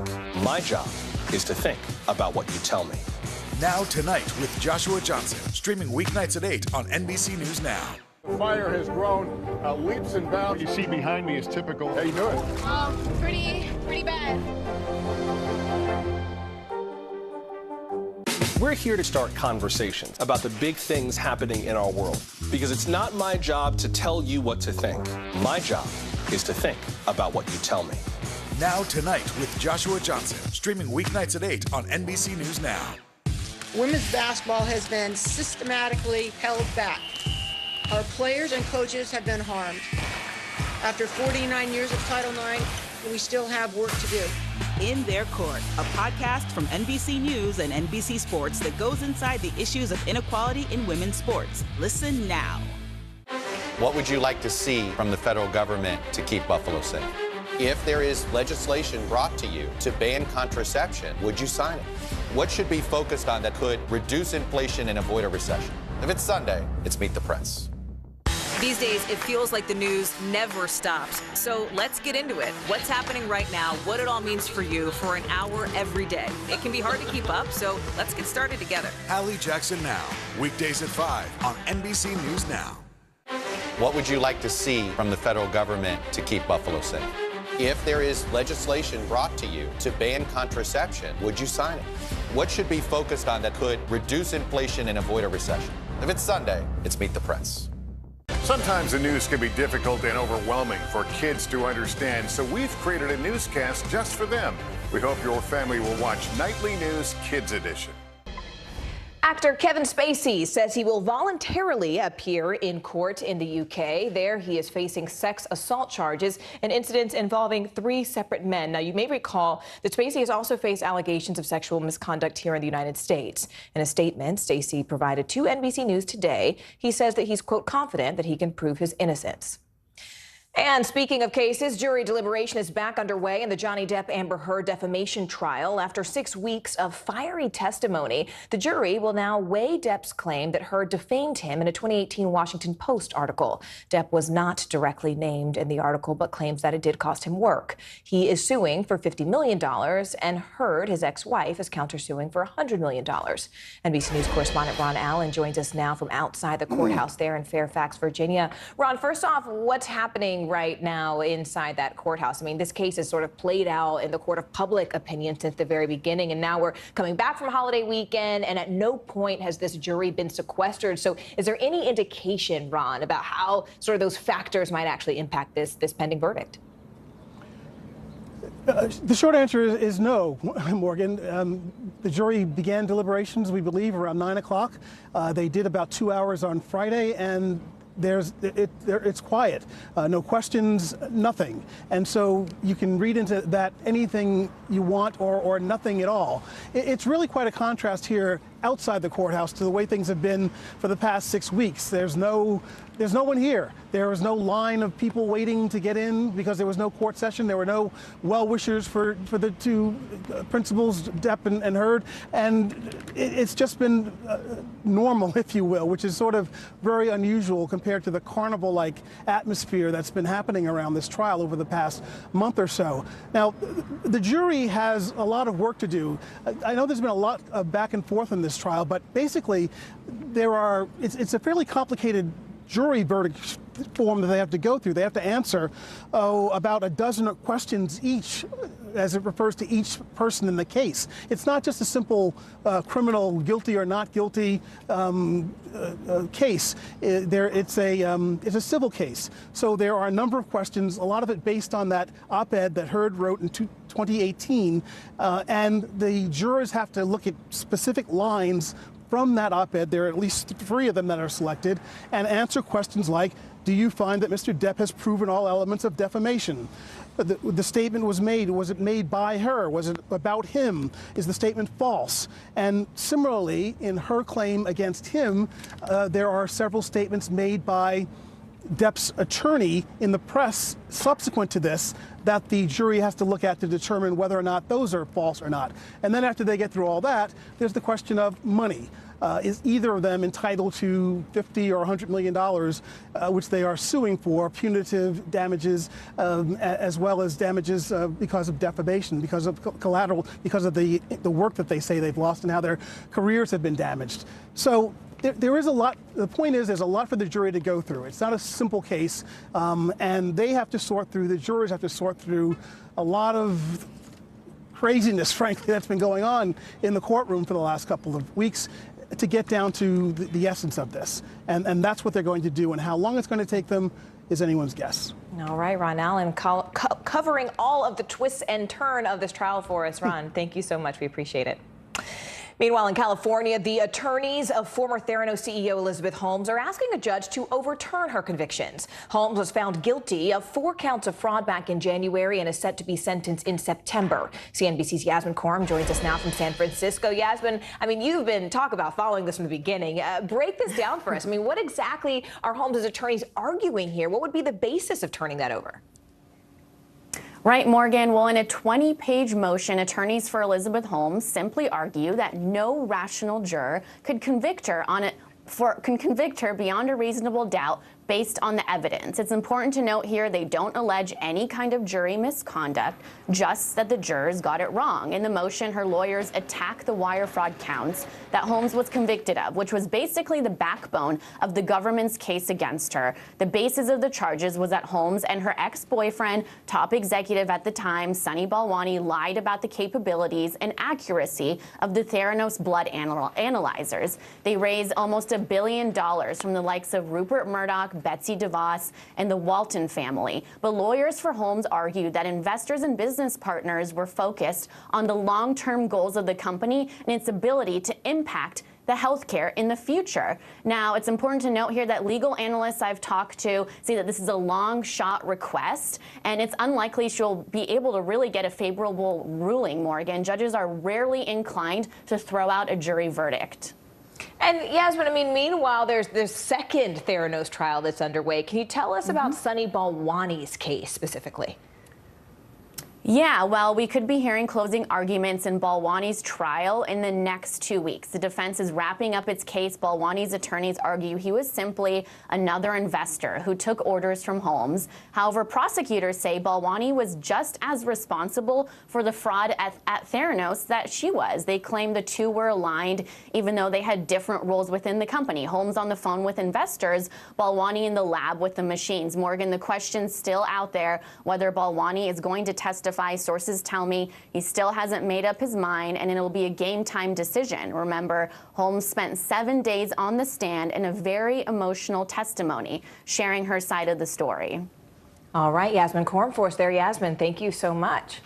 And to our viewers, stay with us, because 1 week ago today, a gunman turned a Texas school into one of the worst crime scenes in modern U.S. history. Still ahead, the upcoming decision whether to demolish the school and rebuild it anew. Stay with us.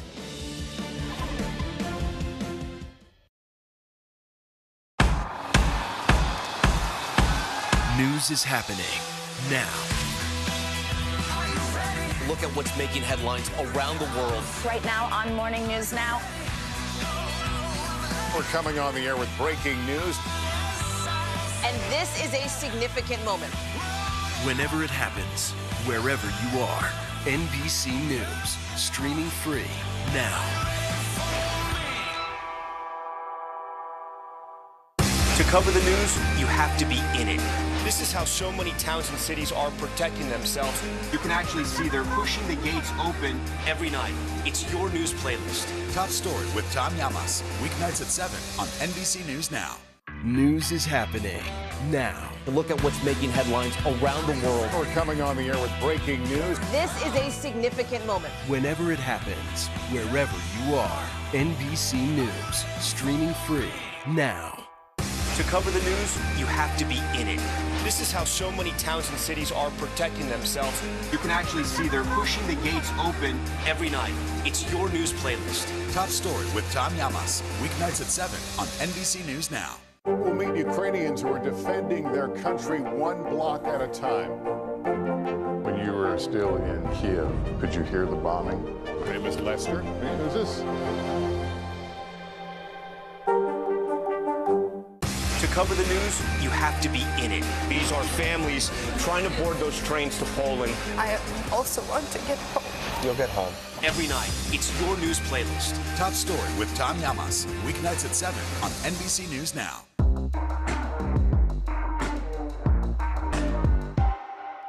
Making Space, the inspirational podcast from Hoda Kotb. Listen now. Hallie Jackson Now, weekdays at 5 on NBC News Now. Making news right now, North Carolina police are investigating the death of a man who was shot and killed by a state trooper. 21-year-old Mark Diaz was shot after brandishing a pistol during a traffic stop. That's when he was pulled over for a seatbelt violation. The state trooper, meanwhile, has been placed on administrative duty pending an internal investigation. A massive fire destroyed 7 cabins at a resort in Illinois last night. This all happened at the Grand Bear Resort right there near Starved Rock State Park. A total of 57 fire departments were called to the scene, and everyone on the property was safely evacuated. Now, this is the second major fire at that resort in the last 4 years. And new footage shows the scary moment that a 4-year-old boy was saved from drowning in a pool. Now watch this. Police say that Javier Rigney, who is autistic and nonverbal, found his way through a locked fence to get to the pool. Now, he was spotted in the water by his 12-year-old neighbor. That neighbor then called his father, who pulled him from the pool and performed CPR. He had been underwater for over 3 minutes. Incredible. Bottom of the hour now, and we continue our coverage of the school shooting in Uvalde, Texas. Just 1 week later, the small community is beginning to lay the 21 victims to rest. The first funeral services for the 19 students and 2 teachers killed are being held today. There are still, however, unanswered questions surrounding the law enforcement response to that shooting. A senior Justice Department official tells NBC News the person to lead the department's probe into the shooting response will be chosen in the next few days. Now, we're going to talk with NBC's Jane Tim in just a moment, but let's go ahead and begin with NBC News national reporter Dion Hampton, who's live in Uvalde. Dion, this is a community that is clearly grappling with unbearable grief and really just trying to process this all in real time. So how are people there behind you coping? I mean, as they begin to lay some of these victims to rest?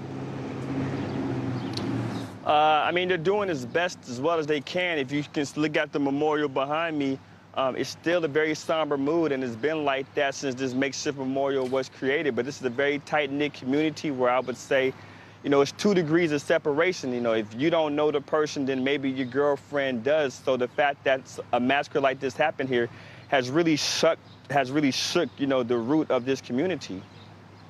And Dion, we also do need to talk about the investigation, though. I mean, there are still so many questions remaining procedurally, especially when it comes to the police response to that shooting. Police waiting outside when every single minute, every single second counts while those babies were inside. What more have we learned today about where that where the review stands and what people are saying in response?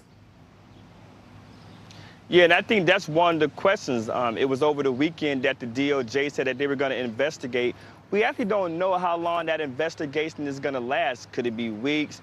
Could it be a month or so from now? We're exactly not sure. But one thing is for certain, and that's that a lot of people here want answers. You know, the timeline seems to be a little bit shaky. Officials were flip-flopping back and forth, and people just want to be able to trust what officials say to them, and they just really want closure and to know what happened. All right, a lot of us do. Dion Campton for us there. Dion, thank you for being there. Meanwhile, the mayor of Uvalde spoke out yesterday with a message about the future of Robb Elementary. I don't think anybody's plans are but to tear that building down, and it needs to be torn down. I would never expect a child to have to ever walk in those doors ever again. That building needs to be gone, taken away, and gone.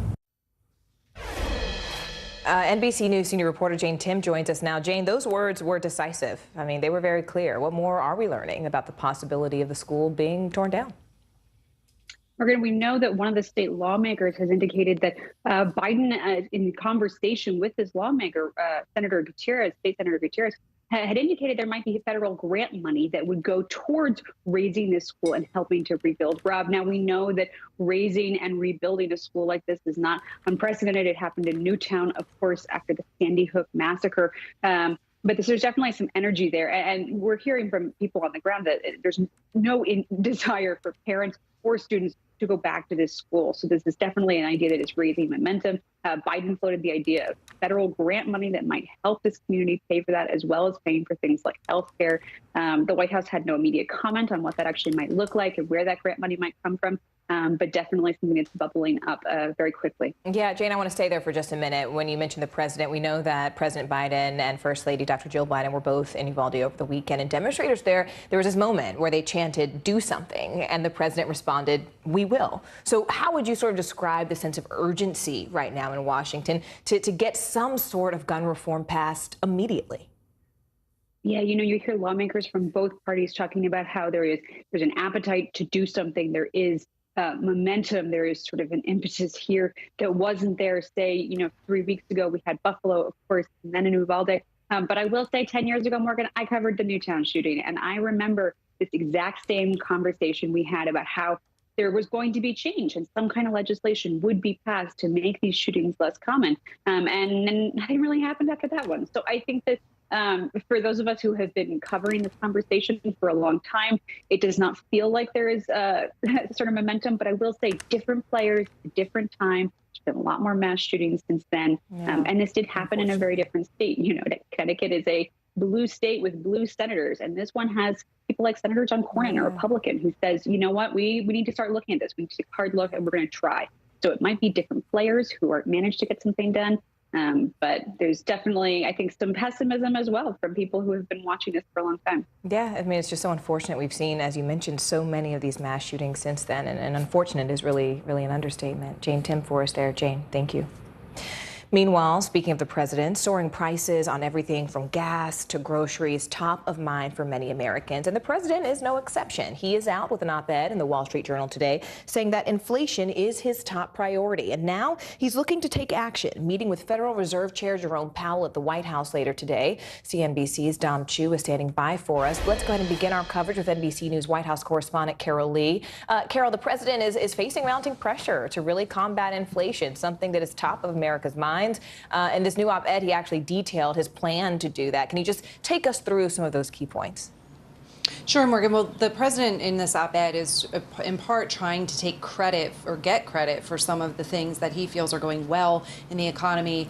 The employment rate, for instance, he talks about job levels, that Americans are saving more, things like that. And then also, as you mentioned, he talks about how he's going to work to try to combat inflation. And the tip of the spear there is the Federal Reserve. The president says that that's the main place where this is going to potentially, he hopes, turn around. And that on top of that, there's not a lot new that he's offering here, but he is referencing his decision to release more oil from the Strategic Petroleum Reserve to try to address gas prices. And then he calls on Congress to pass more of his agenda, including the president's plan to raise taxes on wealthy Americans that he says would benefit more middle-income Americans. So a little bit of both, trying to get some credit and also outlining how he would tackle this going forward. And what about this meeting with Fed Chair Jerome Powell, Carol? I mean, what are we expecting to actually come out of this?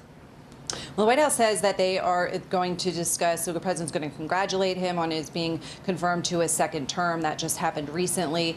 And also that they will discuss the economy. The president is saying that the Fed has a lot of control here. The White House is trying to say that there's independence with the Fed, but the president is really leaning into this idea that the Fed can help with inflation. So that's going to be a key focus of this meeting. And then, you know, the president also, this is designed to try to show Americans that the president is paying attention to inflation, that it is his top priority. It's one of a number of things that the White House is pointing to that the president is going to do this week. They say that he'll also speak on Friday after the May jobs report comes out. They're putting out a number of cabinet officials on television to talk about the president's record on the economy and where he would like to go, including, according to the White House, just 20 interviews today alone. All right, Carol Lee from the White House for us. Carol, thank you. Let's go ahead and bring in CNBC's Dominic Chu. Dom, the Federal Reserve is ultimately responsible for bringing down inflation, and they did indicate that they intend to raise interest rates until that happens. But Dom, when might the rest of us actually start to see some of that relief? I mean, Morgan, to your point, everyone's trying to figure the same thing out. And to Carol's point here, the Fed is going to be that tip of the spear. So it doesn't matter if you're one of the millions of Americans like myself or you getting hammered by rising food costs or fuel costs, or your Fed Chair Jay Powell, even the President of the United States. We all want to know when those inflationary pressures are going to ease. But there's still a big debate right now about when that can actually happen and what more can be done in the weeks and months ahead to help ensure that that so-called price stability that Fed is responsible for is actually going to happen. So the bad news first. Fuel costs are not heading lower, at least anytime soon. We're entering already a seasonably strong time for fuel demand. A lot of people go out there and drive during the summer season. And as high as prices are right now, it doesn't yet look like there are any signs that Americans are giving up driving or shelving vacation plans because of those higher fuel costs. So more demand means higher prices. So not helping matters today. You had the European Union finally coming to an agreement between member countries on a ban for for most Russian oil imports to the continent, so that's putting upward pressure on oil prices. And here's some of the good news, at least, Morgan. You are seeing prices falling now for certain things, like lumber, as higher interest rates and lower home affordability are now starting to show that kind of slow things down for that red-hot housing market. In fact, by the way, Morgan, lumber prices have now lost around half of their value just since hitting a peak back in early March, but still too early to tell if we're kind of going to see more of these widespread price declines elsewhere in the market. But lumber is maybe one of those tea leaves that could signal inflation may be topping near term. And Dom, I mean, even though if inflation does actually come down, I mean, rising interest rates mean that things get more expensive. So help us understand that relationship. I mean, what does this mean for everybody on a day-to-day basis? Oh, absolutely. So if you're borrowing money for any kind of a purchase, large or small, rising rates does mean that things are going to be more expensive. Those rising rates I mentioned before have made home affordability even tougher for most Americans. Now, the decision to buy a home for many folks out there is tied to how big of a monthly payment they can afford.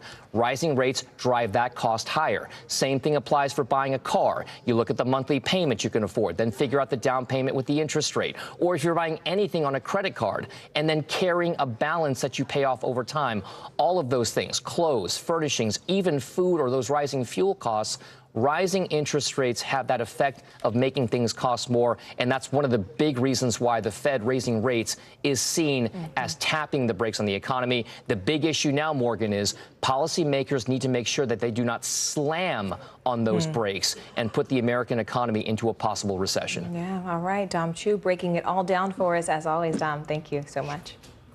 Well, making the American dream a reality. Still ahead, how the hospitality industry is becoming a gateway to generational wealth. Stay with us.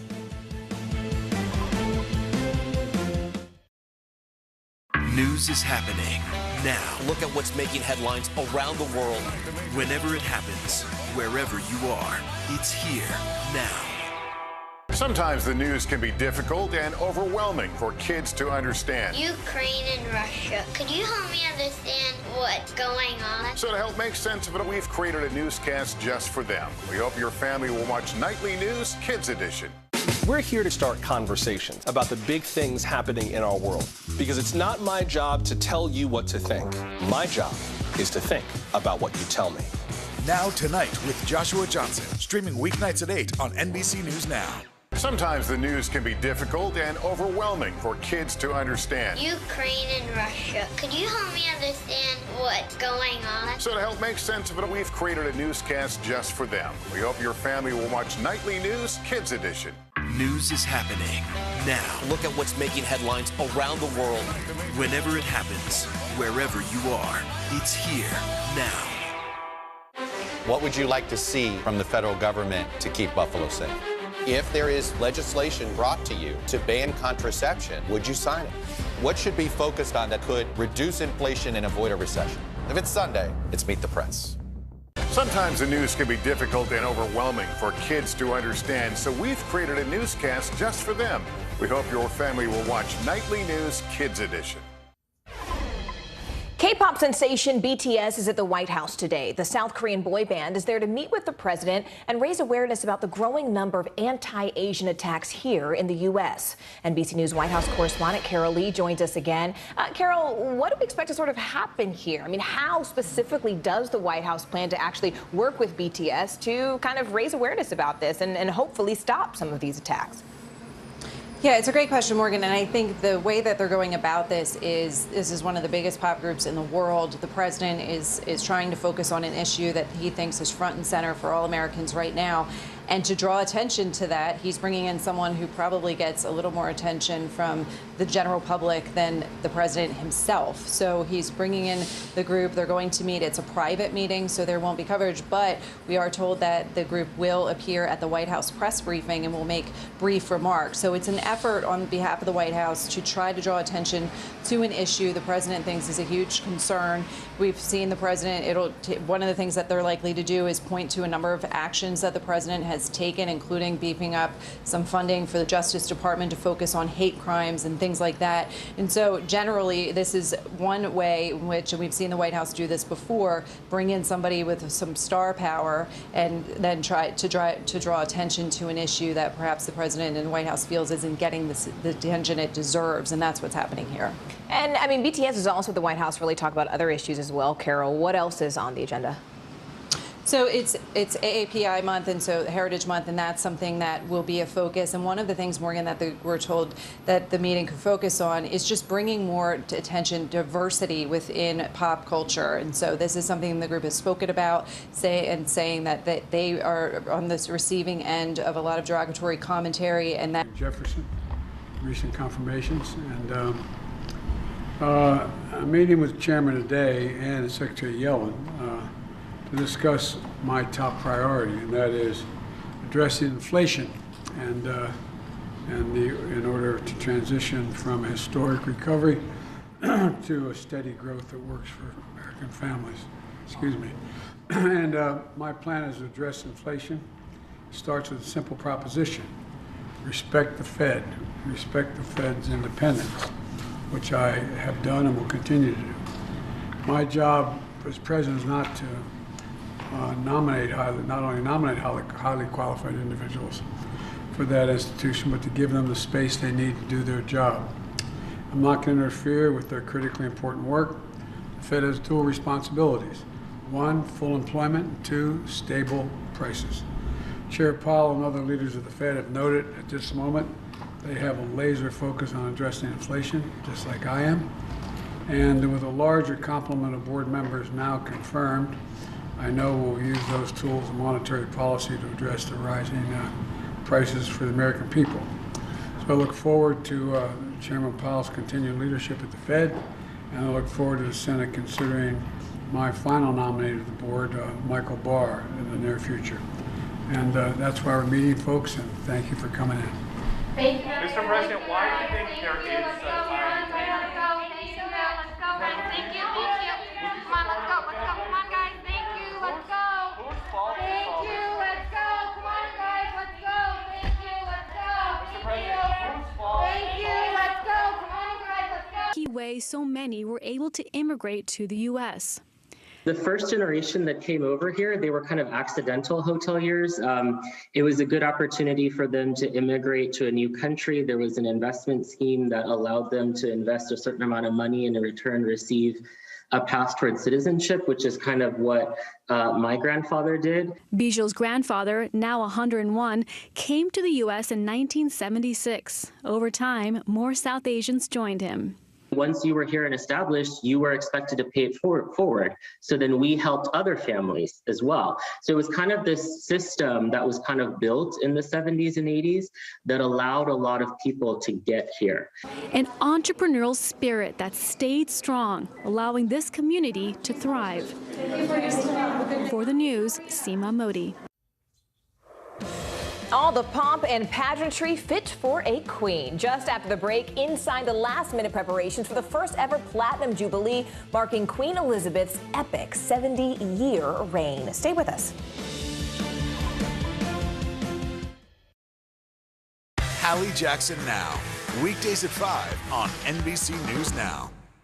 To cover the news, you have to be in it. These are families trying to board those trains to Poland. I also want to get home.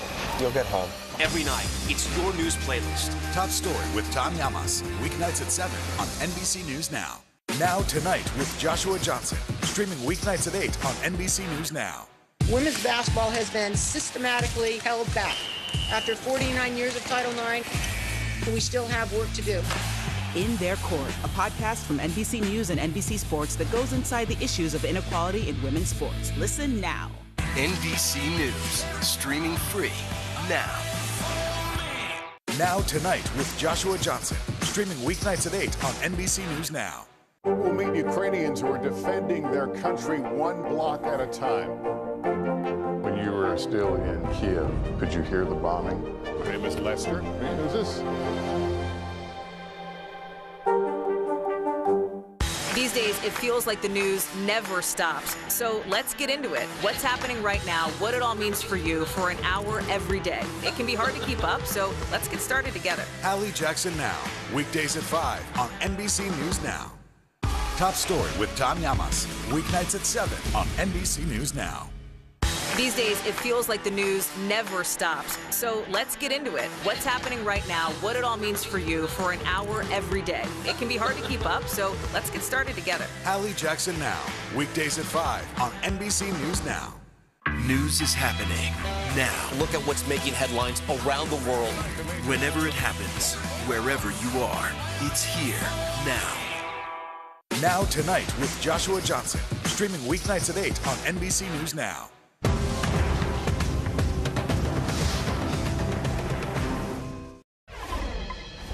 Great Britain is celebrating a great milestone for Queen Elizabeth. This week, the UK will celebrate her 70-year reign with a Platinum Jubilee celebration. NBC News senior international correspondent Keir Simmons shows us all the pomp and the circumstance that's in store. How about this? We're braving the British weather to bring you to the focal point for the parade, the pageantry and the party. Artists like Lin-Manuel Miranda and Elton John are going to play on, look at that, a specially constructed stage outside Buckingham Palace. You can just see it there behind the barrier. They've been rehearsing all day. How about this for a mind-blowing fact? The Queen became Queen before Elvis and the Beatles.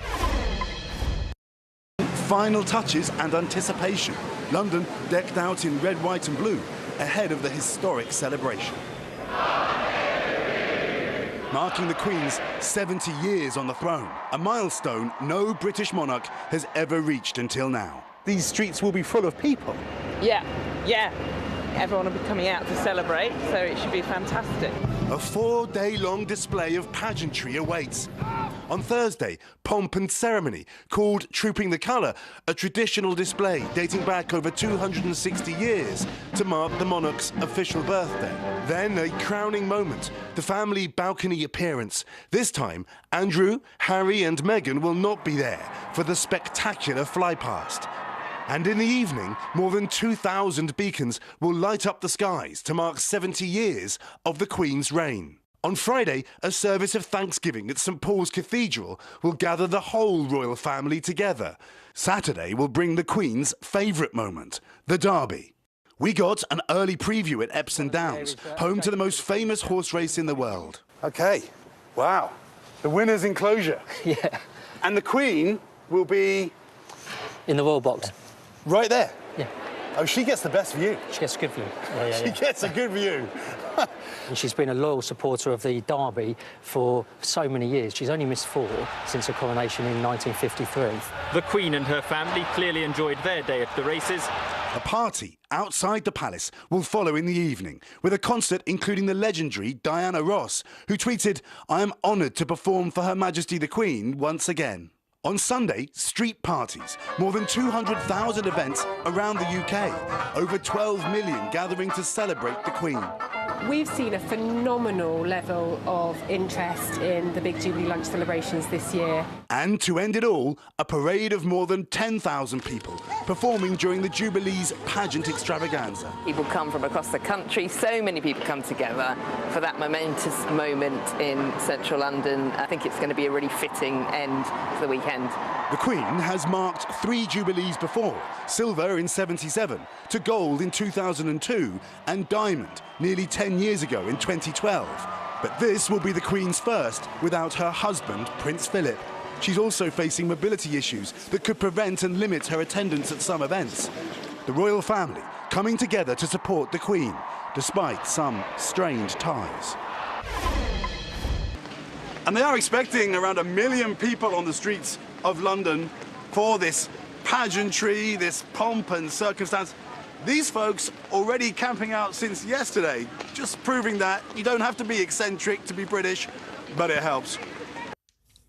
As the saying goes, the apple doesn't fall far from the tree, and that is certainly the case for actor Dwayne Johnson's family. His 20-year-old daughter, Simone Johnson, signed with WWE back in 2020, following in her father's footsteps. And now she's announced her pro wrestling name will be Ava Raine. Her Her dad wrestled under the name The Rock for many years before shifting his focus to acting. She's actually the fourth generation in her family to be signed with the WWE, and it's unclear when Ava Raine will make her debut in the ring, so stay with us. NBC News continues right now.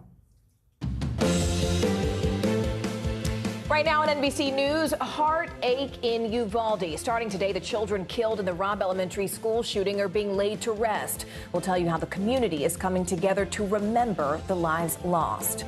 Sweltering heat, millions of Americans sweating it out as temperatures soar across the East Coast. The new government report that says, get used to it.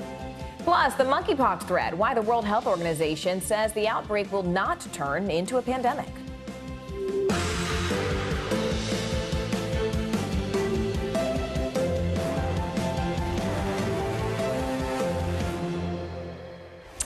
Hi, everyone. Thank you so much for joining us this Tuesday. I'm Morgan Radford. We begin this hour in Uvalde, Texas, where a community is overwhelmed by grief as funerals begin for the 21 victims of the mass shooting at Robb Elementary School.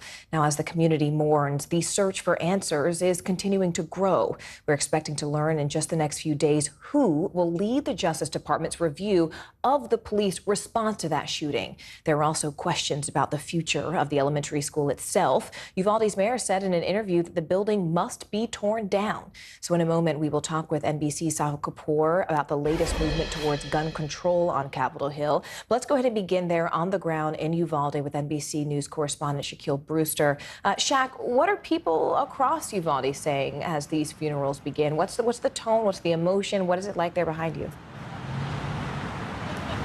Well, Morgan, it's a lot of grief. It's a lot of pain in this community. You know, over the course of the weekend, yesterday was, of course, Memorial Day, and people who would come out to this memorial behind me in the town square, they described it as a split between not only honoring the victims and our soldiers and veterans, but also honoring these victims of the shooting. 21 lives who were taken in that shooting, 22 funerals and burials that we'll be seeing over the course of next week when you include the husband of one of the teachers involved. And that's what we're starting to see now. There was a visitation that started in the past hour in the past hour. That follows what we saw the first two visitations yesterday, visitations for two 10-year-olds. We're talking about Amory Jo Garza, who was someone who her family says was a loving and kind soul.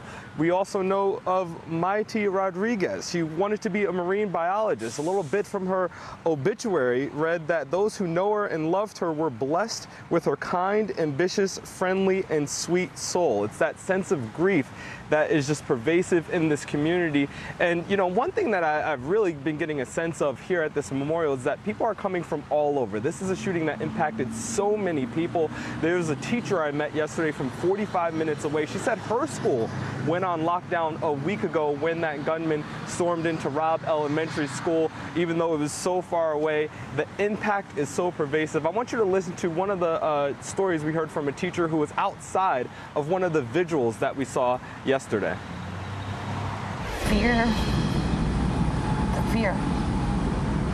What did they feel? What did they think? How scared? How much they want the parents? You know, it's just the fear. But as an educator, you just step in and you take care of every single kid. So I can only imagine what Miss Edma was going through, what Miss Morales was going through. You see her there talking with our Morgan Chesky. It's that sense of fear that is not just felt by teachers or people involved in school, but really in the entire community. It's fear, pain, and, Morgan, a lot of grief.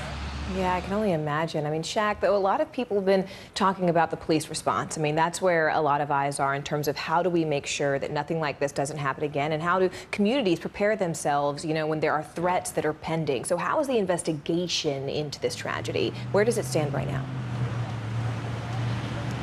Well, unfortunately, Morgan, we haven't gotten an update in the investigation since Friday. That is when we learned that new timeline, that heartbreaking timeline where state officials said that the local incident commander made some mistakes in not breaching that classroom early on, pointing the finger at the chief of the Uvalde School District Police Department and Pete Arredondo. Now, one thing that we did expect to see today, Morgan, is we thought we would be seeing him getting sworn in. He was elected to the city council just about about 3 weeks ago, and we thought we were going to see him get sworn in. That ceremony or that city council meeting was canceled, and that's leaving so many questions for people on the ground who want to know exactly what went wrong in that timeline and have very specific questions about the police response to last week's shooting. All right, Shaquille, I want to go ahead and bring in Sahil Kapoor now, because Sahil, we heard President Biden yesterday talk about potential action, including an assault weapons ban. But what is the talk sort of amongst the people behind you who work on Capitol Hill, really about any movement when it comes to gun control? Well, Morgan, there's a lot of activity happening on Capitol Hill this week. Whether it results in new laws is far from clear right now. Just this morning, the House Judiciary Committee, which is led by Democrats, announced what they called an emergency meeting on Thursday to mark up a large package of gun violence prevention legislation. That includes a bill to raise the age for buying a semi-automatic rifle from 18 to 21. They are pursuing new restrictions on large capacity ammunition magazines, as well as trying to build on the ATS regulations when it comes to ghost guns and bump stocks. These measures are likely to pass the House. Democrats want to bring them to the floor as soon as possible, put as much pressure on Republicans as possible, but they are likely to hit a dead end in the Senate, where a group of bipartisan senators is holding a different set of talks. These are led by Chris Murphy, the Democrat, and John Cornyn, the Republicans, who have had some success in the past at very modest gun-related measures like the Fix NICS Act, which reports some new or which adds reporting into the background check system. A congressional aide I spoke to said the parameters of these negotiations are much more narrow than anything the House is looking at. There are things like safe storage laws, more money for mental health, potential red flag laws, and maybe something on background checks, even though it's likely to be much narrower than anything the House is looking at. So that's where things stand now. The reality is the whole ballgame is going to be the Senate. There are 60 votes that are required. That means at least 10 Republicans who have been, and that's a caucus, the Republicans who have been very, very reluctant to support any new restrictions on guns at this point. That's where things stand. Some are optimistic that the Uvalde massacre might change the dynamic, but that remains to be seen. Morgan. All right, Sahil Kapoor, Shaquille Brewster. Gentlemen, thank you both so much. And for the first time, we're hearing from one of the first responders to the Uvalde shooting. Border Patrol agent Jacob Alvarado was one off-the-duty officer when the school was attacked. Now, his daughter and wife were both inside. Today's show anchor Savannah Guthrie tells us about those terrifying moments. Jacob Alvarado was just sitting down at his local barber shop for a haircut when he received a terrifying text from his wife, Trisha, a fourth-grade teacher at Robb Elementary School, who wrote simply, "There's an active shooter. Help. Love you." Armed with a shotgun loaned to him by his barber, he raced to the school just blocks away, where his wife and 8-year-old daughter, Jada, a second grader, were locked down inside. Alvarado, an off-duty Border Patrol officer, says he joined other officers and started evacuating children from the school. He later learned his wife and her students had hid under desks, his daughter forced to take shelter in a locked bathroom. The father began clearing classes, guiding students to safety while searching for his own little girl. He says 2 officers provided cover with guns drawn while he and others led young children and their teachers to safety. Once he knew his wife and daughter were safe, he continued helping. As new details emerge, there's growing criticism of the official response to the deadly school shooting that left 19 children and 2 teachers dead. Senior law enforcement officials say more than 30 minutes passed before federal officers overrode guidance to stand by. The teenage gunman was killed more than an hour after he entered the school. The Justice Department will now conduct a critical incident review. As for Alvarado, he says he only did what he was trained to do. And this morning on today's show, Alvarado sat down with our Savannah Guthrie to recount what happened that tragic day. What did you see and hear when you arrived? Just chaos. Chaos. Everyone was trying to get to the school. People were trying to get everything situated. I was just trying to get towards my wife's room and my daughter's room. Were there already police there? There were some there already, yes. And what happened? Did you just run in and start evacuating kids, or how did that unfold? I was actually going over there, and then I went back to my barber's truck. He got me his shotgun. He gave me some shells. I put whatever shells I had in my pocket, and then I took off running towards the school. Did you ask the police that were there, hey, can I go in? Did you check in with them? I mean, how did that happen? It's a small community. Yeah. My wife works at Robb. Everyone at Robb knows me. Pretty much all local law enforcement knows me, or I know the majority of them. So I was able to go in, and I announced who I was and made my way through. And how were the kids getting out? You know, I mean, I think people are trying to understand how this unfolded. It's chaos that is easy to understand. But where were the police? Where was the classroom? The police were breaking out the windows on the outside, and the kids were jumping out through the window. They were jumping out through the window, in the parking lot, down the pavement, headed towards the funeral home. Did you ever see those officers that were poised outside the door? You know, obviously there's a lot of scrutiny now of those actions and whether they should have gotten in. Did you ever have any occasion to interact with them at all? At one point I was there at the door, fixing to go in, but once again, I didn't have any of my gear. It wouldn't have been a smart move for me. All those guys had their gear and stuff. So, like I said, I pulled back. My wife had texted me, called me that she was okay at the funeral home. All the kids were already out of that building, so I went on to find my daughter in her wing. What was that moment like when you saw your daughter? When I saw my daughter, it was a big relief. Yeah. Well, that sling you saw Alvarado wearing is not from an injury suffered on the day of the shooting. Again, both his wife and his daughter survived. The European Union has now struck a major economic blow to Russia. EU leaders have agreed to a new deal to ban Russian oil imports. Now, that agreement is the 6th package of sanctions against Russia from neighboring countries over this Ukrainian invasion. NBC News foreign correspondent Molly Hunter joins us now from Kyiv. Molly, tell us about this new deal. What are the specifics? Hey, Morgan, good afternoon to you. That's right. This is the 6th package of sanctions from the EU focused specifically on Russian oil imports. So it will immediately ban 2/3 of Russian oil imports to the EU. By the end of the year, that will ramp up to about 90%. It's specifically oil that arrives by sea, though, which is a really important distinction. It does not include pipeline oil, and that came about as a concession to Hungary, which relies heavily on Russian imports. Now, the reaction here in Ukraine, Morgan, has been fairly positive but measured. The Ministry of Foreign Affairs welcomes the 6th EU sanctions package. The foreign minister said the oil embargo will speed up the countdown to the collapse of the Russian economy and the military machine.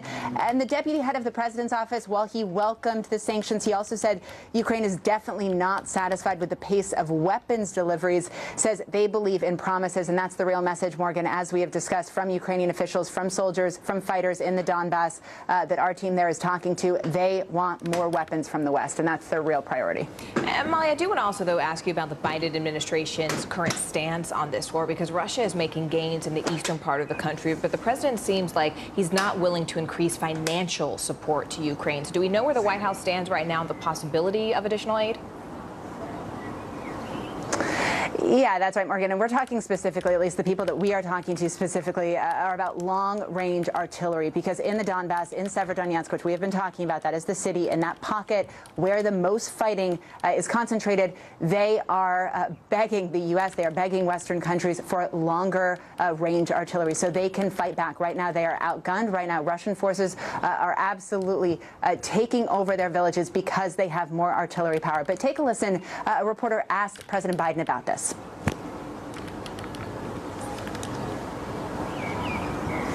Molly, it sounds like our control room does not have that soundbite from the president there ready. Can you just tell us a little bit about what he said?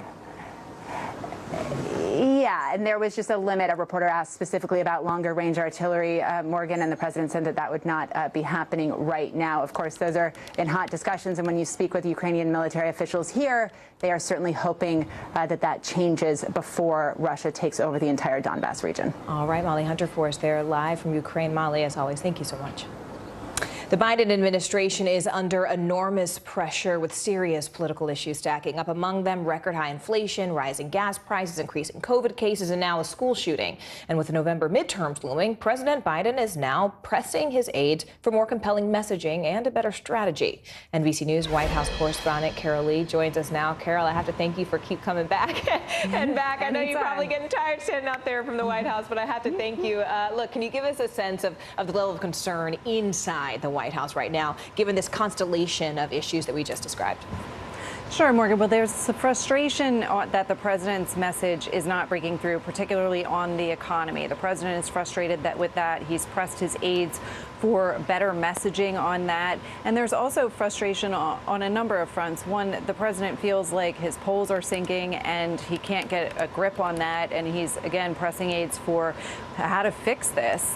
The other things that the president is frustrated with are just there's this general feeling that he can't catch a break, meaning that crisis after crisis keeps landing on his desk, some of which appear to catch the White House flat-footed, like the baby formula shortage. That's something that they did not seem on top of. And the president is frustrated with that and that he didn't learn about this in a more robust way sooner. We're told we spoke to more than 24 officials inside and outside the White House and in Congress. And one of the things that a White House official told us is that President Biden used to note how President Obama, when he was President Obama's vice president, that everything landed on his desk except the locusts. And that's something, according to this official, that President Biden now says he understands and can relate to. So what do they do about it? That's the big question. We're seeing this push on the economy this week. The president's going to meet with the Fed chair. He's going to make remarks on Friday. A bunch of cabinet officials are out.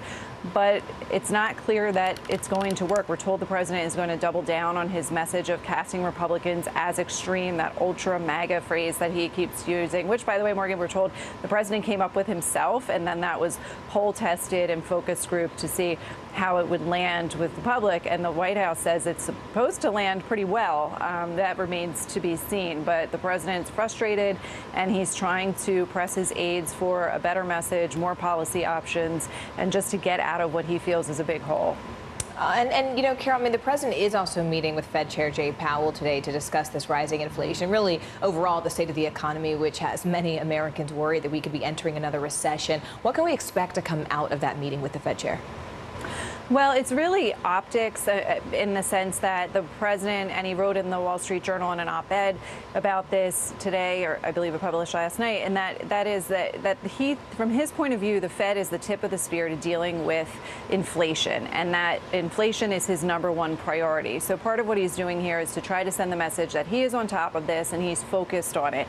It also comes after the chairman was confirmed by the Senate for a second term. So the president, we're told, is going to congratulate him on that. They'll obviously have a host of economic issues to discuss, and this is just one piece of a broader effort by the president and this White House to try to regain the narrative on the economy, which they feel is slipping away. All right, Carol Lee for us. Carol, thank you as always. Meanwhile, Agatha is now barreling toward the U.S. after bringing 105-mile-per-hour winds to Mexico on Monday. Now, the historic storm is one of the earliest and strongest hurricanes to ever hit North America from the Pacific. It's just one of several severe weather threats facing America right now. In fact, the Great Plains is facing torrential rain, and in the Northeast, potentially record-breaking heat. Now, if you were traveling this holiday weekend, you may have actually come face-to-face with this. 1,500 flights canceled. Look at that. Weather was not the only thing to blame, though. Meteorologist Bill Cairns is standing by with the forecast. But first, we have NBC's Tom Costello, who's here to break down the busy holiday weekend in the air and on the road. Yeah, good day. What a frustrating weekend for thousands, tens of thousands of travelers experiencing delays and cancellations over the weekend. That's in the air. If you're on the road, you paid the highest pump prices ever for Memorial Day. And here's the bad news. Summer is just getting started. The kickoff to the summer travel season started with a whole lot of meltdowns over the holiday weekend. We just want to get home, you know. More than 1,000 domestic flights canceled across Saturday and Sunday, more than 400 Memorial Day. Delta, the most affected this weekend, canceling more than 500 flights. American Airlines also impacted with more than 120 cancellations Monday alone. Airlines, even though they pared back their schedules, they still found themselves with not enough pilots, not enough flight attendants, and more flights than they could operate. Grant and Hallie Holmes are newlyweds just returning from their honeymoon in Barbados. But they spent more than 30 hours stuck in Miami International, facing long lines like this, trying to get on a connecting flight home to Kansas City, but that was delayed multiple times before being canceled. It's chaos, and I hope people have a better time than we are having. But, you know, some of it's just out of our control. Some airlines are slashing their schedules during the peak summer months, hoping to avoid disruptions like these. But that could mean vacationers have fewer and pricier options. So I'm really worried that the problems we are seeing in the US and abroad are going to cause some people who are thinking about flying for their summer vacations to say, you know what, we'll take a road trip instead.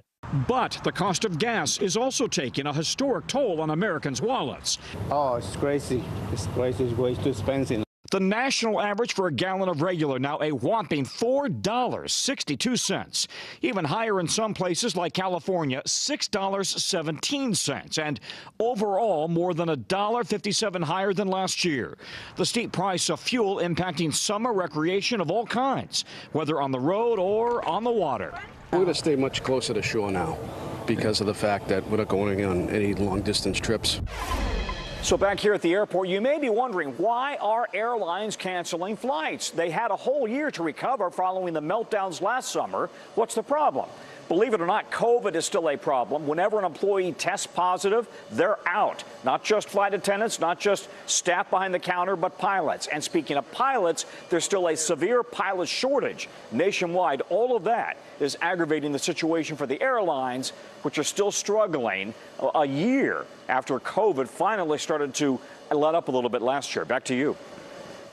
Millions across the Northeast are dealing with oppressive heat today. Temperatures could be record-breaking, and there could be many more days like this to come. In fact, a government report is now predicting that the lower 48 states will see above normal temperatures over the next 3 months. Let's go in and bring in NBC News meteorologist Bill Cairns. Bill, I not only want you to walk us through the specifics of this report, but just the, I don't even know what to say. All of these weather events happening right now at the same time. We're seeing heat, we're seeing impacts from Mexico, from the Pacific. What should we expect, Bill? Unfortunately, it's going to be a hot summer. There's just no other way to look at it. And, I don't know what everyone else's threshold is, but when it hits like 95 and it's humid, that's where I kind of like draw the line. And I'm like, why did I complain so much when it was January and cold? So, yeah, we've reached that stage, at least where I am here in areas of New York and New Jersey. So here's how it is today. And not everyone is this hot and sweltering. It's been a very hot spring, though, from areas of Texas all the way through the Ohio Valley and now up into the Northeast. It's actually kind of cool and cloudy in areas of heading into the northern Rockies. So today, as advertised, the hottest day of the week for just about everyone on this map. Temperatures easily soaring into the 90s. And the heat index takes into account how it feels to you. So we add the temperature, and then we add the amount of moisture in the air. If it's really humid out, your body doesn't cool as well, so the heat index feels higher. So today we're about 95 in D.C., heat index at 96. At least during the peak heating of the day, the breeze will pick up a little bit, and the air will mix a little bit, so it won't be quite as humid, but it's really going to be, uncomfortably hot, especially getting in a hot car. 96 in Philly and 94 in New York. And as far as tomorrow goes, a little bit better. Baltimore is still very warm. I know in Baltimore, the schools that didn't have air conditioners, they sent the kids home. They don't want the kids in the schoolrooms when it's this hot like that, just very uncomfortable. And it will get slightly cooler as we head towards the end of this week. So this is the worst of it out there, and it gets better. And about that report, is everyone looking forward to June? A lot of kids are for the summertime weather. It does look like the bottom half of this map is all people expecting above average summer conditions with much warmer than average in areas of New Mexico and West Texas. Typically, Morgan, on this map, we have a little bit of blue that shows cooler than normal. The only spot that has that is all the way up in Portland. And in case you're wondering about wetter or drier, and in case you've been following all the fire news from New Mexico and Colorado and West Texas, drier than average is not what you want to see either. So, Morgan, I don't know what your threshold is. Maybe you love this hot and humid weather. I'm a cribbing girl, Bill. Of course, I love this. Look, this is the way the good Lord intended for me to enjoy this world in the nice heat. All right, Bill Cairns, thanks so much. My Irish blood is the opposite. It works completely opposite. I can't ever get too hot for me. I appreciate you, man. Take care. Nearly 24 countries now reporting new cases of monkeypox. Coming up, what the World Health Organization's top expert has to say about whether this could be the next pandemic. Stay with us. We'll meet Ukrainians who are defending their country one block at a time. When you were still in Kiev, could you hear the bombing? My name is Lester. Who's this? Now Tonight with Joshua Johnson, streaming weeknights at 8 on NBC News Now. NBC News, streaming free now. These days, it feels like the news never stops. So let's get into it. What's happening right now, what it all means for you for an hour every day. It can be hard to keep up, so let's get started together. Hallie Jackson Now, weekdays at 5 on NBC News Now. Still to come on the Channel 2 News. Well, the waters are certainly receding now. Still too close to call. Lester Holt reporting from Ground Zero, as it's being referred to. It is, in fact, a taste of freedom. The Haitian people know a little something about resiliency. What's the biggest risk right now? Some of the troops who have been proud. I want to welcome you to the first presidential debate. In fact, we've been told we can't go any farther. You with some resilient folks, let me get in.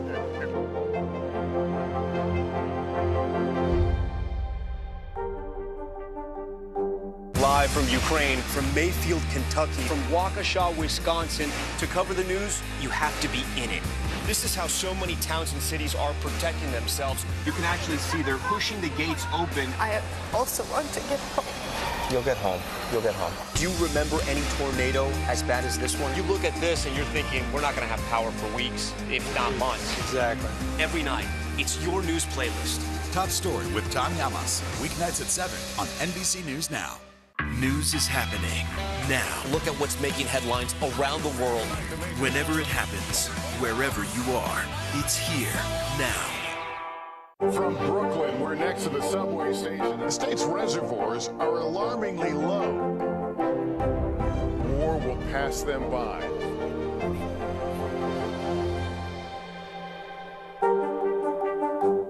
These days, it feels like the news never stops. So let's get into it. What's happening right now, what it all means for you for an hour every day. It can be hard to keep up, so let's get started together. Hallie Jackson Now, weekdays at 5 on NBC News Now. When was the last time you made space to listen to somebody? What I learned from a very young age is radical love, radical forgiveness. We are meeting people one after the next who have made profound changes. It showed a lot of personal strength for me. Why am I trying to make other people happy over myself? So many life lessons that are going on in these conversations. We're watching a transformation. Join Hoda Kotb for her podcast, Making Space. Listen now. Hallie Jackson Now, weekdays at 5 on NBC News Now. Top Story with Tom Llamas, weeknights at 7 on NBC News Now. The World Health Organization is closely tracking the monkeypox outbreak, but health officials say they are confident it will not become a pandemic. More cases of monkeypox are popping up around the world, and right now more than 20 countries are reporting positive tests. Let's go ahead and start our coverage with NBC News medical reporter Erica Edwards. Erica, why is the WHO so confident that monkeypox will not, in fact, reach pandemic status? Well, first of all, monkeypox just simply does not spread as easily as other viruses that we know about, like the flu and COVID. You really have to have close, prolonged contact with another person to become infected yourself. What's more, we have a good stockpile of vaccines that target not only monkeypox, but its close relative, smallpox, as well. Morgan?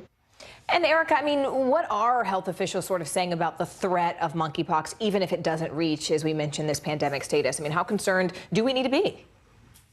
Right. So right now, experts are saying that the overall threat to the general public is quite low. However, still global public health officials are concerned about it simply because of how quickly these cases popped up in so many countries all at the same time. They are concerned because that seems like these cases were circulating under the radar, undetected for several weeks before those first cases were identified. A key member of the World Health Organization spoke about the unknowns of the virus during a briefing yesterday. Erica, thank you. We are afraid that there will be a spread in community, but currently it's very hard to assess this risk. We think that if we put in place the right measure now, we probably can contain this easily. This is not a disease the general public should be worried of. It's not like COVID or other diseases that spread fast. Yeah, so far, Morgan, just about a dozen cases have been identified here in the U.S. Morgan. All right, Erica Edwards for us. Erica, as always, thank you so much. Officials in China are now easing restrictions in the city of Shanghai after a 2-month COVID lockdown. People are once again going out in public, with many returning to work. Here's NBC News foreign correspondent Janice Mackey-Frayer. After a crippling 2-month lockdown, Shanghai is finally reopening. Businesses have been given the green light, and millions of people are finally allowed to leave their homes. Can you imagine? A city of 25 million people confined, many unable to access medical care or food, tens of thousands of mild and asymptomatic COVID cases sent to mass quarantine centers. Public fury and distress have played out on Chinese social media over the past few weeks in a way that's rarely been seen here. Here in Beijing, it was fear of a similar lockdown that triggered panic buying at markets earlier this month. There are still some heavy restrictions in place here. Schools are closed. You can't dine in a restaurant. You can only buy takeout. There are quarantines that are in place, and some neighborhoods are still sealed off. But for the most part, people have been allowed to return to work, and public transit has resumed. The looming question, of course, is under China's rigid zero COVID policy, what happens if cases go up again? There are already new milestones for daily life here. We need a 48-hour negative COVID test to get into an office building, a public park, even a convenience store. And it's still not clear the extent to which China's economy, especially around Shanghai, is going to be able to recover. Manufacturing came to a standstill. It's an area that's crucial for automobiles and electronics, so companies like Tesla and Apple were affected. And supply chains that move components and goods from China to places around the world, especially the U.S., were seriously impacted. And the challenge now is that with manufacturing ramping up again, there could be a flood of goods into the system, which can drive up shipping costs and cause a new sort of scarcity. So experts are warning there could be further shocks to the system in the months ahead. But for now, there is a welcome return of traffic to streets that have been largely quiet here. And in Shanghai, it's a huge step towards something closer to normal. The first of a dozen funerals from the Uvalde, Texas school shooting start today. Still ahead, the help pouring into the Texas town with only 2 funeral homes. Stay with us.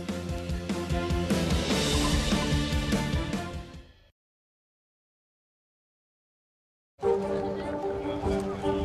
go. This is a critical choke point for this fire.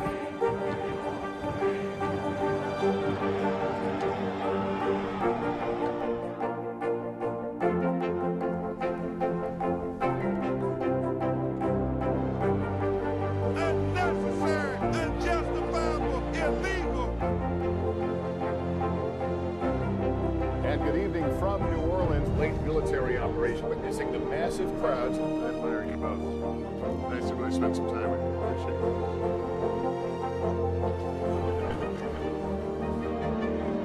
At any moment now.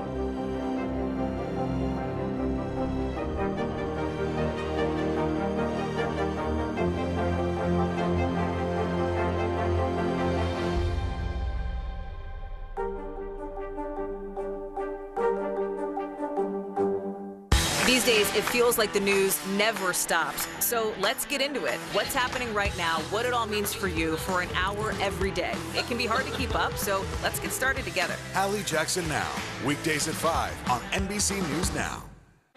What would you like to see from the federal government to keep Buffalo safe? If there is legislation brought to you to ban contraception, would you sign it? What should be focused on that could reduce inflation and avoid a recession? If it's Sunday, it's Meet the Press.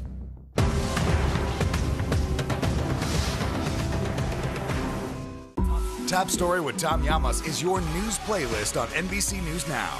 And now, you can listen to it as a podcast. Available anytime and anywhere. News is happening now. Look at what's making headlines around the world. We're coming on the air with breaking news. This is a significant moment. Whenever it happens, wherever you are, NBC News, streaming free now. Making news right now, 2 women are missing after crossing a dam in Virginia on Monday. Authorities say a group of 12 people became stranded on the James River and went over the dam, facing a 12-foot drop on rafts and paddleboards. 10 people were rescued, and crews are continuing their search for the women this morning. A tabernacle worth $2 million was stolen from a Catholic church in Brooklyn. Church officials arrived Saturday to find the 18-karat gold artifact gone. The two marble angels on its side decapitated and destroyed. Thieves also cut open a safe and removed the church's video surveillance system. New York City police are currently investigating. And speaking of investigation, investigators have now determined the cause of the largest wildfire in New Mexico's history. Federal officials are linking the Calf Canyon Hermits Peak fire to planned pile burns conducted by the U.S. Forest Service. The fire scorched over 500 square miles, and officials are pausing all other planned burns as they look into what exactly went wrong. It's the bottom of the hour now, and we continue our coverage of the Texas school shooting 1 week later. The small community of Uvalde, Texas, is beginning to lay to rest the 19 children and 2 teachers who were killed. 6 of the victims will be memorialized today. Services for the others are expected to continue into next week. The city's mayor is calling for the building where that massacre occurred, Robb Elementary School, which you see on your screen, to be torn down. He says that he would never expect a child to ever have to walk into that building and through those doors again. A Texas state lawmaker says the federal government might step in to help tear down the current building and rebuild a new school. We're going to talk with NBC's Danielle Campamore in just a moment, but let's go ahead and begin with NBC News correspondent Liz McLaughlin in Uvalde. Liz, what are you hearing from the people there on the ground? I mean, what is their focus right now as they sort of try to figure out the days ahead? Morgan, it's almost exactly 1 week ago today that this shooting started, and this community will be forever changed. The focus right now is on remembering the lives lost. This is a community in mourning. Visitation started yesterday for 2 10-year-old girls, Maite Rodriguez and Amory Garza, a 10-year-old who got a cell phone for her 10th birthday, and her friends say who tried to call police as this shooting occurred, and she was trapped in that classroom. Funerals set to start today, 11 for children this week and 1 for a teacher that was lost. And more to go on. There's actually only 2 funeral homes in this small town, and that's a lot for them to take care of. So they needed help, and support has come from across the state of Texas, including the head of the Texas Funeral Directors Association, who will be driving, helping out any way he can. Morticians, facial reconstructionists have come here to help with all of the things that need to be done to help these families mourn. And a lot of folks here are turning to faith to cope, to try to find a way to go on after this horrible tragedy. Here in the town square, you see all these crosses behind me for these victims, piles of flowers growing. Liz, and I spoke with a pastor here. Liz, I do want to to see. Liz, before we hear a little bit of that reaction, I do want to interrupt for just a minute. It is 12:33 right now. This is a moment of silence that's being held there behind you, because this is the moment, the exact minute that gunman entered that school 1 week ago. So let's go ahead and just give a pause for a couple seconds as the people there behind you are honoring this moment of silence. And then on the other side, I'm going to ask our director to toss to the soundbite of the reaction that you got there on the ground.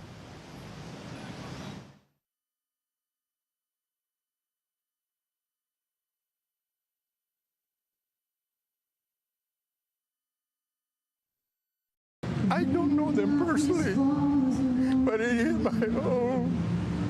It hit my home, and it hurts. I can only imagine the parents, the grandparents, when they were out there wanting to go in, and the police wouldn't let them go in. That hurts. It hurts, all I can say, it hurts.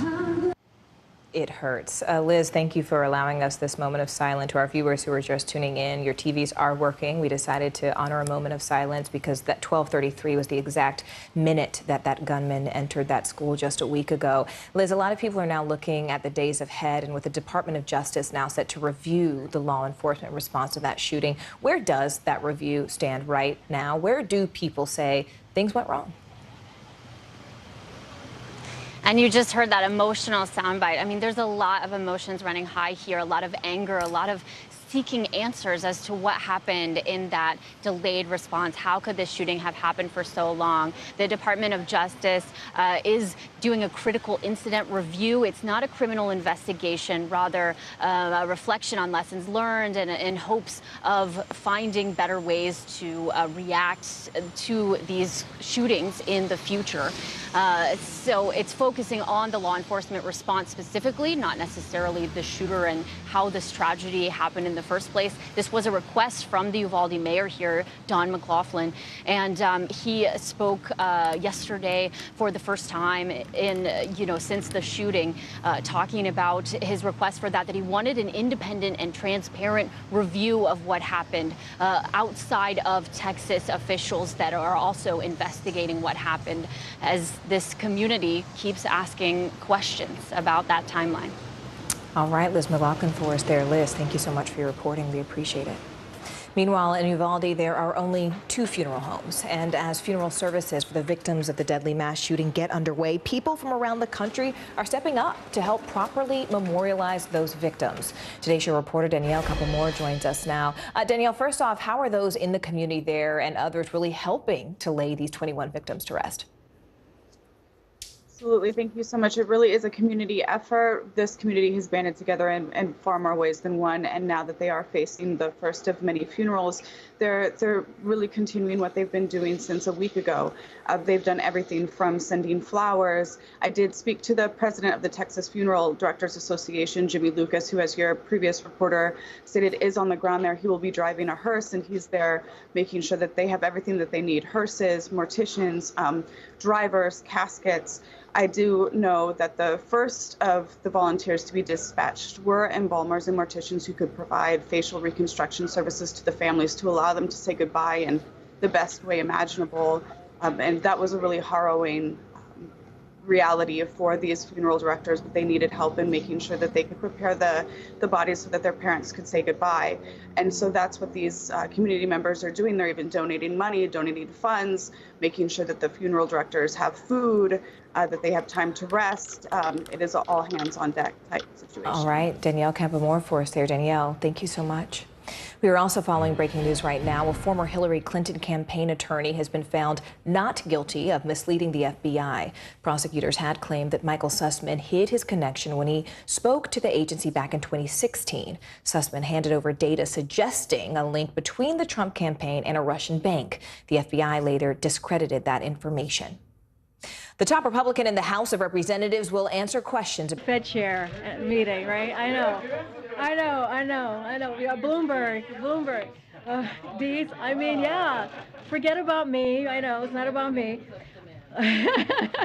Okay, so today, on the final day of Asian American, Native Hawaiian, and Pacific Islander Heritage Month, I'm excited to welcome some special guests to the briefing room today. Pop phenoms, BTS. Woohoo! While many of you may know BTS as Grammy-nominated international icons, they also play an important role as youth ambassadors, promoting a message of respect and positivity. After this briefing, they will join President Biden in a discussion about Asian inclusion, representation, and diversity, as well as addressing an anti-Asian hate crimes and discrimination. As many of you know, the president has led a historic whole-of-government approach to combat racism, xenophobia, and intolerance facing ANHPI communities. Beginning his first week in office, when he issued a presidential memorandum leveraging the power of the federal government to stand against this hate. The president also signed the COVID-19 Hate Crimes Act into law, signed an executive order to reestablish the White House Initiative on Asian Americans, Native Hawaiians, and Pacific Islanders, and funded critical research to prevent and address xenophobia against AA and NHPI communities. So without further ado, I will let the band take it from here. They're gonna each speak. We have a interpreter somewhere here. There you go. Good to see you. So they'll each speak first, and then the interpreter will come back up and interpret what they just said. They're not going to take any questions. They're just going to come here and give some words, and then we'll start the briefing. Thank you. Go ahead, guys. Thank you, Karine, for your kind words. And hi, we're BTS, and it is a great honor to be invited to the White House today to discuss the important issues of anti-Asian hate crimes, Asian inclusion, and diversity. 네, 오늘은 NHPI 헤리티지 먼스의 마지막 날입니다. 저희는 NHPI 커뮤니티와 뜻을 함께하고 기념하기 위해 오늘 백악관에 왔습니다. 네, 최근 아시아계를 대상으로 한 많은 증오 범죄에 굉장히 놀랍고 또 마음이 안 좋았는데요. 이런 일이 근절되는데 조금이라도 도움이 되고자 오늘 이 자리를 빌어 목소리를 내고자 합니다. 네, 오늘 저희가 이 자리에 올 수 있었던 것은 저희의 음악을 사랑해 주시는 다양한 국적, 언어, 문화를 가진 저희의 팬, 아미 여러분들이 계셨기에 이 자리에 올 수 있었다고 생각합니다. 정말 감사합니다. 네, 한국인의 음악이 서로 다른 언어와 문화를 넘어서 전 세계 많은 분들께 닿을 수 있다는 게 아직까지도 좀 신기하고 근데 신기한 것 같습니다. 그리고 이 모든 걸 연결을 시켜주는 음악이란 건 좀 참으로 훌륭한 매개체가 아닌가 싶습니다.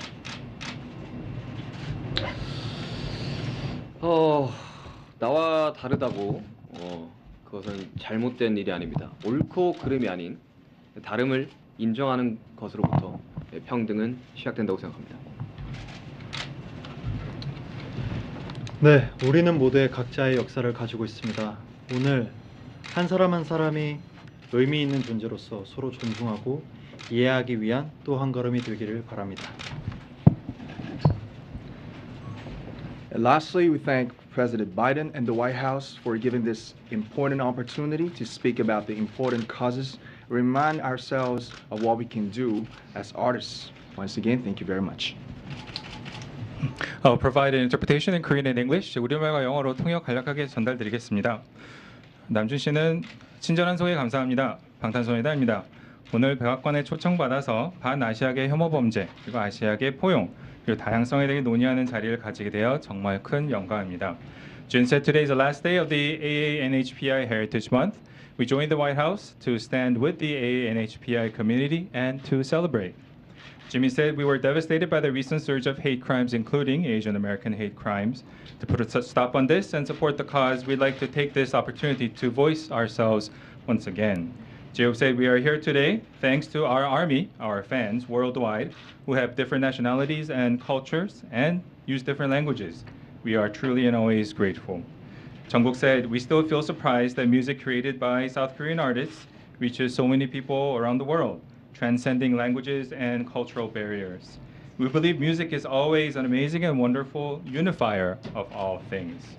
Shiga said it's not wrong to be different. I think equality begins when we open up and embrace all of our differences. V said everyone has their own history. We hope today is one step forward to respecting and understanding each and every one as a valuable person. 마지막으로 남준 씨가 중요한 문제에 대해 함께 이야기하고 우리가 아티스트로서 무엇을 할 수 있는지 생각할 기회를 만들어 주신 바이든 대통령님과 백악관에 감사드립니다. 감사합니다. What does it mean to you to come to the White House? We're gonna go. They're not gonna take any questions, but thank you so much, guys. Thank you. Thank you, guys. Thank you. Thank you. Very sorry. Thank you. BTS 화이팅! 감사합니다. Thank you, guys. Thank you. Oh. All right. Okay. Yeah. Brian, I don't know how you're gonna. Okay. I don't know. I'm excited to hear what Brian has to say. Okay. Next up, we have Brian Deese, our Director of National Economic Council, who just came out of the meeting with the President and the Fed Chair and Secretary Yellen. And so he is joining us today. So thank you, Brian, for making the time. Thank you. Okay.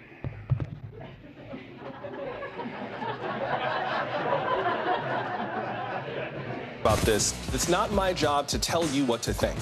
My job is to think about what you tell me. Now Tonight with Joshua Johnson, streaming weeknights at 8 on NBC News Now.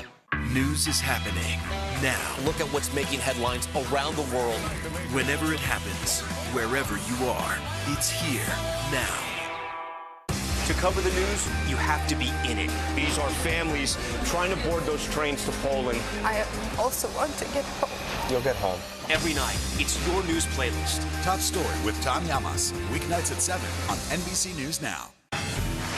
Look at what's making headlines around the world. We begin with breaking news. The attacks from Russia are coming in from every angle. Live from Ukraine, where a fierce battle is raging on. We've heard a number of explosions. Russia is picking off Ukraine's military facility. This factory has gone from making kitchen pots to lethal items that'll ruin tires, ruin the bottom of the car. This is what it looks and feels like to try to escape Ukraine. I don't want to say goodbye. The battle for Congress and the fight for control of State House. In our special County to County series, we're checking out key battlegrounds. We are talking elections in a battleground state. What does President Biden need to do tonight? He needs to speak to heads and hearts. A lot to break down, Chuck, so let's dive right in. Official confirmation of Judge Ketanji Brown Jackson. Let's zoom out a bit to our changing climate. We have some stunning new findings about COVID-19. A lot to talk about as we continue our rolling coverage. We're coming on the air with the news NBC Scoop. Bringing the news to you is not only a job, it's an honor. A rising death toll in Brazil after devastating flooding and ancient passageways discovered in Peru. Joe Fryer takes you around the world in 60 seconds. Brazil, where the death toll from flooding over the weekend has climbed to at least 91 people. Dozens remain missing as rescue workers search through the wreckage. Experts say climate change can lead to more intense rainfall, increasing the likelihood of flooding in low-lying areas. Israel, where Prime Minister Naftali Bennett is defending his decision to allow a parade to take place. The parade celebrated Jerusalem Day, saw tens of thousands of Israelis march through Palestinian neighborhoods.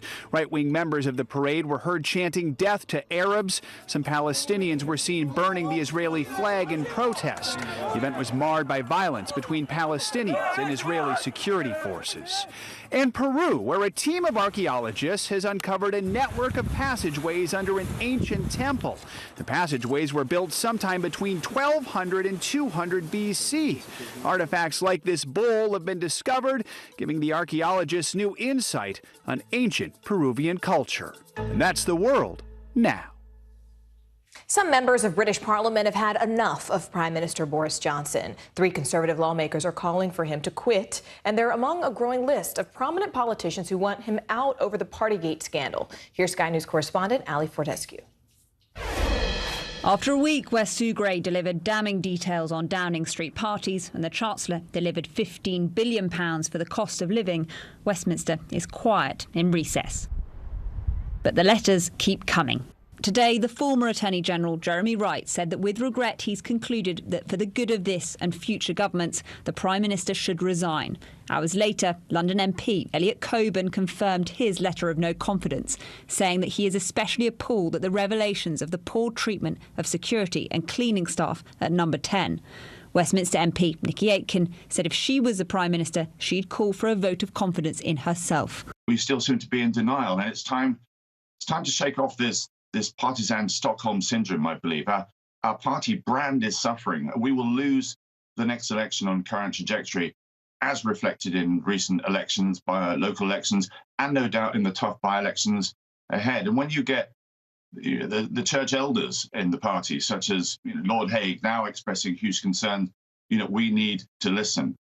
35 MPs have publicly questioned the Prime Minister's position, 9 more since Sue Gray's report. Of those, 2 don't think he should go yet, 8 are on the fence, 27 are publicly calling for the Prime Minister to go now, and they range from grandees like the former Brexit Secretary, David Davis, 2019 Red Wall intake MPs like Alicia Kearns, and those fighting slim majorities with the Lib Dems in the south like Steve Hammond.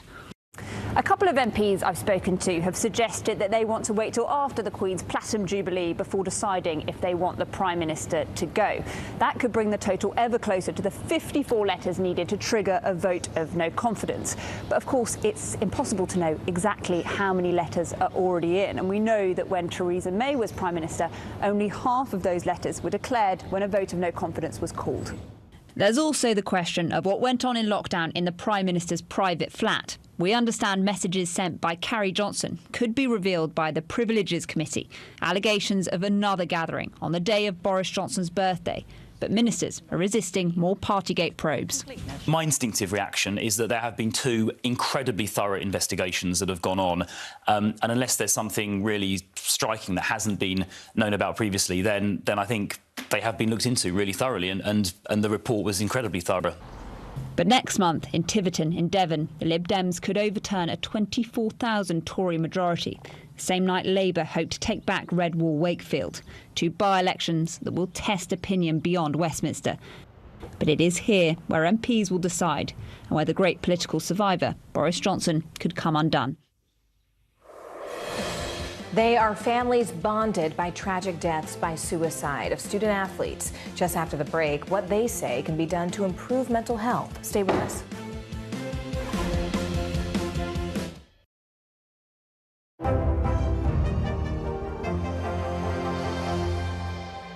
Right now on NBC News Now. Got all the angles covered tonight. You're watching NBC News Now. Here's what's happening. Look at what's making headlines around the world. We begin this hour with the military invasion that's currently unfolding. Right now, the attacks from Russia are coming in from every angle. Our NBC News crew heard explosions in the capital city of Kyiv. Live from Ukraine, where a fierce battle is raging on. We've heard a number of explosions. Russia is picking off Ukraine's military facilities one after another.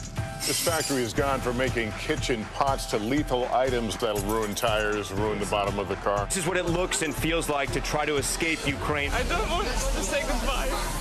The battle for Congress and the fight for control of State House. In our special County to County series, we're checking out key battlegrounds ahead of the midterms. We are talking elections in a battleground state. What does President Biden need to do tonight? He needs to speak to heads and hearts. A lot to break down, Chuck, so let's dive right in. Judge Ketanji Brown Jackson now elevated to the Supreme Court.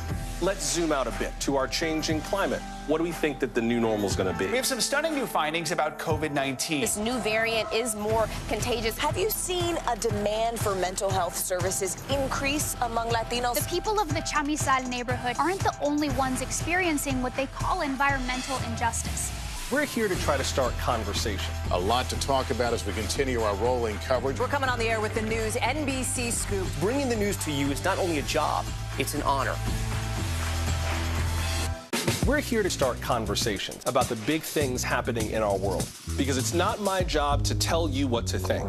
My job is to think about what you tell me. Now Tonight with Joshua Johnson, streaming weeknights at 8 on NBC News Now. Top Story with Tom Llamas is your news playlist on NBC News Now.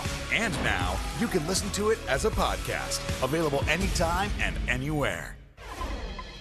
Finally, this hour, May is Mental Health Awareness Month, and the parents of 4 college athletes are coming together to share an important message about asking for help, especially when it's needed most. Here's NBC News correspondent Stephanie Gosk.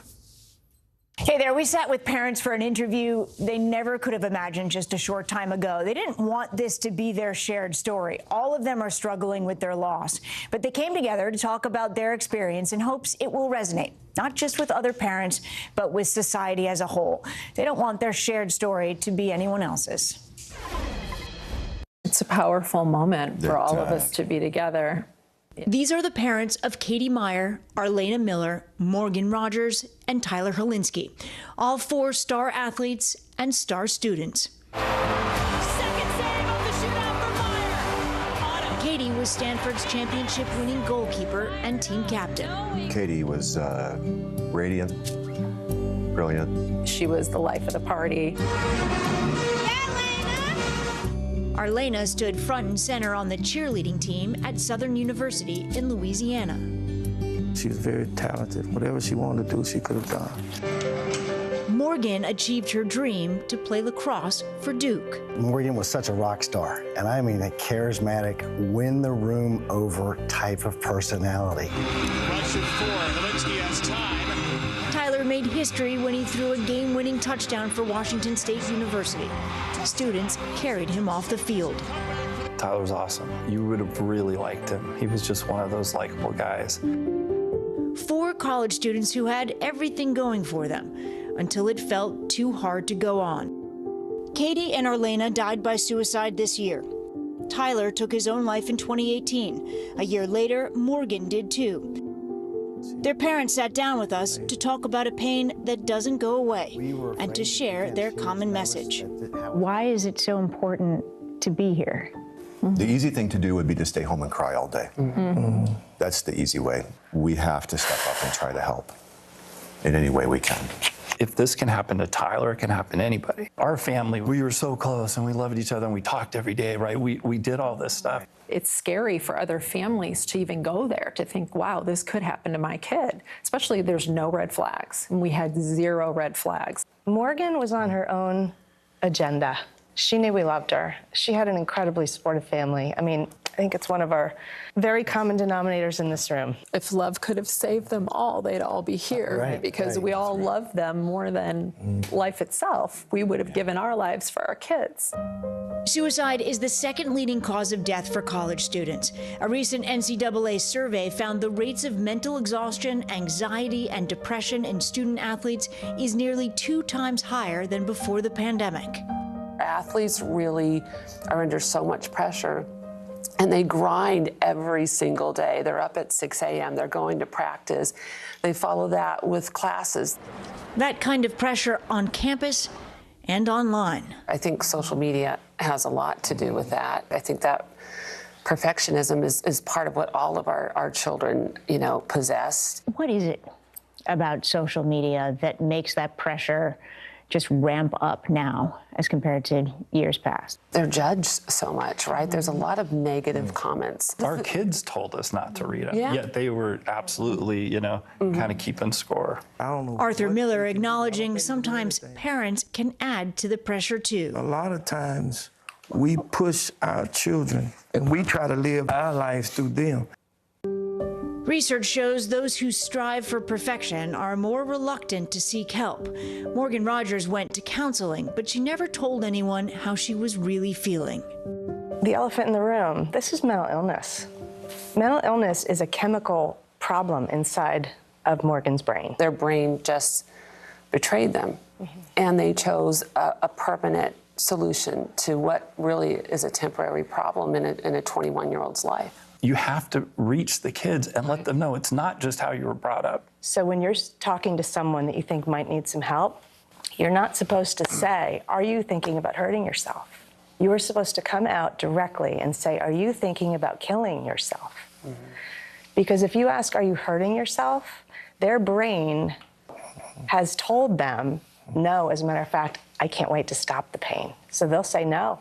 Parents out there are going to watch this and they're going to be like, what can I learn from what these poor people are going through?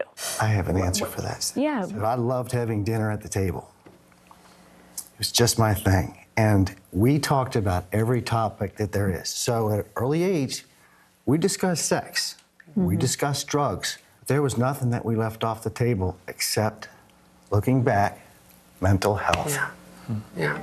Gina and Steve Myers say Katie was facing a disciplinary issue they didn't know anything about. They are now pushing for more conversation between parents and universities. When your kids go away to college, you are in the dark. You do not get any information regarding your children. They have to tell you. And again, our kids all being very strong and they want to adult, right? If we had received just baseline information, that we would have stepped in and perhaps this would have been prevented. Had we known anything. Had we known a thing. I don't know. Open conversation, something these parents all agree will help. I don't think anybody sitting here would wish what we're going through on another human being. We're all in this crappy club, that nobody asked to join. I think there's a greater purpose. We have to make something good come out of this. Something good has to come out of this tragedy. So if we're going to be the ones to step up, we're going to be the ones to make some changes. That's how I feel. And we won't quit. Yeah, right. Until it's done. Right. It just. Right. That's it. Yeah. Gina Meyer calls it finding purpose in pain, the desire to do something to help others. All of these families are hoping they can through foundations like Kalinsky's Hope, Morgan's Message, and Katie's Save. Arlena's family has set up a scholarship in her name. We have details on each organization on today.com. Back to you. And please remember that help is always, always available 24 hours a day, 7 days a week. That number for the National Suicide Prevention Lifeline is right there on your screen. That's 1-800-273-TALK. You can also just text STRENGTH to 741-741. You can also go to suicidepreventionlifeline.org. That's it for this hour. Thank you so much for being with us. I'm Morgan Radford. Your news continues right now.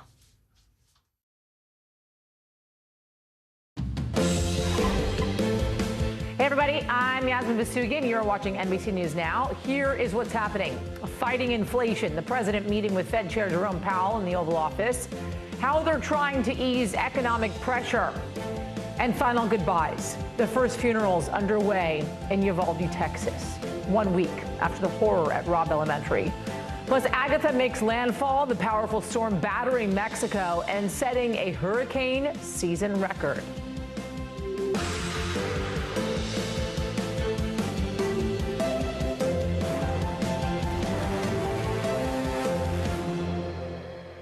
Hey everybody, good to see you this afternoon. We're going to start off with the president and the economy. Number one issue for a lot of Americans right about now. NBC News White House correspondent Carol Lee is live for us in Washington. Carol, as always, my friend, it's good to see you. Let's talk first about this meeting, of course, between the president, Fed Chair Jerome Powell as well, in the Oval Office. Inflation, obviously, top of mind, number one issue. What is the president saying about the meeting? Well, Yasmin, he's saying that the Fed is really where it's at when it comes to lowering inflation. So the president is making the case that if anyone has power to really do something about inflation, all those high prices that Americans are seeing, it's the Fed. And so he's saying that at the same time, the Fed is an independent institution and it's not something he's meddling in, but hosting this meeting to partially congratulate the chairman on being reconfirmed to another term, but also to highlight his efforts on inflation. Take a listen to the president. My plan is to address inflation. It starts with a simple proposition. Respect the Fed. Respect the Fed's independence, which I have done and will continue to do. Chair Powell and other leaders of the Fed have noted at this moment they have a laser focus on addressing inflation, just like I am. Now, the meeting really in and of itself, just optically, I mean, the cameras in there, Yasmin, is meant to send a message to Americans that the president means it when he says that this is his top priority and that he's really zeroing in and focusing on this. Let's talk about the messaging, though, because here's the issue, right? The president has been focusing on inflation for quite some time. The White House has been trying to message about the economy, passing the buck, essentially saying, listen, we've been inside of a 2.5-year pandemic. This is a supply chain issue. Inflation is because of that. It's not necessarily getting to Americans, though. They're not necessarily understanding that, and they're still pointing the finger at the White House right now. While he says, okay, this is in the hands of the Fed chair, how are they going to message this, especially as we are entering the month of June, heading towards the summer, to the American people, to make sure it's being heard and to make sure they understand the Biden administration is focusing on it? The president is trying to do that by really doubling down on focusing on this. So you've heard from the White House just today that this is going to be a month of focus on the economy, particularly inflation. They kicked that off with this Wall Street Journal op-ed written by the president, where he outlines what he calls his 3-point plan. The Fed being the initial tranche of what's going to deal with inflation, according to the president, and then also lowering energy prices. He talks about how he did a strategic petroleum reserve, releasing additional oil into the market, and then dealing with the deficit. The problem the president has, and he said, you know, the idea here, according to the president, is that they would build on the economy. They needed a jolt to get recovery, and now they want to see steady growth, and that will bring down inflation. And so the president's also setting some expectations, Yasmin, that could result in fewer jobs numbers being lower than we've seen them over the past year. But he's making this case that he's doing something about it. The fact is, it takes a long time. The policy prescriptions that he's tried to adopt take a long time to take effect, and he needs Congress to do something. And so far, we haven't really seen any signs of movement there. I'm fascinated with this new reporting, Carol, and I want to dig into it just a little bit. So we're hearing now, because of your new reporting, the White House, the president specifically, feeling, quote unquote, adrift. Want to read a little bit of what you're writing on that, saying this: amidst a rolling series of calamities, Biden's feeling lately is that he just can't catch a break. A person close to the president saying Biden is frustrated, if it's not one thing, it's another. Welcome to all of our lives right about now. Right? Jeez, Yes, exactly. It's not one thing, it's another. Yep. So how is it affecting the White House, the morale at the White House, really, and the focus going forward? What's interesting about this is that we're told, and we spoke to more than 24 people inside the administration, outside, former officials, lawmakers, people, Democratic donors, others who are close to the White House, and they paint this picture of a president who's very frustrated in this particular moment. Now, the White House doesn't want that to be the narrative of the president. So they're saying, no, he's not frustrated. But to your point, it's hard, how is that possible? Everyone's frustrated, right? Yeah. And so what they're saying he's frustrated with is that his economic message is not breaking through. He's pressing his advisors for a sharper message heading into those midterms. He's frustrated that his poll numbers continue to plummet, even complaining that they're lower than former President Trump's, which he just sort of expresses dismay about and doesn't really understand how that's happening. Yeah. And so there's a lot of pressure on the team to come up with policy prescriptions and a political message that satisfies the president, because right now we're told that he is not satisfied by this, and he feels like one thing after another, things are piling up, and that's particularly problematic when it looks like his White House and his administration is caught flat-footed, as we saw with the baby formula shortage, for instance. Listen, the heat is on, as we well know, as we're marching towards November, especially when you have someone like Mitch McConnell today caught on camera talking about essentially the potential of becoming the majority leader after November, and how that's where he wants to be. So obviously, the Democratic Party, the president as the head of that party, feeling like the heat is on. To make sure, from their perspective, that doesn't happen. Carol Lee, thank you as always. Good to see you. Thank you. You too. There was a shock. Then when they knew that their child or their spouse was killed, it was the grieving. And then it was the gathering of families. But there was a lot of silence, a lot of crying, and that crying that you don't see, not bursting in tears, but that cry that is tired, that is painful, that is difficult. That community continuing to reel right now amidst the horror that we saw happen in Uvalde just 1 week ago today. That, in fact, was the Archbishop of San Antonio on the grieving process so many of these families and friends of those families are feeling after those that were killed in Uvalde. The first funerals for those 21 victims starting today. The beginning to what life looks like without those loved ones in their lives. NBC News reporter Dion Hampton is joining us now live from Uvalde. Dion, it's good to see you. You and I were there for the last couple of days together on the ground. It's hard to be back here, I got to say, in studio now, reporting on this story, because it's still so incredibly important for these families to see change amidst this grieving process they are now having to deal with, moving on without these family members as a part of them. Let's talk first about Anne-Marie Jo Garza, who is being honored today, her funeral happening today in Uvalde. How is she being remembered, Dion? Well, actually, there was a visitation for her last night. We're still trying to find out more details about her. Of course, she was one of the students who called 911 for help, and she ended up still losing her life. But last night during the visitation, she was remembered as a sweet young girl, and that she still had a lot left to live in her life. Yeah, I mean, all of these babies, all of these kids had a huge future ahead of them. So many of them loving life, loving TikTok. A lot of them, I remember, as I read through some of their interests in dancing. I remember Xavier, as I spoke to his brother, talked about how he loved to dance. I mean, I just can't imagine what these families are feeling right now. I know Maite Rodriguez, Dion, as well, right, also laid to rest today. Tell us about her, how she's being remembered. Yeah, also being remembered as a beautiful, sweet young girl. She had dreams of becoming a marine biologist. This stems from the fact that she had a love for animals and a love for the wildlife. And again, residents here were just saying that it's just another life that's just gone too soon. But, she definitely just loved animals, the planet, and she wanted to be a marine biologist. The grieving process, as I saw there and have seen in my own life, it's so complicated. And I think, laying a family member to rest, specifically a child, is so incredibly hard that I hope none of us have to go through something like that. But you also think about how that is so final for so many of these families. The last week they've kind of been living in the tragedy of what took place last Tuesday, and all the inaccuracies and the faults of the police on the ground there. But now, as they lay these children to rest, it is kind of this final closing of this door for so many of them. How is this community right now today? How are they holding up amidst these funerals that are starting? I mean, it's tough. If you go back and forth through the makeshift memorial in the middle of town, and then also right behind me, it's still very much fresh in everybody's mind, and it's a very somber mood.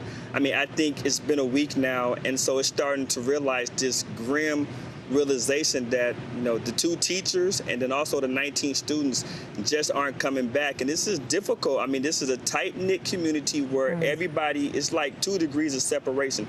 If you don't know the person, then your girlfriend or your boyfriend does. And this is not anything that anybody ever imagined, even going back a couple of weeks. So now they're facing this travesty, and a lot of them are just still trying to process everything that's happened in the last 7 days. Yeah, I mean, and this tight-knit community, I've spoken a lot about that too, and I think it's one of the complications in this community right now too, because as you think about what went on with the police force there, both the local school police force along with the local PD as well, and who exactly was in charge on that day, and who made the call, obviously, when it came to standing down for those 45 or plus minutes when you had the shooter inside room 112 and 111.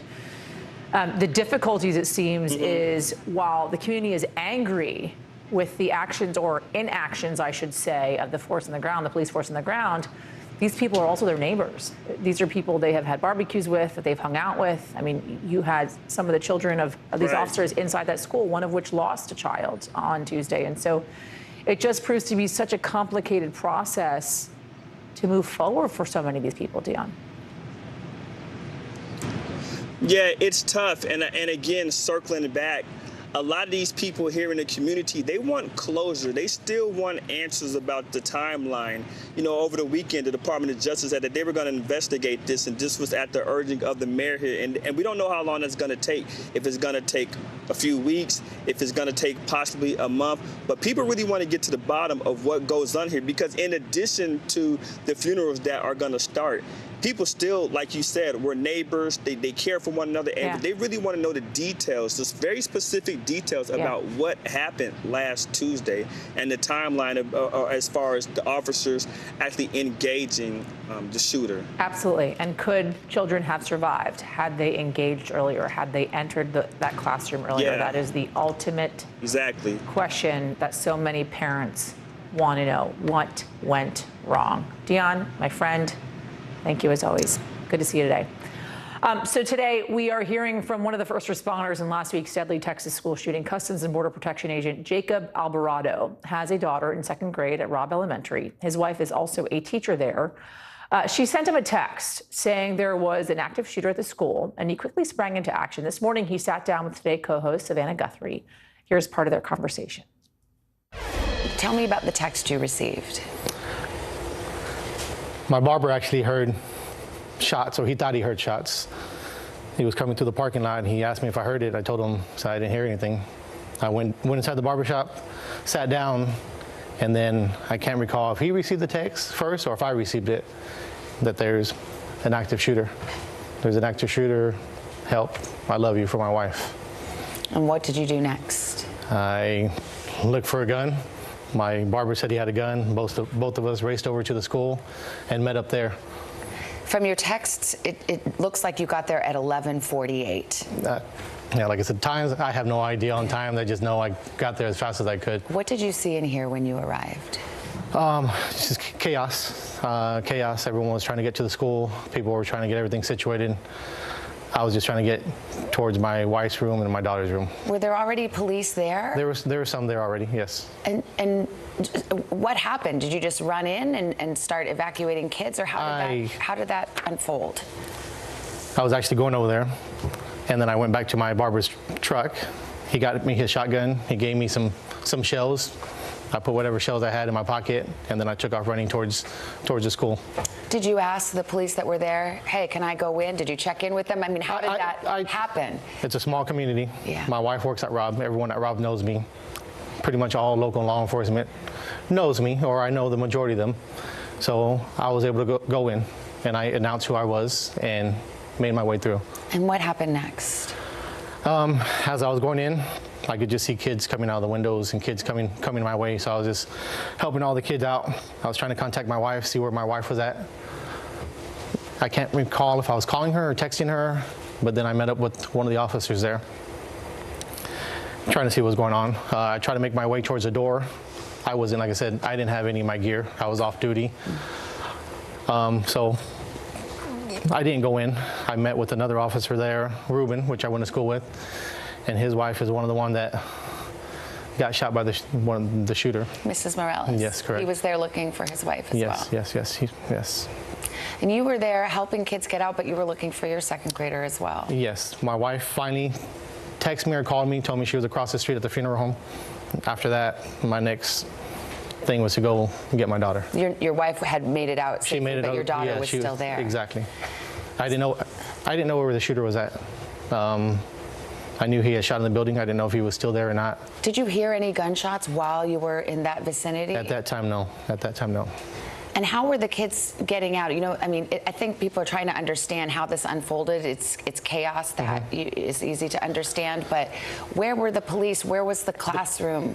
The police were breaking out the windows on the outside, and the kids were jumping out through the window. They were jumping out through the window, in the parking lot, down the pavement, headed towards the funeral home. Still so many questions, of course, and without the answers that so many parents desperately want, and the community desperately wants as well. Let's talk guns here, of course, and what action may or may not be taken in Washington when it comes to lawmakers. Congress on break, but you got lawmakers, they're moving ahead on this gun legislation, possibly, right? That's the key word there. A Senate bipartisan group of lawmakers moving quickly on gun safety reform talks, while the House Judiciary Committee is calling in an emergency meeting to advance a package of gun violence prevention bills. Let's bring in NBC News senior national political reporter Sahil Kapoor on the Hill for us. Sahil, as always, it's good to talk to you. Okay, let's talk about the reality on the ground here, right? Because a lot of folks have been pessimistic about any kind of action. We know, though, Senator Chris Murphy has been much more optimistic, leading talks in the Senate. Let's talk first about the House. So we're hearing, essentially, when it comes to House lawmakers, they are wanting to send the package of bills to the full chamber for a vote as soon as possible, likely this week. We're looking at, first and foremost, before we get into the vote, what's in the package?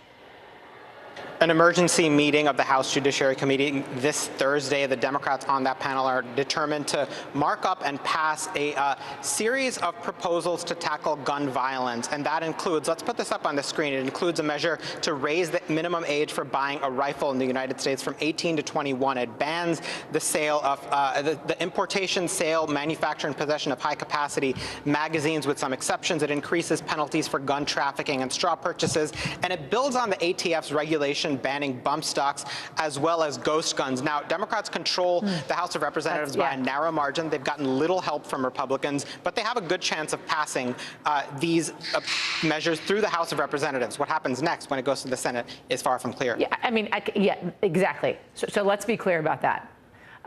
We have had so many things pass through the House, stall, not even taken up in the Senate, and or not pass the Senate. So obviously, to be clear about the fact that this is obviously a House vote, it could very well get across the finish line, but may not potentially get across the finish line when it comes to the Senate, and or not even be held. A vote may not even be held. Let's talk Senate-wise, too. Where are we on that when it comes to the talks that Senator Chris Murphy is having and where we could be going forward? Do they even have any talk of raising the age requirements for purchasing an assault rifle? No, they don't. There's no plan in the Senate. There's not even a negotiation in the Senate of anything related to banning assault weapons or high-capacity magazines. The bipartisan negotiation in the Senate is on a much more narrow set of measures, which is being encouraged by Mitch McConnell, the Senate Republican leader, who describes this simply as a matter of mental health and school security. He did not mention guns as part of the problem at all when he spoke to reporters earlier in Kentucky. Now, according to a congressional aide I spoke to, the negotiation in the Senate centers on a different set a related set of priorities, but a narrower one that includes red flag laws. It includes enhanced measures for school security. There's also provisions for providing more money for mental health services and safe storage laws. The congressional aide said maybe they'll do something on background checks. Democrats certainly want to, but they've not gotten Republican cooperation there. Chris Murphy ranges on the cautiously optimistic side of this spectrum, which ranges from cautiously optimistic to deeply pessimistic in my conversations. Let's play what he had to say about this. We're engaged in conversations and negotiations today, tomorrow. I'll say what I've said publicly. I want to be careful not to negotiate in public, but on the table are red flag laws, changes to our background checks system, safe storage, investments in mental health, investments in school security. So we're looking to do a comprehensive package that breaks the logjam. And one thing's clear, Yasmin, the politics of guns are certainly shifting in this country as mass shootings become somewhat of a routine event in the United States. It's rare to see a bipartisan negotiation in the Senate that sparked off a single mass shooting as we're seeing now. It's a recognition among Republicans that they can't simply push this issue under the rug, even though it's far from clear at this point that these negotiations are going to ultimately result in a law. Here's the thing, Sahil. I mean, down in Texas for the last 6 days, right? This is a conservative state. These are folks that like their guns. I mean, across the board, there's not a single person I spoke to that didn't want to get ARs banned and or raise the age requirement for actually buying an assault rifle. So it doesn't necessarily seem like the Republican legislature, the Republican lawmakers are a reflection of their constituents right now, considering where they're at when it comes to wanting to see bans and or an age requirement when it comes or raising the age limit when it comes to buying ARs. I get the way Senator Murphy is playing this thing. He understands this is about incremental changes. He's talked about that. I mean, they just don't have the majority they need in the Democratic Party to actually get something significant across the finish line. So he's like, listen, we'll do anything that we can to actually get some changes in place. But that being said, I mean, I can't help but think about the fact that is this even going to get something changed? Is this even going to get across the finish line, these incremental changes? Because the momentum is there today, but as we have seen this thing play out before, if they're not voting on this thing tomorrow or Thursday, especially in the Senate chamber, I mean, this could very well fall on the back burner and there's no changes at all.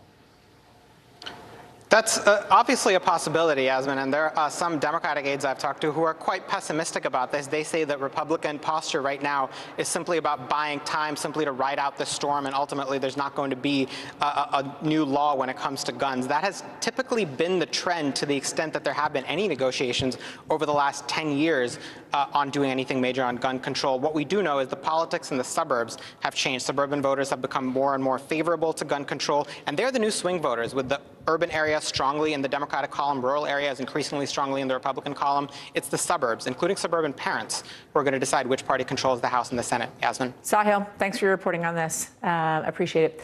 All right, coming up, we got a lot more ahead in the 2 hours. The European Union agreeing to ban most Russian oil as Russian troops make big gains in a key city in eastern Ukraine. The latest on the fighting and the new sanctions coming up next.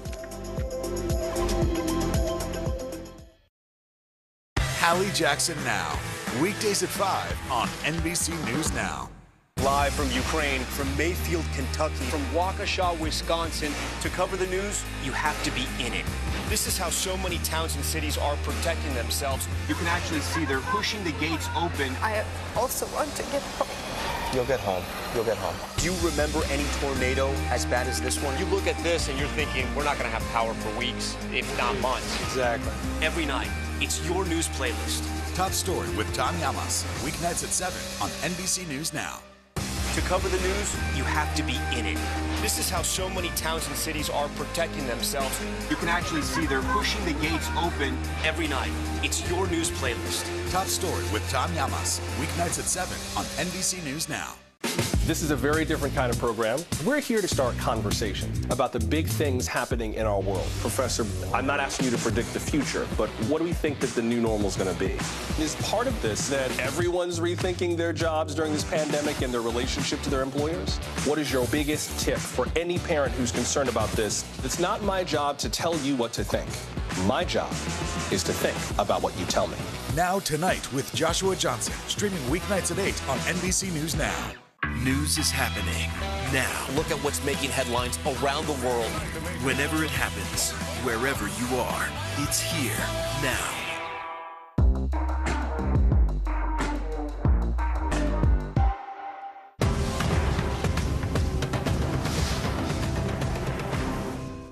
Women's basketball has been systematically held back. Our players and coaches have been harmed. After 49 years of Title IX, we still have work to do. In Their Court, a podcast from NBC News and NBC Sports that goes inside the issues of inequality in women's sports. Listen now. All right, welcome back, everybody. Want to go to NBC News Digital reporter Maya Eaglin. She is following the latest headlines from NBC News.com. Take it away, Maya. Hi, Yasmin. We start in Georgia, where more than 37,000 Democrats voted in the Republican primaries, according to the Associated Press. The report says those votes helped avoid a runoff election in the race for Secretary of State, preventing a Trump-backed candidate from becoming the state's election chief. Gun violence continued over Memorial Day weekend. From Friday evening to 5 a.m. Tuesday morning, there were at least 14 mass shootings, 400 injuries, and 156 deaths, according to the Gun Violence Archive, which defines a mass shooting as 4 or more people being shot or killed. Actor Kevin Spacey says he will voluntarily appear in UK courts to defend himself against sexual assault charges. If he does not voluntarily appear, British authorities plan to seek his extradition. Members of Ukraine's LGBTQ community who volunteer to fight have taken to sewing a unicorn on their uniforms underneath the national flag. They hope to break the stereotype that there are no gay people in the army. And a first edition copy of Harry Potter and the Philosopher's Stone with some errors and J.K. Rowling's autograph is going up for a private sale at Christie's auction house in London. Printed in 1997, offers are starting at $250,000. Jasmine. Who has that kind of money to throw around to pick up a copy with errors in it? I don't know. Big fans out there as well, obviously. For sure. Big fans with lots of cash. Mike, thank you. All right, let's talk about the EU here. So you got leaders of the European Union. They have agreed to ban 90% of Russian oil by the end of the year. It is part of this new sanctions on Moscow worked out during this week's summit in Brussels. Want to bring in NBC News global security reporter Dan DeLuce with more on this. Dan, as always, my friend, it's good to see you. Okay, let's talk Hungary here, right? Hungary's essentially been the holdup on all this now, changing, it seems, the tone a little bit. What brought them around? That's right. Hungary really extracted some concessions here and watered it down a little bit. The original idea was to ban all Russian oil, but they've made an exception for oil coming over land by pipelines. So this would just affect oil coming in by sea. It's still a major groundbreaking move, but Hungary and a few countries that are landlocked really depend on that Russian oil, and they weren't ready to approve a full-blown ban. And it took 26 days to hammer this out, so they took a pound of flesh. Well, correct me if I'm wrong here, Dan, and I could be totally wrong here, but doesn't the majority of oil come by land? So how much is this actually going to hurt the Russian economy? Oh, sorry, I'm wrong. Believe it or not, a majority of the oil for Europe is coming by sea, believe it or not. Now, of course, there's the natural gas coming over land, which is even more important, and they did not touch natural gas, which is really sensitive and economically for the Europeans. So how much is this type of ban then projected to affect the Russian economy? I think it will affect the Russian economy. It will be somewhat painful. Now, Russia is saying, listen, we can sell this elsewhere, which is true to a certain extent, but just shifting away from the European market like that to Asia is not so straightforward. So I think there is some economic effect of Russia. However, having said that, the oil price went up after the sanctions were released. So there's sort of on the one hand, other hand aspect to all this. What else do we see in the sanctions package here? It's not just oil. That's right. It's not just oil. They are kicking out a massive bank, a Russian bank, off of the SWIFT messaging system. They're going after Russian state television broadcasters that broadcast in the European Union, and the EU is saying this is propaganda. We're not going to tolerate this. And really, most interestingly, they're going after insurance for Russian ships, Russian commercial ships, doing business in European ports.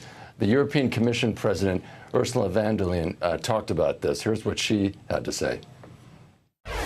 This is good that we now de-SWIFT the Sberbank.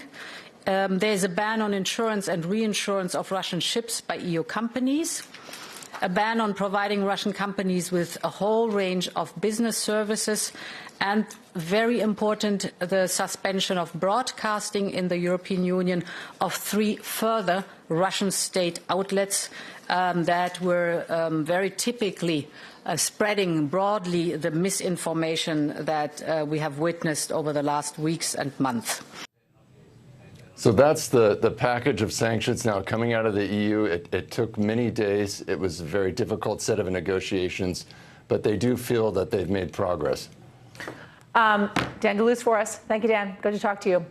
Meanwhile, you got Russia continuing to make these gains in eastern Ukraine. Russian forces have now seized half of the city of Severodonetsk in the industrial heartland of the Donbas region.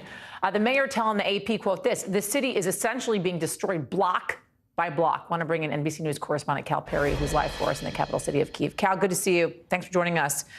Talk to us about this, especially the fighting here in Severodonetsk, and why it seems Moscow, Russia, for instance, is just so intent on capturing the Donbas region.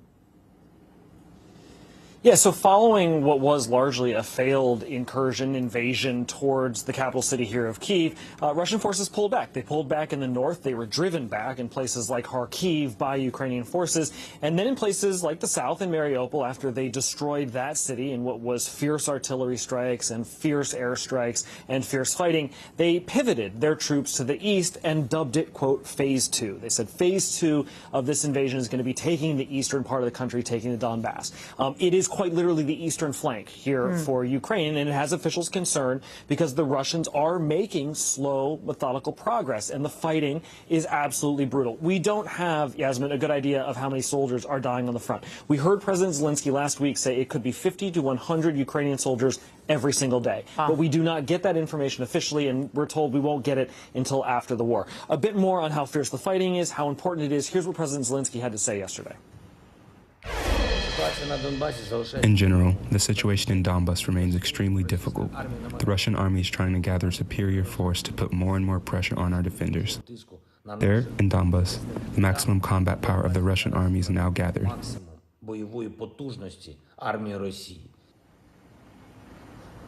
The two major concerns that Ukrainian officials have is, one, they need more weaponry, they say, to fight this war in the east. They want the longer-range rockets, the ones that President Biden has said he's reluctant to give them. The second thing I think that worries officials here is that there's going to be apathy, that there's going to be a lack of attention on this fierce fighting in the eastern part of the country. We've seen a war in the eastern part of the country for the last 8 years, and Ukrainian officials are worried the longer it drags on, the less focus it will receive, and the fewer weapons that they will inevitably receive to carry out this defense of the eastern part of the country. Yasmin. I'll tell you this, Cal. This was actually just coming in from the White House press room from Karine Jean-Pierre, the White House press secretary, saying, in fact, this, because she's holding her press conference now, the U.S. won't, in fact, be sending those long-range rockets for use beyond the battlefield in Ukraine, as you were just talking about, because that's exactly what Zelensky feels like they need in order to continue fighting as fiercely as they have been against the Russians. Can we talk about the discovery of more of these mass graves, Cal? I mean, and I think that's what's so devastating about all this. When you talk about the numbers of, for instance, Ukrainian soldiers that are dying every day, and we don't necessarily know the real numbers from those front lines, I mean, this is a reflection of that, the discovery of these mass graves, whether or not they are civilians that are just in their homes or they are Ukrainian soldiers being killed exponentially. Yeah, and this is in Mariupol in the south. And look, you know, sort of what you're laying out, I think is very important, which is there are so many parts of this conflict, especially along the front lines, that are just black holes to us, to journalists, to international aid organizations, because we simply cannot get in there. Mariupol is sort of the #1 place of which that is true. And this is a city that has been removed in many ways from the map. It's a place where the Russians bombed to rubble and then bombed the rubble. And you've had since then these discoveries of these mass graves. Now, in the last 24 to 48 hours, what we understand from officials is an additional 25 trenches have been discovered. We don't have a good estimate on how many bodies were in those trenches, but it's a further indication of what you're saying, which is the fighting is so fierce that we not only don't have a good indication of how many civilians were killed, but we probably won't for quite some time. Now, local officials say it could be upwards of 12,000 civilians that were killed in the fighting. That could even be higher. But again, we just don't know. And it is the fear, of course, of what could happen to the eastern part of this country, what could happen women in the Donbass, when you look at what's happening there now in these villages slowly being destroyed, the great fear is that we will see a repeat of what we saw in Mariupol. Cal Perry, thank you, Cal. Good to see you. Coming up, everybody, the hunt is on. The latest effort to find who leaked the draft opinion indicating a potential major change to the nation's abortion law. Details on that coming up next.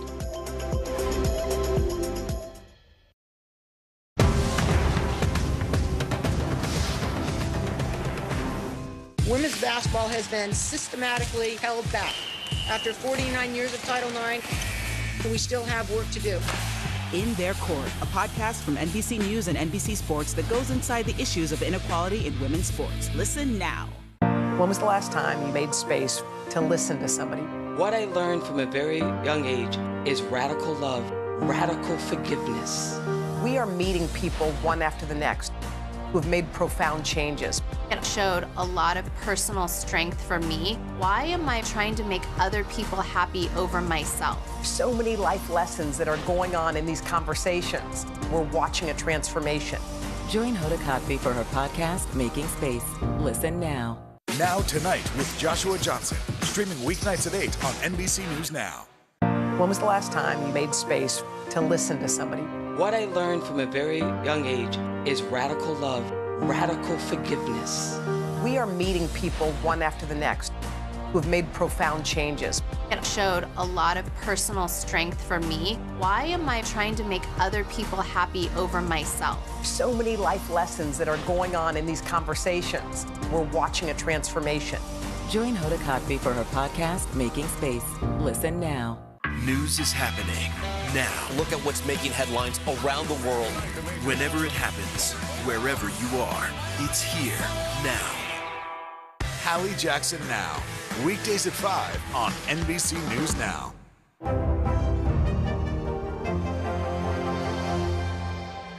Sometimes the news can be difficult and overwhelming for kids to understand, so we've created a newscast just for them. We hope your family will watch Nightly News Kids Edition. This is a very different kind of program. We're here to start conversation about the big things happening in our world. Professor, I'm not asking you to predict the future, but what do we think that the new normal is going to be? Is part of this that everyone's rethinking their jobs during this pandemic and their relationship to their employers? What is your biggest tip for any parent who's concerned about this? It's not my job to tell you what to think. My job is to think about what you tell me. Now Tonight with Joshua Johnson. Streaming weeknights at 8 on NBC News Now. To cover the news, you have to be in it. This is how so many towns and cities are protecting themselves. You can actually see they're pushing the gates open every night. It's your news playlist. Top Story with Tom Llamas. Weeknights at 7 on NBC News Now. These days, it feels like the news never stops. So let's get into it. What's happening right now, what it all means for you for an hour every day. It can be hard to keep up, so let's get started together. Hallie Jackson Now. Weekdays at 5 on NBC News Now.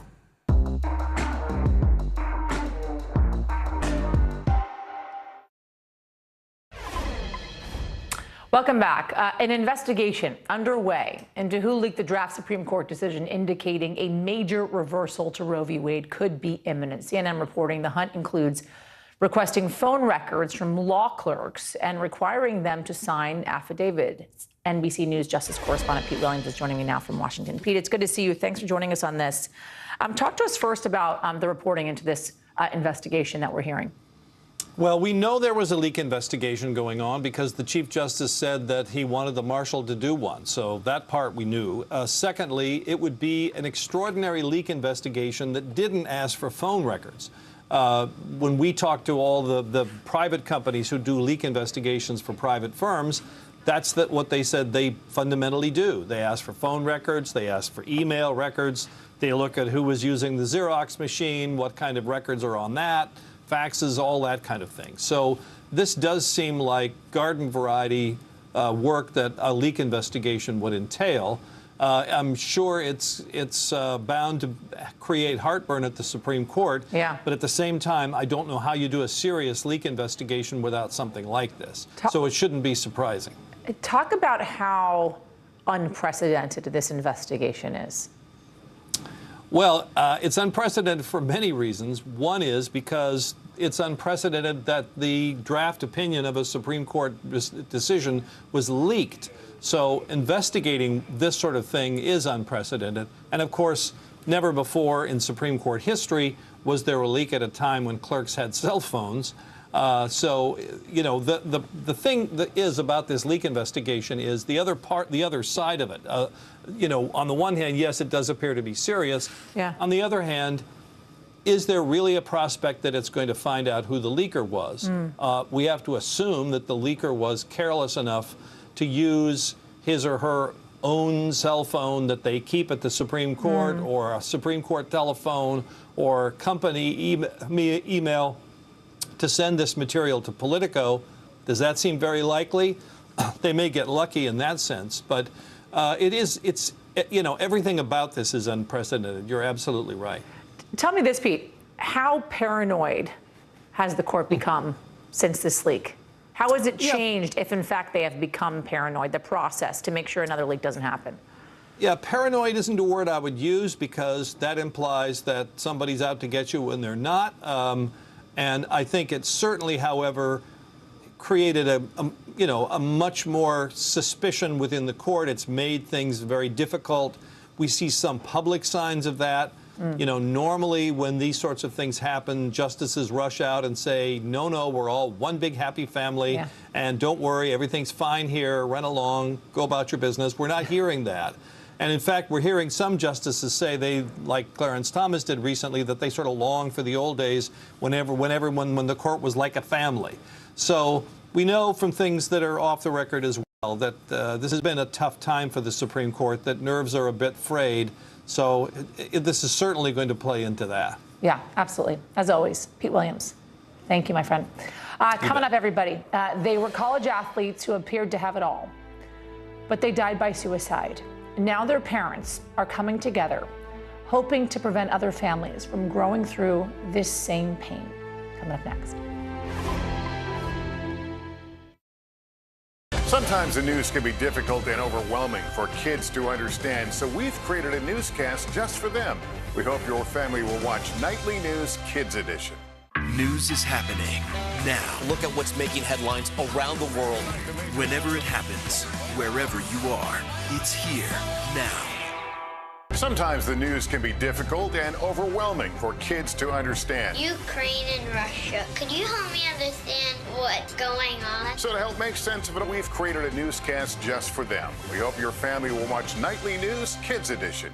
Making Space, the inspirational podcast from Hoda Kotb. Listen now. We're here to start conversations about the big things happening in our world, because it's not my job to tell you what to think. My job is to think about what you tell me. Now Tonight with Joshua Johnson, streaming weeknights at 8 on NBC News Now. Live from Ukraine, from Mayfield, Kentucky, from Waukesha, Wisconsin. To cover the news, you have to be in it. This is how so many towns and cities are protecting themselves. You can actually see they're pushing the gates open. I also want to get home. You'll get home. You'll get home. Do you remember any tornado as bad as this one? You look at this and you're thinking, we're not going to have power for weeks, if not months. Exactly. Every night, it's your news playlist. Top Story with Tom Llamas, weeknights at 7 on NBC News Now. Making Space, the inspirational podcast from Hoda Kotb. Listen now. We're here to start conversations about the big things happening in our world, because it's not my job to tell you what to think. My job is to think about what you tell me. Now Tonight with Joshua Johnson, streaming weeknights at 8 on NBC News Now. What would you like to see from the federal government to keep Buffalo safe? If there is legislation brought to you to ban contraception, would you sign it? What should be focused on that could reduce inflation and avoid a recession? If it's Sunday, it's Meet the Press. Let's go. This is a critical choke point for this fire.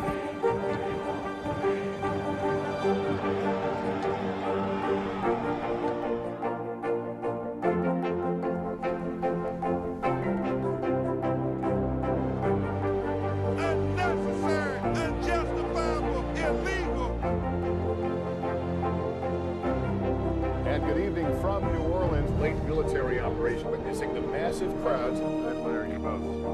Nice to really spend some time with you. Appreciate it.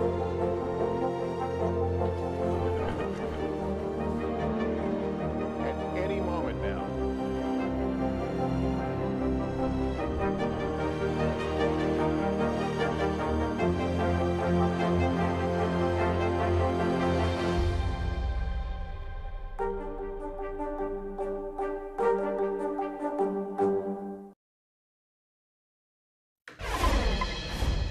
All right, welcome back, everybody. Tropical Storm Agatha making landfall in history yesterday as a Category 2 hurricane. Agatha reached wind speeds of up to 105 miles an hour and became the strongest May hurricane to hit Mexico's west coast since record-keeping started in 1949. The storm uprooted trees and caused major power outages in Mexico's Oaxaca state, where it came onshore. We're going to have much more on this when Bill Karen joins me after the break. We'll be right back. Let's go. This is a critical choke point for this fire.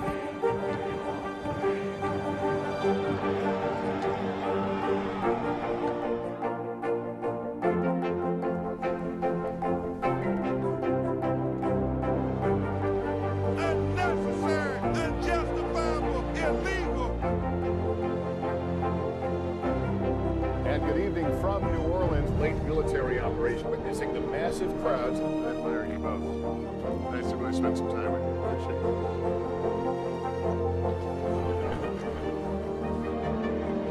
At any moment now.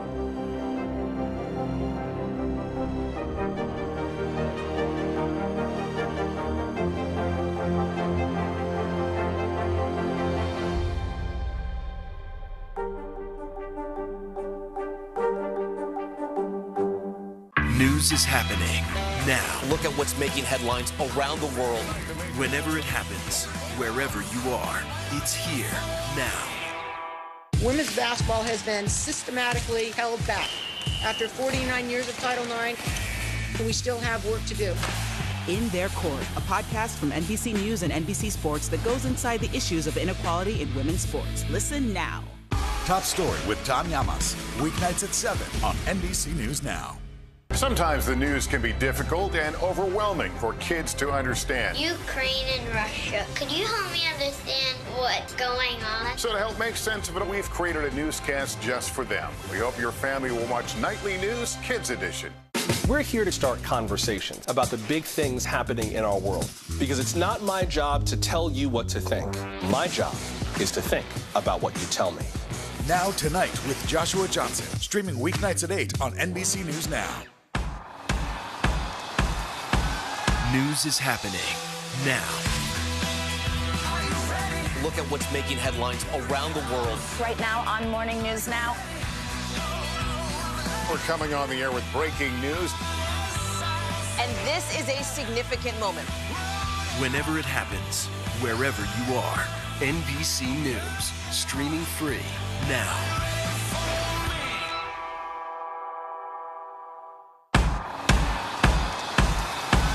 News is happening now. Look at what's making headlines around the world. Right now on Morning News Now. We're coming on the air with breaking news. And this is a significant moment. Whenever it happens, wherever you are, NBC News, streaming free now.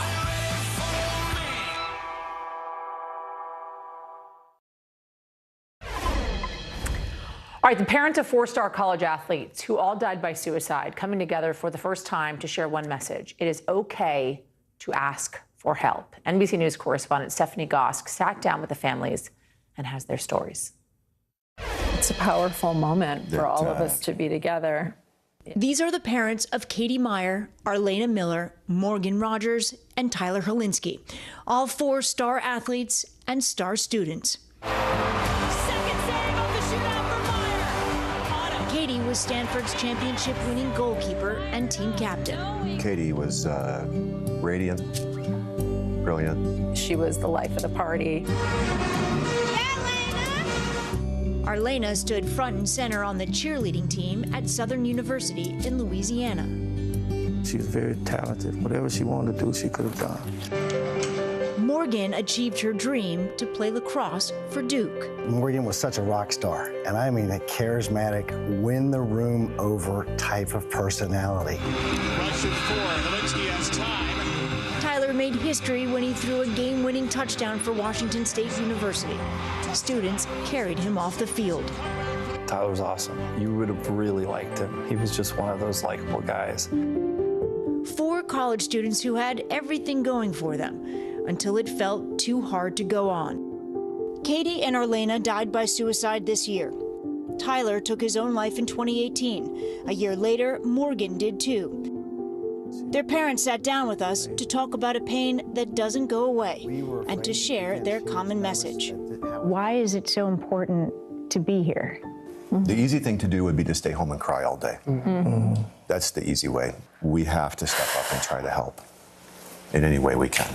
If this can happen to Tyler, it can happen to anybody. Our family, we were so close and we loved each other and we talked every day, right? We did all this stuff. It's scary for other families to even go there, to think, wow, this could happen to my kid, especially there's no red flags. And we had 0 red flags. Morgan was on her own agenda. She knew we loved her. She had an incredibly supportive family. I mean, I think it's one of our very common denominators in this room. If love could have saved them all, they'd all be here, because we all love them more than life itself. We would have given our lives for our kids. Suicide is the second leading cause of death for college students. A recent NCAA survey found the rates of mental exhaustion, anxiety, and depression in student athletes is nearly 2 times higher than before the pandemic.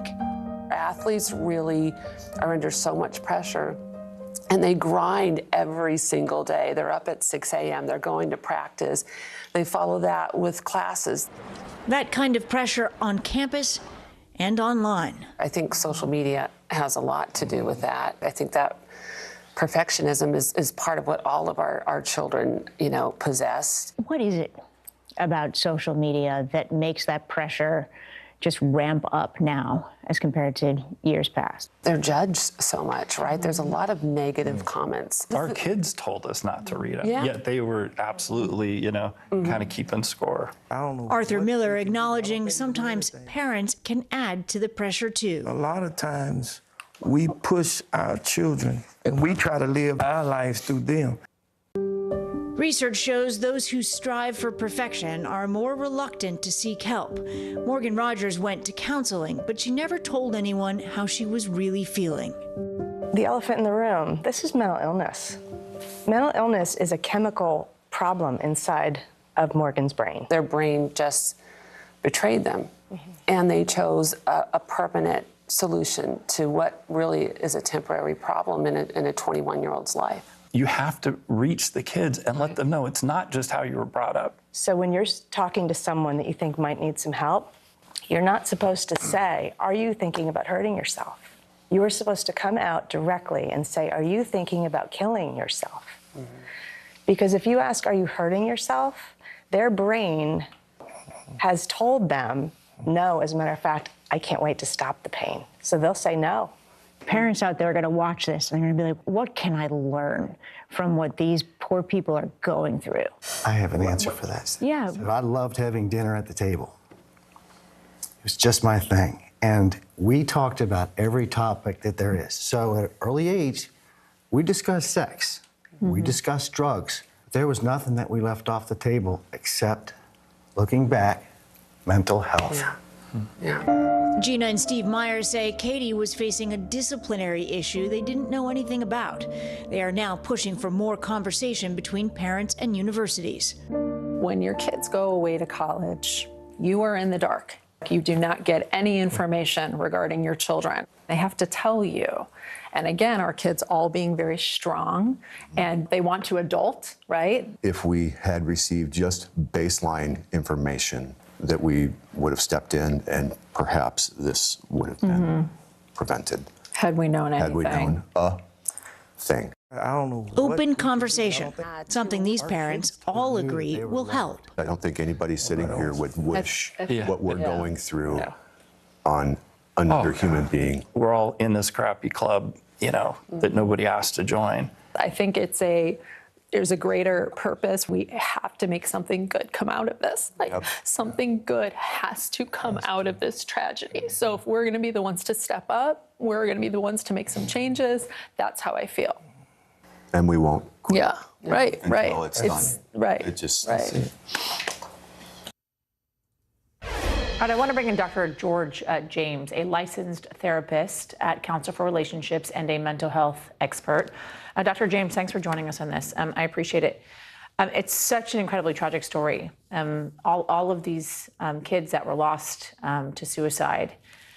And they talk a lot about opening up, right? Having this open communication with your parents and with your kids, talking about everything, anything to be on the table, right? Anything and everything. Something that I've heard, though, about kids, especially that are considering suicide, is that it's oftentimes the people that don't talk that you need to be worried about. How do you make sure that you maintain that open communication? Thanks for having me on to talk about this. And, yes, that is extremely important to be able to talk about it. And the challenge is, how do we create a culture, a family, a community that has these conversations? And not just with parents talking to children talking to parents, children or young adults or adults talking with each other, their peers. And so, yes, we need to check in on everyone, the person that doesn't speak up and the person that talks all the time, the person that we think is the life of the party and the person that we never hear enough from. And so being able to have these conversations and have that community and culture that it's okay is the biggest thing that we can do so that people don't feel alone and ostracized. Much of what we heard from these parents and their stories was that many of them didn't see this coming.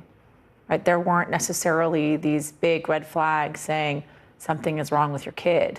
They're sad, they're depressed.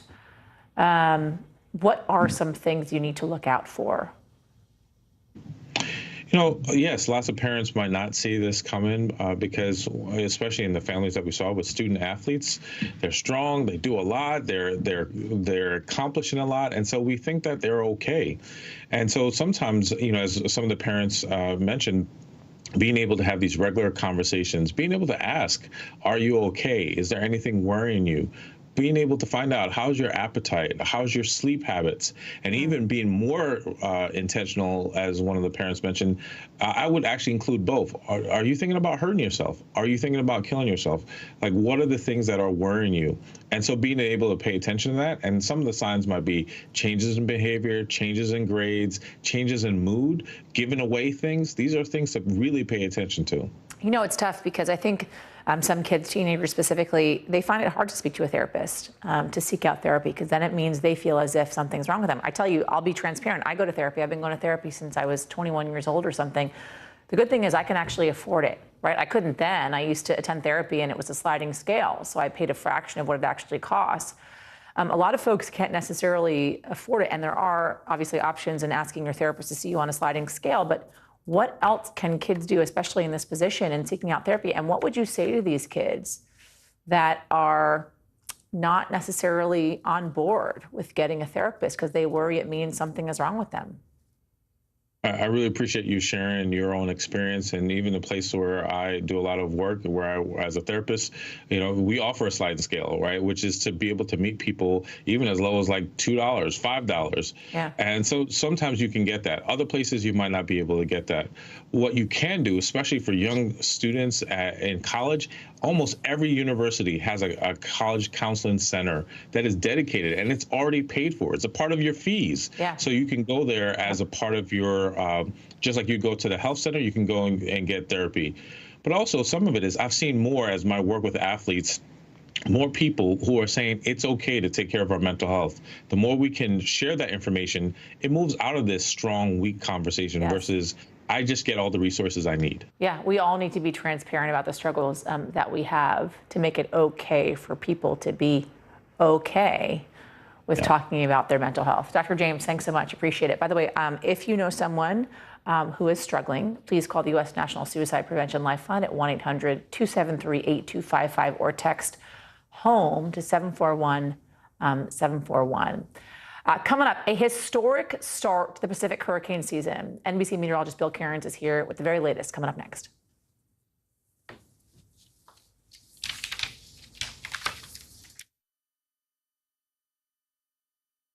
Sometimes the news can be difficult and overwhelming for kids to understand, so we've created a newscast just for them. We hope your family will watch Nightly News Kids Edition. From Brooklyn, we're next to the subway station. The state's reservoirs are alarmingly low. War will pass them by.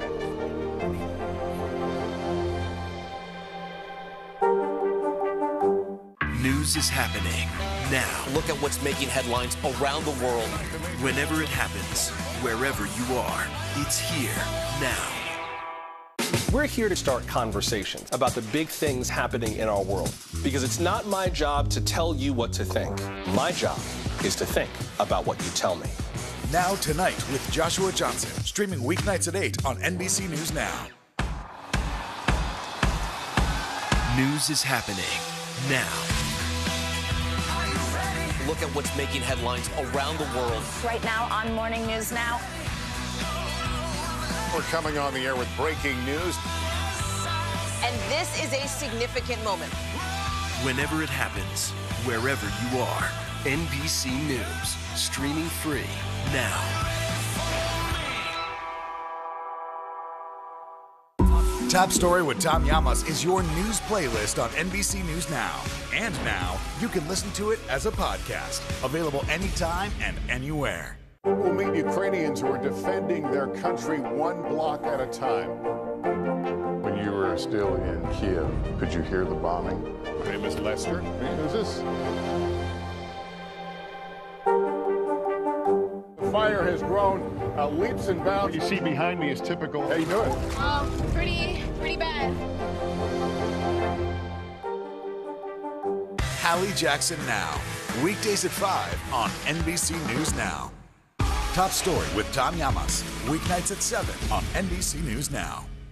News is happening now. Look at what's making headlines around the world. Whenever it happens, wherever you are, it's here now.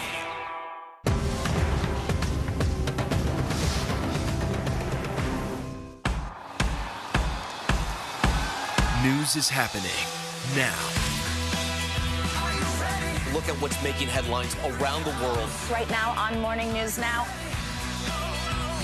We're coming on the air with breaking news. And this is a significant moment. Whenever it happens, wherever you are, NBC News, streaming free now.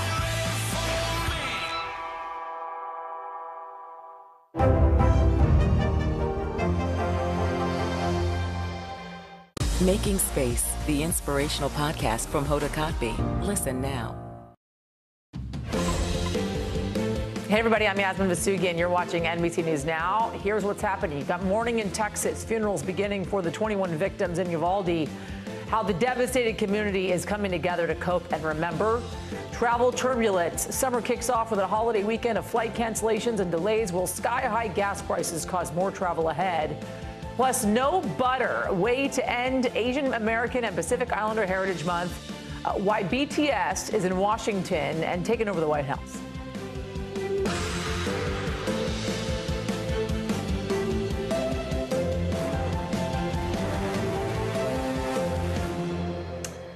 We want to start today in Uvalde, Texas, where a grieving community is beginning to say goodbye to the victims of last week's shooting. NBC News correspondent Priscilla Thompson is joining us from Uvalde. Priscilla, it's good to see you. Thanks for joining us on this.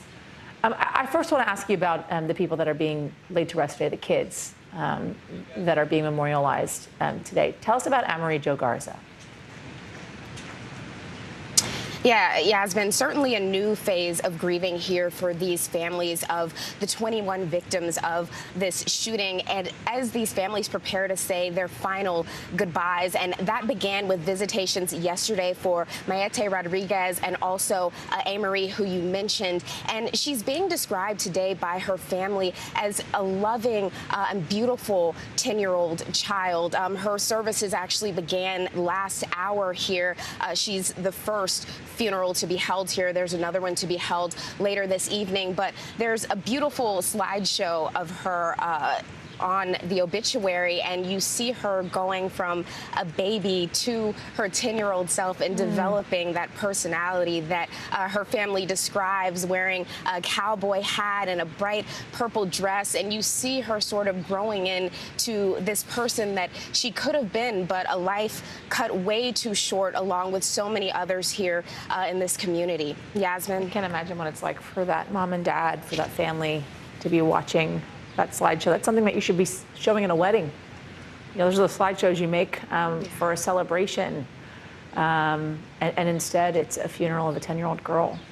Just devastating for those parents. Tell me about Maite. Yeah, so Maite wanted to be a marine biologist, according to her family, and she had dreams. She made the honor roll, and she had dreams of going on to have this very bright career, and she's being remembered as a sweet and loving 10-year-old as well, and being remembered for all of those ambitions and dreams that were not realized. And her funeral is going to be held later on today, and all of these funerals and services are private. They're going to be for the families and the loved ones of these victims. And so what we're seeing for people in the community and across the state and other places who want to remember these children, they're coming to memorials like the one behind me here at the school to pay their respects. And even still today, a week later, you're seeing people here just so moved, wiping away tears as they celebrate the memory of these lives lost here. Yasmin. Priscilla, since you've been there, what stood out to you about the community and the way in which they're dealing with this unspeakable tragedy? I mean, I think what has really stood out is how, you know, the thing we always see in these situations, which is these communities coming together. You drive down the main road and there are businesses with signs up saying that, you know, Uvalde stands together. There are several makeshift memorials. There's the big one in in the town square, but there are other ones that you see on your way here. And then, of course, this big one here at the site of where all of this tragedy unfolded. And one thing that has stuck out to me, there are signs here from various towns around the state, but one in particular from Santa Fe High School saying that they stand with Uvalde during this moment. And as you remember, and as we've discussed, in 2018, Santa Fe High School had a mass shooting there where 10 students were killed. And it's really something to see the signage just showing this sort of unity or solidarity as so many communities are facing this tragedy. And the other thing that has stood out to me is the people who are talking about what happens next, what happens after the funerals, the week of funerals, and how people are going to continue to support these families during the really tough times when, you know, you wake up and you really feel that loss. You know, there's no child asking you to go to the park or what's for breakfast or for dinner. And those are the moments, too, when this community and these families in particular are really going to need that support that they're surrounded by right now. Yeah, this was supposed to be the beginnings of their summer vacation, school ending at the end of last week. And we're all going to pack up from that location eventually and leave. And that community is going to be left to mourn the loss of these beautiful babies. And it's so incredibly difficult to think about the future that lies ahead for them and how they just pick up and move on, knowing they have to move on without them. Priscilla, thank you. I appreciate it. All right, let's switch gears here. So BTS taking Washington, D.C. The K-pop megastar is meeting with the president at the White House to discuss anti-Asian hate crimes. NBC News White House correspondent Carol Lee is joining me now with coverage on this. I'm going to bet this is the first time you're covering BTS, Carol, but you're up on the megastardom of it all, I guess. Here I am, though, Googling BTS to make sure I know exactly who it is. As are many, many White House reporters, Yasmin. In fact, and a White House official just walked by and said that he had to Google BTS. Yeah, right before I came to you, I'm sitting on my phone going, okay, who is BTS? I got it now. I understand. Yeah. They're huge. So that being said, talk to us about the meeting, of course, with the president. They were introduced by Karine Jean-Pierre as well. And what did they say at the podium? Well, the reason why they're here is actually quite serious. They're here, it's the last day of AAPI Heritage Month, which the White House is noting. But their focus is on anti-Asian hate violence. And there's been a huge spike in that, particularly since COVID. And so they came out to the briefing room, you can see them there on the screen, and lined up behind the podium and had some remarks to say about the importance of diversity and combating anti-Asian hate. Take a listen. It is a great honor to be invited to the White House today to discuss the important issues of anti-Asian hate crimes, Asian inclusion, and diversity. We thank President Biden and the White House for giving this important opportunity to speak about the important causes, remind ourselves of what we can do as artists.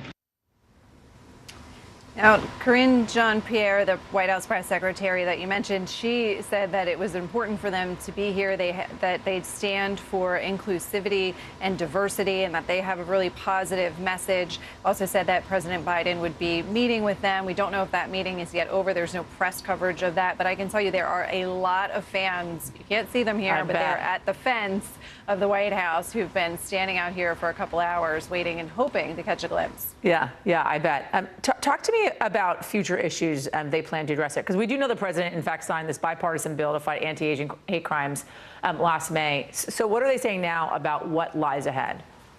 Well, it's worth mentioning, as you just did, this bipartisan bill, because we don't see a lot of bipartisan things here in Washington. And this was something that passed last year. The president signed it into law with overwhelming bipartisan support. And the reason is because this has been such an issue, particularly since COVID. The spike in violence against Asian Americans in the U.S. is just skyrocketed. And so the White House signed that law, and the president also has taken some steps with the Justice Department in terms of expediting hate crimes, putting more resources into hate crimes investigations. And that's something that you're going to hear the president talk more about, and particularly given there was just a mass shooting, which was involved, and there was clearly racist intent there, and is seen as a potential hate crime. And so this is something that the president feels very strongly about, according to White House officials, and that we'll hear more from him in terms of policy prescriptions. Hey, Carol, while I have you, before I let you go, talk quickly about New Zealand's Prime Minister Jacinda Ardern also meeting with the president as well. And I'm actually curious as to whether or not they discussed a ban on assault rifles. We know the president doesn't want an all-out ban on handguns, for instance. He did talk yesterday, I believe, as he was returning from Wilmington, Delaware, about the damage that can be done by assault rifles. He obviously knows he can't get something like that across the finish line, but that's exactly what the Prime Minister of New Zealand did after the mass shooting there. What did they discuss, from your understanding?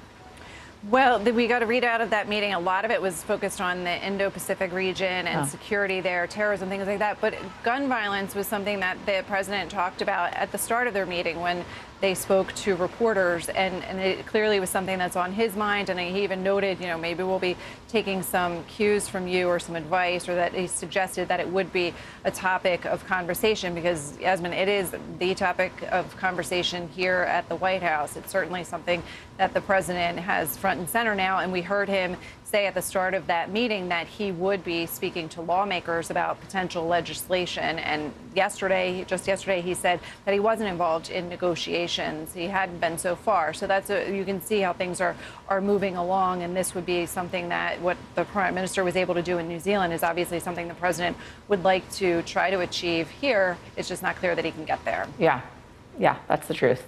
Carol Lee. Thank you, Carol. All right, let's talk travel frustrations. Soaring over the holiday weekend, with more than 1,000 U.S. flights canceled, and on the road, record high gas prices causing pain at the pump. NBC News aviation correspondent Tom Costello takes a look at the rough start to the summer travel surge. The kickoff to the summer travel season started with a whole lot of meltdowns over the holiday weekend. We just want to get home, More than 1,000 domestic flights canceled across Saturday and Sunday, more than 400 Memorial Day. Delta, the most affected this weekend, canceling more than 500 flights. American Airlines also impacted with more than 120 cancellations Monday alone. Airlines, even though they pared back their schedules, they still found themselves with not enough pilots, not enough flight attendants, and more flights than they could operate. Grant and Hallie Holmes are newlyweds just returning from their honeymoon in Barbados. But they spent more than 30 hours stuck in Miami International, facing long lines like this, trying to get on a connecting flight home to Kansas City, but that was delayed multiple times before being canceled. It's chaos, and I hope people have a better time than we are having. But some of it's just out of our control. Some airlines are slashing their schedules during the peak summer months, hoping to avoid disruptions like these. But that could mean vacationers have fewer and pricier options. I'm really worried that the problems we are seeing in the U.S. and abroad are going to cause some people who are thinking about flying for their summer vacations to say, you know what, we'll take a road trip instead. But the cost of gas is also taking a historic toll on Americans' wallets. Oh, it's crazy. It's crazy. It's way too expensive. The national average for a gallon of regular now a whopping $4.62. Even higher in some places like California, $6.17. And overall, more than $1.57 higher than last year. The steep price of fuel impacting summer recreation of all kinds, whether on the road or on the water. We're going to stay much closer to shore now because of the fact that we're not going on any long distance trips. All right, so we got gas issues, you got staffing shortages as well when it comes to flight delays, flight cancellations. You also got the issue of weather, and that is where Bill Cairns comes into the scenario. Doomsday Bill Cairns when this it time comes of year, to right? weather. And you know what happens. And you know what happens in June 1st, right? That's the start of hurricane season. So well, it's like, perfect. I know, exactly. So it's like 6 months of my life just poof. Yeah, but the peak of the season, September and October. Every now and then we get these little pesky storms, though, in the beginning of the season that can sneak up on us. We've had hurricanes in June before, too. So Mexico got hit by Agatha. It was a Category 2. It was a significant early season storm. Their season, by the way, starts in the middle of May. The Atlantic hurricane season starts June 1st. So here's what's left of it. Mexico has very tall mountains. Tall mountains tear the system apart. So we knew it would weaken quickly. And now it's what we just call like a remnant low. But all this tropical moisture is still lingering down here. And this is the Gulf of Mexico here. And you can see how thin this little land area is in Mexico. And this is Cancun or Cozumel if you've been to this area over the Yucatan. So where do we go from here? Well, it looks like the system is going to stay very weak, at least for the next 24 to 48 hours. The Hurricane Center is telling us that this development zone is possible between Florida and Cancun as we head towards the end of this week into the upcoming weekend. And they actually think there's a 70% chance that this could become a tropical system again. Now, it does not keep its Pacific name of Agatha. It would be the A name in the Atlantic. So the first name this year is Alex. So they're saying this could become a tropical depression, and who knows, maybe even Tropical Storm Alex as we head towards the weekend. And of course, if Florida is in the way of all that, we're going to watch this very closely because the water's plenty warm enough here if conditions are favorable enough for development. So here's the forecast, the long-range forecast, and this is what we call our European computer model. And this actually this afternoon takes it near Florida as we go throughout Saturday morning. Keep that in mind for your Friday night and Saturday morning plans, and then strengthens it off the southeast coast into a decent-sized storm off the Outer Banks by Sunday. That would be offshore, but close enough that we have a storm to watch. Yeah, I mean, a little too early for all of this. You're telling me. Let's put that European model away for now, can we? Yeah, this isn't the time of year where I usually have to be like, maybe I'll do something this weekend, but I can't because the storm's coming. A little too early. Yeah, I know. Bill Cairns, thank you. Thank you. All right, former Trump aide says he was hit with a grand jury subpoena by the FBI. Those details plus his lawsuit against the January 6th committee coming up next.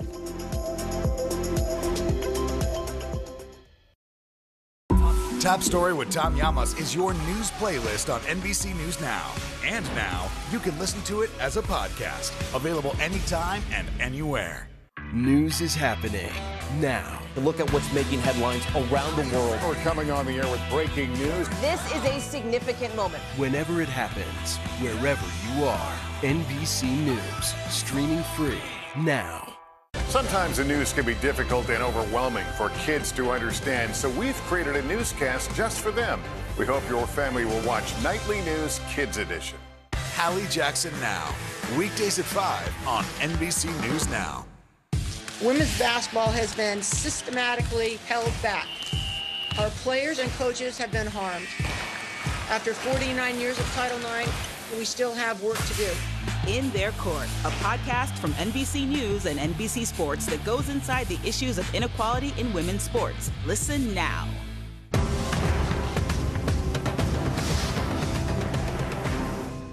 These days, it feels like the news never stops. So let's get into it. What's happening right now, what it all means for you for an hour every day. It can be hard to keep up, so let's get started together. Hallie Jackson Now, weekdays at 5 on NBC News Now.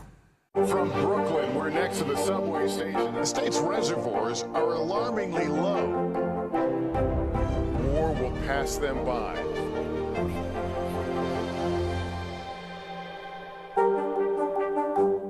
To cover the news, you have to be in it. These are families trying to board those trains to Poland. I also want to get home. You'll get home. Every night, it's your news playlist. Top Story with Tom Llamas, weeknights at 7 on NBC News Now.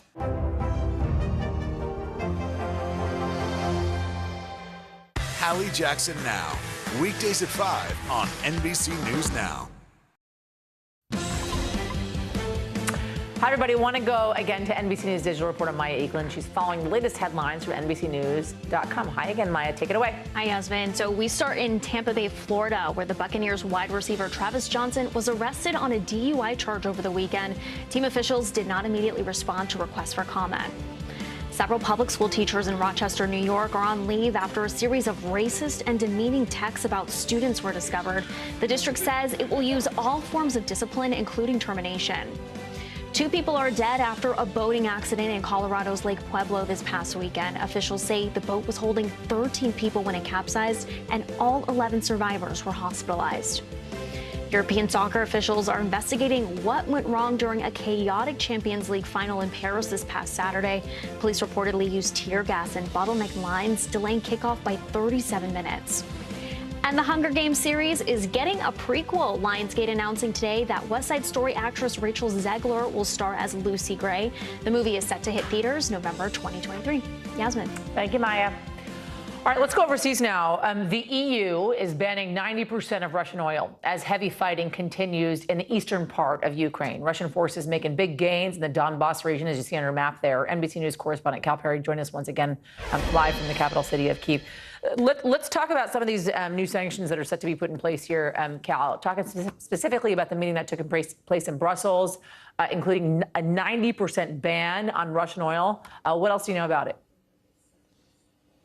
Yeah, so this took almost 4 weeks. And look, this partly shows what Vladimir Putin was saying, that Europe is not quite as united maybe as the U.S. would like to let on to, because while this is a ban on Russian crude oil, it's only 90%. There's a number of exemptions. There's a number of exceptions. Most of this was Hungary. Hungary really does rely on Russian energy, as do so many countries across Europe. But Hungary wanted to have an exemption for the pipeline oil, and they have that exemption. And they wanted an exemption if there was the pipeline to be damaged, that they would allow or be allowed to bring it in via sea, and they had that exemption as well. That's why this took so long. But it probably will cost Russia tens of billions of euros, that according to the Ukrainian president. A little bit more on how difficult this was to arrange, this agreement.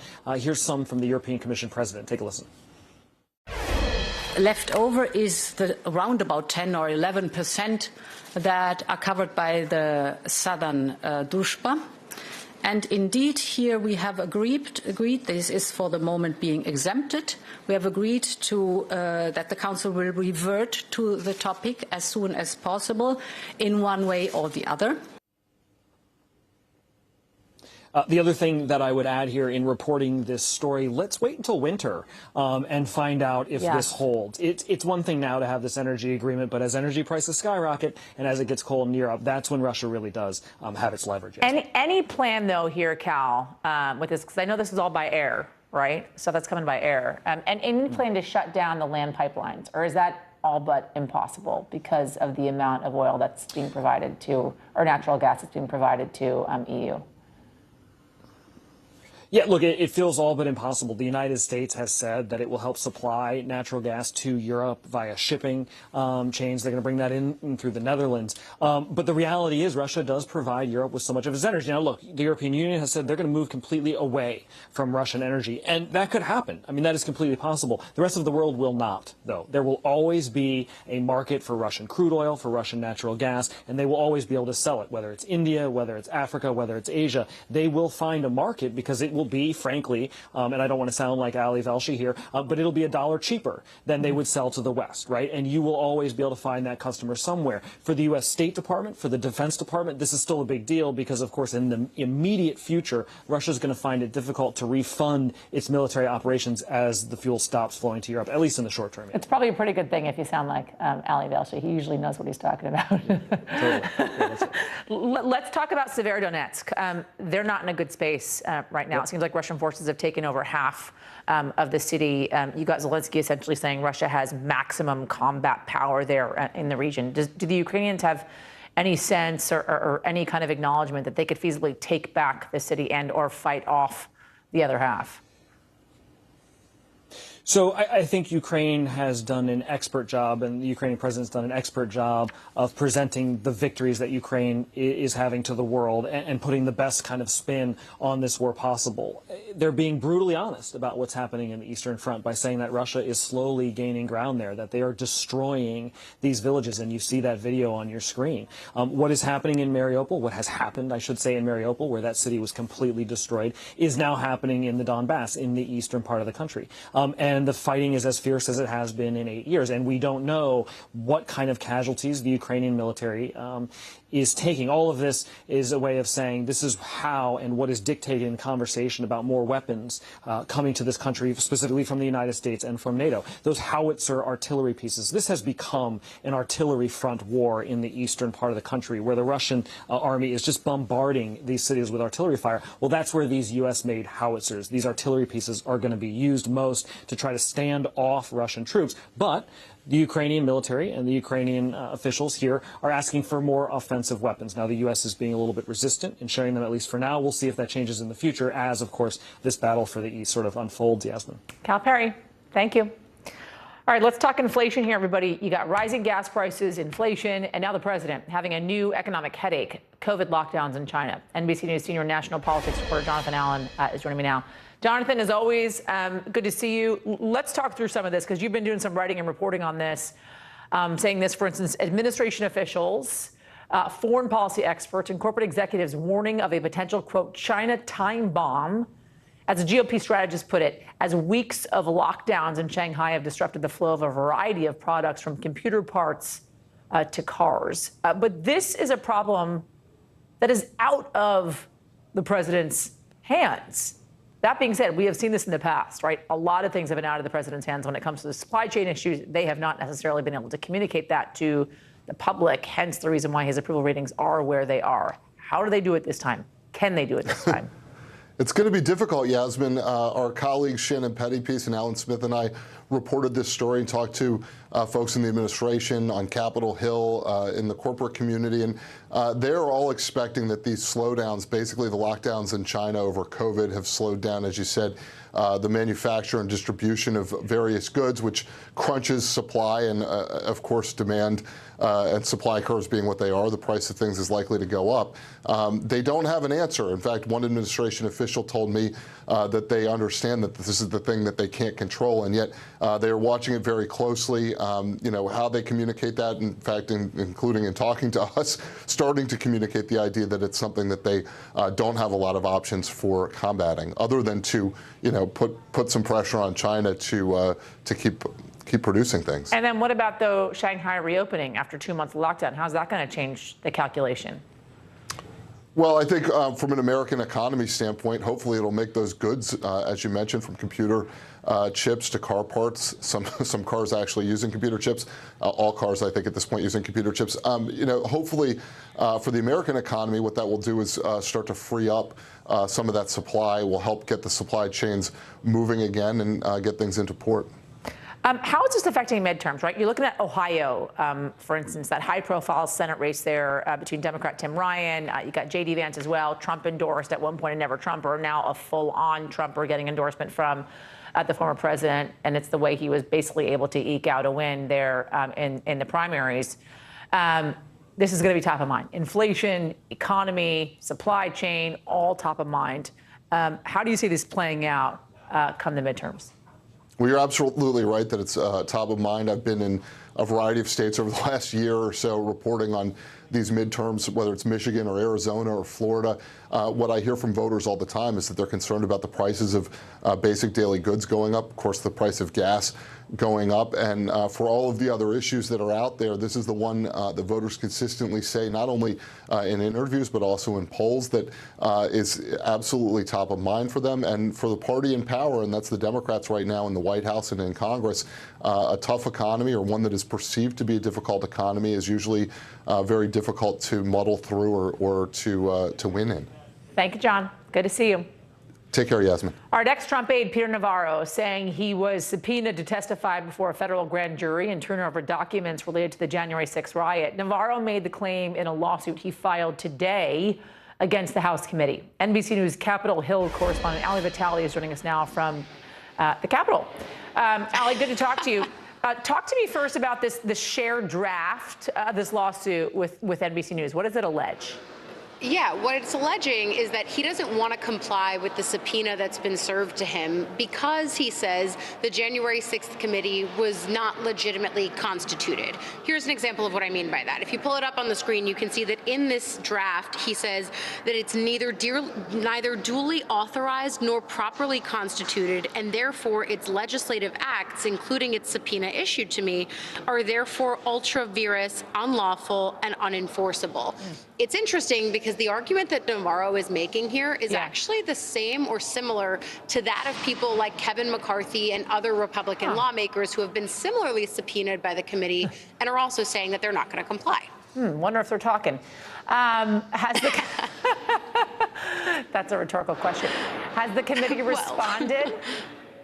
Yeah, we're waiting at this point to hear from the committee on this with Navarro, but also they acknowledged that the letters that they got from people like Kevin McCarthy and Mo Brooks and others last week, wherein they effectively make the same argument that because it's not a legitimately constituted committee, its subpoena power is also not legitimate. They're not responding to that in full yet. In fact, it's one of the things we're waiting to hear from Chairman Benny Thompson. But again, I do think it's notable that this is the tack that many conservatives have taken when they don't want to listen or comply to what the subpoena is actually asking them to do with the January 6th committee. They either take this argument to court, and what we've seen in the past is the courts have actually knocked it down. This is a similar argument to what the RNC used in a DC court. It's kind of similar to what John Eastman was arguing out in a California court. In each of these cases, the courts have come back and said, nah, the January 6th committee is okay with what it's asking for. We're going to proceed as was initially asked for. They're winning those arguments. Nevertheless, this is still the tack that's being taken. So what happens if it goes that way and this gets knocked down? Well, then, of course, the committee would have to recalibrate. But the thing is here, it's sort of like the ideal for the committee is to be able to talk to these people. And of course, they're using every tool at their disposal to actually get at, or at least try to get at, people like Navarro and Dan Scavino and Mark Meadows, all the other people who have been subpoenaed. But of course, they have testimony from other witnesses that they've actually spoken to that lend to why they want to talk to these critical people in the first place. So just because they don't have these people talking to them doesn't mean that when it actually comes time for public hearings, that they can't turn around and say, okay, this is what we know about what Mo Brooks was doing. This is what we know about what Kevin McCarthy was doing. They still have the answers. It's just they're not able to directly ask the people at the center of them. Do we have any, can we talk about these public hearings for a moment? I digress. Because do we have an official date at the start of the public hearings? Do we know who's on the docket? Do we know the list of folks that are going to be publicly testifying, who they're looking to get to testify, the motive behind, the 1, 2, 3s of these people? So I love being on with you because you always have the same mindset of questioning that I have when I'm talking to these lawmakers. We have one of those like 4 or 5 answers to questions that you just asked me. The first is that June 9th is when the hearings are actually going to start. Got it. That seems like it's still the date that's holding firm, but we don't even really know the topic of the first hearing. We know that some of them are going to happen in prime time. Some of them are going to happen during the day. The committee is going to try to show and set a narrative. Some of it including new video. We know, for example, that they've got White House photographs as part of the evidence that they got from the National Archives. That's probably going to be part of this. So they're going to try to shape a narrative. The struggle, of course, is that this is a day that everyone experienced in real time, from the lawmakers, the staffers, the reporters who were in this building, also, though, to the American people who were watching on their screens as the day unfolded. So that's the real challenge before them. As they kick off, we know multiple hearings over the course of the month of June, each of them trying to set a different piece of this narrative. But again, we don't know the witnesses yet. We don't know the topics yet. We just know at this point the starting day, and that's just a few weeks from now. All right, I'm blocking off my calendar as we speak, June 9th. Me too. And then some. Okay, Ali. We're in for it. We're in for it. Thank you, Ali. All right, a federal jury finding a former Clinton campaign attorney not guilty of lying to the FBI. I told the truth to the FBI, and the jury clearly recognized that with their unanimous verdict today. I'm grateful to the members of the jury for their careful and thoughtful service. Despite being falsely accused, I'm relieved that justice ultimately prevailed in my case. The trial was the first to come out of special counsel John Durham's probe into the origin of the Trump-Russia investigation. NBC News Justice correspondent Pete Williams is joining me now. Pete, good to talk to you once again. Talk to us first about what Sussman was originally charged with. Sure, that's Michael Sussman, and it's all about a meeting that happened in September during the presidential campaign, during the Trump campaign, at the FBI headquarters. So the presidential campaign was just sort of reaching its peak, and he had a meeting at the FBI in which he said that a data analyst had detected what was apparently a secret communications channel between computers in Donald Trump's corporate offices in New York and a bank in Russia that was connected to Vladimir Putin's government, and wanted the FBI to look into that. And according to Durham's prosecution, when Michael Sussman told the FBI that, he said he was acting just as a concerned citizen, when in fact Durham said he was doing it on behalf of the Clinton campaign that wanted to try to create a story here about the FBI investigating it, kick up some dust, get negative stories about the Trump campaign and possible connections to Russia. And the jury said no, he wasn't lying. The jury rejected the prosecution here and found him not guilty. So the case was something of a puzzle, really, because it was widely known in the FBI that Michael Sussman did work for the Clinton campaign. Yeah. And according to Sussman's lawyers during the trial, they said that the man that Sussman talked to at the FBI, the former general counsel, James Baker, had conflicting memories about exactly what it was that Sussman said. But remember that Durham was originally appointed to look at possible misconduct by the FBI and how the Trump campaign was investigated in the first place. So this was sort of a footnote to that investigation. Talk to me about the strength of Durham's case overall, considering how quickly this verdict came out. Well, considering that something like 95% of federal prosecutions end in a conviction, that tells you a lot right there. The fact that the jury deliberated something like 6 hours after a 2-week trial tells you something else. Now, it was a very straightforward case. Did he lie, yes or no? It was a single count of lying to the FBI. So in that sense, there wasn't a lot of heavy lifting for the jury to go through complicated legal rules and all sorts of interlocking questions on the jury ballot. But that's why I think there was some concern about the fact that this case was brought in the first place.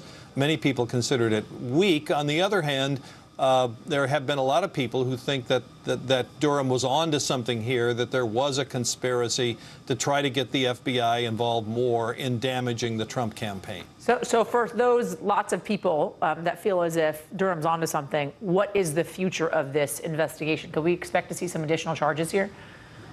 Well, no, not against Michael Sussman, but it's not over for John Durham. He has another trial coming up in the fall against a man named Igor Danchenko, who is accused of misleading the FBI, lying to the FBI when he gave a lot of material to what ultimately became the infamous Trump dossier.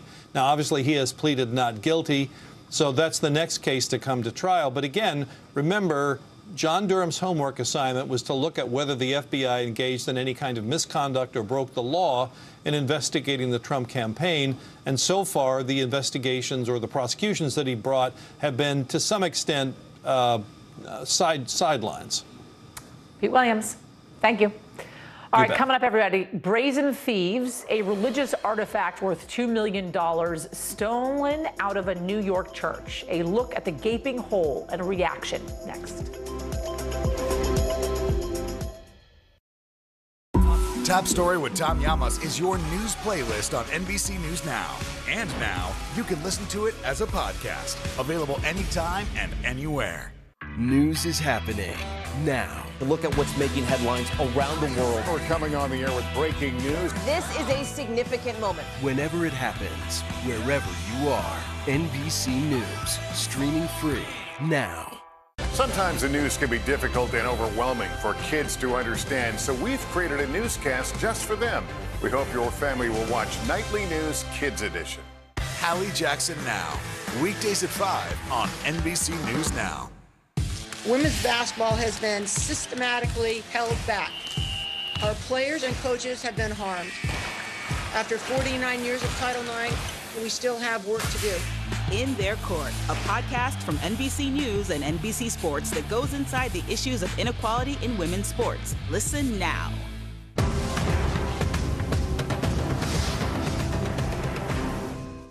What would you like to see from the federal government to keep Buffalo safe? If there is legislation brought to you to ban contraception, would you sign it? What should be focused on that could reduce inflation and avoid a recession? If it's Sunday, it's Meet the Press. News is happening now. Look at what's making headlines around the world. Right now on Morning News Now. We're coming on the air with breaking news. And this is a significant moment. Whenever it happens, wherever you are, NBC News, streaming free now.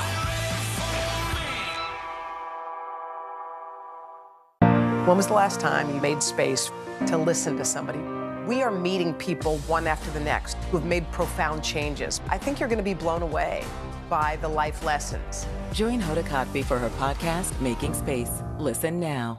These days, it feels like the news never stops. So let's get into it. What's happening right now, what it all means for you for an hour every day. It can be hard to keep up, so let's get started together. Hallie Jackson Now, weekdays at 5 on NBC News Now. From Brooklyn, we're next to the subway station. The state's reservoirs are alarmingly low. War will pass them by.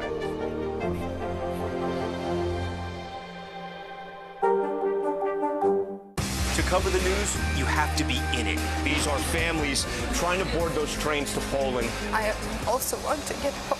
You'll get home. Every night, it's your news playlist. Top Story with Tom Llamas, weeknights at 7 on NBC News Now.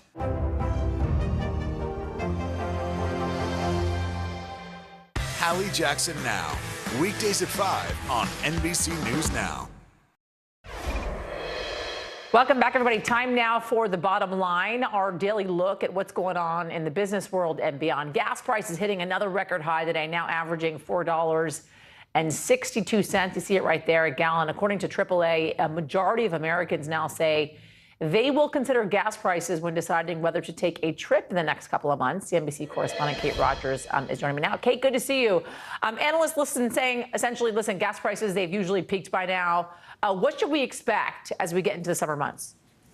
Yasmin, good to see you. If only we knew. It's really anyone's guess at this point. According to AAA data, prices are up more than 50% compared with last year. And analysts say that gas prices usually peak by mid-May, but this year prices at the pump could continue to rise into July and reach about $5 a gallon on average or more.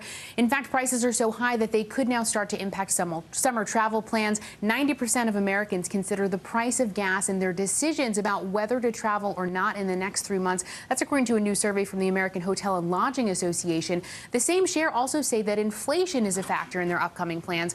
About 80% say that COVID infection rates are a consideration in deciding about that summer travel. And roughly 60% of Americans said that they would take more trips this year compared with last year, although higher prices are now causing travelers to kind of scale back their plans and go shorter distances, according to the survey. And 1/3 said that they're likely to cancel altogether between inflation and those gas prices.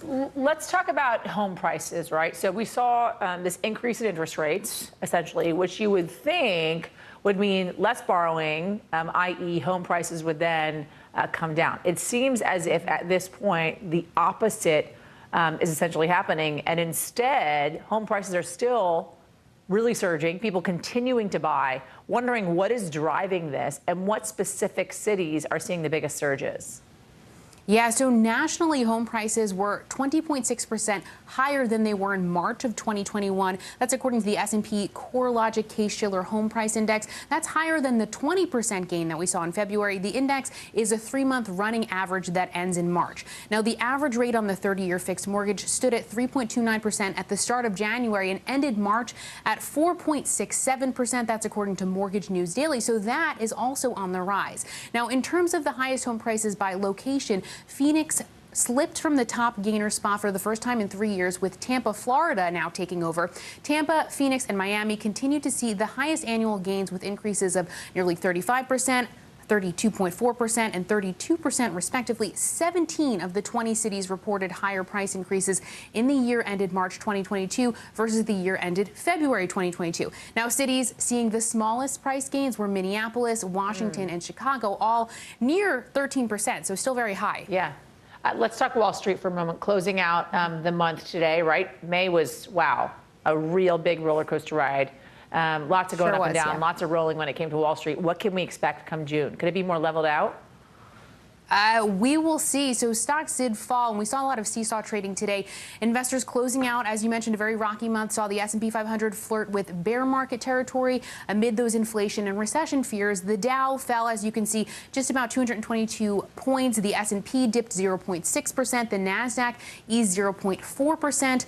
The Nasdaq was up about 0.5% at its highs and down nearly 1.6% at its lows today. Now, after the holiday on Monday, U.S. stocks did wrap up this roller coaster month. The Dow and the S&P did kind of finish little changed. They were supported by a major rally the week prior. The Nasdaq lost about 2.1% on the month, but today's market action kind of underscores fears that high inflation is still weighing on economic growth. We saw in Europe, Eurozone inflation readings released today hit a record high for a 7th straight month, surging 8.1% in May. In the U.S., the core personal consumption expenditures price index, that's what the Fed kind of prefers in terms of watching inflation, that rose by 4.9% in April from a year ago. So that is still very much on the minds of investors, and we'll see what this new month brings. We will see what this new month brings. You can never predict what Wall Street's going to do because it's always a roller coaster no matter what. Thank you, Kate. Appreciate it. All right, over to Brooklyn, New York. Thieves stole a $2 million tabernacle from a Catholic church and decapitated angel statues. Our station affiliate, WNBC, has a reaction from the church and its parishioners. At St. Augustine Church, there is now a gaping hole in the sanctuary. It's priceless because it's historical. A one-of-a-kind 18-karat gold tabernacle from the 1800s, the sacred vessel that holds the body of Christ, cut out and ripped from its home. Marble angels on either side, decapitated and destroyed, sometime between Thursday evening and Saturday afternoon. No one can take away a holy place. Father Frank Tumino breaking the news to parishioners at noon mass. It's just outrageous what they done it. It's such an act of evil. Father Tumino says he left the church at 7 p.m. Thursday night. The church is closed and locked on Fridays. And on Saturday, just before 4 p.m., he noticed the front doors here were cracked open. He came in finding damage in the priest's room connected to the rectory, a safe cut open inside a closet, and the surveillance camera recording system gone. When he walked in here, the tabernacle, worth $2 million, was gone. It seems that they had been really well prepared and working on cutting the steel cabinet that covered it. Father Tumino says detectives gathered fingerprints yesterday and are looking for any video that might have captured the thieves. The bar that locks the front doors from the inside was broken, meaning this is possibly how whoever did this got out. No sign, though, of how they got in. People who has direct access, they have to do that. I don't think a normal person will go inside and take that. As police investigate right now, he's inspired by his parish community, positive that after their sacred space was violated, they will move forward. We would hope that in some way this would help us to be better. Pray, pray, pray. Pray for more good and love in the world. All right, Canada introducing a law to freeze handgun sales, the latest efforts by our neighbors to the north to crack down on gun violence. Coming up next. We'll meet Ukrainians who are defending their country one block at a time. When you were still in Kiev, could you hear the bombing? My name is Lester. Hey, who's this?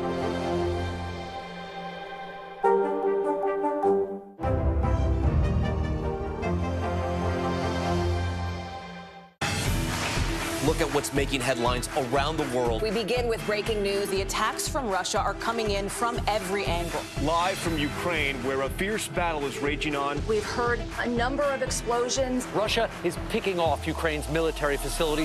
This factory has gone from making kitchen pots to lethal items that'll ruin tires, ruin the bottom of the car. This is what it looks and feels like to try to escape Ukraine. I don't want us to say goodbye. the battle for Congress and the fight for control of State House. In our special County to County series, we're checking out key battlegrounds. We are talking elections in a battleground state. What does President Biden need to do tonight? He needs to speak to heads and hearts. A lot to break down, Chuck, so let's dive right in. Official confirmation of Judge Ketanji Brown Jackson. Let's zoom out a bit to our changing climate. We have some stunning new findings about COVID-19. A lot to talk about as we continue our rolling coverage. We're coming on the air with the news NBC Scoop. Bringing the news to you is not only a job, it's an honor.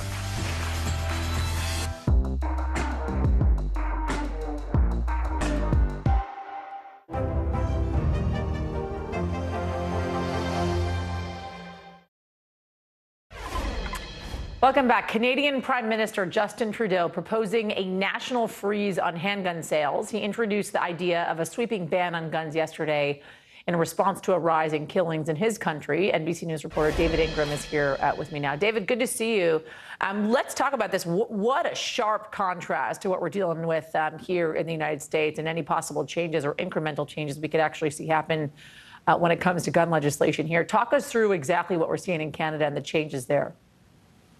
Right. So Prime Minister Trudeau proposed this legislation, which builds on an earlier set of laws that banned assault-style weapons. And what he announced yesterday is a pretty, he announced it as sort of a pretty sweeping ban on the sale of handguns. Here's what he had to say. We're introducing legislation to implement a national freeze on handgun ownership. What this means is that it will no longer be possible to buy, sell, transfer, or import handguns anywhere in Canada. In other words, we're capping the market for handguns. Now, there had been this debate in Canada locally and at the province level for this kind of legislation. Now they're looking at a national ban on handgun sales. What's the chance this could become law? The chances are pretty strong, actually. So there are 4 major parties in the Canadian House of Commons, and something like members of around 3 of those parties are likely to support all or part of this legislation. So Trudeau didn't lay out an exact timeline, but his government is looking at sometime later this year for when this law could pass. Talk about a contrast. You got Canada essentially banning guns. Meanwhile, across the border here in the United States, we can't even get something across the finish line like increasing background checks, the strength of background checks in this country. Also, on top of that, let's talk about Wayne LaPierre essentially getting reelected to be CEO of the NRA. Tell us about this. Yeah, so this also happened yesterday, kind of underscoring the contrast between Canada and the U.S. One interesting other point is that the U.S. and Canada both have really high ownership rates, but the re-election of LaPierre really shows the commitment of gun advocates in the United States to keeping the laws largely the way they are. So LaPierre is up for re-election at the NRA as its CEO, day-to-day leader, every year. There was a vote yesterday from the board of directors of the NRA. There was only one dissenting vote, only one board member who voted against LaPierre. This was closely watched not only because of the recent shootings in Texas and in Buffalo, but also because there's been a lot of internal turmoil at the NRA. They filed for bankruptcy last year, and there's a lawsuit by the Attorney General of New York trying to oust LaPierre through the courts. So we'll see how that plays out. David Ingram, thank you. Coming up, everybody, jubilation over the Queen's Jubilee. Parades, flyovers, and the entire royal family back together. A sneak peek behind the scenes next. To cover the news, you have to be in it. These are families trying to board those trains to Poland. I also want to get home. You'll get home. Every night, it's your news playlist. Top Story with Tom Yamas. Weeknights at 7 on NBC News Now. We'll meet Ukrainians who are defending their country one block at a time. When you were still in Kiev, could you hear the bombing? My name is Lester. Hey, who's this?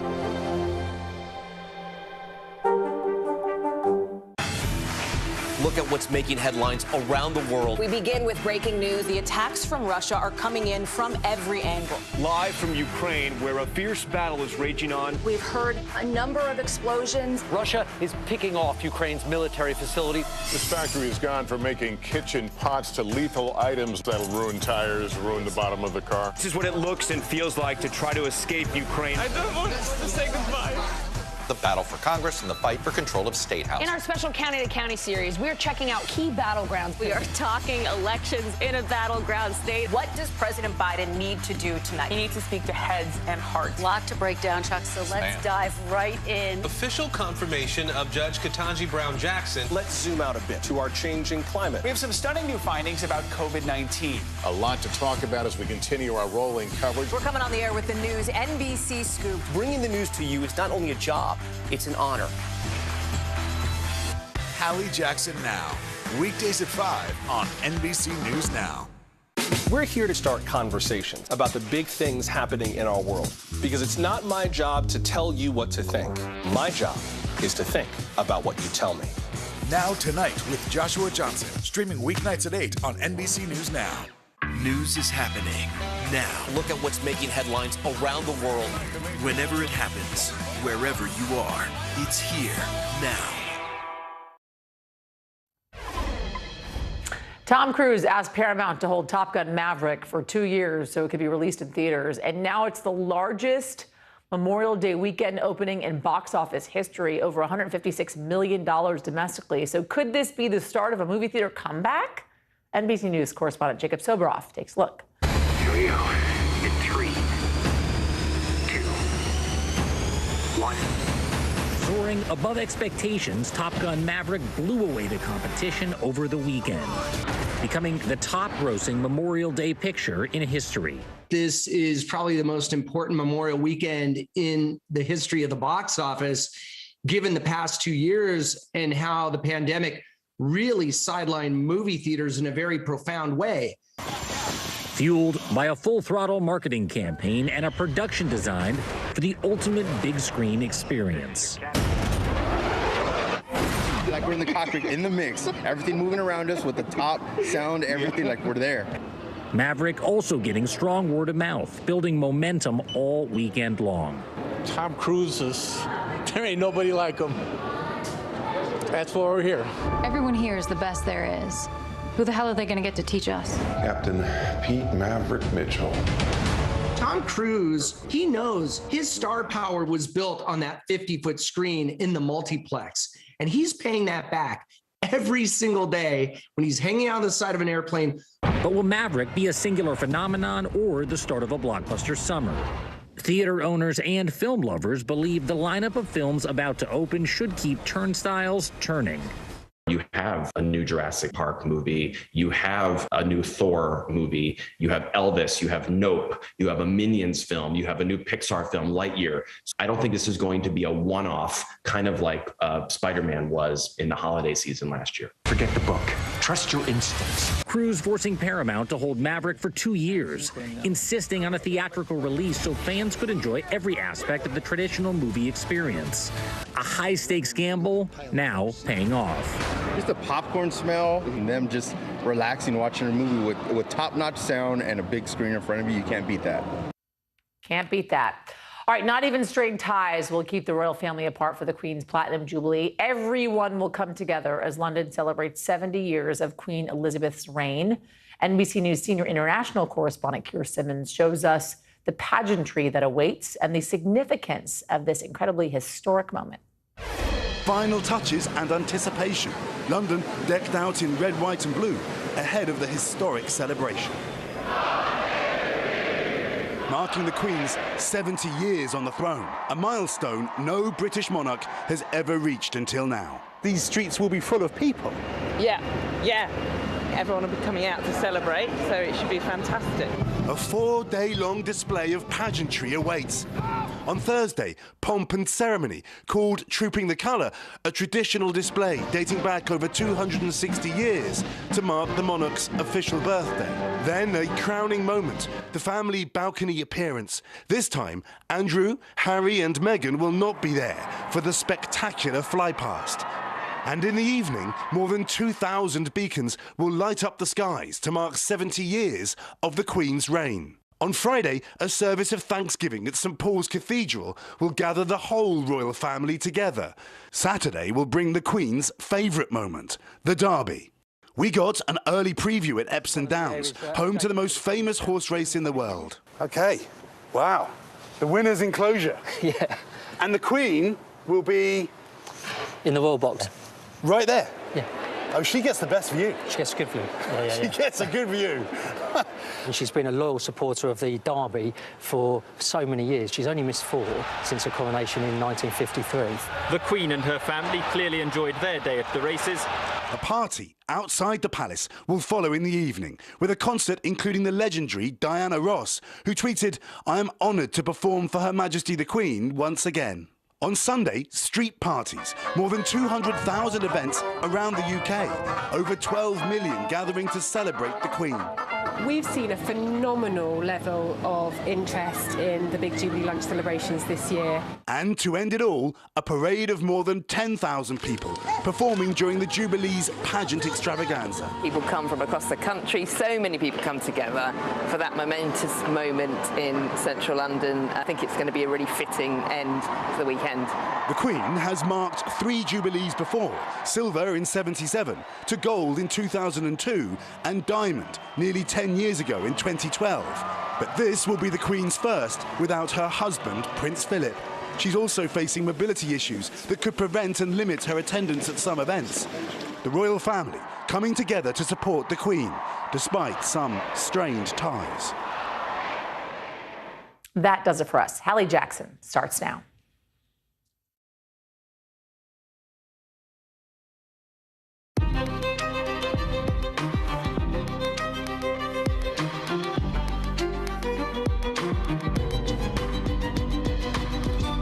We're coming on the air with the horrific reality for 19 parents in Texas attending funerals today, bearing witness to those tiny caskets for their kids in Uvalde as the first services begin for the children murdered at Robb Elementary a week ago. Here in Washington, yeah, gun reform's on the agenda, but is this time going to be any different? Up ahead, we're live in Texas, and we'll bring you the NBC News exclusive interview with an off-duty Border Patrol agent who went inside the school to save his wife and daughter. Plus, President Biden sitting down with the Fed Reserve Chair to talk about the inflation costs that are probably hitting your budget in a real way. And thanks to NBC's exclusive reporting, we're now learning it's starting to weigh on the president, too. We'll explain.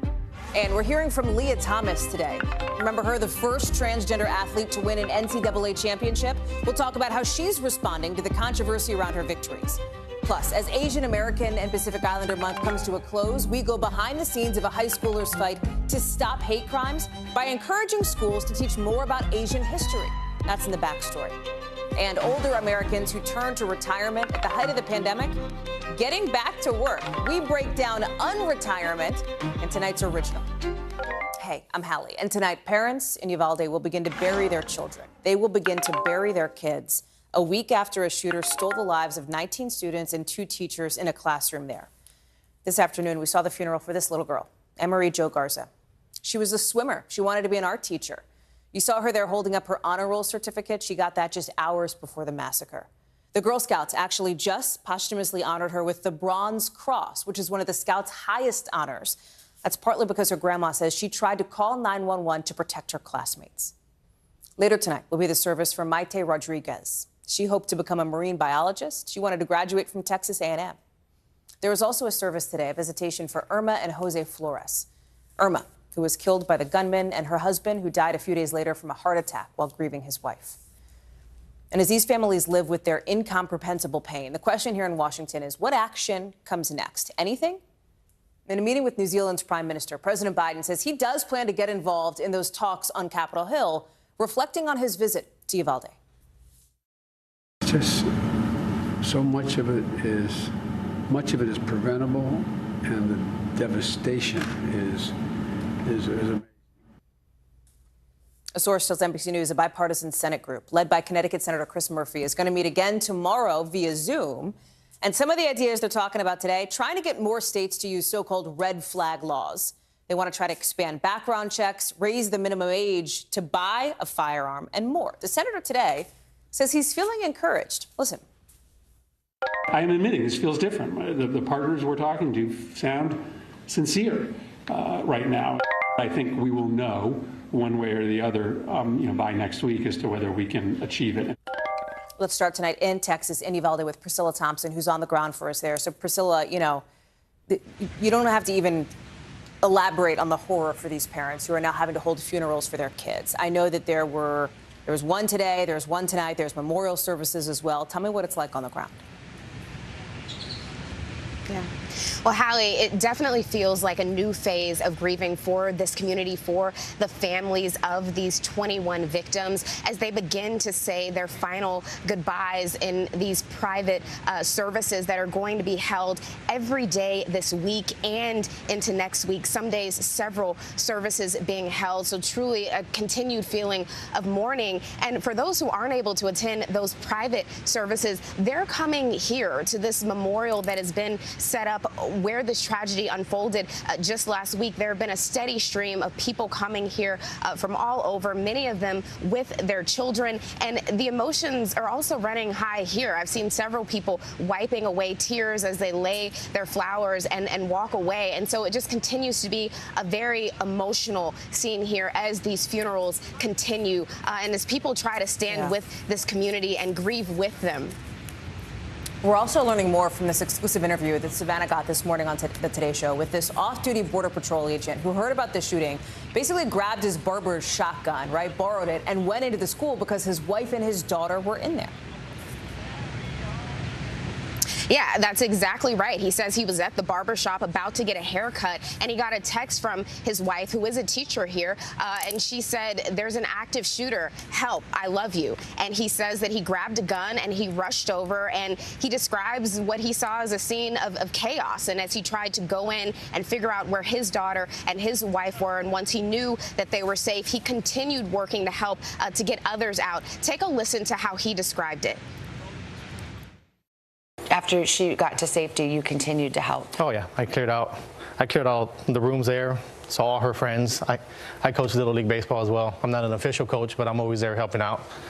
All her friends, I could just see their faces, half of them fine, the other ones panicking and crying, trying to make sure they weren't following and just delaying the process. So I was trying to just keep them as calm as I could as they were evacuating. And one of the interesting nuggets from that interview asked his take on the police response. That agent says that he felt like officers on the ground here were doing everything that they could to help the situation. And obviously that is not how some people in this community and around the country feel, knowing that there was so much time that passed between when that shooter entered that classroom and when police went in. So still so many unanswered questions about that, Hallie. Right, over an hour. And that response is why some had called for this federal investigation into the police response. That is now beginning, right? The Department of Justice announcing, hey, this is happening here. We don't know who's going to lead that review yet, but there is more and more scrutiny coming down on the school's police chief, Pete Arredondo. He was supposed to get sworn into City Council tonight. I understand that is not happening. That is getting postponed a little bit, yeah? Right. That swearing in did not happen. The city manager didn't provide any further details, but the mayor here says he has still been elected and he could still take hold of that office. But he is at the center of many of these questions because officials say he's the officer who told police not to go in and to hold and not engage with the shooter, which is what so many of these questions around what happened in the police response are related to, Hallie. Priscilla Thompson live for us there in Uvalde. Priscilla, thank you for being on the ground. And there are other places that are reeling after another deadly weekend of gun violence in this country. At least 17 mass shootings, 17 more mass shootings since Uvalde happened over the holiday weekend, according to the Gun Violence Archive. That means more than 4 or more people shot or killed, not including the gunman. When you take into account all shootings, preliminary data shows at least 156 people are dead, 412 hurt from gun violence, starting from 5 p.m. Friday to this morning. It's happening coast to coast. We'll just pick 2 examples to share here. Look at what happened in Philly. 2 women died, 2 others were hurt. One of them was a teenager. Look at Chattanooga, Tennessee. 6 people hurt, all of them teens. The city's mayor there laying out his frustrations on Twitter, saying, quote, "It's ridiculous that I even need to publicly state that guns have no place in the hands of our kids." President Biden tackling not just the issue of gun violence, but focusing on something else today, and that is the economic picture in this country, inflation, where in just the last couple hours he met with the chair of the Federal Reserve, Jerome Powell, saying, listen, basically, Jay Powell, I'm not going to get in your way. Watch. My plan is to address inflation. It starts with a simple proposition: respect the Fed. National Economic Council Director Brian Deese was inside that meeting. Here's how he responded to a question just a couple hours ago on whether the president is happy with what the Fed's doing. Consistent with respecting their independence is respecting their independence. He is focused on actually giving them the space to make those independent judgments. The president's political life could depend on it. These numbers, check them out, from our most recent NBC News poll show only a third of Americans approve of how President Biden is handling the economy. Less than a quarter back how he's handled the cost of living. And from what sources are telling our team, it seems like the president's getting frustrated about that. Despite what you hear publicly from officials, that's what we're hearing behind the scenes from our team at the White House, whose exclusive reporting takes us inside the West Wing, with one White House official telling that team, I've heard him say recently that he used to say about President Obama's tenure that everything landed on his desk but locusts, and now he gets how that feels. Carol Lee is one of the people who put that story together for us. Explain this a little bit, Carol, because your White House describes a White House that is not, by the accounts of some people around them, not quite sure what to do next, where to go next. That's right. And part of their frustration, Hallie, and the president's frustration, as we're told, is they just feel that the president is not breaking through. He's frustrated that he feels like he's not getting any credit from the American people. Republicans aren't getting enough blame for things like the way the economy is, for not helping him enough with his agenda in Congress. And so he's pressing a lot of his aides to come up with a sharper midterms message, for instance, to give him more policy prescriptions. He's frustrated about his poll numbers. They continue to sink. He's expressed dismay that his poll numbers are lower than former President Trump's, and he just finds that baffling, and he's frustrated by that. And so there's also just this general sense that the president feels like he can't catch a break. The locusts comment, for instance, it's this idea that no matter what he's doing, he came in and had significant challenges, COVID, the economy, and yet they keep piling up. And his concern is that his White House, his administration, looks flat-footed sometimes when these things crop up, including the baby formula shortage. We're told he's frustrated about that. So what do they do about it? They don't really know. They're trying to come up with a better message. They're saying that now the president's going to focus on the economy in June and that he's going to do more events. He'll be doing more interviews. Cabinet officials are out. He's meeting with the Fed chair, and to show that he's really on top of this. He wrote an op-ed in the Wall Street Journal. The problem the president has is that none of the things that he's talking about wanting to do, which Congress shows no sign of doing anytime soon, none of those things are going to be a quick fix to this. And so it's a really tough way to try to thread the needle, to get political credit while also not really delivering on what Americans want him to deliver on. So talk about what we started this discussion with, Carol, which is the economic picture, right? Because we know for the next month, right, that is going to be a huge focus of this president and this White House. You've got the president laying out his plan in this op-ed in the Wall Street Journal, right? Pick your audience, know your audience, I guess you could say, with that paper. Keeping the Fed independent is part of that. He wants Congress to do things to make things more affordable, et cetera. But all of that requires the action of others, right? The Fed, Congress, et cetera. Talk about some concrete steps that the president could take coming out of this meeting with Jay Powell now towards trying to get a handle on some of what we're seeing big picture in the economy. There just really, honestly, isn't that much that he can do. Yeah. He's talking about potential student loan relief, for instance, Hallie. That's okay, but that's not going to be the silver bullet that he might need to try to deal with the inflation issue. And he's putting a lot of emphasis on the Fed and a lot of emphasis on what he wants Congress to do. The hope the president has is that Americans look at this, see what he's saying Republicans would do, looking at what he would do, and choose his side. I mean, that's as simple as it is. There's not much he can do executively, and Congress is an uphill battle, to say the least. Carol Lee, thank you very much. Outside the White House for us tonight. Appreciate it. Overseas now, you've got EU leaders agreeing today to ban most Russian oil, 90% of Russian oil, by the end of the year. There's going to be a temporary exception on oil coming in by pipeline. You know that particular distinction was important for Hungary and a few other European countries that depend a lot on Russian oil. They wouldn't get behind a total ban. This latest move from the international community comes as in Ukraine, in the eastern part of Ukraine, Russia looks to be gaining some real serious ground there. You've got one village that's been without running water and power for weeks. The mayor even had to step in. The mayor stepped in to help distribute food to people. Another city has become a big target for Russian troops as the last Ukrainian-held city in the province of Luhansk. A lot of civilians have managed to get out, but one refugee group says about 12,000 people, a lot of them elderly, are still trapped there.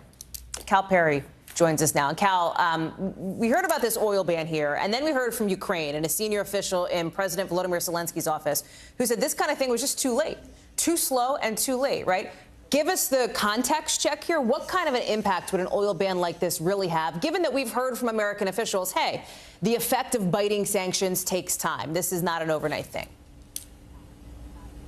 So look, at the outset of this, it'll cost Russia tens of billions of dollars, but it won't cost them what it could if we ban things like natural gas, if you stop the shipping lanes, which provide crude oil. So this is just pipelines that carry crude oil with an exemption for countries like Hungary should that pipeline break down. It is countries like Hungary that took it nearly 4 weeks to come to some kind of an agreement because, of course, energy prices are important to these countries. And as we move from summer into fall and fall into winter, it's going to be expensive heating houses across Europe. And that is the leverage that Russia has. I think when you listen to the advisors to President Zelensky, what they're really saying is that this is what Vladimir Putin talked about when he said he can address and show the fissures. He can show where the division is within Europe. And the division within Europe is, again, on energy prices, on crude oil, on natural gas, which Russia supplies, because the bottom line is, of course, energy prices are important to every country. And that's why it took 4 weeks to come to this agreement, Hallie. This announcement came as we're seeing Russia zero in on the eastern part of Ukraine and some specific cities. They're now set to hold, or alleged to be holding, half of this one particular city that is in the east there, in the region of Donetsk. Tell us more about this.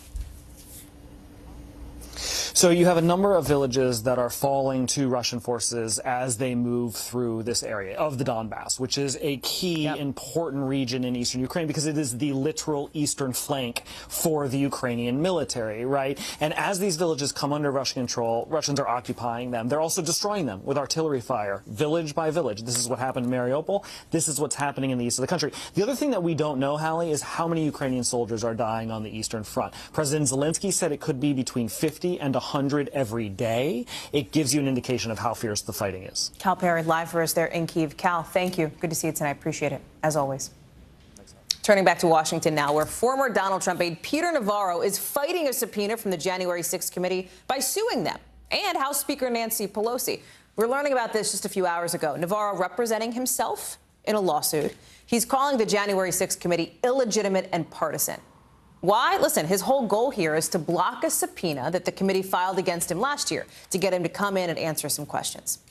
Navarro now joining some other Republican lawmakers, although he, of course, is not a lawmaker himself, who were in the committee's spotlight. And for a couple of them, they're facing a deadline day, specifically the guy in the middle, the top Republican in the House, Kevin McCarthy, and the guy to the right, Congressman Mo Brooks. They have until today to decide whether or not to comply with a committee subpoena.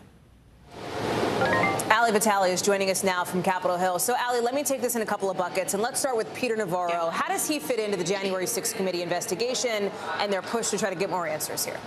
Well, look, he's one of those key White House officials from the Trump era that they want to talk to, but of course, who's saying they're not going to comply with the subpoena that was issued by the committee. Navarro's important to this, both because he was in the White House at the time, but also because he was someone who was allegedly in contact with people who were pushing efforts to put other slates of electors into play and to overturn the 2020 election results. All of that is critically important to the committee's work. It's why it's so important for them to try to talk to Peter Navarro, Hallie. There's also something interesting in this draft lawsuit that says Navarro was recently served with a grand jury subpoena dated from, I think, May 26th by FBI agents. He also wants to stop that from being enforced. What's interesting here is we can read between the lines, I think, and it tells us a little bit more via inference of the other investigation happening into the insurrection, which is being conducted, of course, with oversight of the Department of Justice.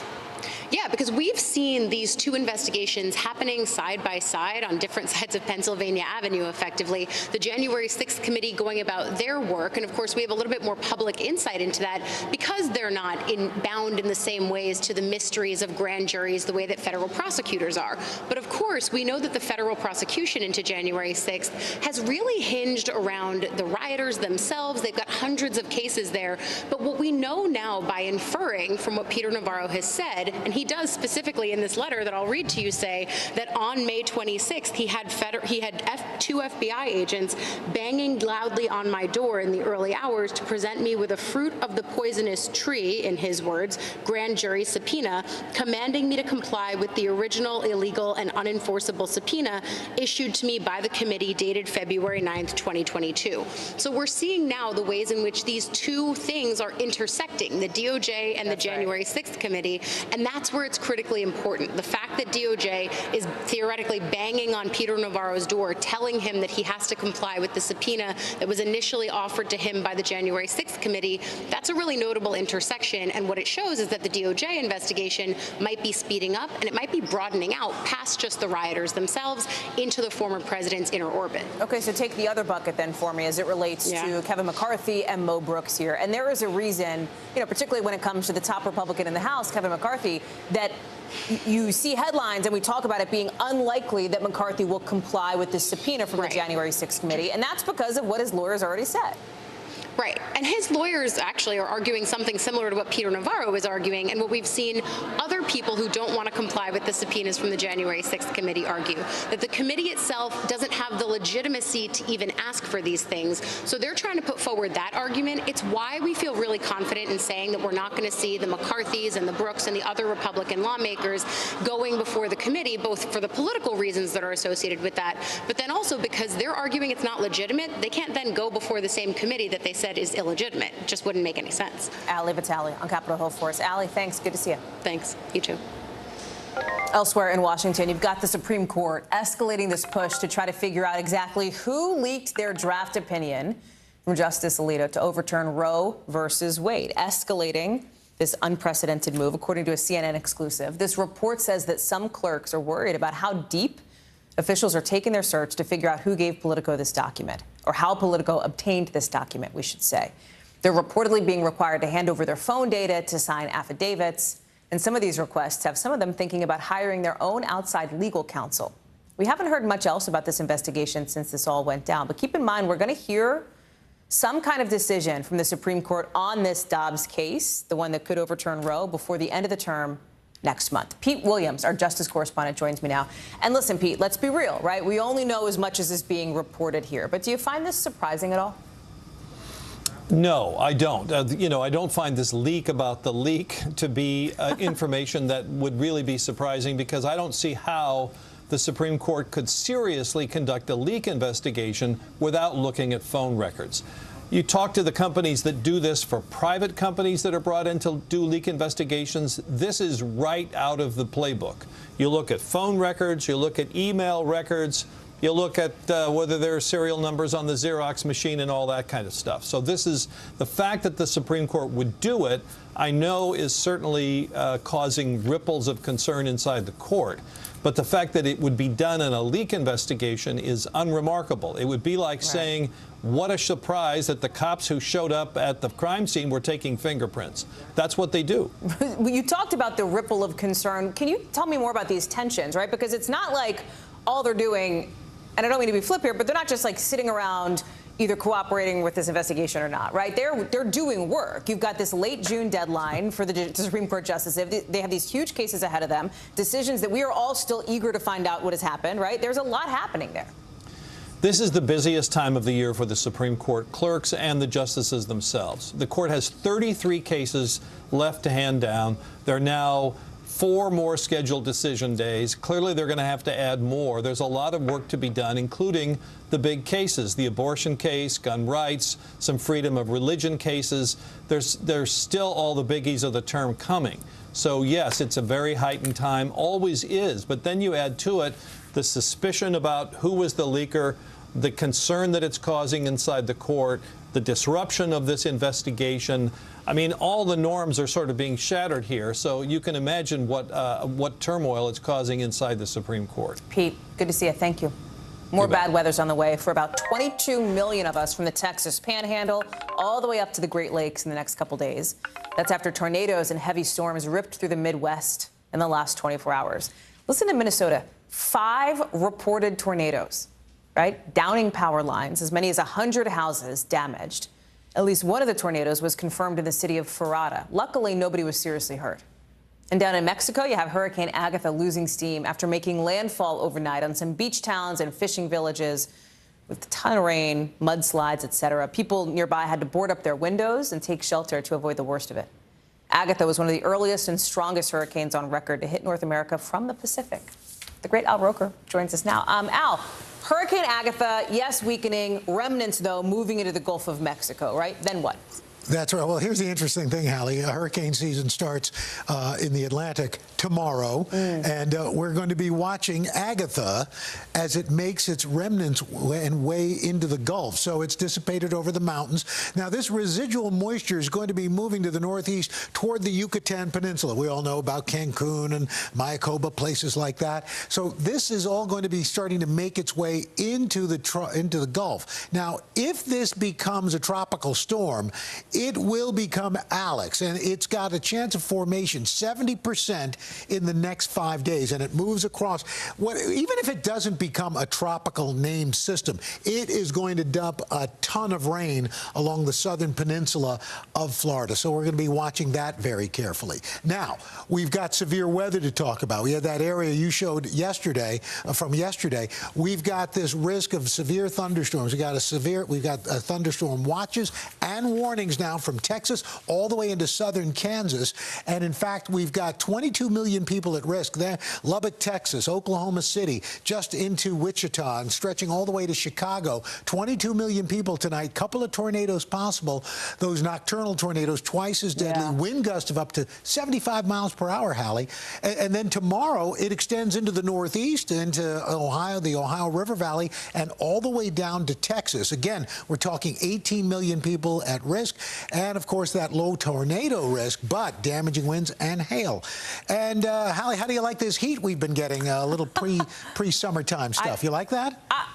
The jury's out. I don't know. Like, it's summer, right? Of course it's hot. But, like, you know, I ride my bike to work, Al. I came in looking like a mess today. You know? Well, you know what? Here's the good news. You're going to get a break in just a little bit. We've got still this chill out through the plains, so that's good news if you don't like the heat. But here in the east, above average temperatures. So for tomorrow, Washington, D.C., 94 degrees. So you can look like that ringed-out rat kind of look again. Just kind of sweating. And, no, I didn't say you. I didn't say you. But I look cute like that, though. No, I look, yeah. You look hot in so many different ways. Raleigh, 96 degrees. That's 13 degrees above average. Nashville going to be 91. Same in Memphis. But the good news is we get a breather. That front comes through, and look at this. Boston, temperatures going into the weekend into the mid-60s. New York City, mid-70s. D.C. cooling off into the low 80s. Same in Richmond. Pittsburgh will be in the low 70s. Buffalo into the upper 60s. So the good news is, Hallie, this is not a long-term heat wave. Which is a good thing. But just a reminder that summer's coming. And remember, about a couple of months ago when you were all saying, hey, when's it going to warm up? Well, it's here, people. Al, you have a way with words, my friend. Listen, my only relief, I'm on assignment in Indiana tomorrow. So I'm on a plane away from that 94-degree heat. There you go. You're the best. Thank you. We'll look for more of you tomorrow morning on the Today Show. Thanks, Al. Bye. Coming up, where in the world is Johnny Depp? I'll tell you that, and what jurors are asking the judge today, this note from them to the judge in the case against Amber Heard. We're going to have the latest on those deliberations. Plus, actor Kevin Spacey says he's confident he can prove he's innocent. What else he's saying about the sexual assault charges against him? Next.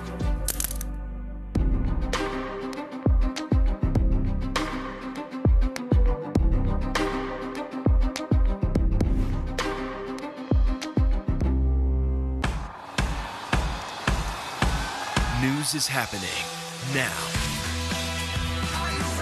Look at what's making headlines around the world. Right now on Morning News Now. We're coming on the air with breaking news. And this is a significant moment. Whenever it happens, wherever you are, NBC News, streaming free now.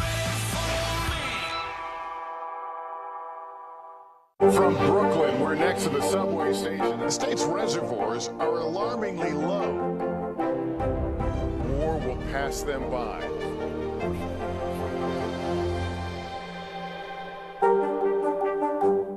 Top Story with Tom Llamas. Weeknights at 7 on NBC News Now.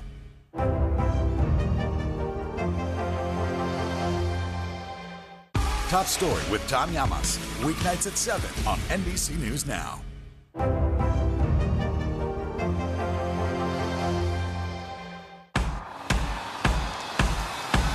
News is happening now.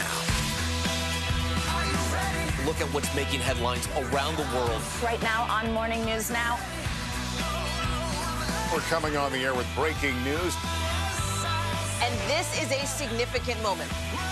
Whenever it happens, wherever you are, NBC News, streaming free now.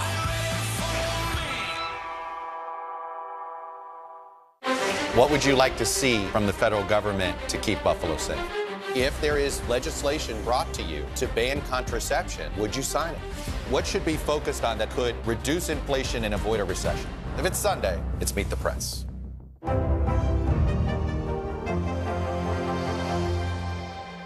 NBC News, streaming free now.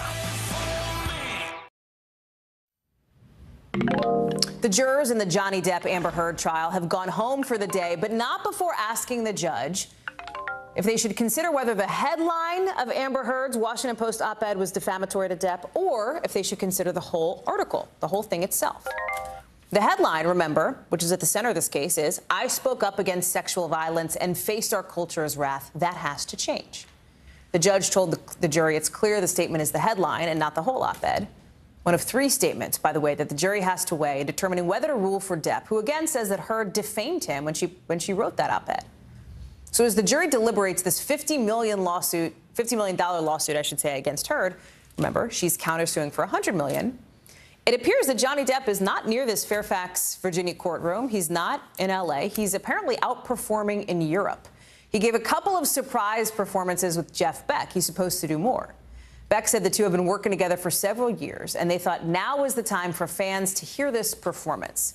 Steve Patterson joins us now with more. I kind of want to start there, Steve, with Johnny Depp is now overseas. Do we know where he is? Is he still overseas? He did these two on-stage performances, I think at least two, right?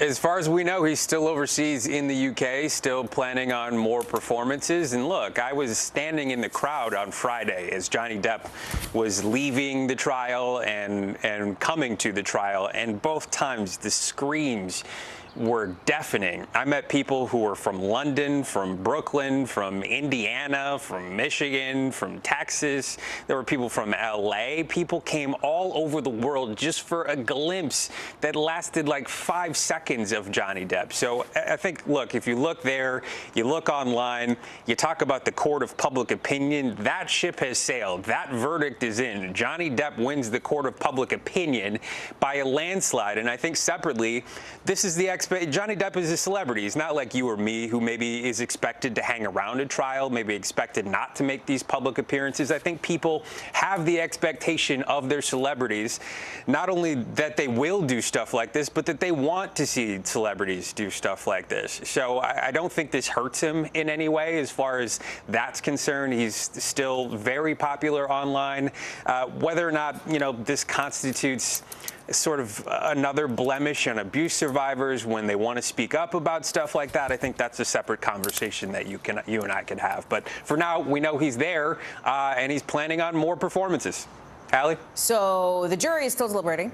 Meanwhile, split screen. Meanwhile, back here in Virginia, and this note to the judge was specifically asking about the op-ed in the Washington Post. I said it at the top, and it's true. This is key to this entire case, right? Did Heard defamed Depp when she wrote this op-ed, which, by the way, never specifically mentioned Depp by name. Why is the distinction of headline versus article so important to jurors? And do you think it signals anything about which way they're leaning or how talks are going? So first of all, I don't envy this jury. I mean, not only do they have to go back through 6 weeks of testimony with dozens of witnesses, audio, video, images, make a determination on both the suit, the countersuit, but also make a determination on the damages. But I looked at the verdict sheet, Hallie. It is 42 questions spread out over 8 pages. This question they had an issue with was question number 1. So let me just read it one more time. It says, it reads in part, I spoke up against sexual violence and faced our culture's wrath. So to answer your second question first, which does this maybe give us an indication of which way they're leaning? I don't think so. I think this is a question of process. They are literally asking the judge, okay, when we're talking about defamation, are you talking about, in this specific statement, are you just talking about the headline, or are you talking about determining defamation in the entire article? I think they're just literally asking that, but it's important for 2 reasons. One, it mentions sexual violence in that headline. Remember, the cornerstone, or one of them in Heard's defense, is that basically if there were any instances of violence, Heard's team argues, whether that be physical or sexual or even emotional or even financial, anything that has to do with spousal abuse, because the article itself does not mention sexual abuse specifically, then you have to rule in favor of Heard. But because the headline does, that's a different conversation. And 2 is that just like any article, op-ed, really in any major newspaper across the country, with some exceptions, the person that writes the article doesn't write the headline. Amber Heard did not write this headline. So not only do they have to determine another layer of how much influence did she have on the headline, but it's just more that they have to go through. But I don't think it determines which way they may be leaning at this time, Hallie. Steve Patterson, thank you for that. Appreciate it. Got it. Let's get you over to the 5 things our team thinks you should know about tonight. Number 1, the UN says Iran now has enough enriched uranium to build a nuclear bomb. Experts think this stockpile is enough for one bomb, and that Tehran has the technical ability to actually make it. This new report comes as international talks meant to revive the 2015 nuclear deal have stalled. Number 2, a federal jury has acquitted former Clinton campaign lawyer Michael Sussman of lying to the FBI, finding him not guilty. This was the first trial in the investigation into the investigation, as it's called. Special Counsel's John Durham's look into the origins of the Trump-Russia investigation. Today, Sussman is telling reporters he's grateful for the verdict. Number 3, Shanghai finally lifting its COVID lockdown for about 2 months. And we talked about it on this show, right? Something like 25 million people there were essentially confined to their homes. Now public transportation is coming back. People can actually go to work, walk around like normal. Number 4, Canadian Prime Minister Justin Trudeau is proposing a national freeze on gun sales in that country. Handguns, specifically. It comes in response to an increase in homicides in Canada in the last 2 decades. Still don't know yet whether that legislation would actually ever become law. We'll keep an eye on that. Number 5, Kevin Spacey says he will voluntarily appear in the UK to face new charges against him. He's been charged with 4 counts of sexual assault by 3 different men. If he does not appear in court, British authorities plan to seek his formal extradition from the U.S. Leah Thomas, remember her? She was the first transgender athlete to win an NCAA championship, with her win setting off this national debate over who should be allowed to compete in women's sports. And now, for the first time, she's talking on camera about the controversy she found herself in. Thomas swam on the Penn men's swimming team for 3 seasons before joining the women's team her senior year after going through 30 months of hormone therapy, well beyond the NCAA requirement. She told ABC News trans women are not a threat to women's sports. Trans people don't transition for athletics. We transition to be happy and authentic and our true selves. Transitioning to get an advantage is not something that ever factors into our decisions. You didn't transition to win more medals? No. Some of Thomas's critics have argued her participation takes opportunities away from women born female, several cisgender women. Several states have even introduced bills to restrict transgender athletes' ability to compete in sports. Let me bring in Stephen Romo with more on this. And there was a lot that Thomas talked about here in this interview, including that she hoped to compete in the Olympics. Would that be a possibility for her? Yeah, it was fascinating to hear from Leah finally after all this time, Hallie. Of course, hearing from her about this topic, saying that she has dreamed since she was 4 years old on going to the Olympics. And there are protocols in place for her to do that. The USA Swimming recently put new rules into place. They actually didn't take effect until after she won this NCAA tournament. But there is a path there. The requirements are a bit more strict than they were for the NCAA about the amount of testosterone that can be in a trans athlete's blood up until they actually are able to compete. But there is an avenue in place, and it sounds like from this interview that's something that she's going to go after. There's been some, we talked about critics of Thomas's. Some of them have suggested that Thomas, other trans female athletes will always have an unfair advantage in some sports because they cannot undo puberty when testosterone flooded their bodies. You've had athletes like Martina Navratilova, for example, saying that Thomas would have an unfair advantage. Did Leah Thomas respond to this? Yeah, there have been studies, as you mentioned, showing that there could be some possible advantage continuing on up to a year that had been the requirement, the hormone replacement, a year-long hormone replacement. But the research, there's more research that still needs to be done. Even researchers on this project have said similar things to that. And Leah did reference this. She talked about that criticism. She said it's been one of the main criticisms. Here's more of what she said about that. I'm not a medical expert, but there's a lot of variation among cis female athletes. There's cis women who are very tall and very muscular and have more testosterone than another cis woman, and should that then also disqualify them? Yeah, you hear there she has more questions, as do many people, including her own teammates who raised questions about the fairness of having her compete, Hallie. So what does the competition picture look like, Stephen, next year for the NCAA?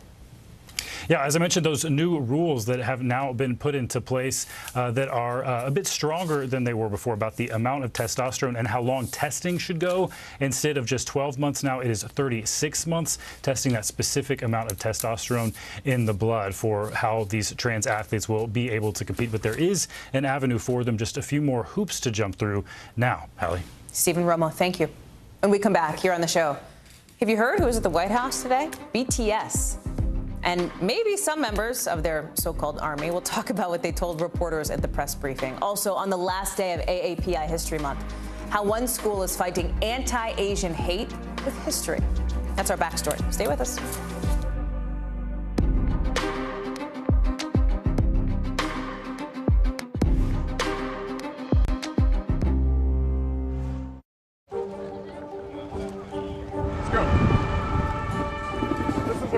Choke point for this fire.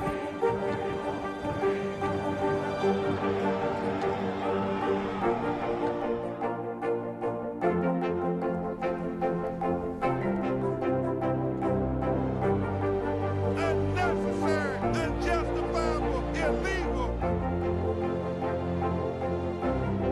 And good evening from New Orleans. Late military operation witnessing the massive crowds. I admire you both.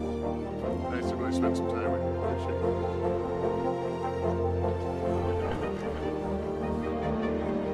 At any moment now.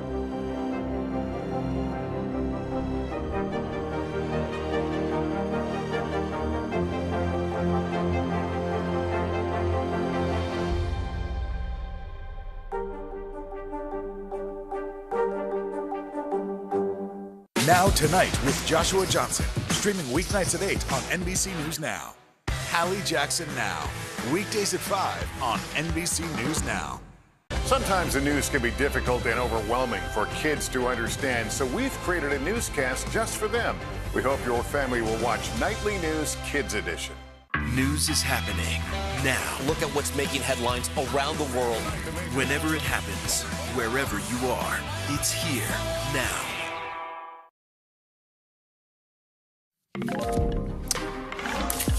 Fascinating visitors at the White House today. Not heads of state, not other world leaders. BTS, man, BTS, the mega star K-pop group behind hits like Dynamite and Butter. They're showing up. They're meeting with President Biden, not to serenade him, right, but to talk about the increase in anti-Asian hate crime, about fighting discrimination, about the importance of inclusion and representation. This is them right before that meeting. They showed up at the mics, single mic, I guess, in the White House press briefing room. They did not sing, much to the chagrin of all of the correspondents that cover the White House in that room. But one of the members did say the group is still surprised that music created by South Korean artists reaches so many people around the world, transcending languages and cultural barriers. Last year, BTS talked about their experiences with discrimination in a statement that's gone viral. It's been retweeted more than 1 million times. And that leads us into our backstory tonight, our behind-the-scenes look at how a story comes together and how it fits into our bigger picture. And for this, we're talking about the rise in anti-Asian violence since the start of the pandemic and the push to try to use education to try to stop it, basically. There's a study recently that found that in much of the country, K through 12 curriculums for history, U.S. history, focuses mostly on Japanese incarceration and anti-Asian immigration laws. But a lot of states are working to change the conversation. Illinois and Connecticut have passed laws that make schools add AAPI history to their classrooms. And New Jersey's going to add a focus on the contributions and heritage of the AAPI community this fall. At least 4 other states are working on similar bills, something one social studies teacher says is long overdue. I think part of it starts with education, and I mean, it fundamentally starts with education, that our teachers, our students and our teachers and our future teachers need to learn more about the narratives that are absent. And I think Asian American history largely one of those narratives that has been left out. Jolyn Kent is joining us now with more. So, Joe, you visited this New Jersey school that's committed to putting this curriculum in place. You talked with students who have experienced anti-Asian hate. You know, this segment is all about going behind the scenes. Tell us how this reporting came about. What drew you to this school? Why these students in particular? You know, it was a real journey. We first saw these laws being passed last year, and it felt like a landmark moment in my own personal experience growing up. It really was a limited AAPI education in schools in Minnesota, public schools, and it's just the way it was. I didn't know anything different. And so when I pitched the story to NBC Nightly News, I thought, you know, this is a way for us to show how change is possibly happening, because we know that 1 in 3 students have reported a hate incident at school to their parents. And so this is a really major issue for Asian American students. And so we ended up going to New Jersey. It's the 2nd state to have passed this kind of law. Illinois was the first. And it was actually kind of tough for Michelle Cho and I, our producer, to find people who would be willing to talk to us about this, even though these laws have been passed. And what we found is that, you know, people want to advance the cause and share this, you know, new moment, ideally a watershed moment. But it was a tough one to book. And so we ended up at Ridgewood High School, and they were so generous to welcome us in. And part of the reason was because they're ahead of the curve. They're doing this already as this law gets implemented later this year. And they're one of the examples as to how it might be done across the country, because a lot of this is left up to each individual school district, right? I think that's super interesting that you found this one, like in our parlance, hard to book, right? To find people to talk about it, because it's also one of those things where I think there's a lot of schools that want to be seen as on the forefront, on the leading edge of this. And as a country, like, if you look at the holistic picture, not quite there yet.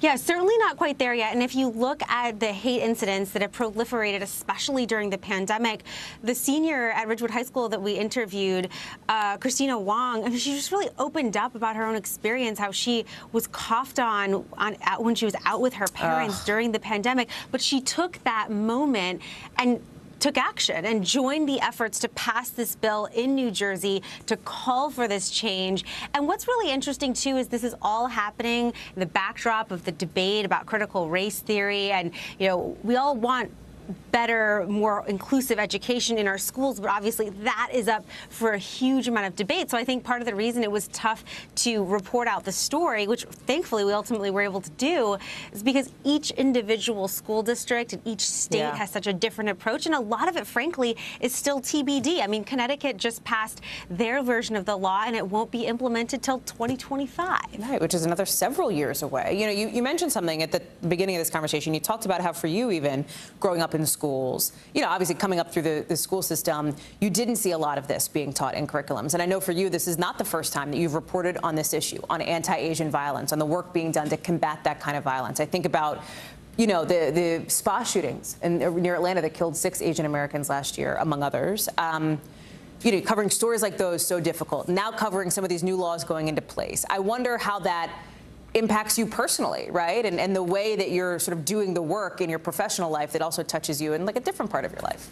It's impossible, and Hallie, you know this from reporting all across the country, that there's no story that doesn't touch your heart, right? And I think this one just hit a little bit closer to home. My mom is Chinese American, grew up speaking Mandarin at home, and it really was really tough to see hate incidents continue, and they still continue to proliferate to this day here in New York City and beyond, right? So seeing this was so heartening, because when we went into that school, we didn't just interview Christina. We talked to her classmates, and they all come from different different backgrounds, and they all, when I asked them, I said, are you being taught enough Asian American history in school?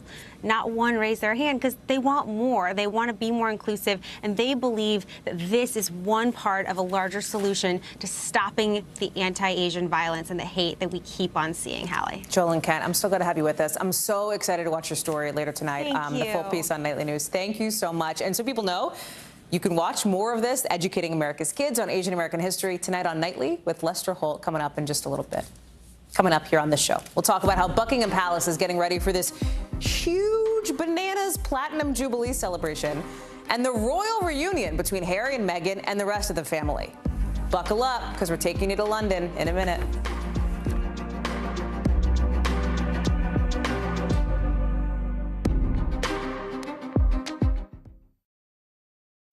To cover the news, you have to be in it. These are families trying to board those trains to Poland. I also want to get home.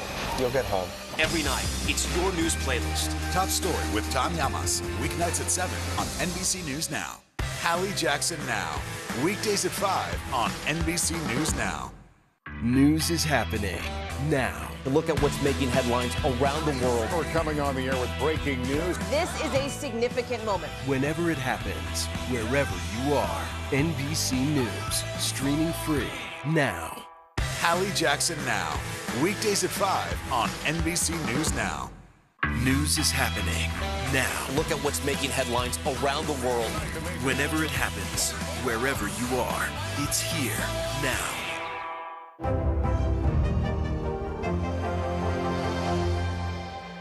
Sometimes the news can be difficult and overwhelming for kids to understand, so we've created a newscast just for them.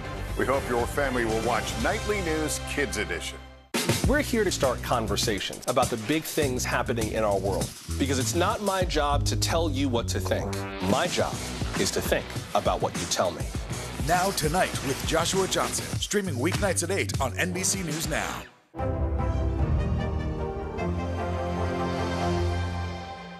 Hallie Jackson Now. Weekdays at 5 on NBC News Now.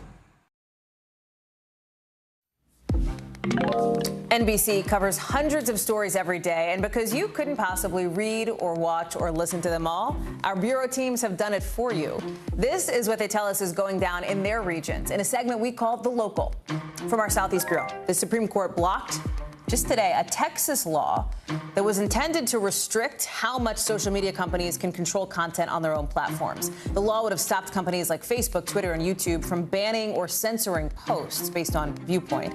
It came in response to what Governor Greg Abbott called a movement to silence conservative ideas. The court's move being seen as a win for big tech. Those companies say the law would have stopped them from removing radical propaganda. From our Midwest Bureau, a huge fire at a chemical plant in Omaha, Nebraska overnight. Look at this. You can see the black smoke from miles away. That is a lot. Folks nearby had to evacuate. At one point, hundreds of people didn't have power. Fortunately, nobody was hurt. Most of the fire at this point is now out, but they still don't know what caused it. And from our West Coast Bureau, doggy doors can be good, right? Sometimes convenient for you. But what about hugely inconvenient when a coyote comes inside? Look at this. Drops into the backyard off like a wall, slides into the doggy door. Oh my goodness. You don't see it in the video. He ends up coming back out. Family didn't even know until they checked their cameras. That is a wily coyote. Right now, Buckingham Palace, total party mode, man. They're getting ready to celebrate the Queen's Platinum Jubilee later on this week. Because starting on Thursday, she will be celebrating 70 years on the throne, becoming the first British monarch to reign for that many years. The Jubilee is also kind of a PR opportunity for the palace as it works behind the scenes to get the stage ready for Prince Charles, who is next in the line of succession to the Queen. And then you have these two, Harry and Meghan. They're expected to fly into the UK any day now for the celebrations after, I know you remember, they stepped down as senior royals more than 2 years ago. They're going to be back for a couple days. The Queen herself extended that invitation. Keir Simmons joins me now, live from London. So one big happy family, Keir, now that Harry and Meghan are coming in from North America? What is this? I don't think so. I don't think you're going to see one big happy family. Just to let you know, by the way, Hallie, that's Buckingham Palace at the end of the mall there behind me, lit up, a little sneak preview. This is a gorgeous live shot. I know. In a few days' time. It's gorgeous, right? I think it must be driving the Queen crazy, though, because she famously goes around Buckingham Palace switching off the lights. So you can imagine, Charles, what are you doing? Anyway, to your question, we don't know when Harry and Meghan are going to arrive. Maybe they're here already. We suspect they're going to try and take a low profile because, of course, they're not going to want to overshadow the Queen's Jubilee. But in terms of, happy reunions with the family, everybody knows about the tensions that are there. Right. Never mind, whose side you're on.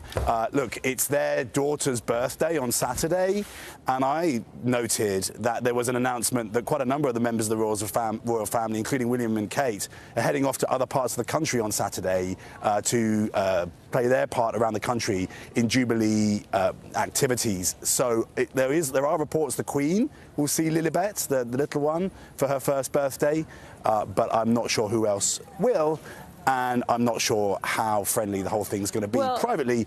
Publicly, though, of course, they'll put on a brave face. And that's because, and people, we don't have to rehash the whole Harry and Meghan story, but literally leaving, stepping away from the royal family for a variety of reasons, including, of course, accusing the palace of being essentially taking racial motivations against Meghan.